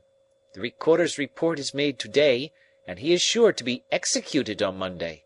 Still, you see, as far as it goes, A pair of pigeons are portable property, all the same." With that he looked back and nodded at this dead plant, and then cast his eyes about him in walking out of the yard, as if he were considering what other pot would go best in its place. As we came out of the prison through the lodge, I found that the great importance of my guardian was appreciated by the turnkeys, no less than by those whom they held in charge. "Well, Mr. Wemmick," said the turnkey who kept us between the two studded and spiked lodge gates, and who carefully locked one before he unlocked the other, "what's Mr. Jaggers going to do with that waterside murder? Is he going to make it manslaughter, or what's he going to make of it?" "Why don't you ask him?" returned Wemmick. "Oh, yes, I dare say," said the turnkey. "Now that's the way with them up here, Mr. Pip," remarked Wemmick, turning to me with his post-office elongated. "They don't mind what they ask of me, the subordinate, but you'll never catch 'em asking any questions of my principal." "Is this young gentleman one of the 'prentices or articled ones of your office?" asked the turnkey, with a grin at Mr. Wemmick's humour. "There he goes again, you see," said Wemmick. "I told you so. Ask another question of the subordinate before his first is dry. Well, supposing Mr. Pip is one of them?" "Why, then," said the turnkey, grinning again, "he knows what Mr. Jaggers is." "Yah!" cried Wemmick, suddenly hitting out at the turnkey in a facetious way. "You're dumb as one of your own keys when you have to do with my principal, you know you are. Let us out, you old fox, or I'll get him to bring an action against you for false imprisonment." The turnkey laughed and gave us good day, and stood laughing at us over the spikes of the wicket when we descended the steps into the street. "Mind you, Mr. Pip," said Wemmick, gravely in my ear, as he took my arm to be more confidential, "I don't know that Mr. Jaggers does a better thing than the way in which he keeps himself so high. He's always so high. His constant height is of a piece with his immense abilities. That colonel durst no more take leave of him than that turnkey durst ask him his intentions respecting a case.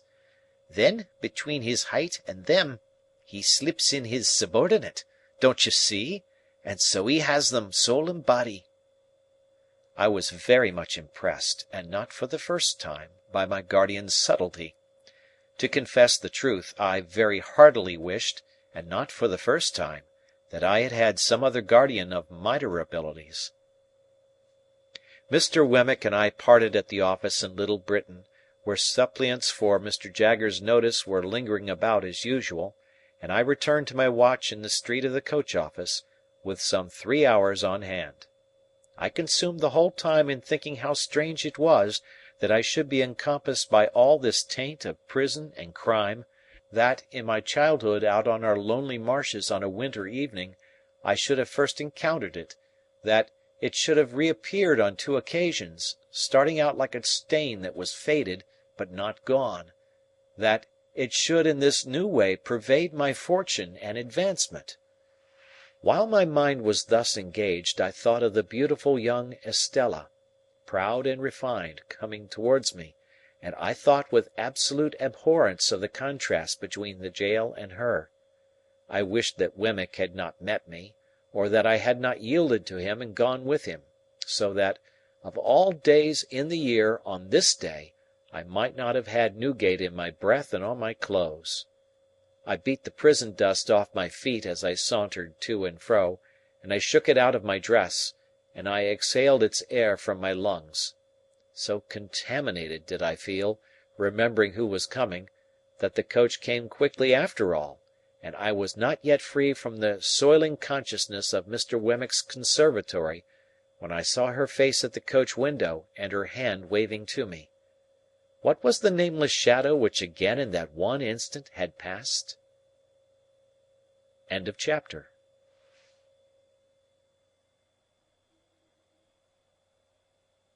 Chapter 33.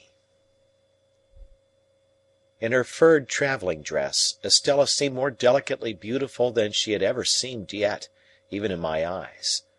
Her manner was more winning than she had cared to let it be to me before, and I thought I saw Miss Havisham's influence in the change.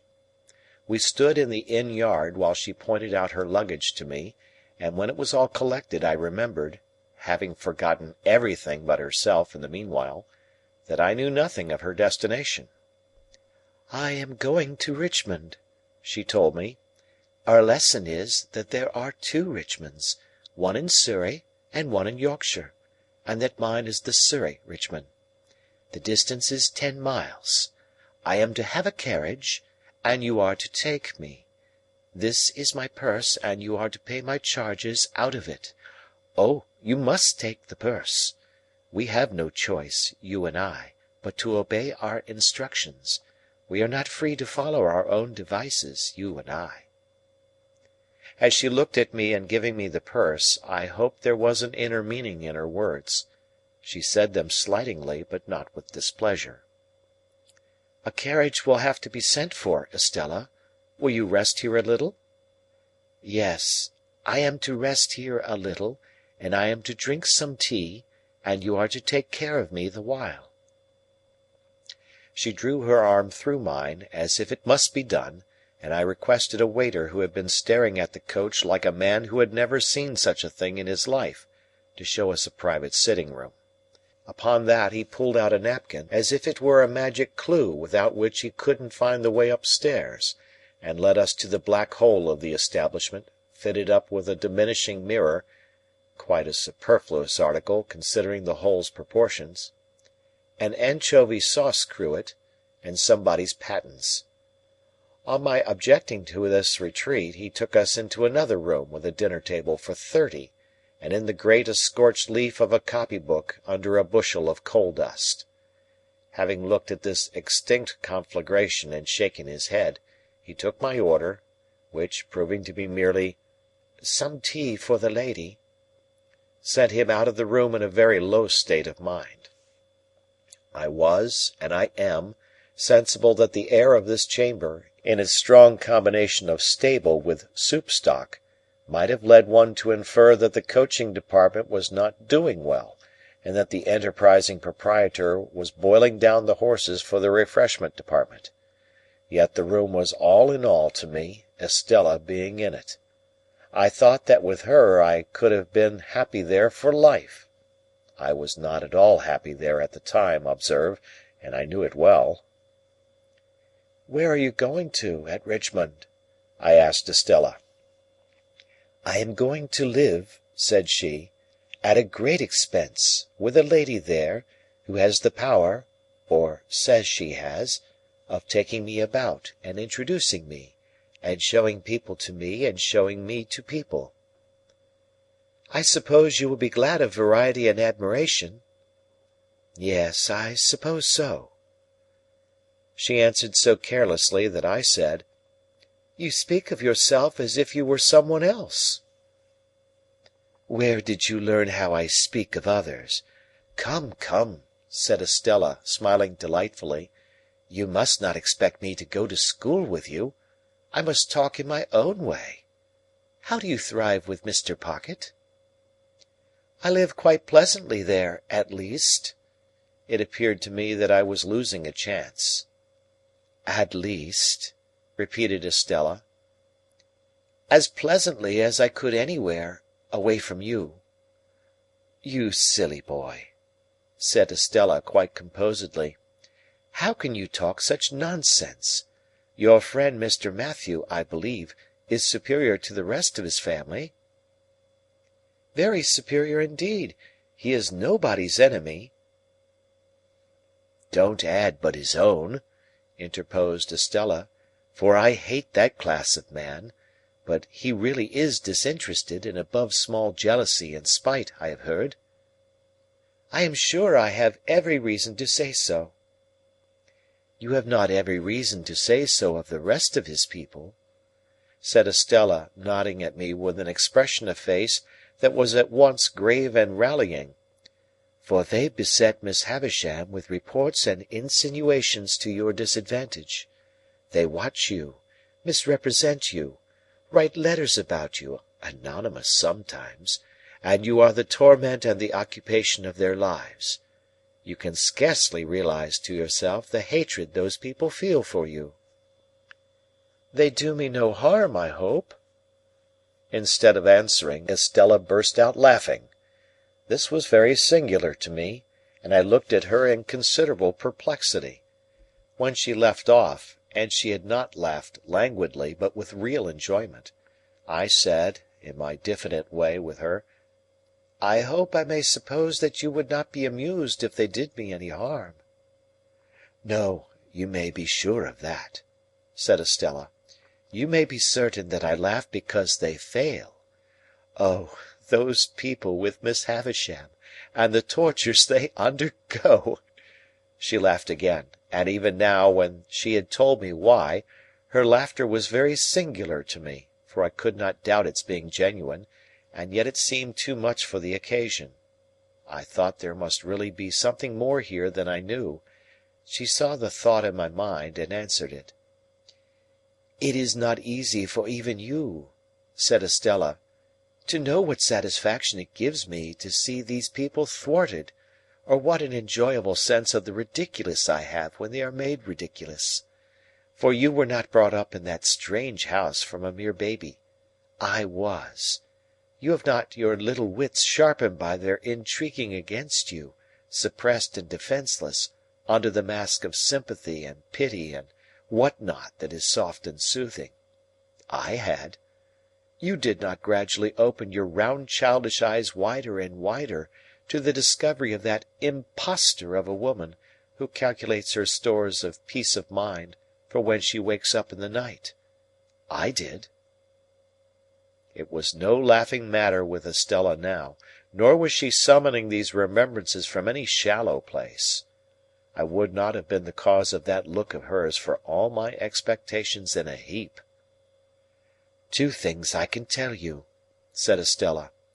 "First, notwithstanding the proverb that constant dropping will wear away a stone, you may set your mind at rest that these people never will, never would, in 100 years, impair your ground with Miss Havisham, in any particular, great or small. Second, I am beholden to you as the cause of their being so busy and so mean in vain, and there is my hand upon it."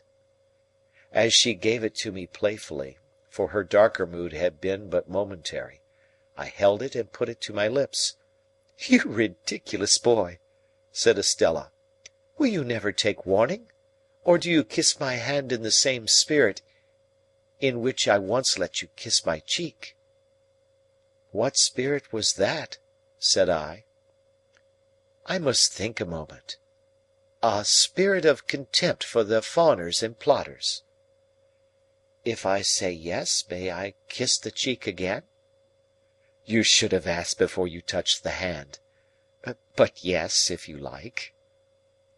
I leaned down, and her calm face was like a statue's.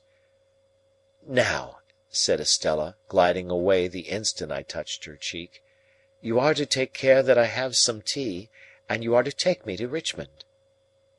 Her reverting to this tone as if our association were forced upon us, and we were mere puppets, gave me pain. But everything in our intercourse did give me pain. Whatever her tone with me happened to be, I could put no trust in it, and build no hope on it, and yet I went on against trust and against hope. Why repeat it 1,000 times? So it always was. I rang for the tea, and the waiter, reappearing with his magic clue, brought in by degrees some 50 adjuncts to that refreshment, but of tea not a glimpse. A tea-board, cups and saucers, plates, knives and forks, including carvers, spoons, various, salt-cellars, a meek little muffin confined with the utmost precaution under a strong iron cover, Moses in the bulrushes typified by a soft bit of butter and a quantity of parsley, a pale loaf with a powdered head, 2 proof impressions of the bars of the kitchen fireplace on triangular bits of bread, and ultimately a fat family urn, which the waiter staggered in with, expressing in his countenance burden and suffering. After a prolonged absence at this stage of the entertainment, he at length came back with a casket of precious appearance containing twigs. These I steeped in hot water, and so from the whole of these appliances extracted 1 cup of I don't know what for Estella. The bill paid, and the waiter remembered, and the ostler not forgotten, and the chambermaid taken into consideration, in a word, the whole house bribed into a state of contempt and animosity, and Estella's purse much lightened, we got into our post-coach and drove away. Turning into Cheapside and rattling up Newgate Street, we were soon under the walls of which I was so ashamed. "What place is that?" Estella asked me. I made a foolish pretence of not at first recognizing it, and then told her. As she looked at it and drew in her head again, murmuring, "Wretches," I would not have confessed to my visit for any consideration.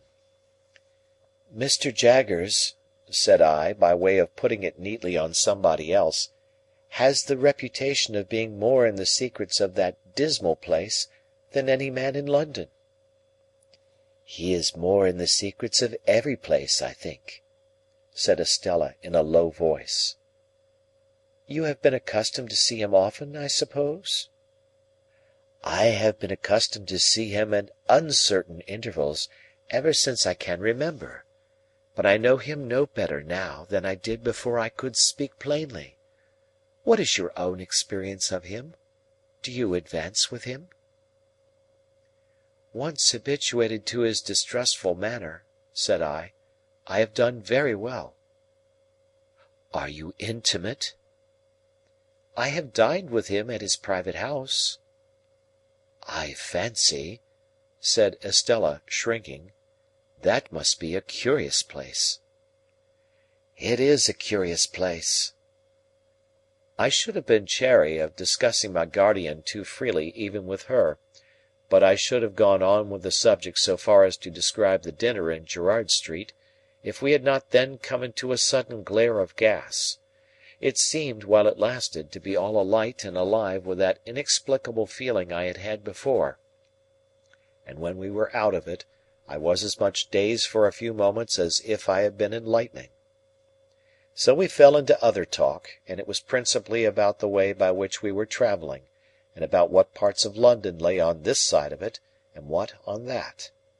The great city was almost new to her, she told me, for she had never left Miss Havisham's neighbourhood until she had gone to France, and she had merely passed through London then in going and returning. I asked her if my guardian had any charge of her while she remained here. To that she emphatically said, "God forbid," and no more. It was impossible for me to avoid seeing that she cared to attract me, that she made herself winning, and would have won me even if the task had needed pains. Yet this made me none the happier, for even if she had not taken that tone of our being disposed of by others, I should have felt that she held my heart in her hand because she wilfully chose to do it, and not because it would have wrung any tenderness in her to crush it and throw it away. When we passed through Hammersmith, I showed her where Mr. Matthew Pocket lived, and said it was no great way from Richmond, and that I hoped I should see her sometimes. "Oh, yes. You are to see me. You are to come when you think proper. You are to be mentioned to the family. Indeed, you are already mentioned." I inquired was it a large household she was going to be a member of. "No, there are only 2, mother and daughter. The mother is a lady of some station, though not averse to increasing her income." "I wonder Miss Havisham could part with you again so soon." "It is a part of Miss Havisham's plans for me, Pip," said Estella, with a sigh, as if she were tired. "I am to write to her constantly, and see her regularly and report how I go on, I and the jewels, for they are nearly all mine now." It was the first time she had ever called me by my name. Of course she did so purposely, and I knew that I should treasure it up. We came to Richmond all too soon, and our destination there was a house by the green, a staid old house, where hoops and powder in patches, embroidered coats, rolled stockings, ruffles, and swords, had had their court days many a time. Some ancient trees before the house were still cut into fashions as formal and unnatural as the hoops and wigs and stiff skirts, but their own allotted places in the great procession of the dead were not far off, and they would soon drop into them and go the silent way of the rest. A bell with an old voice, which I dare say in its time had often said to the house, "Here is the green farthingale, here is the diamond-hilted sword, here are the shoes with red heels and the blue solitaire," sounded gravely in the moonlight, and two cherry-coloured maids came fluttering out to receive Estella. The doorway soon absorbed her boxes, and she gave me her hand and a smile, and said good night, and was absorbed likewise.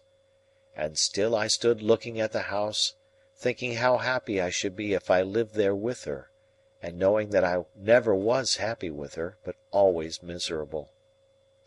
I got into the carriage to be taken back to Hammersmith, and I got in with a bad heartache, and I got out with a worse heartache.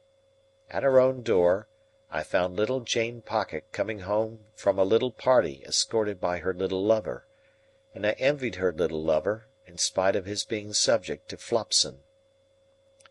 Mr. Pocket was out lecturing, for he was a most delightful lecturer on domestic economy, and his treatises on the management of children and servants were considered the very best textbooks on those themes. But Mrs. Pocket was at home, and was in a little difficulty on account of the baby's having been accommodated with a needle case to keep him quiet during the unaccountable absence, with a relative in the Foot Guards, of Millers. And more needles were missing than it could be regarded as quite wholesome for a patient of such tender years either to apply externally or to take as a tonic. Mr. Pocket being justly celebrated for giving most excellent practical advice, and for having a clear and sound perception of things and a highly judicious mind, I had some notion in my heartache of begging him to accept my confidence. But happening to look up at Mrs. Pocket as she sat reading her book of dignities, after prescribing bed as a sovereign remedy for baby, I thought, well, no, I wouldn't. End of chapter.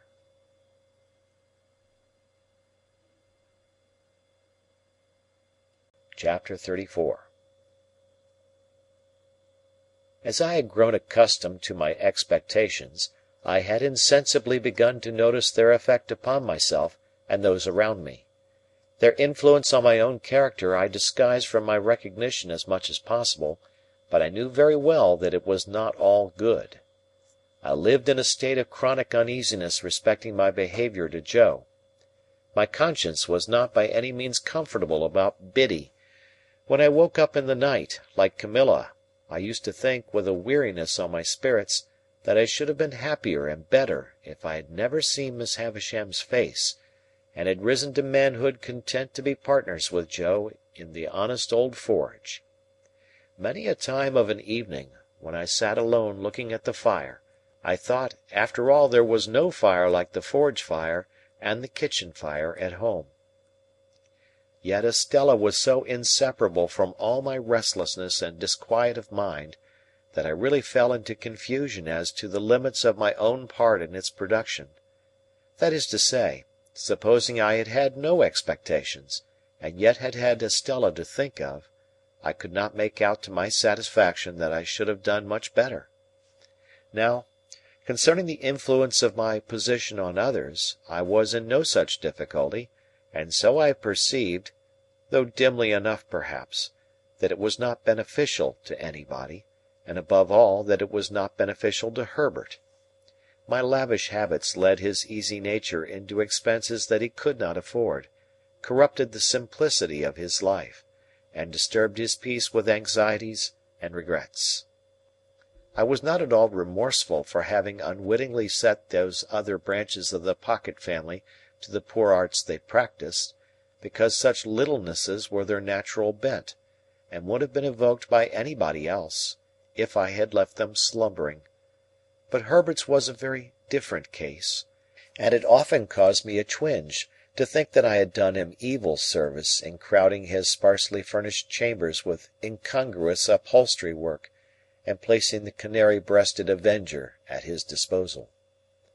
So now, as an infallible way of making little ease great ease, I began to contract a quantity of debt.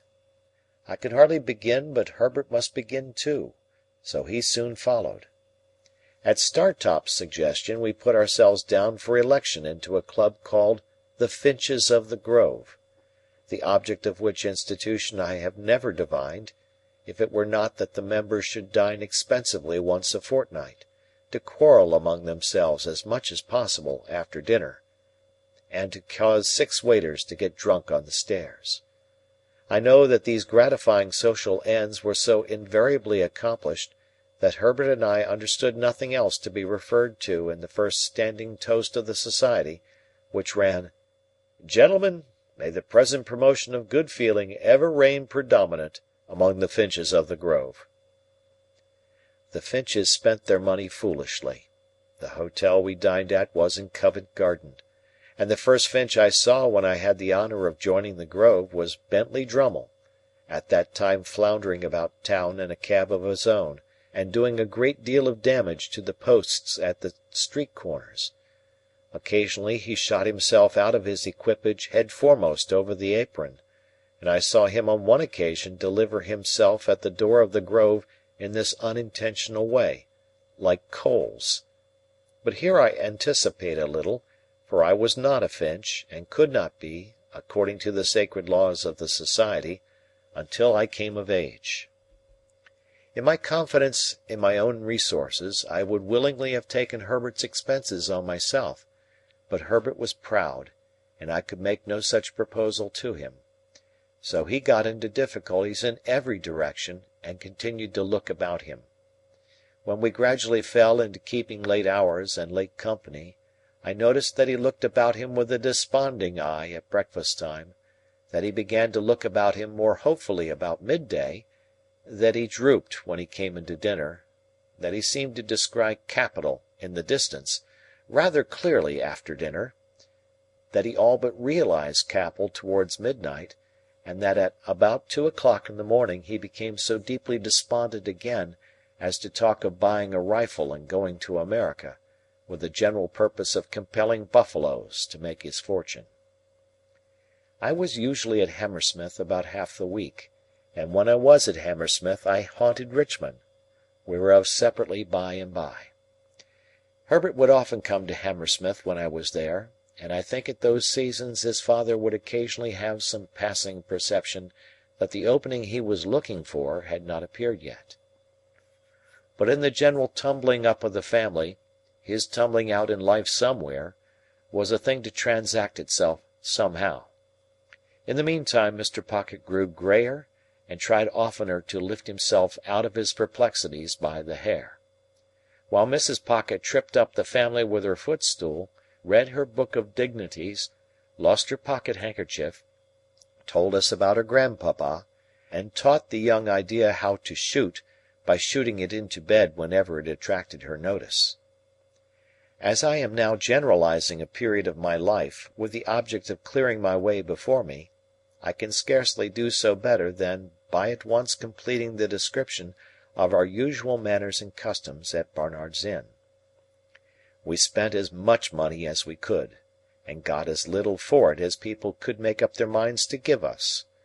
We were always more or less miserable, and most of our acquaintance were in the same condition. There was a gay fiction among us that we were constantly enjoying ourselves, and a skeleton truth that we never did. To the best of my belief, our case was in the last aspect a rather common one. Every morning, with an air ever new, Herbert went into the city to look about him. I often paid him a visit in the dark back room in which he consorted with an ink jar, a hat peg, a coal box, a string box, an almanac, a desk and stool, and a ruler, and I do not remember that I ever saw him do anything else but look about him. If we all did what we undertake to do, as faithfully as Herbert did, we might live in a republic of the virtues. He had nothing else to do, poor fellow, except at a certain hour of every afternoon to "go to Lloyd's," in observance of a ceremony of seeing his principal, I think. He never did anything else in connection with Lloyd's that I could find out, except come back again. When he felt his case unusually serious, and that he positively must find an opening, he would go on 'change at a busy time, and walk in and out, in a kind of gloomy country dance figure, among the assembled magnates. For, said Herbert to me, coming home to dinner on one of those special occasions, "I find the truth to be, Handel, that an opening won't come to one, but one must go to it. So I have been." If we had been less attached to one another, I think we must have hated one another regularly every morning. I detested the chambers beyond expression at that period of repentance, and could not endure the sight of the Avenger's livery, which had a more expensive and a less remunerative appearance then than at any other time in the 24 hours. As we got more and more into debt, breakfast became a hollower and hollower form, and, being on one occasion at breakfast time threatened, by letter, with legal proceedings, not unwholly unconnected, as my local paper might put it, with jewellery, I went so far as to seize the Avenger by his blue collar and shake him off his feet, so that he was actually in the air like a booted Cupid, for presuming to suppose that we wanted a roll. At certain times, meaning at uncertain times, for they depended on our humour, I would say to Herbert, as if it were a remarkable discovery, "My dear Herbert, we are getting on badly." "My dear Handel," Herbert would say to me in all sincerity, "if you will believe me, those very words were on my lips by a strange coincidence." "Then, Herbert," I would respond, "let us look into our affairs." We always derived profound satisfaction from making an appointment for this purpose. I always thought this was business, this was the way to confront the thing, this was the way to take the foe by the throat, and I know Herbert thought so too. We ordered something rather special for dinner, with a bottle of something similarly out of the common way, in order that our minds might be fortified for the occasion, and we might come well up to the mark. Dinner over, we produced a bundle of pens, a copious supply of ink, and a goodly show of writing and blotting paper, for there was something very comfortable in having plenty of stationery. I would then take a sheet of paper, and write across the top of it, in a neat hand, the heading, "Memorandum of Pip's Debts," with Barnard's Inns and the date very carefully added. Herbert would also take a sheet of paper, and write across it with similar formalities, "Memorandum of Herbert's Debts." Each of us would then refer to a confused heap of papers at his side, which had been thrown into drawers, worn into holes in pockets, half burnt in lighting candles, stuck for weeks into the looking-glass, and otherwise damaged. The sound of our pens going refreshed us exceedingly, insomuch that I sometimes found it difficult to distinguish between this edifying business proceeding and actually paying the money. In point of meritorious character, the two things seemed about equal. When we had written a little while, I would ask Herbert how we got on. Herbert probably would have been scratching his head in a most rueful manner at the sight of his accumulating figures. "They are mounting up, Handel," Herbert would say. "Upon my life, they are mounting up." "Be firm, Herbert," I would retort, plying my own pen with great assiduity. "Look the thing in the face. Look into your affairs. Stare them out of countenance." "So I would, Handel, only they are staring me out of countenance." However, my determined manner would have its effect, and Herbert would fall to work again. After a time he would give up once more, on the plea that he had not got Cobb's bill, or Lobb's, or Nobb's, as the case might be. "Then, Herbert, estimate. Estimate it in round numbers, and put it down." "What a fellow of resource you are!" my friend would reply, with admiration. "Really your business powers are very remarkable." I thought so too. I established with myself on these occasions the reputation of a first-rate man of business, prompt, decisive, energetic, clear, cool-headed. When I had got all my responsibilities down upon my list, I compared each with the bill and ticked it off. My self-approval when I ticked an entry was quite a luxurious sensation. When I had no more ticks to make, I folded all my bills up uniformly, docketed each on the back, and tied the whole into a symmetrical bundle. Then I did the same for Herbert, who modestly said he had not my administrative genius, and felt that I had brought his affairs into a focus for him. My business habits had one other bright feature, which I called leaving a margin. For example, supposing Herbert's debts to be £164 4 and twopence, I would say, "Leave a margin, and put them down at 200." Or supposing my own to be 4 times as much, I would leave a margin and put them down at 700. I had the highest opinion of the wisdom of this same margin, but I am bound to acknowledge that on looking back, I deem it to have been an expensive device. For we always ran into new debt immediately, to the full extent of the margin, and sometimes, in the sense of freedom and solvency it imparted, got pretty far on into another margin. But there was a calm, a rest, a virtuous hush, consequent on these examinations of our affairs that gave me, for the time, an admirable opinion of myself. Soothed by my exertions, my method, and Herbert's compliments, I would sit with his symmetrical bundle and my own on the table before me among the stationery, and feel like a bank of some sort, rather than a private individual. We shut our outer door on these solemn occasions, in order that we might not be interrupted. I had fallen into my serene state one evening, when we heard a letter drop through the slit in the said door, and fall on the ground. "It's for you, Handel," said Herbert, going out and coming back with it, "and I hope there is nothing the matter." This was an allusion to its heavy black seal and border.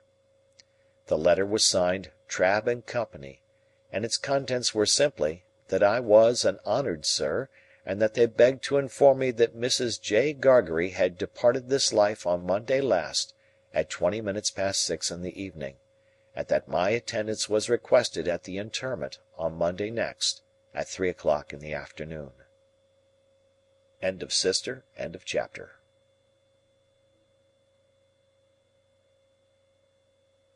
Chapter 35. It was the first time that a grave had opened in my road of life, and the gap it made in the smooth ground was wonderful. The figure of my sister in her chair by the kitchen fire haunted me night and day. That the place could possibly be without her was something my mind seemed unable to compass, and whereas she had seldom or never been in my thoughts of late, I had now the strangest ideas that she was coming towards me in the street, or that she would presently knock at the door. In my rooms, too, with which she had never been at all associated, there was at once the blankness of death, and a perpetual suggestion of the sound of her voice or the turn of her face or figure, as if she were still alive and I had been often there.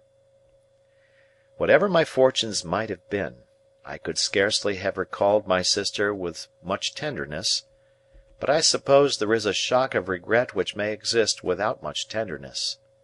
Under its influence, and perhaps to make up for the want of the softer feeling, I was seized with a violent indignation against the assailant from whom she had suffered so much, and I felt that on sufficient proof I could have revengefully pursued Orlick, or any one else, to the last extremity.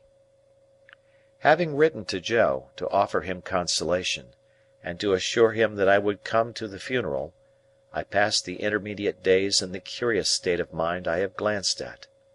I went down early in the morning, and alighted at the Blue Boar in good time to walk over to the forge. It was fine summer weather again, and, as I walked along, the times when I was a little helpless creature, and my sister did not spare me, vividly returned. But they returned with a gentle tone upon them that softened even the edge of Tickler.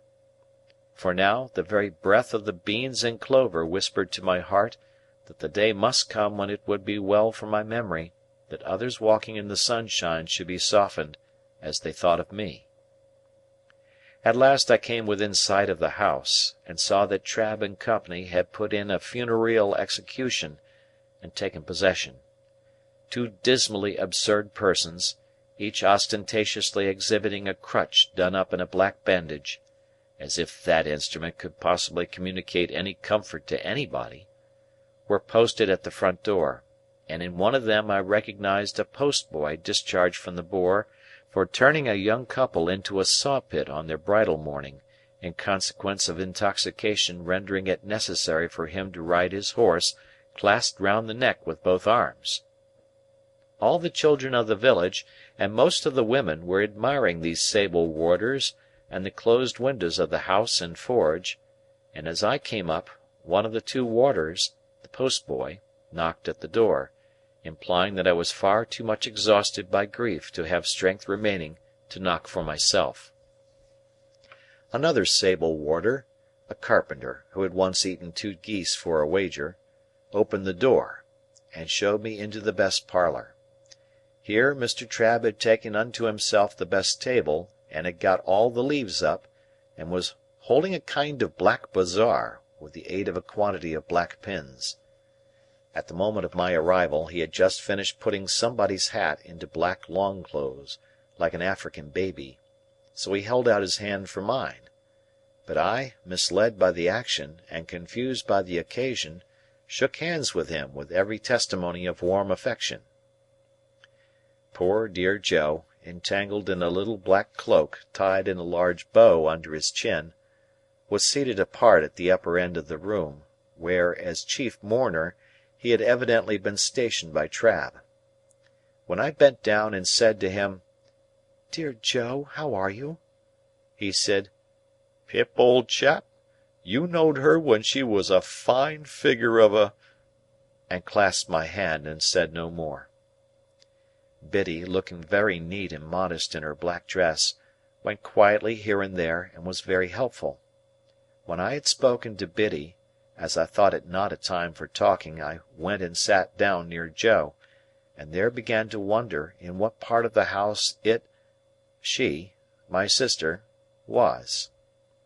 The air of the parlour being faint with the smell of sweet cake, I looked about for the table of refreshment. It was scarcely visible until one had got accustomed to the gloom, but there was a cut-up plum-cake upon it, and there were cut-up oranges, and sandwiches, and biscuits, and 2 decanters that I knew very well as ornaments, but had never been used in all my life, one full of port and one of sherry.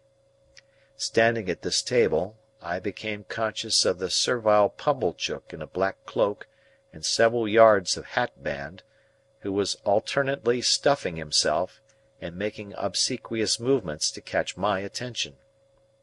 The moment he succeeded, he came over to me, breathing sherry and crumbs, and said in a subdued voice, "May I, dear sir?"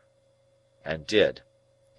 I then descried Mr. and Mrs. Hubble, the last named in a decent speechless paroxysm in a corner. We were all going to follow, and were all in course of being tied up separately, by Trabb, into ridiculous bundles. "Which I mean to say, Pip," Joe whispered me, as we were being what Mr. Trabb called formed in the parlour, 2 and 2, and it was dreadfully like a preparation for some grim kind of dance, "which I mean to say, sir, as I would in preference have carried her to the church myself, along with 3 or 4 friendly ones what come to it with swilling hearts and arms, but it were considered what the neighbours would look down on such, and would be of opinions as it were wanting in respect." "Pocket-handkerchiefs out, all!" cried Mr. Trabb at this point, in a depressed business-like voice. "Pocket-handkerchiefs out! We are ready." So we all put our pocket-handkerchiefs to our faces, as if our noses were bleeding, and filed out 2 and 2, Joe and I, Biddy and Pumblechook, Mr. and Mrs. Hubble. The remains of my poor sister had been brought round by the kitchen door, and, it being a point of undertaking ceremony that the 6 bearers must be stifled and blinded under a horrible black velvet housing with a white border, The whole looked like a blind monster with 12 human legs, shuffling and blundering along, under the guidance of 2 keepers, the post-boy and his comrade. The neighbourhood, however, highly approved of these arrangements, and we were much admired as we went through the village, the more youthful and vigorous part of the community making dashes now and then to cut us off, and lying in wait to intercept us at points of vantage. At such times the more exuberant among them called out in an excited manner on our emergence round some corner of expectancy, "Here they come! Here they are!" and we were all but cheered. In this progress I was much annoyed by the abject Pumblechook, who, being behind me, persisted all the way as a delicate attention in arranging my streaming hatband and smoothing my cloak. My thoughts were further distracted by the excessive pride of Mr. and Mrs. Hubble, who were surpassingly conceited and vainglorious in being members of so distinguished a procession. And now the range of marshes lay clear before us, with the sails of the ships on the river growing out of it, and we went into the churchyard, close to the graves of my unknown parents, Philip Pirrip, late of this parish, and also Georgiana, wife of the above. And there my sister was laid quietly in the earth, while the larks sang high above it, and the light wind strewed it with beautiful shadows of clouds and trees. Of the conduct of the worldly-minded Pumblechook while this was doing, I desire to say no more than it was all addressed to me, and that even when those noble passages were read which remind humanity how it brought nothing into the world and can take nothing out, and how it fleeth like a shadow and never continueth long in one stay, I heard him cough a reservation of the case of a young gentleman who came unexpectedly into large property. When we got back, he had the hardihood to tell me that he wished my sister could have known I had done her so much honour, and to hint that she would have considered it reasonably purchased at the price of her death. After that, he drank all the rest of the sherry, and Mr. Hubble drank the port, and the two talked, which I have since observed to be customary in such cases, as if they were of quite another race from the deceased, and were notoriously immortal. Finally, he went away with Mr. and Mrs. Hubble, to make an evening of it, I felt sure, and to tell the Jolly Bargeman that he was the founder of my fortunes and my earliest benefactor. When they were all gone, and when Trabb and his men, but not his boy, I looked for him, had crammed their mummery into bags, and were gone too, the house felt wholesomer. Soon afterwards, Biddy, Joe, and I had a cold dinner together, but we dined in the best parlour, not in the old kitchen, and Joe was so exceedingly particular what he did with his knife and fork and the salt cellar and what not, that there was great restraint upon us. But after dinner, when I made him take his pipe, and when I had loitered with him about the forge, and when we sat down together on the great block of stone outside it, we got on better. I noticed that after the funeral Joe changed his clothes so far as to make a compromise between his Sunday dress and working dress, in which the dear fellow looked natural and like the man he was. He was very much pleased by my asking if I might sleep in my own little room, and I was pleased too, for I felt that I had done rather a great thing in making the request. When the shadows of evening were closing in, I took an opportunity of getting into the garden with Biddy for a little talk. "Biddy," said I think you might have written to me about these sad matters." "Do you, Mr. Pip?" said Biddy. "I should have written if I had thought that." "Don't suppose that I mean to be unkind, Biddy, when I say I consider that you ought to have thought that." "Do you, Mr. Pip?" She was so quiet, and had such an orderly, good, and pretty way with her, that I did not like the thought of making her cry again. After looking a little at her downcast eyes as she walked beside me, I gave up that point. "I suppose it will be difficult for you to remain here now, Biddy dear?" "Oh, I can't do so, Mr. Pip," said Biddy, in a tone of regret but still of quiet conviction. "I have been speaking to Mrs. Hubble, and I am going to her to-morrow. I hope we shall be able to take some care of Mr. Gargery together until he settles down." "How are you going to live, Biddy?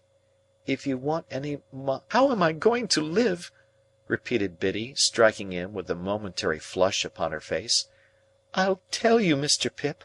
I am going to try to get the place of mistress in the new school nearly finished here. I can be well recommended by all the neighbours, and I hope I can be industrious and patient, and teach myself while I teach others. You know, Mr. Pip," pursued Biddy with a smile, as she raised her eyes to my face, "the new schools are not like the old, but I learnt a good deal from you after that time, and have had time since then to improve." "I think you would always improve, Biddy, under any circumstances." "Ah, except in my bad side of human nature," murmured Biddy. It was not so much a reproach as an irresistible thinking aloud. Well, I thought I would give up that point too. So, I walked a little further with Biddy, looking silently at her downcast eyes.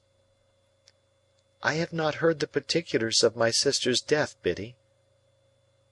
"They are very slight, poor thing. She had been in one of her bad states, though they had got better of late, rather than worse, for 4 days, when she came out of it in the evening, just at tea-time, and said quite plainly, 'Joe.' As she had never said any word for a long while, I ran and fetched in Mr. Gargery from the forge. She made signs to me that she wanted him to sit down close to her, and wanted me to put her arms round his neck. So I put them round his neck, and she laid her head down on his shoulder, quite content and satisfied.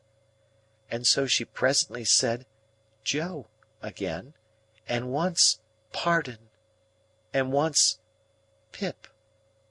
And so she never lifted her head up any more, and it was just an hour later when we laid it down on her own bed, because we found she was gone."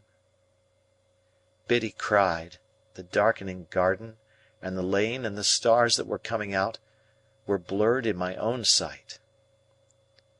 "Nothing was ever discovered, Biddy?" "Nothing." "Do you know what has become of Orlick?" "I should think from the colour of his clothes that he is working in the quarries." "Of course you have seen him, then? Why are you looking at that dark tree in the lane?" "I saw him there on the night she died." "That was not the last time either, Biddy?" "No. I have seen him there, since we have been walking here. It is of no use," said Biddy, laying her hand upon my arm, as I was for running out. "You know I would not deceive you. He was not there a minute, and he is gone."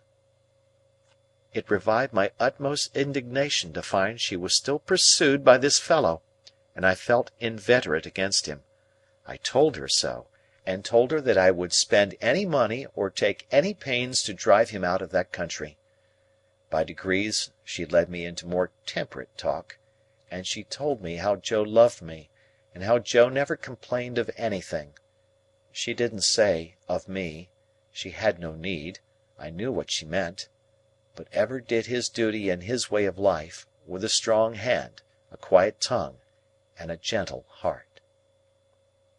"Indeed it would be hard to say too much for him," said I. "And, Biddy, we must often speak of these things, for of course I shall be often down here now. I am not going to leave poor Joe alone." Biddy said never a single word. "Biddy, didn't you hear me?" "Yes, Mr. Pip." "Not to mention your calling me Mr. Pip, which appears to me to be in bad taste, Biddy. What do you mean?" "What do I mean?" asked Biddy timidly. "Biddy," said I in a virtuously self-asserting manner, "I must request to know what you mean by this." "By this?" said Biddy. "Now don't echo," I retorted. You used not to echo, Biddy." "Used not?" said Biddy. "Oh, Mr. Pip, used!" Well, I rather thought I would give up that point too. After another silent turn in the garden, I fell back on the main position. "Biddy," said I made a remark respecting my coming down here often to see Joe, which you received with a marked silence. Have the goodness, Biddy, to tell me why." "Are you quite sure, then, that you will come to see him often?" asked Biddy, stopping in the narrow garden walk, and looking at me under the stars with a clear and honest eye. "Oh, dear me!" said I, as if I found myself compelled to give up Biddy in despair. "This really is a very bad side of human nature. Don't say any more, if you please, Biddy. This shocks me very much." For which cogent reason I kept Biddy at a distance during supper, and when I went up to my own old little room, took as stately a leave of her as I could, in my murmuring soul, deem reconcilable with the churchyard and the event of the day. As often as I was restless in the night, and that was every quarter of an hour, I reflected what an unkindness, what an injury, what an injustice Biddy had done me. Early in the morning I was to go. Early in the morning I was out, and looking in, unseen, at one of the wooden windows of the forge. There I stood, for minutes, looking at Joe, already at work with a glow of health and strength upon his face that made it show as if the bright sun of the life in store for him were shining on it. "Good-bye, dear Joe. No, don't wipe it off. For God's sake, give me your blackened hand. I shall be down soon and often." "Never too soon, sir," said Joe, "and never too often, Pip." Biddy was waiting for me at the kitchen door with a mug of new milk and a crust of bread. "Biddy," said I, when I gave her my hand at parting, "I am not angry, but I am hurt." "No, don't be hurt," she pleaded quite pathetically. "Let only me be hurt, if I have been ungenerous." Once more the mists were rising as I walked away. If they disclosed to me, as I suspect they did, that I should not come back, and that Biddy was quite right, all I can say is, they were quite right too. End of chapter.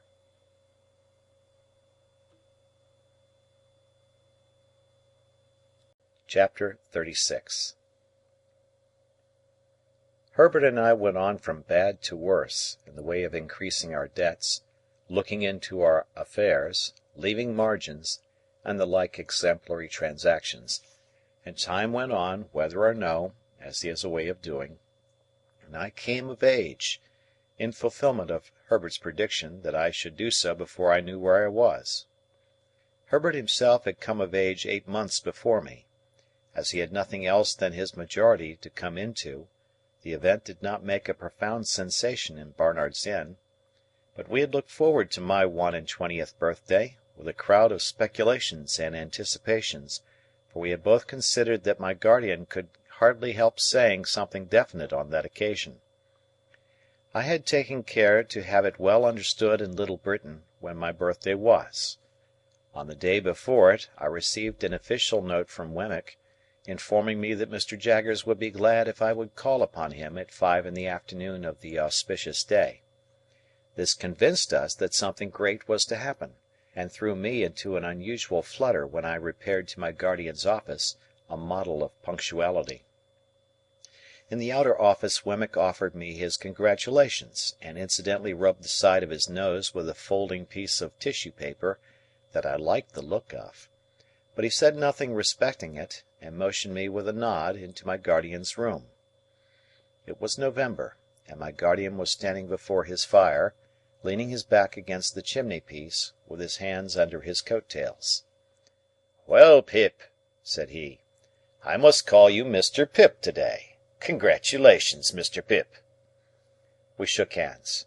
He was always a remarkably short shaker, and I thanked him. "Take a chair, Mr. Pip," said my guardian. As I sat down, and he preserved his attitude and bent his brows at his boots, I felt at a disadvantage, which reminded me of that old time when I had been put upon a tombstone. The two ghastly casts on the shelf were not far from him, and their expression was as if they were making a stupid apoplectic attempt to attend to the conversation. "Now, my young friend," my guardian began, as if I were a witness in the box, "I am going to have a word or two with you." "If you please, sir." "What do you suppose," said Mr. Jaggers, bending forward to look at the ground, and then throwing his head back to look at the ceiling, "what do you suppose you are living at the rate of?" "At the rate of, sir?" "At," repeated Mr. Jaggers, still looking at the ceiling, "the rate of." And then looked all round the room, and paused with his pocket handkerchief in his hand, halfway to his nose. I had looked into my affairs so often that I had thoroughly destroyed any slight notion I might ever have had of their bearings. Reluctantly, I confessed myself quite unable to answer the question.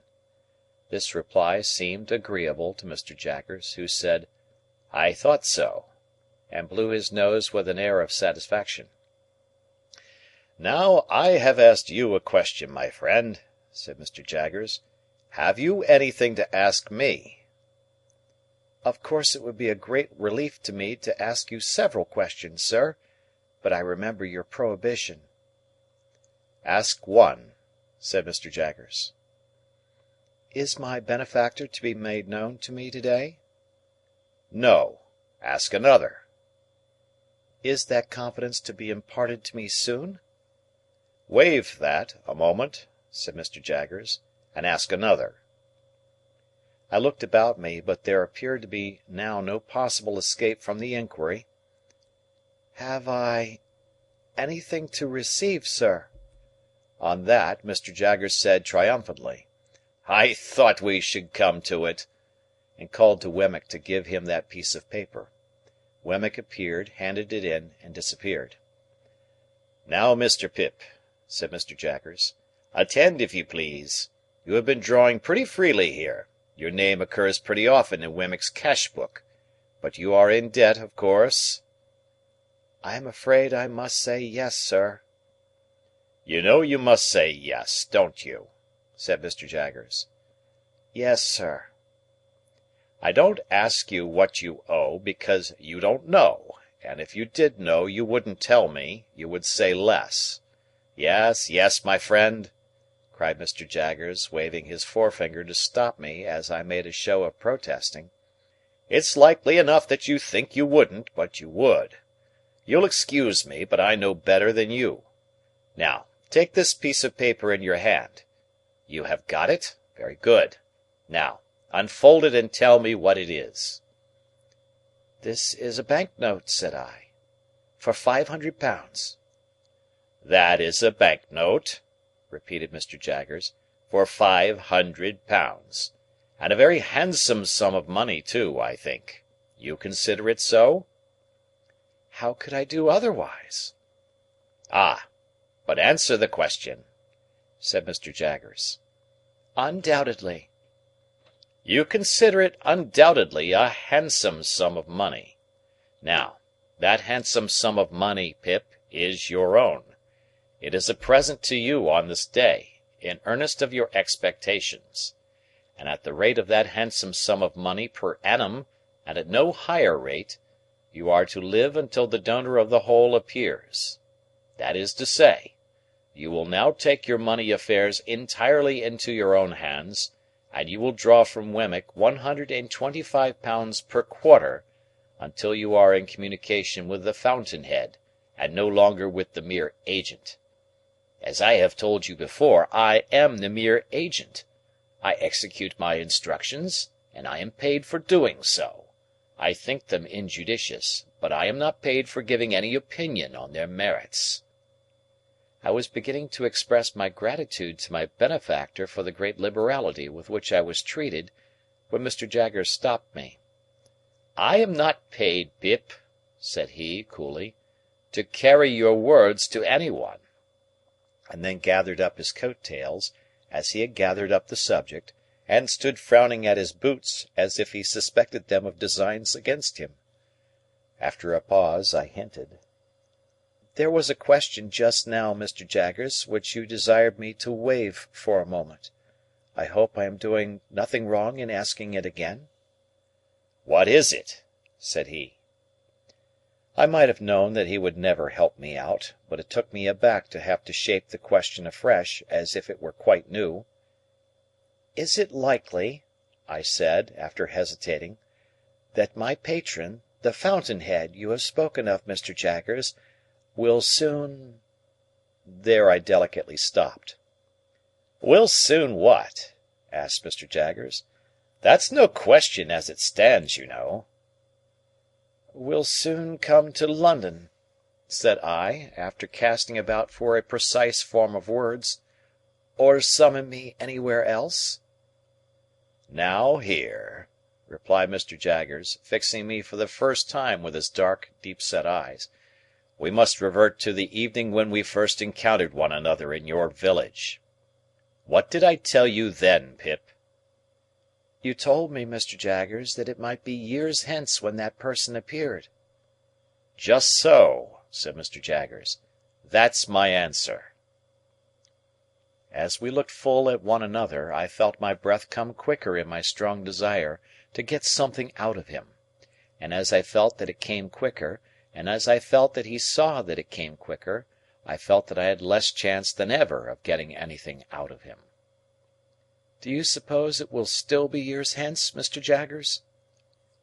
Mr. Jaggers shook his head, not in negativing the question, but in altogether negativing the motion that he could anyhow be got to answer it; and the two horrible casts of the twitch faces looked, when my eyes strayed up to them, as if they had come to a crisis in their suspended attention, and were going to sneeze. "Come," said Mr. Jaggers, warming the backs of his legs with the backs of his warmed hands, "I'll be plain with you, my friend Pip. That's a question I must not be asked. You'll understand that better when I tell you it's a question that might compromise me. Come, I'll go a little further with you. I'll say something more." He bent down so low to frown at his boots, that he was able to rub the calves of his legs in the pause he made. "When that person discloses," said Mr. Jaggers, straightening himself, "you and that person will settle your own affairs. When that person discloses, my part in this business will cease and determine. When that person discloses, it will not be necessary for me to know anything about it. And that's all I have got to say." We looked at one another until I withdrew my eyes, and looked thoughtfully at the floor. From this last speech I derived the notion that Miss Havisham, for some reason or no reason, had not taken him into her confidence as to her designing me for Estella; that he resented this, and felt a jealousy about it; or that he really did object to that scheme and would have nothing to do with it. When I raised my eyes again, I found that he had been shrewdly looking at me all the time, and was doing so still. "If that is all you have to say, sir," I remarked, "there can be nothing left for me to say." He nodded assent, and pulled out his thief-dreaded watch, and asked me where I was going to dine. I replied, at my own chambers, with Herbert. As a necessary sequence, I asked him if he would favour us with his company, and he promptly accepted the invitation. But he insisted on walking home with me, in order that I might make no extra preparation for him; and first he had a letter or two to write, and, of course, had his hands to wash. So I said I would go into the outer office and talk to Wemmick. The fact was, that when the £500 had come into my pocket, a thought had come into my head which had been often there before, and it appeared to me that Wemmick was a good person to advise with concerning such thought. He had already locked up his safe, and made preparations for going home. He had left his desk, brought out his two greasy office candlesticks, and stood them in line with the snuffers on a slab near the door, ready to be extinguished. He had raked his fire low, put his hat and greatcoat ready, and was beating himself all over the chest with his safe key, as an athletic exercise after business. "Mr. Wemmick," said I want to ask your opinion. I am very desirous to serve a friend." Wemmick tightened his post office and shook his head, as if his opinion were dead against any fatal weakness of that sort. "This friend," I pursued, "is trying to get on in commercial life, but has no money, and finds it difficult and disheartening to make a beginning. Now I want somehow to help him to a beginning." "With money down?" said Wemmick, in a tone drier than any sawdust. "With some money down," I replied, for an uneasy remembrance shot across me of that symmetrical bundle of papers at home. "With some money down, and perhaps some anticipation of my expectations." "Mr. Pip," said Wemmick, "I should like just to run over with you on my fingers, if you please, the name of the various bridges up as high as Chelsea Reach. Let's see. There's London, 1. Southwark, 2. Blackfriars, 3. Waterloo, 4. Westminster, 5.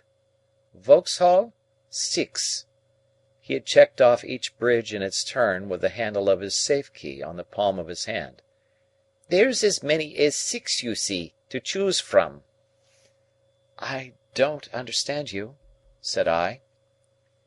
"Choose your bridge, Mr. Pip," returned Wemmick, "and take a walk upon your bridge, and pitch your money into the Thames over the centre arch of your bridge, and you know the end of it. Serve a friend with it, and you may know the end of it too, but it's a less pleasant and profitable end." I could have posted a newspaper in his mouth, he made it so wide after saying this. "This is very discouraging," said I. "Meant to be so," said Wemmick. "Then it is your opinion," I inquired with some little indignation, "that a man should never—" "Invest portable property in a friend?" said Wemmick. "Certainly he should not, unless he wants to get rid of the friend, and then it becomes a question how much portable property it may be worth to get rid of him." "And that," said I, "is your deliberate opinion, Mr. Wemmick?" "That," he returned, "is my deliberate opinion in this office." "Ah!" said I, pressing him, for I thought I saw him near a loophole here. "But how would that be your opinion at Walworth?" "Mr. Pip," he replied, with gravity, "Walworth is one place, and this office is another. Much as the Aged is one person, and Mr. Jaggers is another. They must not be confounded together. My Walworth sentiments must be taken at Walworth. None but my official sentiments can be taken in this office." "Very well," said I, much relieved. "Then I shall look you up at Walworth, you may depend upon it." "Mr. Pip," he returned, "you will be welcome there, in a private and personal capacity." We had held this conversation in a low voice, well knowing my guardian's ears to be the sharpest of the sharp. As he now appeared in his doorway, towelling his hands, Wemmick got on his greatcoat and stood by to snuff out the candles. We all three went into the street together, and from the doorstep Wemmick turned his way, and Mr. Jaggers and I turned ours.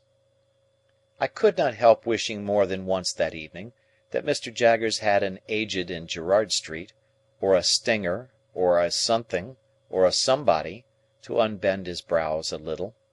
It was an uncomfortable consideration on a 21st birthday, that coming of age at all seemed hardly worth while in such a guarded and suspicious world as he made of it. He was 1,000 times better informed and cleverer than Wemmick, and yet I would 1,000 times rather have had Wemmick to dinner. And Mr. Jaggers made not me alone intensely melancholy, because, after he was gone, Herbert said of himself, with his eyes fixed on the fire, that he thought he must have committed a felony and forgotten the details of it, he felt so dejected and guilty. Chapter